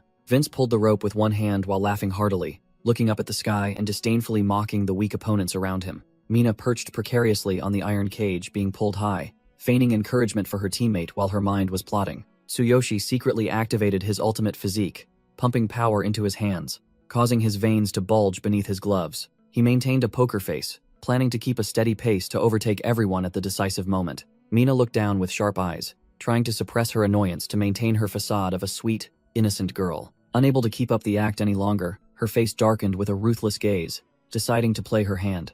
The crazy girl furiously stomped on the floor of the iron cage, creating vibrations to exert pressure, while shouting Tsuyoshi's name defiantly. Tsuyoshi flinched, feeling the rope slip violently in his hands due to his opponent's dirty trick. Tsuyoshi tightened his grip on the rope, his golden eyes glowing brightly as he realized his opponent was still not content. The assistant on the ground frantically waved his hands and shouted, warning the troublemaker above to immediately stop the dangerous act. Billy sat in the stands, laughing gleefully, openly encouraging his girlfriend to stomp harder to sabotage their opponent. Mina leaned out of the iron cage with a triumphant smile, sneering smugly, thinking she had dragged her enemy into the mud. The smile on her lips vanished, her face turning pale with horror as she felt a chilling surge of killing intent approaching. Looking down from above, she saw Tsuyoshi's small figure, yet he exuded a deadly pressure, staring intently at her. Tsuyoshi's eyes glowed brightly amidst his darkened face, his gaze sharp enough to pierce the enemy's heart. He unleashed a radiant purple aura in the shape of a demon, engulfing the entire space, and coldly asked a question that froze his opponent. Mina trembled, sweating profusely as she realized the guy below truly intended to send her to the scoreboard if she dared to utter another word. Despite the intense drama that had just unfolded, the crowd of contestants on the field continued to pull the ropes towards the finish line in the final sprint. Boniface gritted his teeth, pulling the rope, drenched in sweat, but his eyes gleamed with the triumphant look of someone holding the upper hand in this game. He flashed a sinister grin from ear to ear, whispering that the best act was about to begin in the decisive phase. While Tsuyoshi calmly pulled the rope with an unhurried demeanor, Boniface in the distance glared resentfully at his opponent, silently cursing his arrogance. The purple-haired scoundrel secretly pulled out a small device pre-programmed to target Tsuyoshi, eager to see his enemy writhe in pain. His finger pressed hard on the activation button with a click, starting the P2P mental interference device, a highly toxic forbidden item specifically designed to attack the brain. An invisible psychic shockwave immediately erupted and spread throughout the surrounding space like deadly ripples. Boniface suddenly let out a pathetic scream, as he himself was caught in a pounding headache that made his limbs weak, almost causing him to let go of the rope. He clutched his head, utterly panicked as he realized the item Billy's father sent was a dud, causing widespread damage instead of targeting just one person. Tsuyoshi turned his head with a look of suspicion as he sensed the abnormality occurring, causing everyone around him to clutch their heads in pain. The psychic wave attacked Tsuyoshi, but was immediately blocked by the system, with a notification activating the highly reliable mental protection mode. The two burly assistants were immediately knocked down by the psychic shockwave, falling to the ground like broken puppets, causing the ropes to slip from their hands. The iron cage, losing its support, began to freefall, causing the victim girl inside to panic and scream for help in despair in midair. The entire stands became chaotic as they realized the critical situation, the crowd shouting warnings that the girls would surely die if they fell from that height. A desperate staff member rushed forward, screaming in helplessness as he realized the distance was too great to salvage the precarious situation. The victim girl squeezed her eyes shut, clutching her head and screaming piercingly as her body plummeted into the abyss, preparing to meet a painful death. Suddenly, Tsuyoshi's gloved hand clamped tightly onto the thick rope, his veins bulging as he brutally halted the fall. The iron cage, falling at a deadly speed, abruptly stopped in midair, leaving the girl inside bewildered, not yet seeing herself shattered. The victim girl broke out in a cold sweat, peeking open one eye with extreme shock, stammering in disbelief that she had just escaped the scythe of death. Haru clung tightly to the railing, looking down with a pale face, wondering what kind of monster had just performed such an unbelievable rescue. Tsuyoshi stood there with an arrogant posture, one hand firmly holding the lifeline for everyone, his sharp eyes asserting the dominance of the strongest. Tsuyoshi glared with golden eyes full of killing intent, gritting his teeth, determined to intervene because he couldn't just stand by and watch the victim girls die unjustly. He activated his ultimate physique, channeling all his explosive strength into his legs, causing the surrounding ground to crack under the pressure. Tsuyoshi plunged into the abyss at tearing speed, using inertia to create the most stable pincer grip, preparing to absorb the impact. With divine reflexes, he swung his arms, grabbing all the ropes at once, and arrogantly declared that he would not leave anyone behind. The staff member and Haru in the stands screamed piercingly, their faces drained of color as they realized the crazy person performing the impossible feat was Tsuyoshi. The weight of numerous iron cages stretched Tsuyoshi's body to its limit, but he stood firm like a god, stopping the tragedy. A shocking scene unfolded as Tsuyoshi single-handedly held up the sky, gripping the bundle of ropes, saving all the victims suspended in midair. The system announced that he had transferred all his strength from his legs to his arms, accepting immense pressure on his legs to maintain a death grip. Tsuyoshi was drenched in sweat from the immense weight. He roared, urging himself to try his absolute best and not let go. Lily stood frozen above. She trembled as she called Tsuyoshi's name, witnessing her student single-handedly bearing the lives of everyone. The recruiters and Haru were startled, calculating the half-ton weight pressing down on Tsuyoshi, only able to shout encouragement for him to hold on.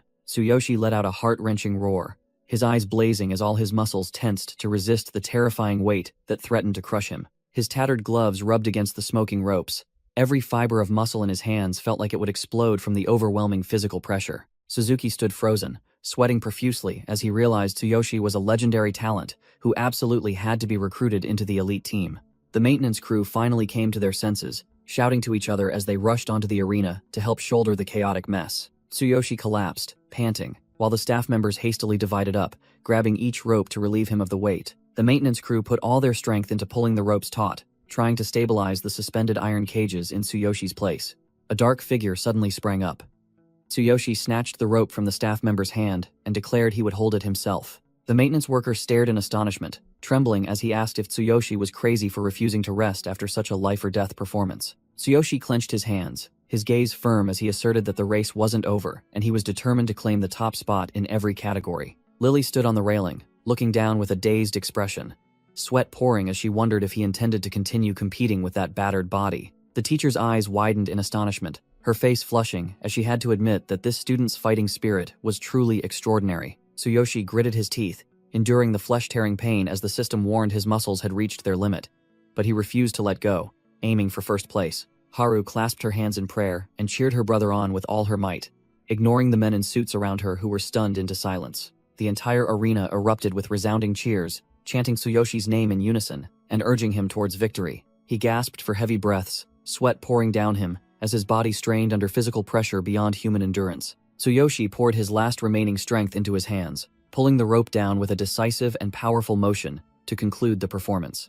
A clear bell rang out, marking the moment his insane effort successfully reached its goal. The spectators stirred, pointing towards the arena, realizing that now they only had to wait for that girl to lower the flag for the match to officially conclude. Billy's face was drained of color as he frantically screamed at Mina to stay put, fearing their team would completely lose the #1 spot to someone else. Mina stood rooted in the suspended iron cage, her eyes dazed as she looked down at the chaotic crowd below. She broke out in a cold sweat, her purple eyes flickering intensely as she struggled between obeying orders and following her conscience. Tsuyoshi activated his maximum power, his golden eyes blazing, gritting his teeth as he pulled the rope taut with an iron will. Mina pressed her lips together, her gaze becoming resolute as she decided to cast aside her fear. She reached out and yanked the bell rope, officially activating the mechanism to end this breathtaking match. Billy let out a desperate scream, his face drained of color as he saw his pawn dare to betray him. Tsuyoshi offered a relieved smile on his sweat-drenched face as he felt victory was firmly in his grasp. The latch sprang open with a click,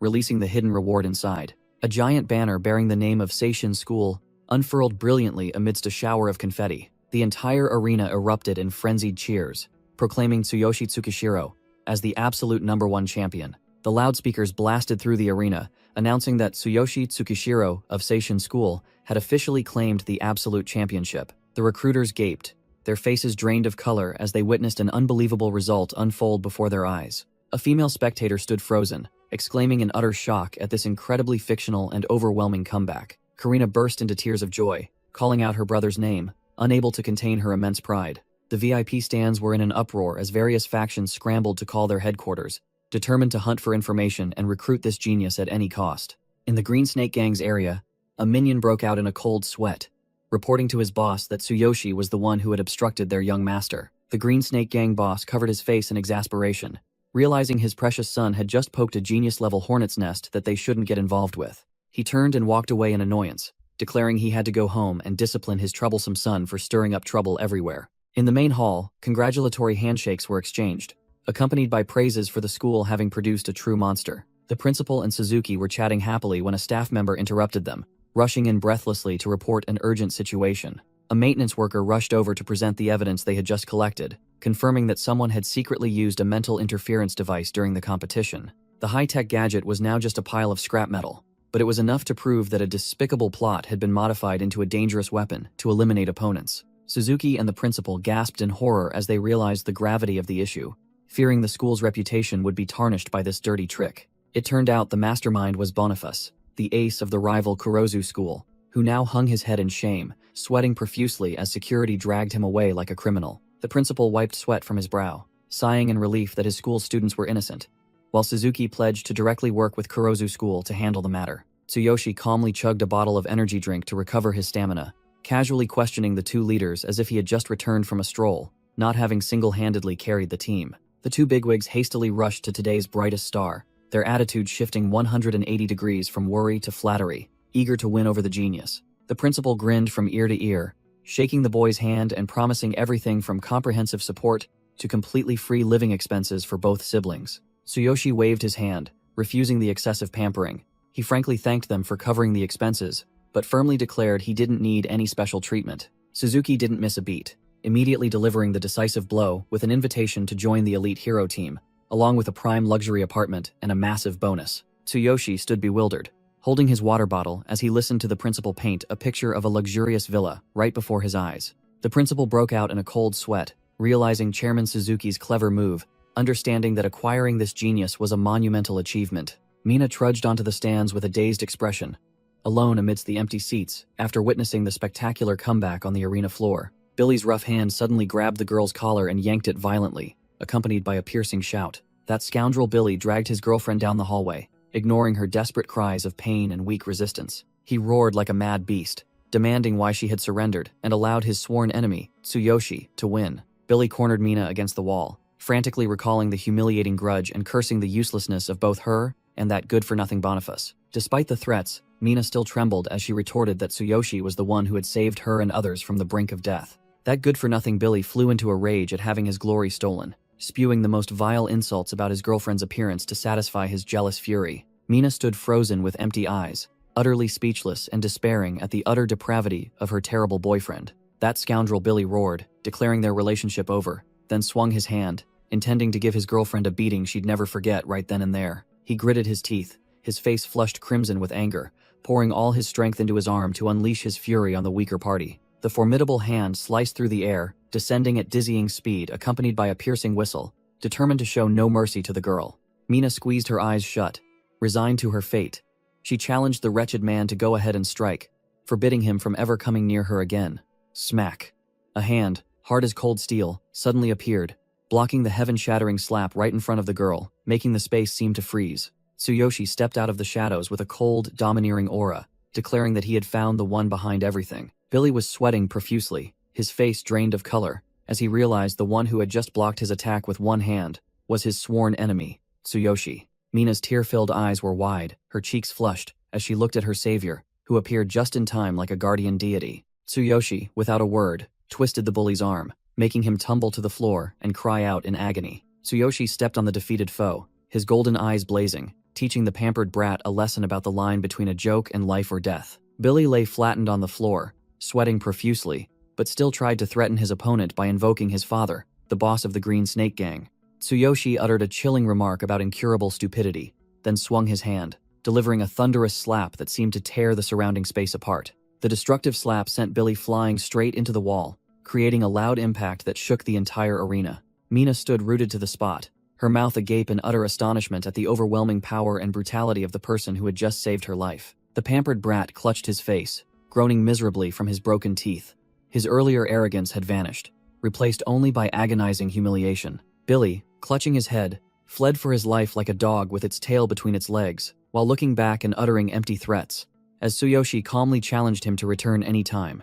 Vivian rushed into the scene, looking for her friend, shouting questions about the situation and reporting that Billy was frantically looking for someone. The blonde girl froze, her face drained of color and sweating profusely, when she saw the god of slaughter Tsuyoshi also looming there. Tsuyoshi shot a cold glare back, declaring bluntly that even if she surrendered, he would never forgive them for what they had done to his sister, Karina. Tsuyoshi's retreating figure faded away, leaving the two girls standing frozen, trembling with fear and a heavy sense of guilt weighing on their shoulders. Tsuyoshi stopped midway when he heard a desperate cry echoing from behind him. He turned his head, eyes sharp as razors, coldly asking if these defeated foes had anything else to settle. Mina, scared out of her wits, immediately prostrated herself on the ground, bowing her head repeatedly to apologize for tormenting Karina, ignoring Vivian, who was still bewildered and didn't understand the situation.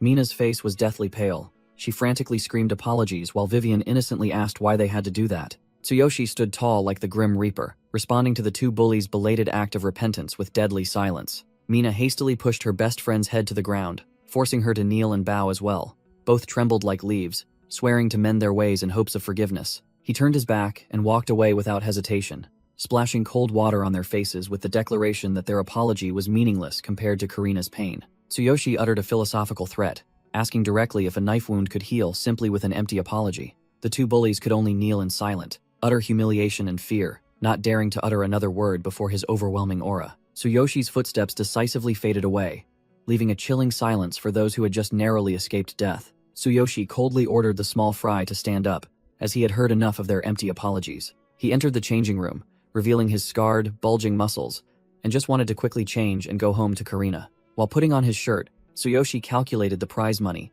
and dreamed of a villa with an elevator for Karina to move around more easily. The locker door slammed shut decisively, ending all preparations to return to normal life. Rayleigh's lackeys lay scattered on the floor, their eyes dazed, looking at the one they once bullied, who had now transformed into a monster. While pulling his t-shirt over his head, Tsuyoshi casually asked if these defeated foes had any more tricks up their sleeves. Rayleigh and his group, scared out of their wits, immediately prostrated themselves on the floor, screaming apologies for the years they had treated Tsuyoshi as a mere errand boy. Tsuyoshi sweated profusely in exasperation, feeling that everywhere he went today, he encountered cowards kneeling before him as if he were a living god. As soon as he exited the school gate, Tsuyoshi was surrounded by classmates cheering about his divine long jump, which only annoyed him, making him want to escape. Karina, standing with Haru on crutches, smiled teasingly as she saw her formidable older brother suddenly become as famous as a superstar. Vivian and another female student rushed over, screaming the news that the madman Billy was bringing his entire gang for revenge. Before they could finish speaking, Billy lunged forward, mercilessly kicking Mina away, cursing her as a wretched obstacle. The pampered brat frantically attacked both Mina and Vivian indiscriminately, screaming that he was more than capable of dealing with everyone without relying on his gangster boss father. Rayleigh's face drained of color when he realized Billy was the son of the Green Snake Gang boss, and trembling, asked Tsuyoshi if he knew he had just poked a hornet's nest. Though scared out of his wits, Rayleigh still puffed out his chest to show off, declaring he would protect big brother Tsuyoshi to prove his new loyalty. Tsuyoshi casually adjusted his tie, ordering Rayleigh's group to step back and simply focus on ensuring Karina's safety. He cracked his neck, warming up, his cold eyes declaring that after today, he would no longer need to hide his hero identity. Tsuyoshi's eyes blazed with a murderous purple light, ready to teach the small fry before him an unforgettable lesson about the disparity in power levels. Tsuyoshi activated his true power, donning his spiky dark goblin armor, enveloped in purple lightning, displaying an utterly overwhelming combat power of 16,000. Billy's lackeys were terrified when they saw the hero's aura, while the panicked young master screamed, promising to double their wages to force his subordinates to rush to their deaths. The minions charged in with fiery determination like moths to a flame, swinging their clubs, intending to gang up on the enemy as soon as they met to make a name for themselves. A powerful blow landed directly on the target, but the sound it made was as sharp as hitting a rock face, not human flesh. Tsuyoshi glided like a ghost with blazing purple eyes, creating an invisible pressure that sent the obstructing trash flying to both sides. Billy, standing behind, sweating profusely, screamed orders at his useless subordinates, not to just stand there, but to attack simultaneously. The mohawk-haired thug poured all his strength into his arm, raised the iron bar high, and roared ferociously to intimidate his stubborn opponent. Tsuyoshi coldly activated his ultimate physique, his sharp eyes looking at the enemy as if at an ant struggling in vain. The iron bar descended with terrifying speed, creating a loud clang, making the thug certain he had crushed his arrogant target. He was overjoyed, screaming and boasting of his achievement,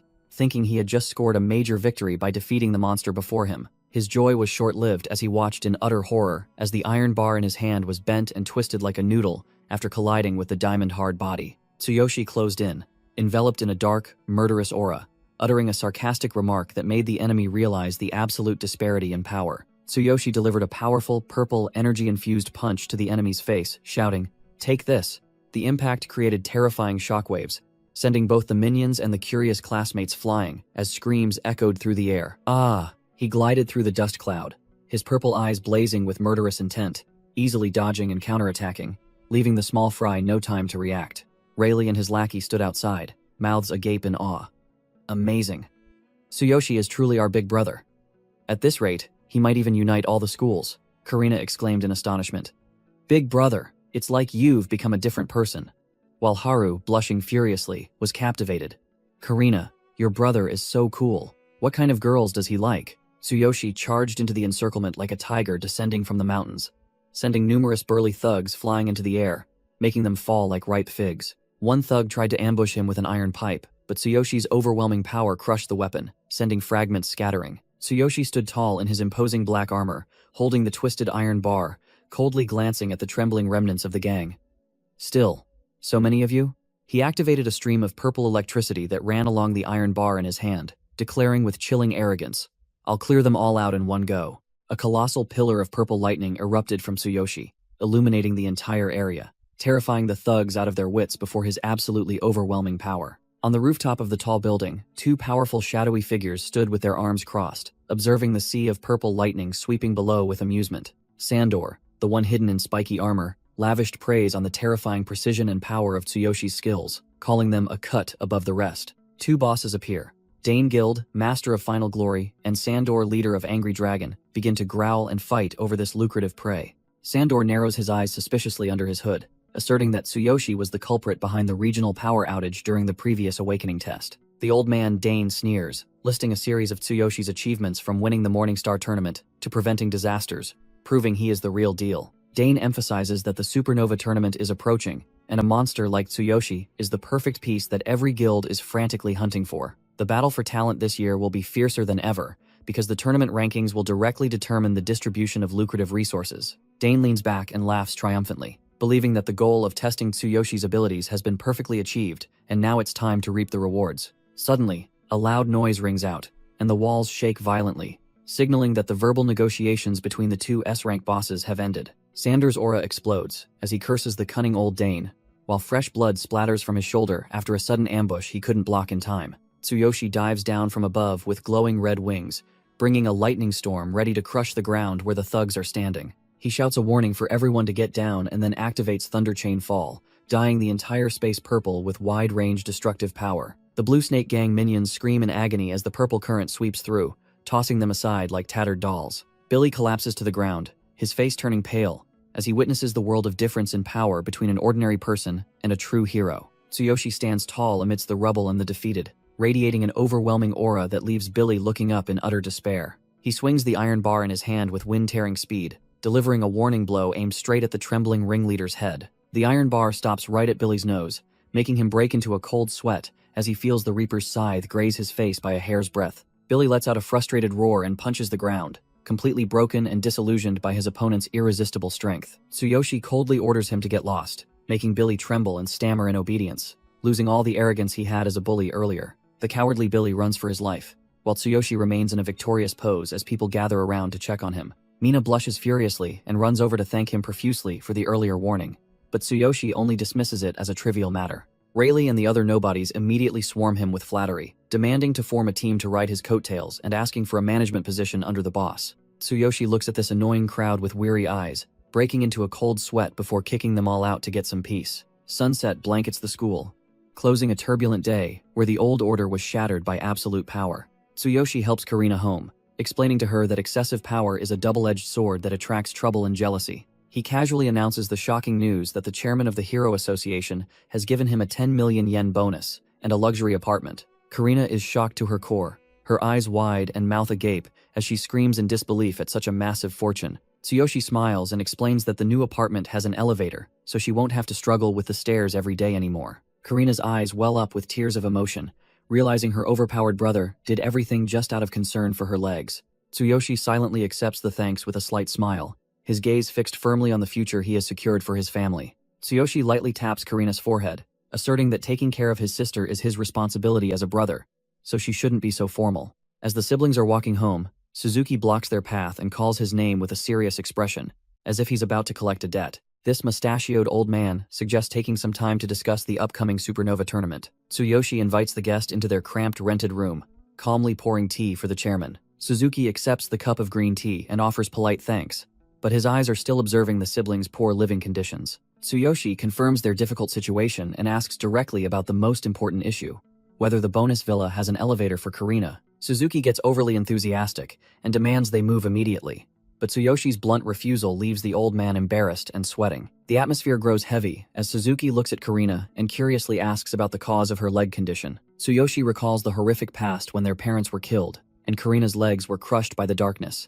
destroying 98% of her nerve cells. After hearing the tragic story, Suzuki shows clear sorrow and offers a sincere apology for reopening the family's wounds. Suzuki drops a bombshell about the regeneration elixir going up for auction next month, the only chance for Karina's legs to fully recover. Tsuyoshi is shocked to hear about the miracle medicine, but the old man quickly pours cold water on him, saying that to participate, he must meet two extremely harsh conditions. This item is a top-tier drop from an A-rank darkness dungeon monster, a liquid gold substance with divine body reconstructing capabilities. Suzuki holds up a finger to state the first condition. He must hold a C-rank hero title just to get a ticket through the door. Before the shock fades, the old man delivers the final blow that leaves the listener stunned.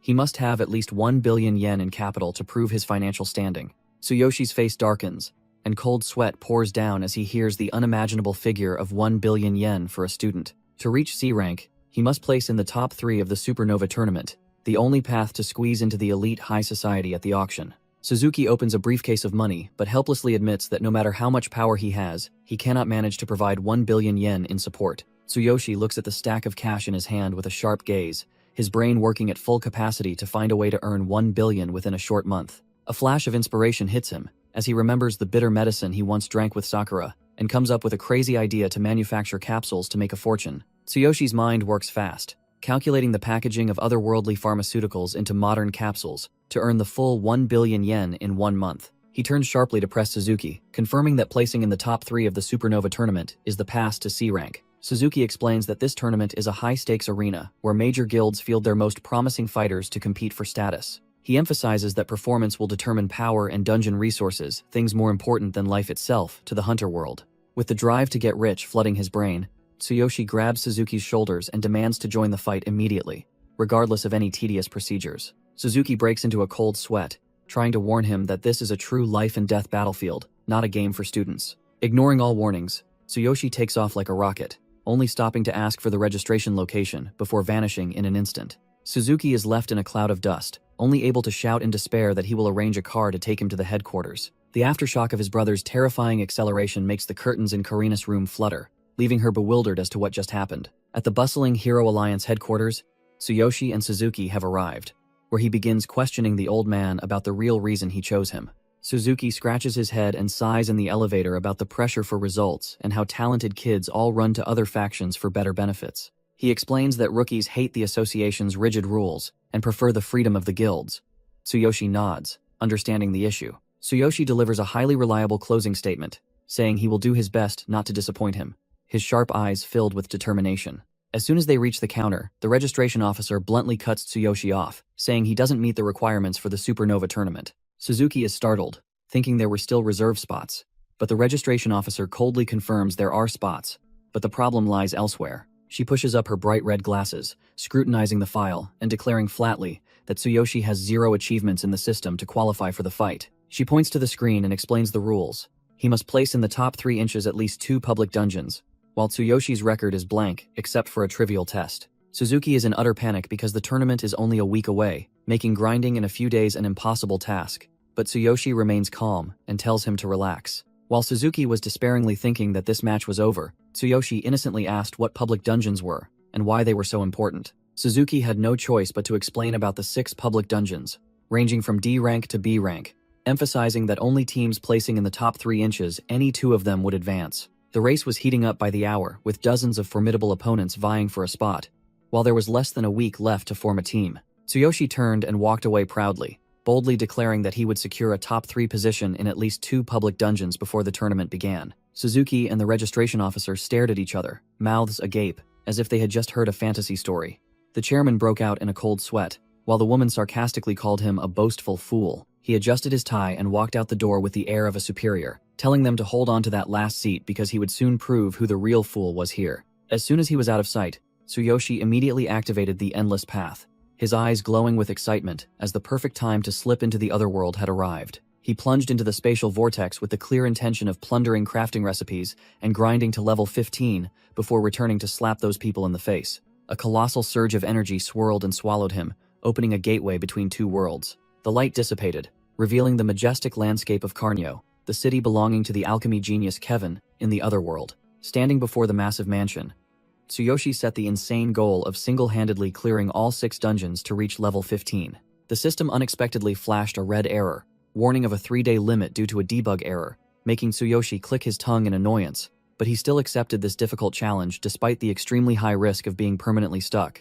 The next morning, bright sunlight shone down on the base in the other world, signaling the start of a busy day of grinding. Sakura stretched, greeting the new day in a charming 2-piece nightgown, her voice sweetly addressing her master. Tsuyoshi was already decked out in his cool full black armor, and he uttered a greeting full of hidden meaning about their time apart, leaving her bewildered. Without letting her question him, he immediately ordered her to prepare their gear, as a major situation needed to be dealt with right away. Sakura's attitude changed in an instant. She saluted militarily with full vigor, ready to set off and serve her master. The two walked down the street, Tsuyoshi glancing at the bustling crowd and commenting on the characteristic vibrancy of the city under Kevin's rule. Sakura explained as they walked that Master Kevin was holding a refining tournament with enormous rewards to attract talented individuals and valuable medicinal ingredients. Catching a whiff of benefits, Tsuyoshi immediately inquired about the prize structure to see if it was worth his effort. She excitedly listed a series of impressive rewards, from basic alchemy recipes to rare level-up potion recipes for the champion and his direct disciples. Tsuyoshi's eyes lit up as he calculated the terrifying value of those recipes,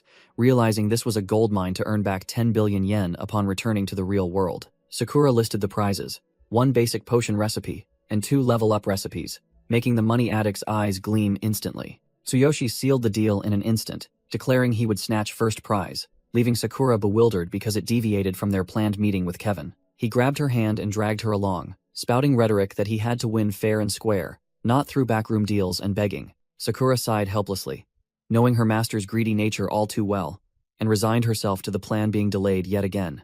Fulin suddenly jumped out to block their path with a disdainful expression, scoffing at Tsuyoshi for being a weakling daring to show up at her master's tournament. Tsuyoshi put on a dumbfounded face and asked who she was, delivering a powerful mental blow that made Sakura, standing behind him, unable to hold back her laughter. Fulin was furious, yelling that she was the one who sat next to him in the previous exam and was bitterly made to lose first prize by him. He nonchalantly said he remembered and dismissed the matter, then directly asked where the competition registration was, as if she were a guide NPC. She crossed her arms, putting on a superior air, warning that her senior brother, Blue Shaman Vincent, was also participating and advised him to give up early to avoid humiliation. Tsuyoshi completely ignored the threats and walked straight past, leaving Fulin screaming and a mysterious shadow observing from afar with an annoyed expression. Tsuyoshi flashed his signature innocent smile, treating the surrounding threats as mere whispers in the wind. A cunning-faced fox beastman jumped out, with the nameplate Blue Shaman Vincent, level 15 appearing above his head, displaying an extremely arrogant attitude. Vincent pointed directly at Tsuyoshi, insulting him as a weak human daring to act superior, making Fulin turn pale with fear and quickly hide behind him. The old fox gnashed his teeth bitterly, smugly declaring that Tsuyoshi had walked right into a trap after being expelled from Carnio. He shouted loudly for his subordinates, and immediately 2 large henchmen appeared from behind, forming a pincer movement to threaten their prey. Fulin frantically tried to stop her senior brother, attempting to explain that Tsuyoshi, though weak, was not a bad person, to avoid a brawl. Vincent roared at her to shut up, furiously accusing her of shaming their master's sect and threatening to deal with both of these adulterous scoundrels. Tsuyoshi calmly stepped forward to shield the catgirl, coldly declaring that his next actions would only be in legitimate self-defense. Right in front of the registration office, Tsuyoshi signaled Sakura to stay out of it, not wanting her to dirty her hands with the surrounding trash. Fulin anxiously asked if he intended to take them all on, while Tsuyoshi's hand was already accumulating golden lightning, his actual combat power display reaching 16,000. The orc lackey holding a dagger sneered contemptuously, mocking Tsuyoshi as a coward hiding behind a woman's skirts and warning him not to underestimate him. A bulging, muscular arm swept aside all obstacles, and a booming voice rang out, demanding everyone make way for him to show off. Bloodshot eyes full of killing intent glared from beneath the iron helmet, and the large brute declared that Big Brother Vincent's enemy was also his mortal foe. It was Gillette, a level 18 berserker of the Boar clan. He brandished a baseball bat covered in sharp spikes, ready to crush his opponent. Vincent scoffed, deeming a human participating in the tournament a joke, and ordered Gillette to swiftly deal with the useless fellow. Foolin turned back and glared at them with sharp eyes. She couldn't believe the shamelessness and depravity of these corrupted fellow disciples. The old fox, Vincent, revealed his lecherous nature, disparaging Foolin's mixed blood, but craving to have some fun with her body. Foolin flushed crimson with disgust. She screamed at him, calling him a pervert, and threatened to tell Master Kevin about his depraved behavior. Vincent maintained a terrifyingly calm demeanor, reassuring his henchmen to act freely without worrying about the consequences. The old fox's face twisted into a cruel expression, his golden eyes glowing as he declared he would personally deal with his own master if necessary. Foolin gnashed her teeth in anger, accusing the wretched senior brother of always finding excuses to bully her just because of his cheap title. Gillette swung the spiked bat with a lecherous grin, declaring he would finish off the human trash and then turn her into his plaything tonight. Tsuyoshi coldly stepped forward to shield Foolin, his steady back radiating an overwhelming aura as he reassured her not to worry. Tsuyoshi's eyes flashed with a deadly blue light. He growled, calling the idiotic boar and that beastly senior brother animals to their faces. A terrifying surge of pressure erupted from Tsuyoshi, forming a shockwave that swept through the area, and he coldly declared that no one would escape. The wild boar Gillette's eyes widened in horror, sweat pouring off him as he perceived the tangible killing intent rushing directly towards him. Crash! A terrifying explosion of icy energy blew away everything around, sending the small fry flying like ragdolls. Tsuyoshi used his bare hand to block the full-force strike of the spiked bat, causing Gillette to panic utterly at this absurd physical strength. His blue eyes glowed brightly in the darkness. Tsuyoshi looked down at his enemy as if at a mere insect and ordered the monster to retreat. The system announced the activation of Ultimate Physique, enhancing his hands. Tsuyoshi crushed his opponent's morale with overwhelming absolute power. Purple lightning violently erupted from the impact. Tsuyoshi easily crushed the power of his opponent's attack with overwhelming strength. Two orc lackeys trembled, clutching their daggers, stammering in horror as they witnessed the towering shadow of death before them. Foolin covered her mouth in shock, while Sakura looked at her master with utmost adoration, exclaiming that his power surpassed imagination. A beastman in the beastman crowd gaped, unable to believe that the high-level Gillette couldn't even touch a human. Gillette gnashed his teeth, sweat pouring down as he tried to gather all his strength to salvage his last shred of honor. The boar's eyes glowed with a crazed red light, and he roared, charging forward with an all-or-nothing mindset. Boom! Tsuyoshi activated his maximum lightning aura, creating a green energy explosion that swept away all fighting will in the surroundings. Vincent was utterly panicked, screaming orders for Gillette to rush to his death and cowardly promising protection. A blinding flash of light tore through space as Tsuyoshi's counterattack struck, crushing all enemy resistance.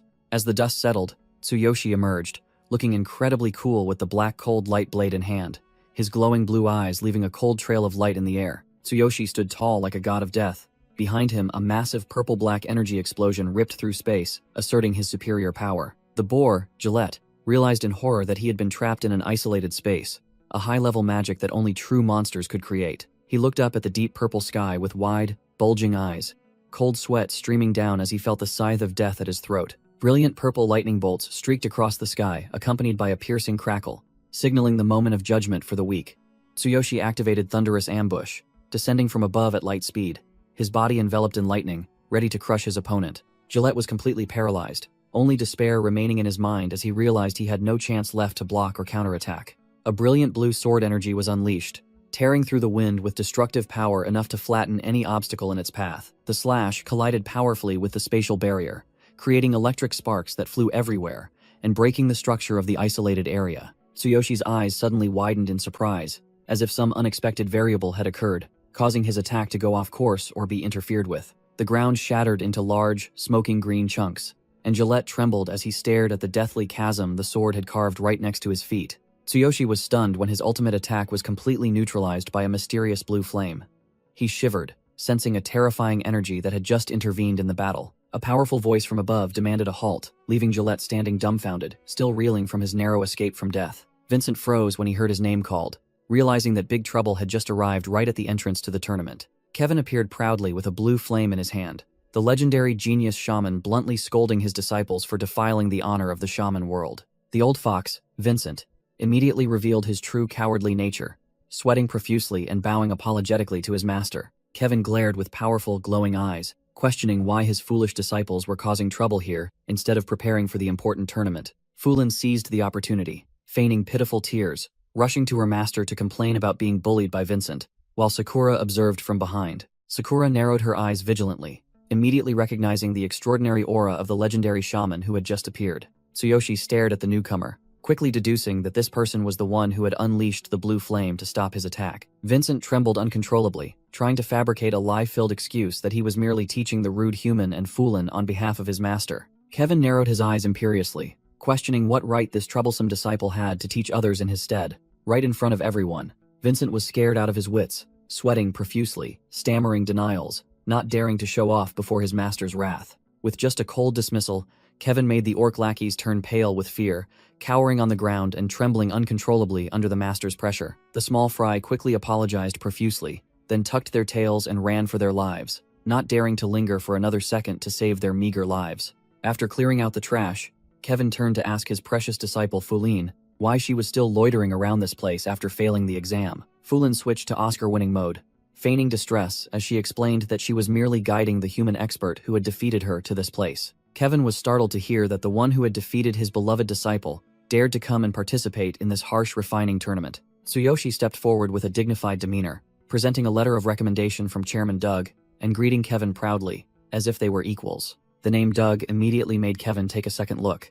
He seemed surprised to see a rookie with such a credible endorsement from that senior. After reading the letter and understanding Tsuyoshi's physical condition, Kevin immediately changed his attitude, agreeing to lead him inside and leaving Vincent to sulk in a corner. Kevin instructed his disciple Vincent to prepare the ingredients for the tournament, warning him to do it well and not to disgrace his master. Tsuyoshi turned back, bewildered, asking where Sakura had disappeared to, while Kevin continued to walk silently, leading the way inside. The old man began to scrutinize the contents of the letter, suspecting Tsuyoshi used forbidden drugs or dark magic to survive while his body was being eroded by darkness. Tsuyoshi calmly requested to be called by his name, recounting his feat of venturing alone into the darkness with his abnormally tough body, completely unharmed. Kevin's steps halted immediately, freezing for a few seconds upon hearing that this young man dared to solo the dead zone. The old man spun around, his eyes wide with disbelief that a human kid dared to venture alone into that deadly place. Tsuyoshi scratched his cheek, admitting that he was originally a warrior, but because of Chairman Doug's arrangement,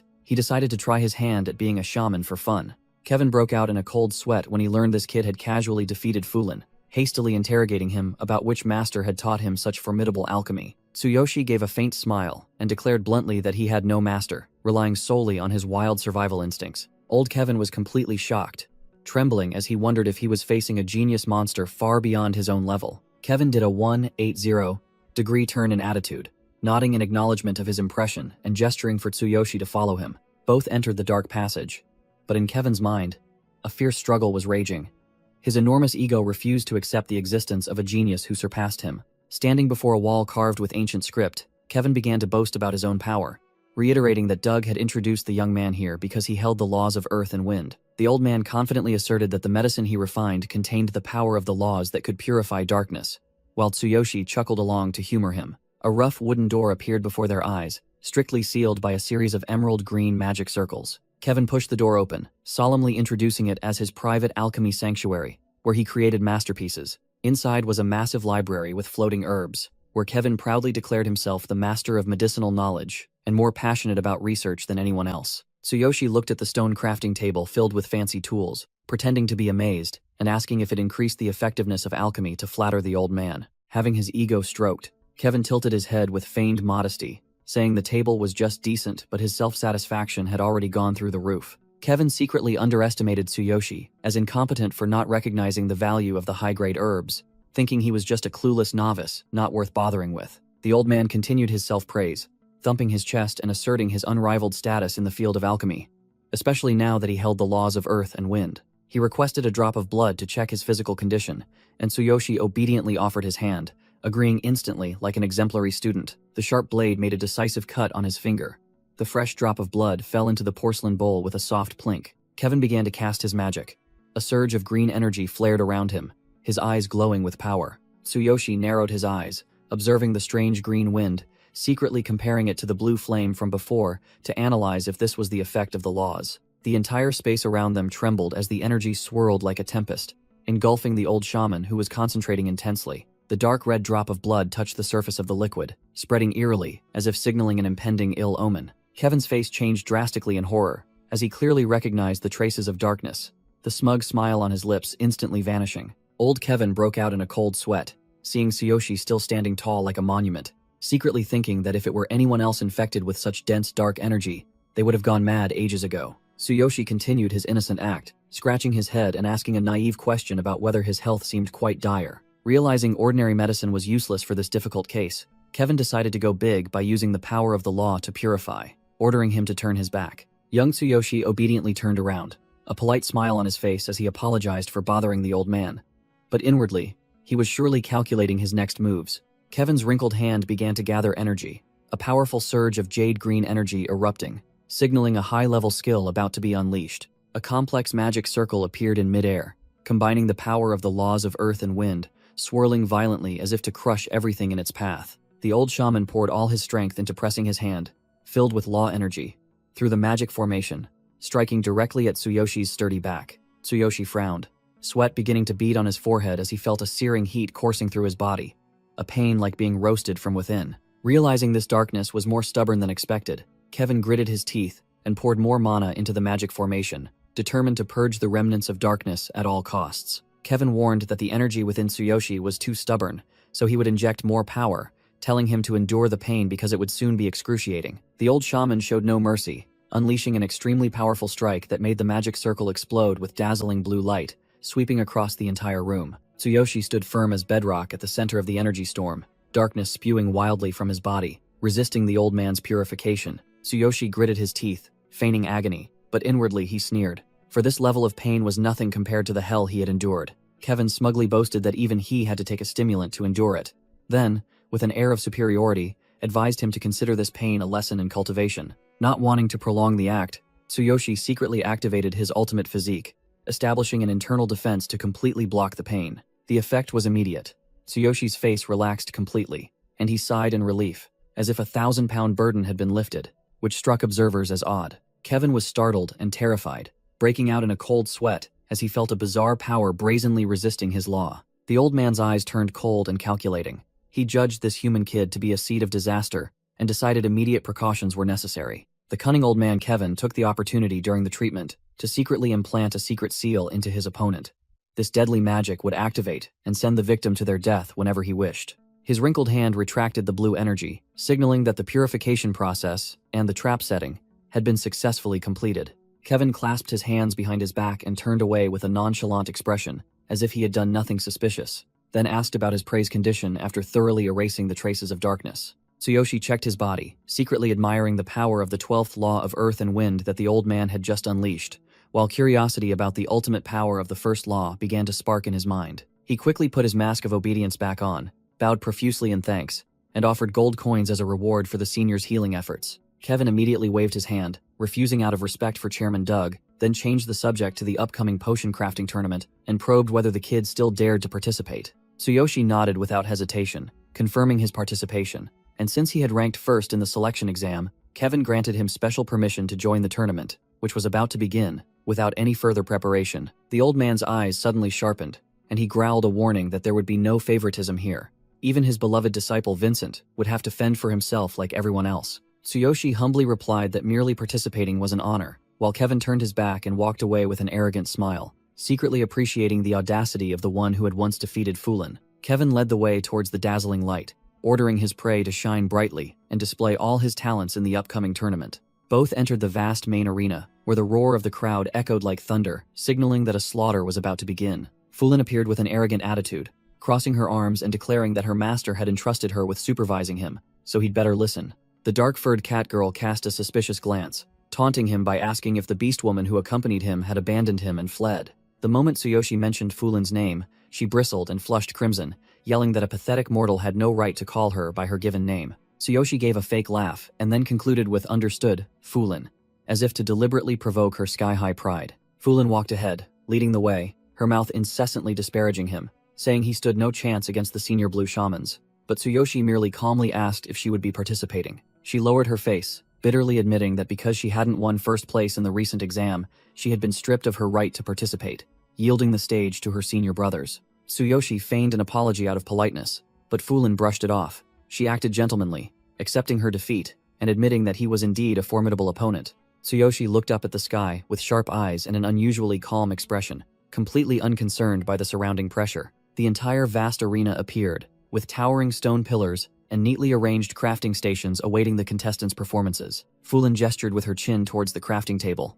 warning him that she had prepared it, so he'd better take care of it and clean up thoroughly after use, like a janitor. She continued to act superior, reminding him not to embarrass her, as this was a knockout round that would send half of the weaklings home.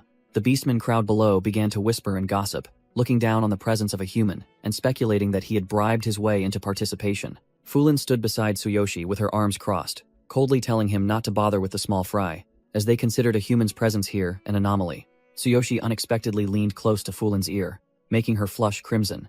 He advised her to carefully observe the blue shamans to learn from the enemy. He gave a confident smirk, and then concluded by thanking Fulin, continuing to provoke the proud cat girl's sky-high ego. The announcement blared throughout the arena, officially commencing the competition with the first round being a test of herbal medicine knowledge. The announcer declared the first round a herb selection challenge, causing the beastman participants below to clamor confidently that this was their specialty field. Drax, a level 17 blue shaman with a fierce appearance, stood with his arms crossed, looking down on everyone, and openly disdained the difficulty of this beginner-level task. This burly man quickly realized this wasn't a simple herb-gathering contest, but a high-level judgment test for a grand shaman. Drax scanned the situation and determined that only Vincent, the true disciple of the genius Kevin, was the only worthy opponent to stand in his way in this race. He smirked arrogantly, confidently asserting that the remaining white shamans were merely trash, not on his level, and not worth his concern. While he was lost in his delusions of grandeur, someone slammed into him from behind with a thunderous blow,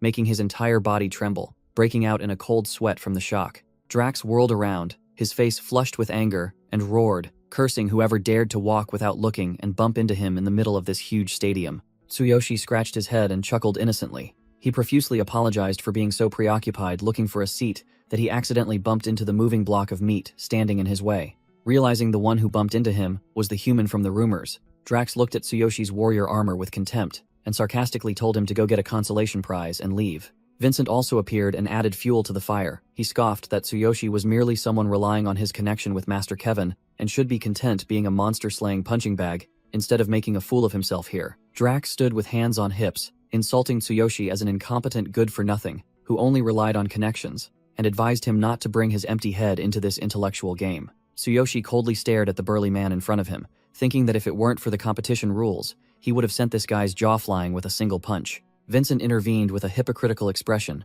warning Tsuyoshi to watch his mouth if he didn't want to be disqualified immediately. Tsuyoshi turned his back and walked away arrogantly, throwing back a chilling remark, telling them to thank the rules for saving their pathetic lives and to just wait and see. The alluring elf announcer with her captivating figure appeared, stirring up the atmosphere, and declared the first round officially open. She held up a board with a sample, explaining the rules.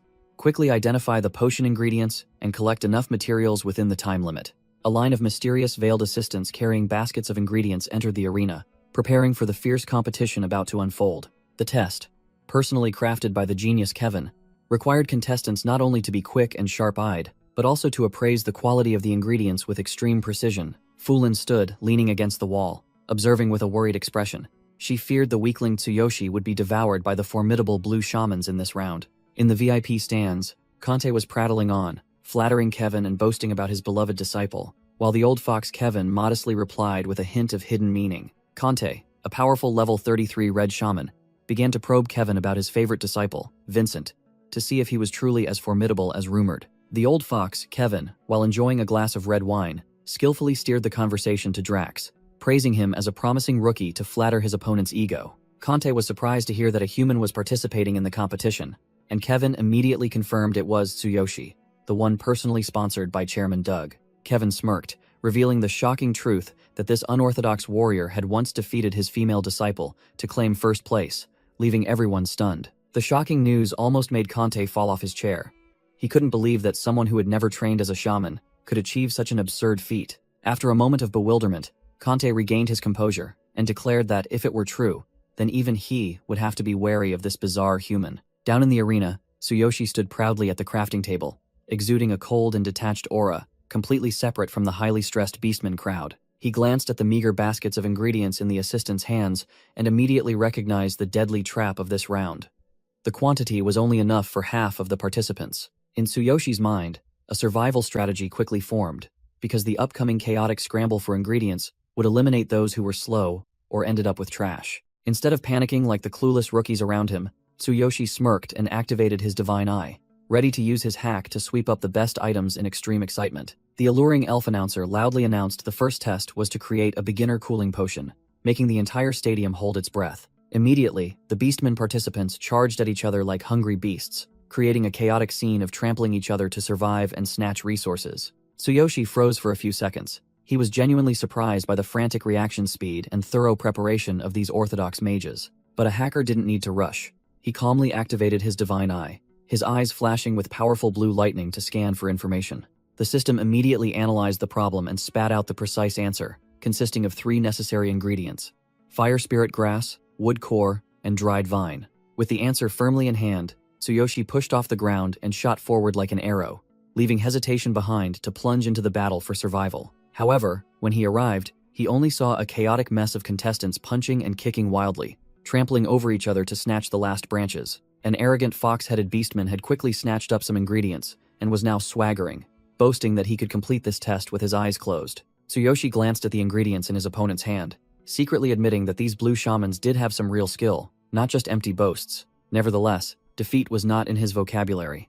Tsuyoshi tightened his gloves, his sharp eyes asserting that he would turn the tables at all costs. Tsuyoshi flexed his muscles, his eyes burning with determination as he declared it was time to show these bookworms the true power of a warrior. He transformed into a phantom of speed, activated thunderous ambush attack, and shot forward, his main target being the green-skinned orc holding ingredients at the front. Vincent was gleefully holding his ingredients when he suddenly flinched, utterly bewildered by the insane shockwave the human had just created. From above, Kevin and the old guild elder also flinched in surprise, not understanding how this madman intended to use warrior skills for the test. Kevin narrowed his experienced eyes, his expression filled with doubt and calculation as he witnessed Tsuyoshi's unconventional move. The green-skinned orc was bewildered when he suddenly saw the sky darken, cold sweat breaking out as he felt a giant shadow engulfing him. He turned around and almost had a heart attack when he saw Tsuyoshi looming right behind him, his eyes glowing brightly amidst a cloud of dark, murderous aura. The orc let out a pathetic scream, clutching his face in terror, as if he had just seen death itself come for him.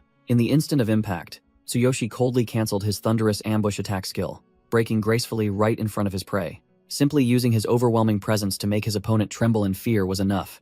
Tsuyoshi stood towering like a mountain, crushing the poor orc's will. Tsuyoshi activated his divine eye, scanning directly for the finest fire spirit grass in the basket of the blushing female assistant. He politely thanked her, then turned and walked away with great poise, leaving the orc and the other trembling small fry behind. In the highest stands, Conte and the guild elder chortled with delight, appreciating his trick of using warrior skills to intimidate and then canceling the attack. A beastman broke out in a cold sweat when he realized Tsuyoshi was not only fast but also snatched up top-grade goods, wondering if he was hacking or just incredibly lucky. Tsuyoshi stood towering like a war god.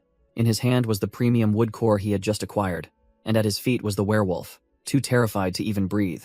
He reached out and brushed past the petrified werewolf's face to pick up the dried vine, completing his collection at lightning speed. The alluring elf announcer announced the end of the competition time, signaling for the team of appraisers to enter the stage. The veiled appraisers glided forward like reapers, ready to inspect the 3 mandatory ingredients: fire, spirit grass, wood core, and dried vine.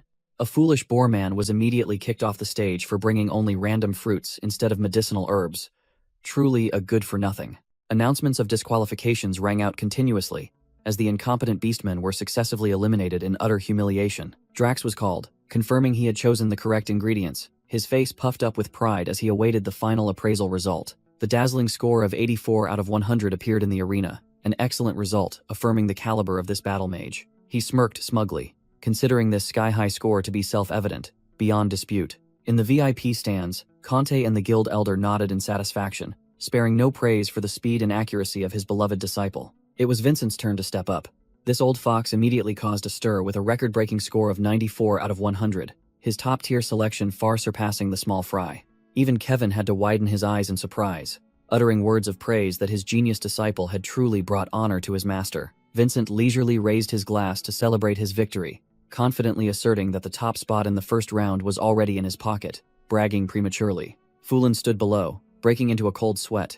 While her mouth criticized humans as weak, her eyes were filled with anxiety as she urged him to perform well. Tsuyoshi stepped forward with the cold aura of a destroyer, presenting a set of shimmering materials that caught everyone's attention. The shrouded appraiser took the items, clicking his tongue in doubt about the true quality of this human magician, despite him choosing the right materials. The material stone emitted a deep purple glow, its energy fluctuating so violently that the surrounding space trembled, signaling a top-tier item. The appraiser was terrified, drenched in sweat as he feared the measuring device would short-circuit from that overwhelming energy source. Kevin lost all patience.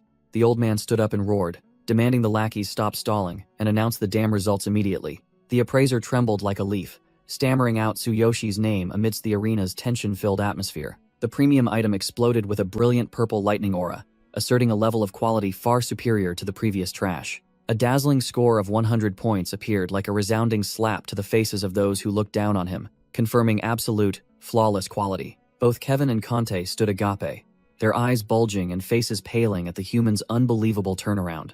Vincent stood frozen in the stands, unable to believe that he and Drax were being humiliated and left in the dust by a mere mortal. Fulin's face turned beet red, her hands covering her mouth in shock as she witnessed the unbelievable performance of the teammate she once called weak. Tsuyoshi smirked arrogantly, completely satisfied with the Divine Eye's analytical power, and ready to crush every upcoming challenge. The test staff clutched their heads and screamed in panic, unable to believe someone achieved a perfect score amid such chaos. The appraiser held up the scoring device, tremblingly confirming a perfect 100 without a single minor error. Even the red shaman Conte broke into a cold sweat, admitting this kid possessed a talent for selecting materials on a cosmic level. Kevin stood up with a stern expression, casting aside his usual mocking smile to re-evaluate the monster he had just discovered. The old man's eyes flickered with curiosity, eagerly anticipating how much more hidden power this kid was concealing. The hot elf announcer held up the board, officially commencing round 2 with the task of refining an intermediate invisibility potion. Just as Tsuyoshi placed his hands on the table to prepare, a familiar voice called out, startling the rookie. Fulin crossed her arms, trying to act like a cool senior to praise him, but her blushing cheeks betrayed her true feelings. Tsuyoshi smirked confidently, showing he had grasped the core of the exam, while the catgirl standing beside him acted like his protector. Fulin's eyes suddenly widened as she shouted furiously, realizing this madman intended to fight empty-handed without even pulling out a magic staff. Tsuyoshi scratched his head and laughed it off, nonchalantly admitting to the catgirl beside him that he had completely forgotten to bring a magic staff. He broke into a cold sweat, remembering the crappy staff Doug once lent him. He was in trouble now because his stats were all muscle, while his mana was dirt poor. Fulin stood agape and screamed, unable to believe her teammate would attend a shaman exam empty-handed like a total amateur. The catgirl's face turned beet red from a mix of anger and embarrassment, yet her hands began gathering brilliant gold mana to save the fool's skin. Fulin shoved her high-quality magic staff into Tsuyoshi's hands, calling him an idiot, while shyly asserting he was lucky to have her protection. Tsuyoshi gripped the staff, feeling the surge of power, and sincerely thanked the tsundere girl for her timely assistance. With a powerful weapon in hand and the refining pedestal ready, Tsuyoshi regained his cool composure, confidently declaring victory was within his grasp. Fulin turned away and crossed her arms to hide her blushing face, threatening him to make sure he won this match to make her proud. The female assistants brought out trays of materials, announcing the life or death rules. Crush and refine immediately, with only 1 life, and a 30-minute limit. The crowd of participants began to panic, as the intermediate invisibility potion was a difficult challenge meant only for blue shamans, where a single mistake meant total failure. Kevin sat regally on his high throne like a king, coldly declaring that these harsh conditions were a filter to weed out the weak. The old man narrowed his eyes calculatingly, wanting to verify if Tsuyoshi was a once-in-a-millennium genius or just a lucky fraud about to be unmasked. The veiled assistants quickly placed the material trays on the tables. A heavy tension filled the arena as 0 hour arrived. Drax stood tall, with his arms crossed and an arrogant expression, overly conceited about his level 17 status and blue shaman title. The old fox Vincent also tilted his chin up defiantly, acting like he was top tier despite only being level 15 with unverified skills. Tsuyoshi was the complete opposite of those empty vessels. He calmly thanked the assistant upon receiving his items, exuding the aura of a grandmaster. The masked assistant's face turned bright red, and she waved her hands in embarrassment, having never seen a participant so gallant and handsome. The elf announcer raised her hand and shouted energetically, officially starting the 30-minute countdown for the life or death alchemy battle. Kevin maintained a serious face with glowing eyes, asserting that this crushing psychological pressure would cause the weak-willed to self-destruct immediately. As soon as he finished speaking, a noob participant panicked and pumped in too much mana, blowing up his materials and being bitterly eliminated right at the start. A trash participant began screaming at the female assistant, blaming her for ruining the materials instead of admitting his own pathetic skill level. Drax sneered contemptuously, holding a glowing potion bottle and preaching that this refining profession was far too sacred for such fools. Vincent joined in with a cunning, smug look. While controlling a stream of azure mana, he seemed to enjoy the chaos of the small fry. Both empty vessels began flaunting their skills, as Drax and Vincent simultaneously activated brilliant mana auras to intimidate the entire arena. Drax exerted himself to crush the materials into fine powder, using only mana pressure, proving he had some actual skill, rather than just knowing how to brag. Vincent entered the most critical fusion stage. His status window displayed 1060 mana, a fairly impressive number for level 15. Drax broke into a cold sweat, his smile vanishing as he realized that Old Fox's mana was even higher than his own 880, despite the lower level. Conte sat on his high throne and turned to Kevin, appearing impressed to discover that this old man's disciple had been hiding his skills all along. The Red Shaman highly evaluated Vincent's potential, asserting that with this much mana and skill, he was on the verge of ranking up. Kevin only gave a cold, arrogant snort. He admitted Vincent had innate talent, but his combat mindset was still far too naive and green. The two Grandmasters, Kevin and Conte, sitting on the high platform, began to wonder why they couldn't see the protagonist or feel any aura from him. It turned out Tsuyoshi was still standing there like a wooden statue in the middle of the arena, leaving Fulin beside him bewildered as to what he was planning. Conte frowned and warned with a serious tone that if he didn't make a move right now, he would definitely be late, and it would be game over. Kevin looked on with doubt. Even this old fox couldn't sense any mana fluctuations from him, as if he were a powerless person just stalling for time. The Divine Eye scanned the opponent's stats. Drax was struggling with a grade D invisibility potion, while Vincent showed superior class with 1060 mana and steady progress. Tsuyoshi admitted his measly 510 mana was just a grain of sand compared to those shamans. He predicted Drax would only produce grade C trash, while Vincent might reach grade B. Fulin couldn't stand the sluggish attitude anymore and went wild, her face turning beet red as she screamed at her dazed teammate that only 20 minutes remained. Being shaken until he was dizzy, Tsuyoshi remained calm as a cucumber, scratching his head and telling her not to distract him at this critical moment. Finally, the monster awakened. Tsuyoshi activated a dark purple aura around himself, admitting warrior mana wasn't enough, but he had his own overpowered way of playing. A massive purple energy pillar shot straight into the sky, tearing through space and making the gloating Vincent and Drax jump in terror at the horrifying pressure. Drax sneered contemptuously, evaluating his opponent's mana flow as merely insignificant, on par with a mediocre white shaman. The old fox Vincent chimed in with a villainous face, declaring that the other guy's dominant performance in the previous round was nothing more than a lucky fluke. Conti laughed mockingly with pity, asserting that Tsuyoshi's mana hadn't reached 600, and regretting the wasted talent for choosing ingredients in the hands of an incompetent person. Kevin sighed in relief, thinking he had worried for nothing. He judged Tsuyoshi wasn't skilled enough to be concerned about, but grudgingly praised his boldness for daring to compete. Fulin broke out in a cold sweat, her face filled with extreme bewilderment. She couldn't believe her eyes, as this teammate was clearly much more formidable during the assessment test. Drax cast aside his disdain, his sharp eyes declaring it was time to unleash the signature technique his master had secretly taught him for this tournament. He gritted his teeth and bit his tongue hard, causing fresh blood to splatter as he performed the painful sacrifice ritual. Drax accepted losing half his HP to activate advanced mana amplification, frantically pushing his mana stat to an astonishing 1180. The crazed mage turned to challenge Vincent, asserting that he had now surpassed that fox and would no longer create C-grade trash products. With a surging, fiery red power, Drax raised his magic staff high and roared the command fusion to begin the ambitious refinement process. The crowd gasped in astonishment, unable to believe their eyes as a genuine B-grade intermediate invisibility potion had just been produced. The finished potion emitted a dazzling, spotlight-like aura, confirming its top-grade quality and blinding everyone. Drax puffed out his chest and laughed loudly with arrogance, confidently challenging everyone to step forward and compare their skills with his nearly perfect masterpiece. Conti looked down at Kevin with a disdainful gaze, confidently asserting that victory in this tournament was already secured for his favorite disciple. Kevin maintained his composure, secretly assessing his opponent's blood sacrifice for mana skill as a risky but formidable move. The Mage Grandmaster sneered, deeming that B-grade potion mere naive child's play, insufficient to intimidate him. Kevin's eyes were as sharp as razors, mocking Conti as a fool for daring to underestimate his meticulous preparations. From above, Kevin decisively waved his hand, igniting his disciple ID. Vincent to begin his destructive performance against the opponent. ID. Vincent appeared with an air of excessive confidence, carefully holding a vial of sparkling blue liquid in his hand. The old fox flashed a sinister grin that stretched to his ears, his eyes glinting with the look of someone holding a deadly trump card. ID. Vincent stepped out with an air of superiority, a haughty smirk on his face as if to declare this stage his own. A brilliant blue flame erupted in the old fox's hand, emanating terrifying pressure from the law of the earth phoenix, causing the surrounding space to tremble. ID.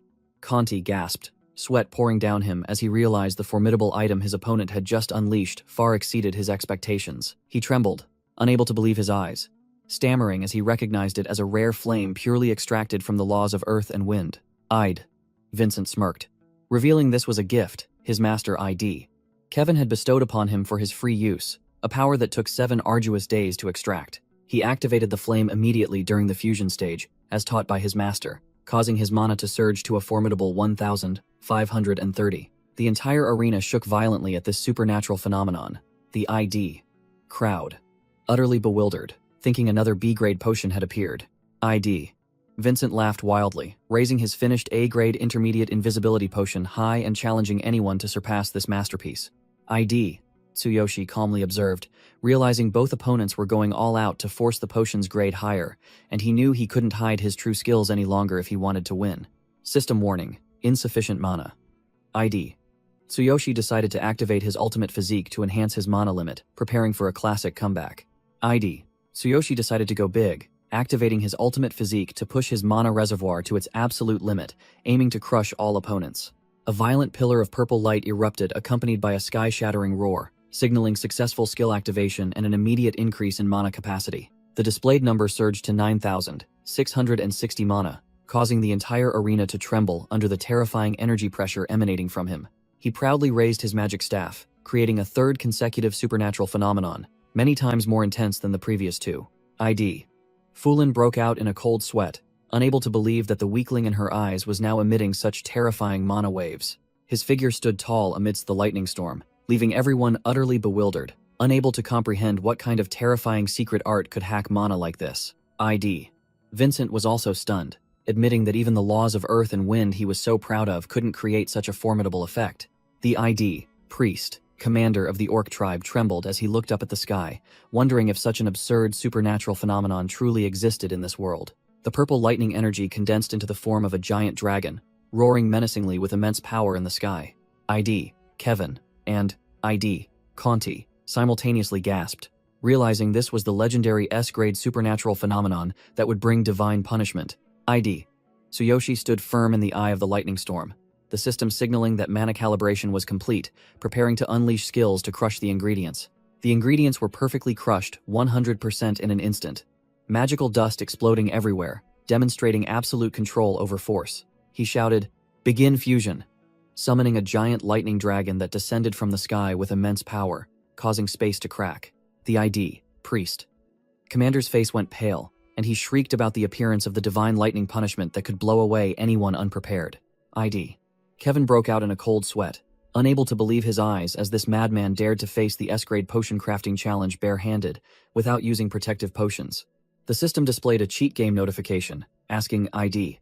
Tsuyoshi if he wanted to use the ID. Divine King's Hammer to absorb all the incoming lightning damage. ID. Tsuyoshi smirked triumphantly, realizing he didn't need to use his ultimate physique to endure the attack, but could leisurely hack the game with top-tier equipment. He summoned the ID. Divine King's Hammer, asserting that lightning was mere child's play for this legendary weapon, posing no threat whatsoever. ID. Tsuyoshi raised the gigantic glowing hammer high, taking the full brunt of the destructive lightning and formidably transforming it into his own energy. ID. Conte and the ID. Guild Elder stood frozen, trembling as they wondered what terrifying pressure was suffocating the surrounding space. Purple-black lightning surged wildly in the air, signaling a destructive power compressed to its limit with a frightening growl. ID. Tsuyoshi stood proudly like a god, using the ID. Divine King's Hammer to fully block the divine lightning punishment descending upon him, without flinching. The greedy hammer devoured all the lightning energy into its core before ID. Tsuyoshi commanded to recall this heavy weapon into storage. He activated his skill with cold, glowing eyes, decisively and powerfully commanding the energy fusion process to begin. ID. Tsuyoshi controlled the stream of golden energy, pouring it directly into the potion bottle, creating immense pressure that made the surrounding space shriek. A blinding explosion of light erupted from the center of the arena, sweeping across the entire ID crowd, forcing everyone to cover their eyes from the terrifying power. The dust cleared, revealing ID. Tsuyoshi standing proudly with his back turned, the system confirming he had just finished crafting a top-grade S-grade intermediate invisibility potion. ID. Kevin was stunned, speechless, sweat pouring down him as he realized this kid had just created a masterpiece that he himself could only achieve by using all the laws of earth and wind. ID. Conti lost his composure, yelling at ID. Kevin that human must have used a hack tool, unable to accept this harsh truth. ID. Conti furiously leapt down into the arena, insisting on dragging ID. Kevin along to immediately re-evaluate this absurd result. ID. Conte and ID. Kevin activated magic flight, soaring straight down into the arena. ID. Conte roared in denial that an insignificant white shaman could ever craft an S-grade item. ID. Vincent also jumped up as if scalded, vehemently accusing ID. Tsuyoshi of cheating because even his master couldn't do this so easily. The ID. Beastmen crowd below, emboldened, started to act up. A loud-mouthed ID. Orc adventurer demanded that this human's limbs be severed and he be permanently banned for daring to surpass them. ID. Fulin suddenly stood up amidst the chaos, crossing her arms resolutely and loudly defending ID. Tsuyoshi, stating she could vouch for his true strength from the previous exam. The ID. Elf announcer broke out in a cold sweat at the tense situation, hastily passing the buck to ID. Kevin for the old man to make his own judgment. ID. Tsuyoshi stood proudly amidst the encirclement, holding the ultimate potion in his hand, his face cold as he challenged the judges to go ahead and check whatever they wanted. ID. Conti landed and pointed directly at Tsuyoshi, exposing that he and ID. Kevin had observed his mana reservoir was barely at 600, making it utterly illogical to create an S-grade potion. ID. Conti raised his magic staff, which was accumulating energy, forcing ID.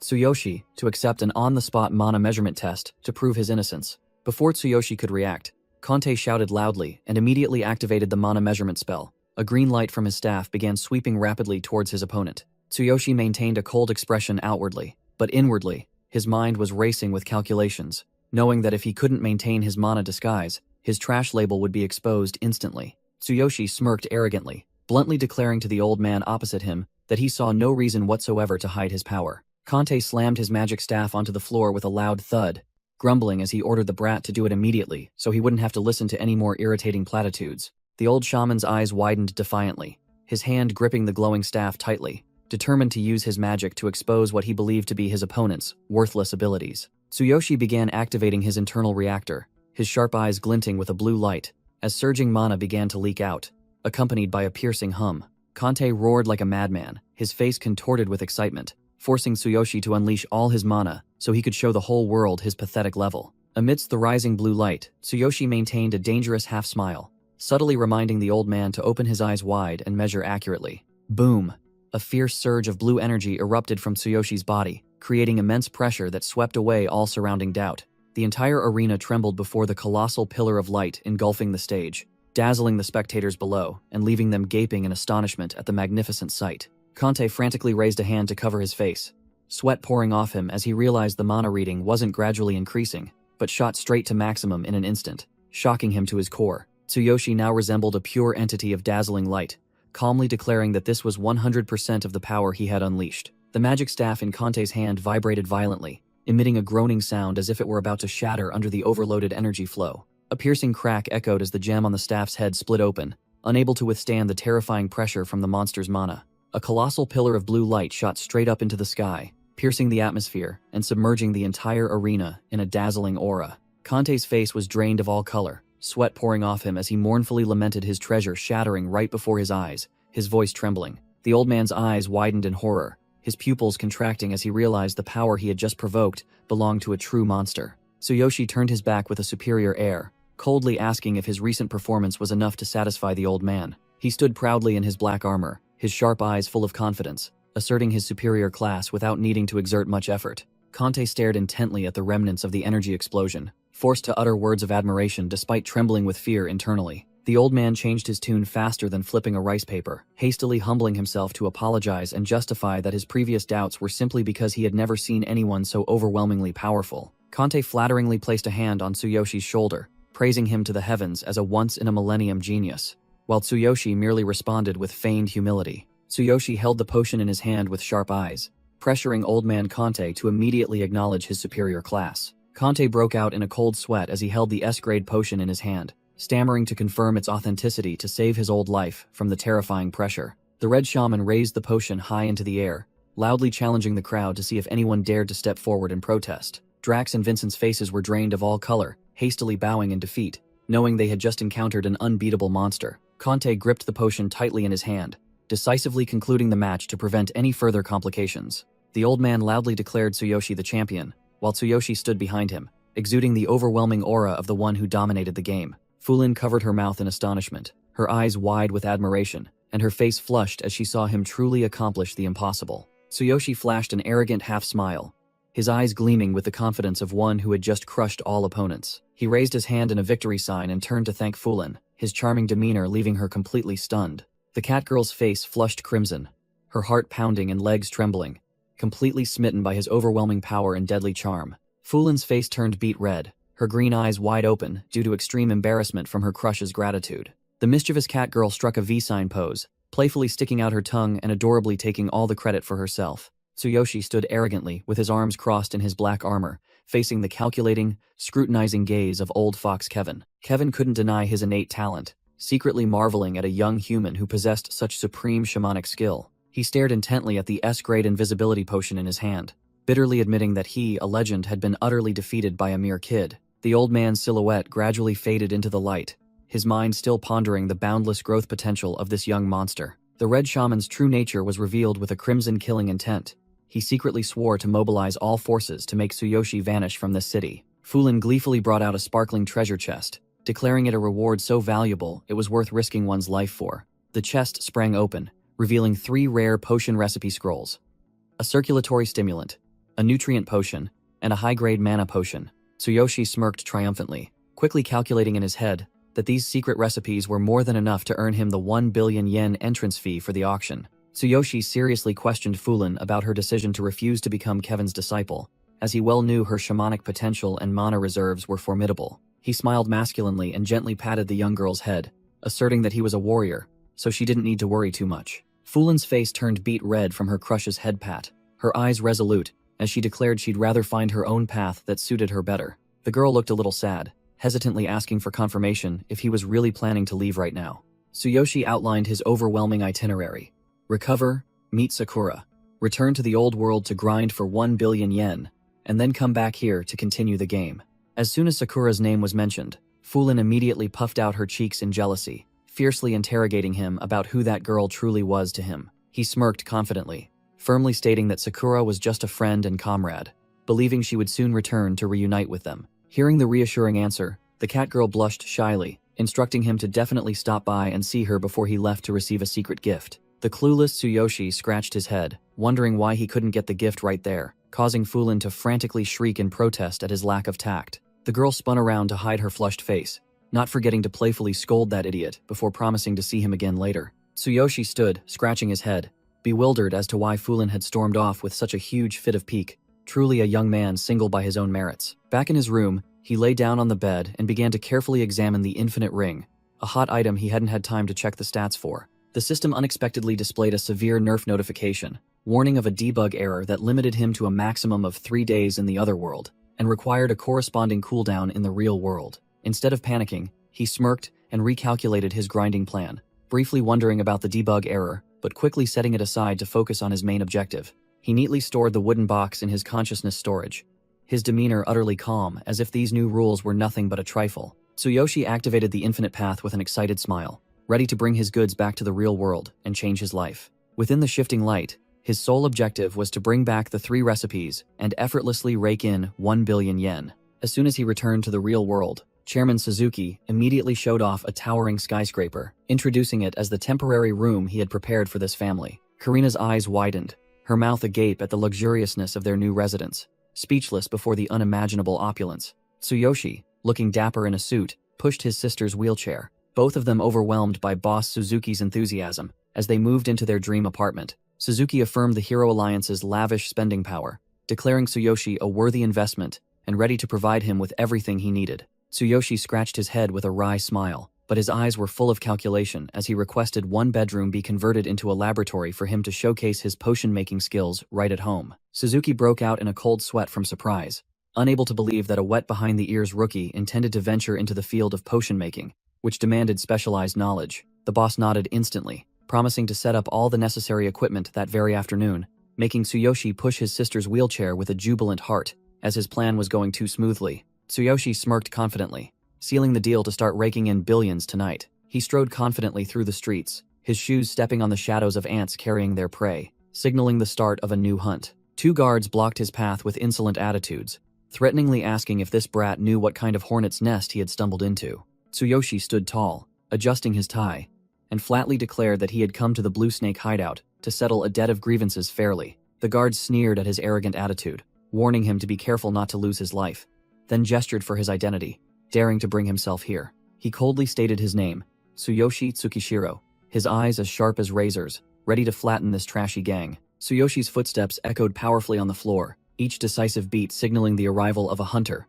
not prey. The minor guards were swept aside like trash by a powerful hand, clearing the way for the protagonist to enter. The minion wearing a gold chain bowed deeply in welcome with a fake smile, smoothly saying that the boss was waiting.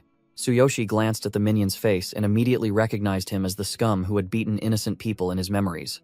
He smirked disdainfully at the sudden respectful attitude of the gangsters, wondering what despicable scheme they were hatching behind that polite facade. The minion led the way subserviently, guiding Tsuyoshi, who carried a briefcase full of money, deeper into the corridor leading to the boss's room. The big boss's room door swung open, and the minion gleefully announced that the VIP debtor had delivered himself. The Blue Snake Gang boss sat grandly in his chair, his stats showing him as a level 24 warrior with over 14,000 combat power, much better than the lackeys. Tsuyoshi stood proudly in the enemy's lair, making a sarcastic remark about the noisy, chaotic atmosphere of this motley crew. The silver briefcase was opened, revealing stacks of crisp new bills that he tossed onto the table to settle the 600,000 yen debt, principal and interest, fairly. Tsuyoshi waved his hand, saying there was no need for formalities. He intended to introduce a new character, while the minion was still dazzled by the money just thrown out. The tense face of the Blue Snake underboss appeared on the stats screen, a paltry, level 10 tank with 2,300 combat power, sweating profusely. Next was the crazy wolf leader with his gleaming gold tooth, level 21 and 11,200 combat power. He tried to force a welcoming smile, but sweat poured down him like rain from the invisible pressure. Tsuyoshi activated his divine eye, scanning them once, then smirked, judging the numbers 2,300, 11,200, and 14,100 to be decent enough compared to ordinary trash. He coldly cut to the chase, asking what this gangster roundtable meeting was ultimately trying to pull, his face devoid of any fear. The Blue Snake Gang boss suddenly stood up, making the underboss jump nervously. The atmosphere in the room became tense as a taut string at the unexpected move. The boss broke out in a cold sweat, realizing Tsuyoshi had seen through the true strength of all 3 of them with just a glance. He was utterly bewildered, and considered this kid a mysterious monster. The boss tried to compose himself, gestured invitingly, and declared he would get straight to the point instead of beating around the bush with such a dangerous individual. He turned his back. His tone completely changed as he admitted that both the Blue Snake Gang and the Crazy Wolf owed Tsuyoshi a great favor. He clasped his hands together with the most serious expression he could muster, humbling himself to propose burying old grudges and wanting to befriend someone he knew he couldn't touch right now. Tsuyoshi was slightly surprised by the 2 notorious underworld bosses' quick change of face, faster than flipping a rice paper pancake. The Blue Snake Gang boss sat grandly but spoke apologetically for his foolish son, Billy. He affirmed that he had sent his troublesome son to another city for self-improvement, ensuring he would no longer have a chance to cross Tsuyoshi's path. The crazy wolf leader, standing beside him, also broke out in a cold sweat, hastily taking responsibility for the insolence of his subordinates. Tsuyoshi narrowed his eyes, assessing the situation.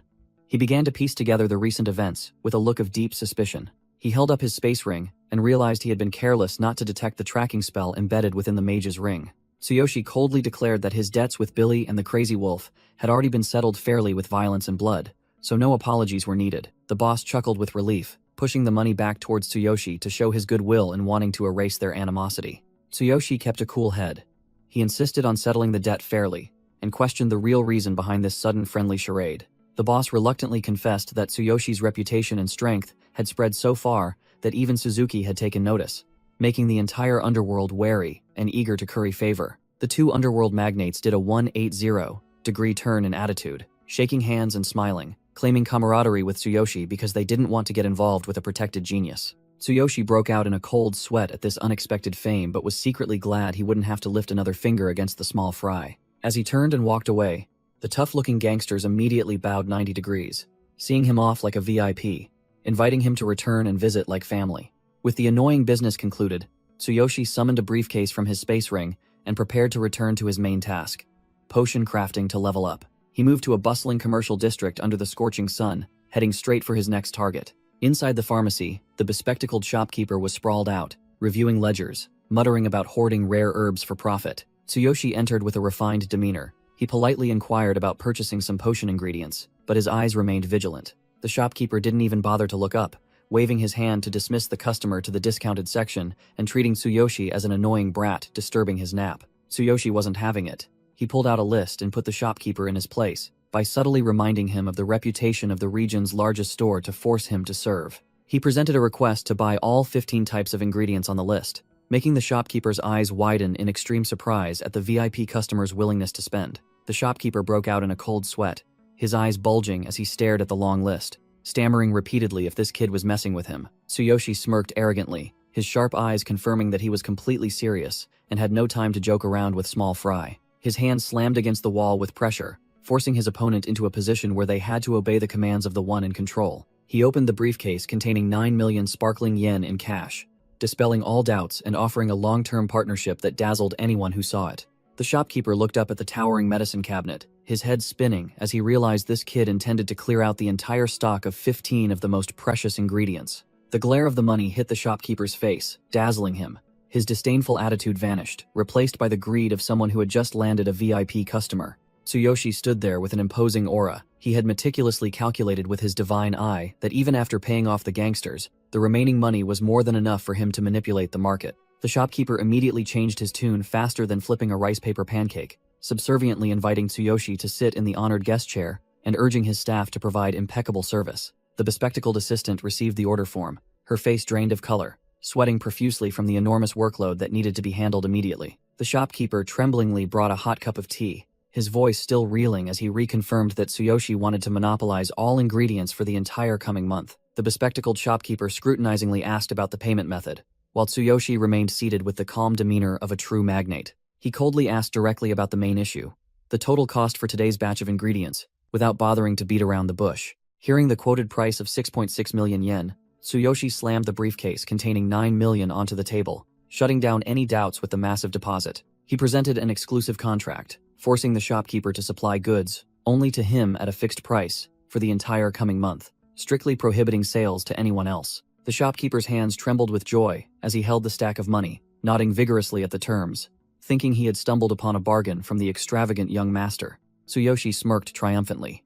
He knew full well that ingredient prices were about to skyrocket, so he quickly secured his insurance with this devilish contract to begin crafting tonight. Sunset descended upon the tall buildings, signaling the start of a long, busy night filled with the insane calculations of the one who held the future. He entered the newly acquired luxury apartment, contentedly surveying the high-spec laboratory, perfectly equipped to begin his leveling grind with stimulants. Karina looked bewildered, not understanding where her brother had learned potion crafting skills, and also mentioned President Suzuki's excessive generosity in covering all these costs. Tsuyoshi knelt to reassure his sister, his eyes resolute, as he promised to repay this debt of gratitude to Suzuki 100-fold with his overwhelming power. Karina opened her innocent eyes wide, still not understanding why her brother had turned their home into a potion brewery for some mysterious reason. Tsuyoshi's gaze was cold, yet filled with determination.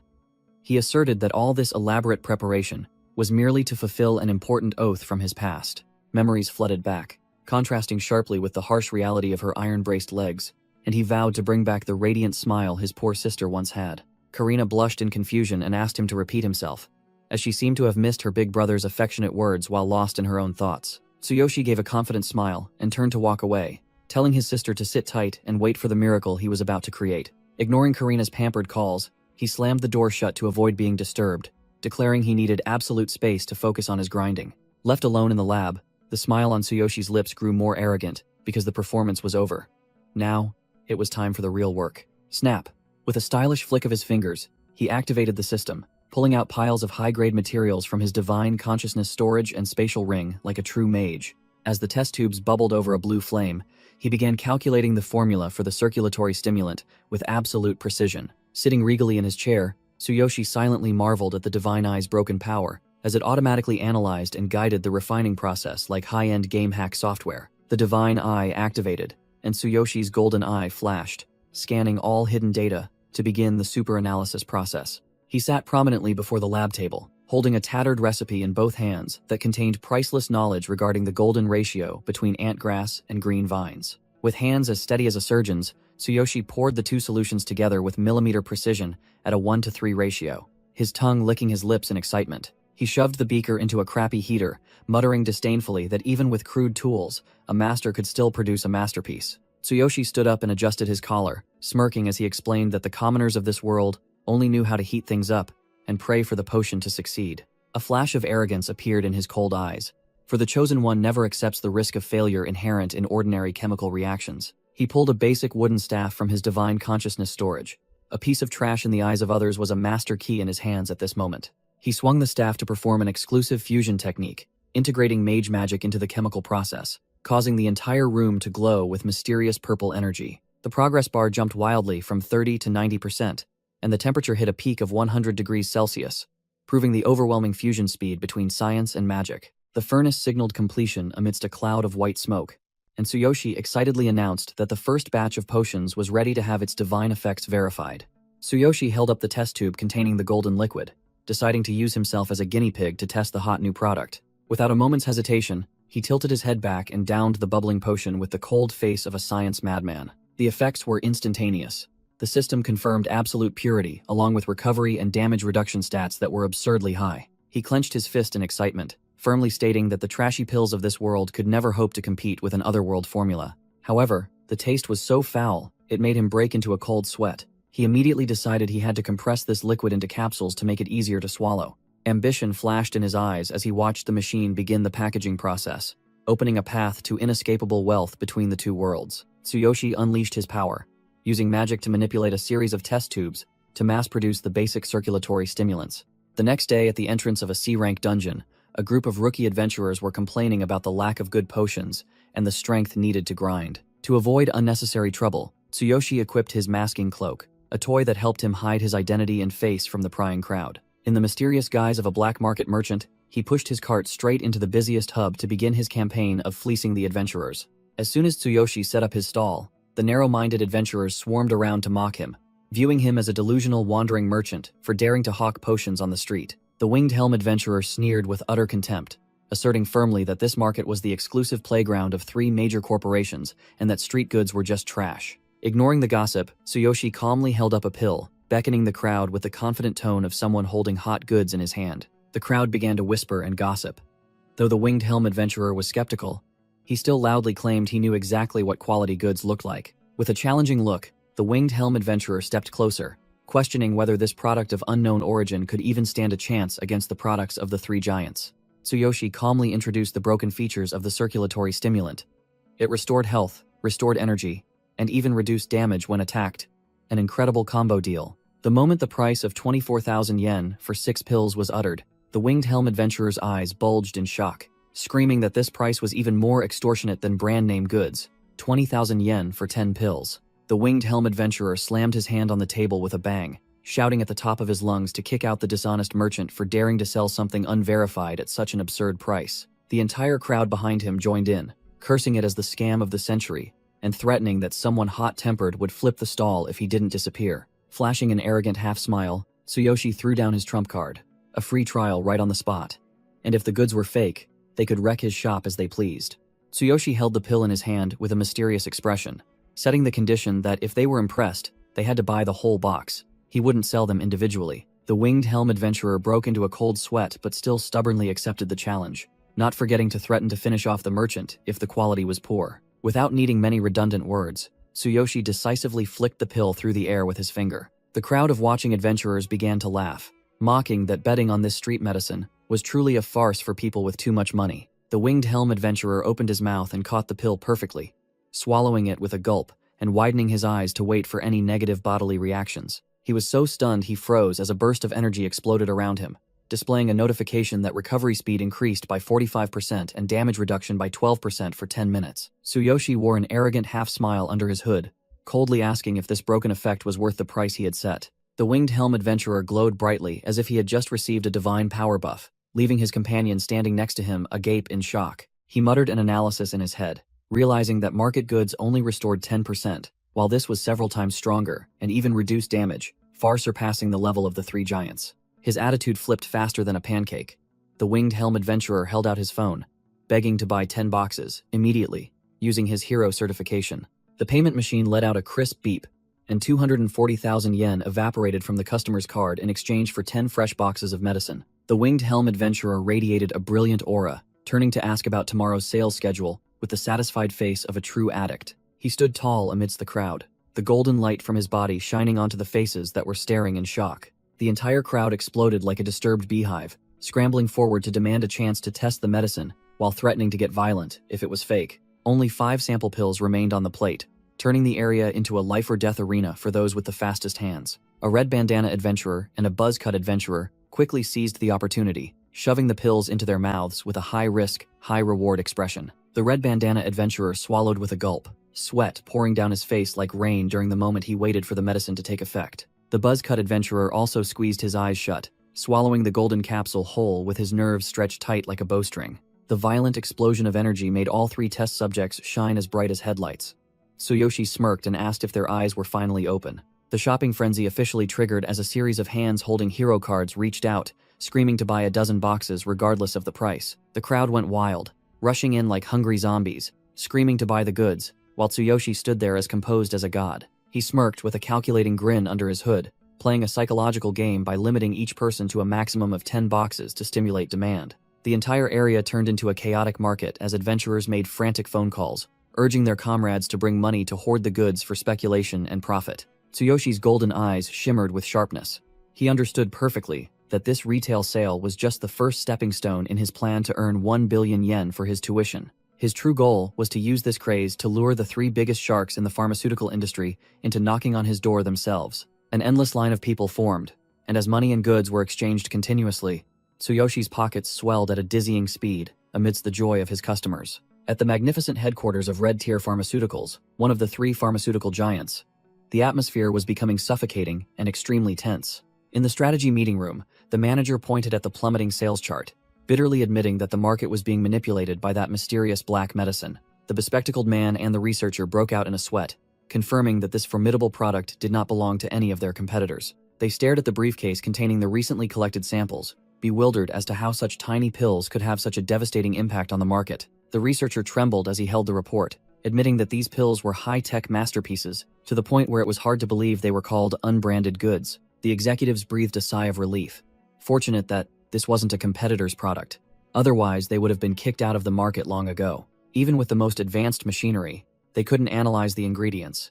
The managers were completely clueless about the identity of the genius behind this medicine. The door burst open, and a cold voice declared that if this was black market goods, then the products of the 3 giants were nothing but failed trash. The managers were scared stiff, quickly standing up and bowing deeply to greet the powerful president, who had just appeared, with utmost subservience. Misa, the powerful president of Red Tier Pharmaceuticals, sat cross-legged with an air of authority next to her butler, Tommy, sternly declaring that they could not afford to fall behind. She bitterly admitted that the drug seller changed locations constantly like a ghost, making it incredibly difficult to track their whereabouts. Misa's fiery red eyes were sharp as knives. She brushed aside all slow excuses and emphasized that the company was on the brink of danger. Unable to sit idly by and wait for death, the president coldly ordered her butler, Tommy, to prepare the car immediately so she could personally resolve the issue.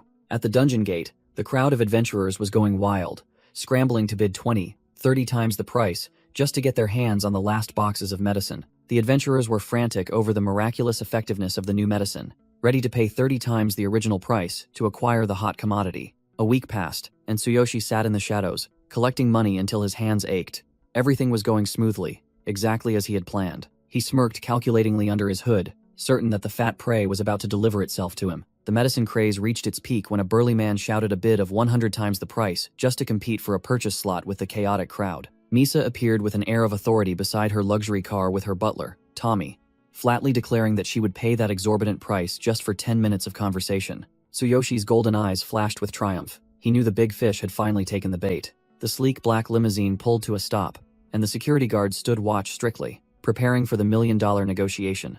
Misa sat elegantly cross-legged in the car, holding a glass of red wine, confidently introducing herself as the president of Red Tier Pharmaceuticals. Tsuyoshi sat opposite her with an unnervingly calm demeanor, coldly responding to the pharmaceutical magnate's greeting. He narrowed his eyes, assessing his opponent, quite surprised that the head of one of the 3 major pharmaceutical companies was a young woman. Misa narrowed her eyes, assessing the opponent's youthful voice, then went straight to the main point. She wanted to buy out the formulas for all 3 types of medicine. Tsuyoshi coldly extended his hand towards his partner, casually demanding an exorbitant price of 10 billion yen without hesitation. Misa paused for a moment, her sharp eyes widening in disbelief that this young man dared to demand such an outrageous sum. The pharmaceutical magnate placed her wine glass on the table with a clink, trying to regain the upper hand by calling the price expensive and asking if he needed to consult with his associates. She crossed her legs proudly, countering with a price drop to 3 billion yen and asserting that this was already an enormous sum for those formulas. Misa narrowed her eyes, calculating with a sharp gaze, secretly thinking that this person was just putting on a show to inflate the price and doubting his true role in the organization. Tsuyoshi brushed aside all bargaining, firmly stating that 10 billion was the final price and revealing that he personally created everything without any associates. The golden eye under his hood flashed with a penetrating gaze. He pressed his opponent with a critical question about the crisis Red Tier Corporation was facing. Misa broke out in a cold sweat as she realized she was facing a lone pharmaceutical genius. Her initial confidence completely crumbled under his psychological attack. Tsuyoshi held up his phone to directly show the market chart, exposing the brutal truth that Red Tier's market share was plummeting due to its inferior products compared to competitors. Misa broke out in a cold sweat as she realized this mysterious young man had anticipated every move and completely grasped the corporation's weaknesses. Tsuyoshi delivered another critical blow by threatening to sell the exclusive formulas to formidable competitors if Misa didn't close the deal immediately. The pharmaceutical magnate drained her glass of red wine to calm her fiercely wavering spirit under the suffocating pressure from her opponent. Admitting that the man before her was a monstrous genius, Misa gritted her teeth and accepted the 10 billion yen price, but demanded to know her partner's true identity. Tsuyoshi agreed to reveal himself on the condition that she keep this secret absolutely confidential to avoid unnecessary trouble. He pulled down his hood, revealing a youthful face with a bandage on his cheek, confidently introducing himself as Tsuyoshi Tsukishiro. Misa froze completely, unable to believe her eyes that the person who had just cornered a corporate president was merely a snot-nosed kid. She stammered as she awkwardly shook his hand, her initial arrogance completely replaced by a mix of horror and admiration. Butler Tommy respectfully presented the powerful black card containing 10 billion yen, which had been directly linked to Tsuyoshi's information. Tsuyoshi casually took the money and turned to leave, leaving Misa and her butler to bow in absolute awe as they bid him farewell. Tsuyoshi coldly pushed his card away, leaving behind a question filled with doubt about the bitter 10 billion yen price. Misa regained her magnate's demeanor, firmly asserting that that youthful face was the guarantee for the most profitable investment in the corporation's history. The old butler, Tommy, nodded in agreement, placing his absolute trust in his mistress's keen eye for people. He spared no praise for her decisiveness and wisdom, a regal aura fully inherited from her late father. Misa smiled proudly, gently signaling the old butler to stop his flattery and focus on the important matter at hand. The magnate stepped into the luxury car, immediately ordering the entire board of directors to be summoned to launch a full-scale counterattack to sweep away all competitors in the market.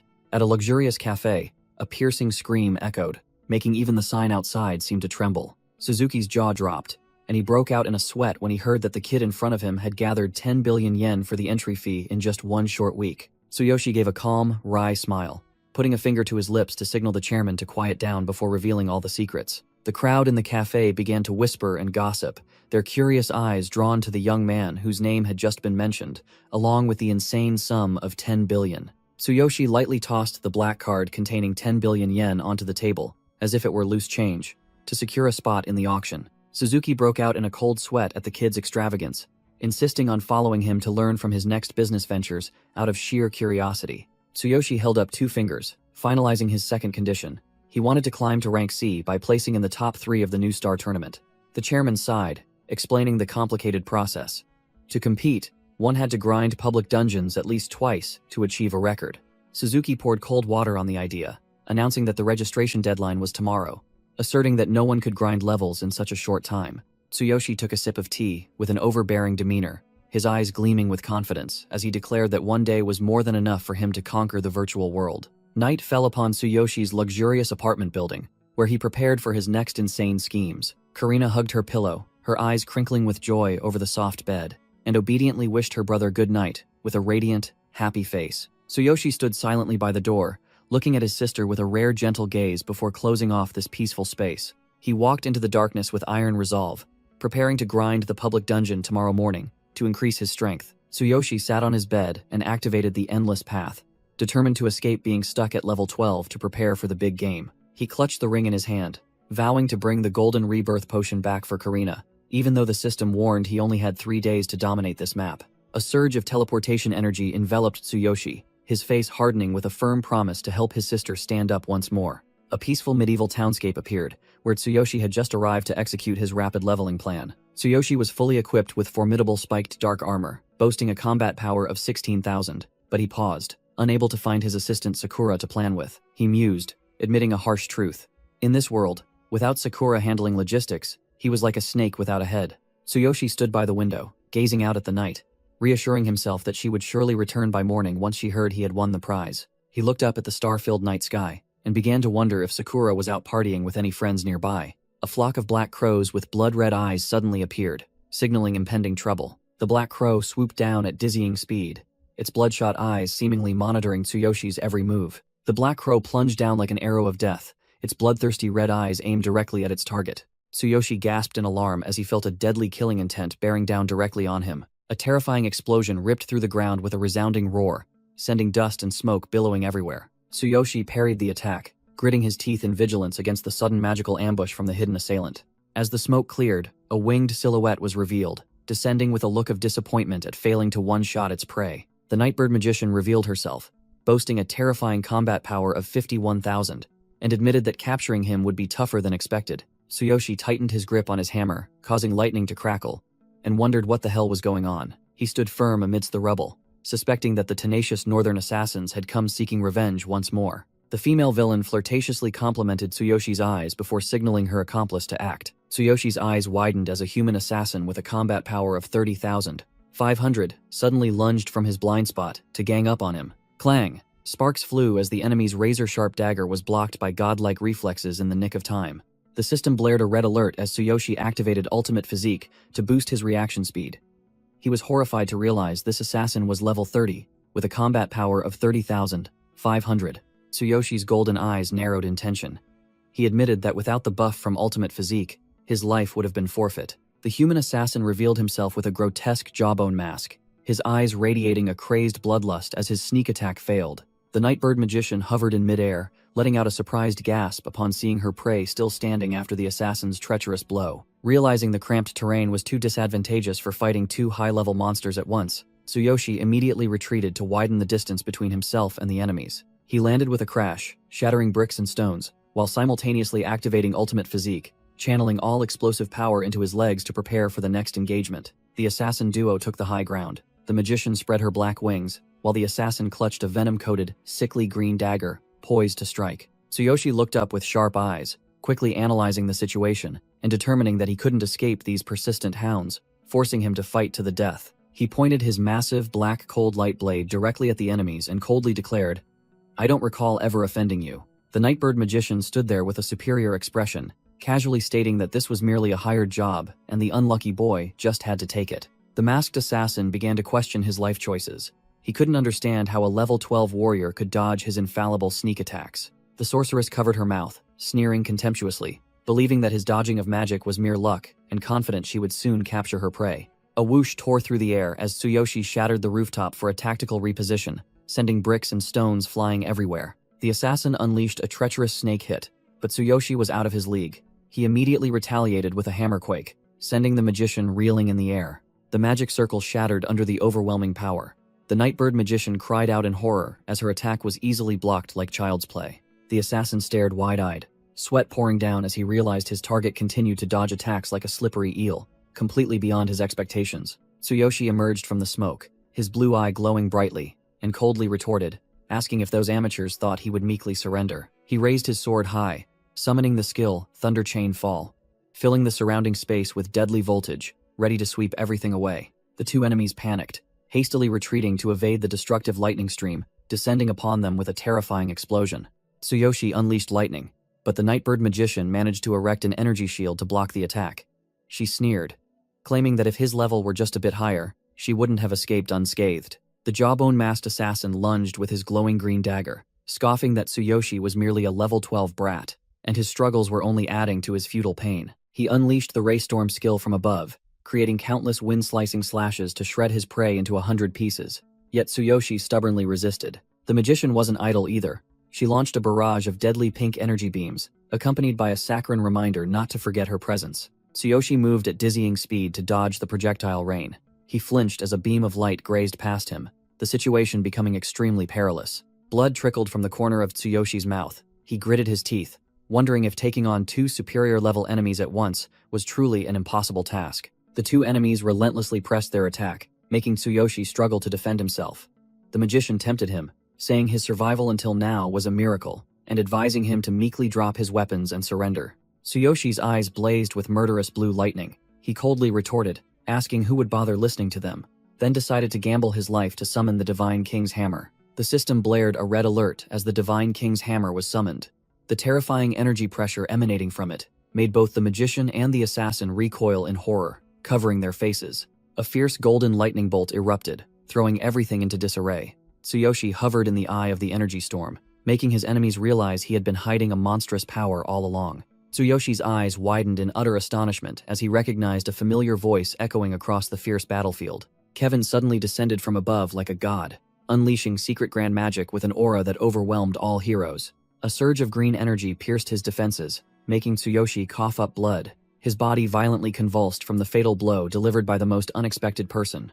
Tsuyoshi gritted his teeth, enduring the sky-piercing pain. His eyes still burned with determination, but were mixed with utter bewilderment. He screamed his master Kevin's name in shock, realizing that the one who had just dealt such a cruel blow was the respected teacher he had always trusted. Under the cold moonlight, the aftershocks of the attack tore through the town's peaceful night sky, signaling a tragedy that had just begun. Kevin looked down with cold, scrutinizing eyes, revealing that implanting the secret into Tsuyoshi was precisely to verify the origin of that monstrous power. Tsuyoshi clutched his chest in pain, his heart shattering as he realized all his master's previous care and teachings were nothing but a deceitful act. Old man Kevin revealed his cruel, cunning true colors, sneering at Tsuyoshi's naive foolishness for daring to trust anyone in this brutal continent.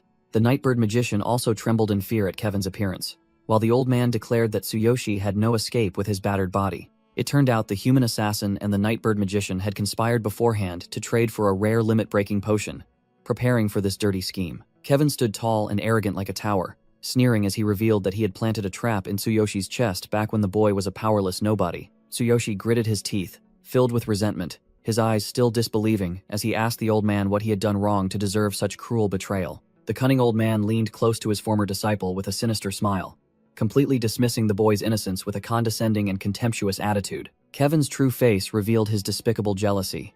He declared that Tsuyoshi's superior refining talent was a threat, leading to his death because he was too weak to protect himself. Instead of fearfully begging, Tsuyoshi lowered his head and burst into laughter, as if he had just heard the funniest story in the world about the old man's reason for murder. His eyes sharp as razors, Tsuyoshi openly insulted the renowned Grandmaster Kevin, declaring him nothing more than a coward afraid of being surpassed by a junior. The words struck a nerve, darkening Kevin's face. The old man was speechless, unable to utter a sound before the arrogance of the one currently in his grasp. Enraged by shame, Kevin roared furiously and unleashed a green lightning strike with extreme killing intent, aiming to crush the insolent brat's brain. Tsuyoshi clutched his bleeding chest, his eyes still resolute as he faced death, showing no intention of giving up against the fatal blow. Fulin, disregarding the danger, rushed straight into the eye of the energy storm, shouting loudly, begging her master to stop and spare the enemy's life. Kevin paused for a moment, the old man's eyes flashing with surprise, mixed with annoyance upon seeing his favorite student dare to venture onto this battlefield. Fulin trembled, clasping her hands in supplication, belittling Tsuyoshi as a harmless shrimp to evoke some pity from the old man. Kevin narrowed his eyes in contempt, scoffing at Fulin's foolish and naive compassion for a worthless human. Fulin broke out in a cold sweat, her eyes wide with fear as she heard the chilling warning and threat of punishment from her own master. Without holding back, Kevin swung his staff, creating an immense pressure wave that blew his troublesome disciple out of the combat zone. The old man furiously activated his ultimate skill, Annihilation, vowing to crush the enemy's brain into dust today, regardless of anyone's intervention. Fulin helplessly reached forward, crying out Tsuyoshi's name in despair as she saw the deadly light descending upon him. The human assassin and the Nightbird magician clicked their tongues in praise of Kevin's ruthlessness, asserting that anyone who angered the old man would only die in agony. Amidst the deadly energy storm, Tsuyoshi calmly raised his head, his eyes sharp, and uttered a defiant challenge.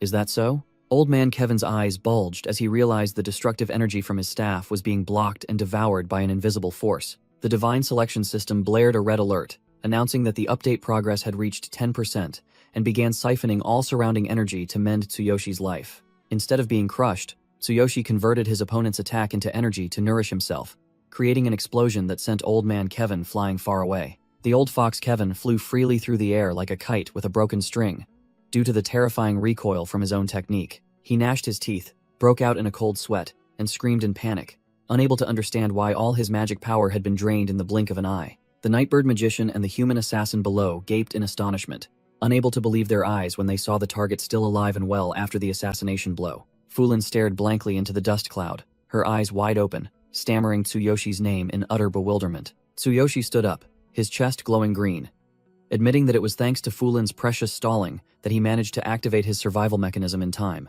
The moment the secret in his chest exploded, the system issued a life-threatening alert and forced a version update to repair the damage immediately. He explained that the update process required continuous energy absorption, and if interrupted, he would revert to his previous state of a lightning-struck, charred corpse. Cornered, Tsuyoshi decided to play his trump card, activating the summoning of the Divine King's Hammer for a fight to the death. A colossal thunder dragon materialized behind him, Tsuyoshi screaming wildly, accepting his body being torn apart by energy in exchange for destructive power. He reached out and firmly grasped the dazzling light converging in the air, boldly declaring that he would send all these bastards to meet their ancestors immediately. The Divine King's Hammer officially descended with a shocking crash, emanating an overwhelming pressure that made the surrounding space feel as if it would shatter into pieces. The system blared warnings about his insufficient level to wield such a powerful item, and Tsuyoshi's muscles entered a hellish loop, constantly exploding and regenerating in agony. Kevin's eyes widened in horror. He couldn't believe the kid in front of him was still standing firm and recovering at an astonishing speed while his body was being torn apart. The old fox began to tremble as he sensed the unstable yet absurdly powerful aura emanating from the hammer, cold sweat streaming down his forehead. The disciples hastily shouted warnings to their master. Both the Nightbird magician and the human assassin had to brace themselves, preparing to combine their strength to fend off the monster. Tsuyoshi smirked arrogantly within his shadowy form, wildly enjoying turning disaster into opportunity as the system continuously repaired his crumbling body. Without another second of hesitation, he swung the colossal hammer with sky-high killing intent, roaring to crush everything into dust. Kevin and the Nightbird magician hastily poured all their strength into erecting an energy shield to block the destructive attack. The human assassin laughed arrogantly, confidently asserting that this double layer of defense was impenetrable. But his smile vanished as the Divine King's Hammer descended, crushing the fragile energy shield like a crumpled piece of paper. All three, master and disciples, turned pale, watching in utter horror as their absolute defense was blown away in an instant. Tsuyoshi emerged from the purple-black lightning storm like a malevolent deity, growling as he reiterated his promise to tear them apart. The scene shifts to another forest, where someone's blood-soaked footsteps crushed the dry leaves on the ground. The gloomy and cold forest scene signaled a brutal purge silently taking place. The cat assassin strode powerfully in her green attire, closing in on her trembling prey. A level 58 beastman warrior knelt on the ground, weeping and begging for his life in utter cowardice. She coldly looked down at her enemy, asking him in return if he had ever spared her father in the past. The beastman warrior turned pale, sweating profusely as he tried to explain that he was merely a pawn, not the mastermind. Sakura officially revealed herself with the prowess of a level 72 warrior, her entire body radiating a lightning aura and killing intent that terrified her enemy. She raised her death ledger, her eyes blazing, coldly asserting that the names of all accomplices who harmed her father were fully recorded within it. The coward knelt on the ground, pleading desperately, blaming the current Beast King's father entirely for forcing him to commit evil deeds. Sakura sighed in exasperation, her hand on her sword hilt, promising to soon send all his accomplices to the underworld to reunite for good. Knowing his life was at its end, the Beastman warrior roared in despair, drawing his sword and charging forward for one last desperate fight, despite his old wounds not yet healed. A sharp swish echoed. Sakura unsheathed her sword mid-air, beginning her deadly performance as energy petals bloomed. She darted like a purple flash, unleashing her ultimate skill, Flower Storm, sweeping across the battlefield at a speed imperceptible to the naked eye. Sakura sheathed her sword with a cold expression, disdainfully saying that the way he called her young lady made her feel nauseous and gave her goosebumps. The warrior collapsed upon recognizing the inherited ultimate skill, Flower Storm, while Sakura calmly crossed his name off the ledger and prepared to hunt her next target. The cat assassin coldly collected the items dropped from her enemy's corpse, muttering a vow not to let any traitor escape. Her face changed color, her pupils contracting as she sensed a terrifying pressure that had just erupted nearby. A colossal purple lightning pillar tore through the sky and ground, completely destroying the fortress's architecture with widespread destructive power. Fierce energy beams bombarded the ground, signaling the critical condition of the power's wielder at the heart of the storm. The surrounding space was distorted by raging purple electrical currents, the booming explosions sounding as if they would tear apart the eardrums of anyone nearby.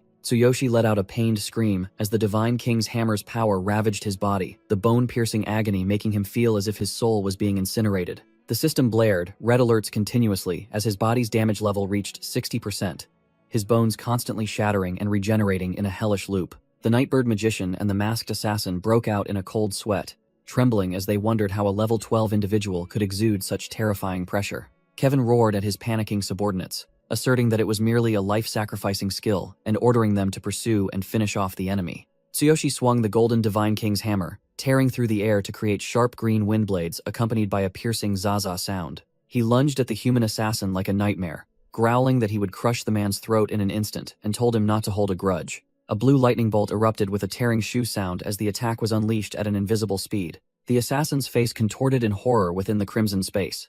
He stiffened, realizing he couldn't move even a single finger. The system warned of the divine weapon's absolute paralysis effect, as Tsuyoshi swung his hammer down on the enemy's head, coldly asking if the man was tired of living to dare approach him. The colossal hammer, carrying immense weight and destructive lightning, struck its target directly with an earth-shattering explosion. A brilliant golden pillar of light shot straight up into the sky. The level 30 human assassin with over 30,000 combat power dropped to a perfect 0, confirming the enemy was completely annihilated. Tsuyoshi agreed to absorb energy from the defeated foe to upgrade the system to 48%, ignoring the warning that his body was on the verge of collapse with 66% damage. Looking down from above at the death pit where Tsuyoshi was radiating a dense purple killing intent, Kevin shouted frantically, ordering the remaining group to absolutely avoid close-quarters combat. Drax broke out in a cold sweat seeing the level 30 human assassin vanish in an instant, while the Nightbird Magician was scared witless, hastily screamed for surrender to Kevin to save her pathetic life. Tsuyoshi appeared like a fiend with a savage grin, mocking the idea of surrender while his body was shattering. With the damage warning reaching 70%, a colossal, brilliant golden pillar of light shot straight up into the sky. Tsuyoshi coldly declared that begging for mercy now was utterly meaningless for one already destined for death. The Nightbird Magician was utterly horrified, realizing her death sentence had been pronounced. She desperately flapped her wings, trying to escape the destructive energy surge closing in. Reflected in her fear-widened pupils was Tsuyoshi bringing down the Divine King's hammer with lightning speed, leaving her no time to react. An earth-shattering explosion echoed as the attack struck its target directly, incinerating the magician in a sea of purple flames and lightning. The Nightbird Magician's corpse fell freely like a bird with broken wings, while the system announced the upgrade process had reached 63% by absorbing energy from the defeated foe. Tsuyoshi landed heavily amidst the rubble with a loud thud, his body screaming in agony as the damage level had skyrocketed to a deadly 76%. Kevin gritted his teeth, cursing the useless minions who had ruined his stalling plan. He realized that Madman Tsuyoshi wanted to use that destructive power to drag him to hell with him. Kevin cackled wildly, his emerald eyes flashing with utter disdain at his enemy's attempt to drag him down with him. The old shaman flew into the air, activating a colossal earth, wind, and lightning law matrix, arrogantly declaring that a genius like him would never be dragged into the mud. Tsuyoshi stood frozen before a brilliant green magical wall, where the ancient destructive power of the law of annihilation was being powerfully recreated. Looking down from above, Kevin uttered a condescending compliment, remarking that the ant below had forced him to unleash the ultimate power of the laws. The law of earth and wind roared, forming a terrifying energy storm, tearing through space and devouring everything in its path. The green vortex violently swept through the buildings, crushing all obstacles into dust with a terrifying roar. Tsuyoshi madly charged straight into the eye of the storm to take the full brunt of the attack. The system blared red alerts continuously, as his body's damage level reached a deadly 86%. He laughed arrogantly on the brink of life and death, directly feeling the power known as law tearing at every fiber of his flesh. Tsuyoshi decided to go all in, sacrificing his life to forcibly unleash 30% of the Divine King's hammer's power, pushing his body to a 93% damage limit, and leaving him with only 30 seconds before complete annihilation.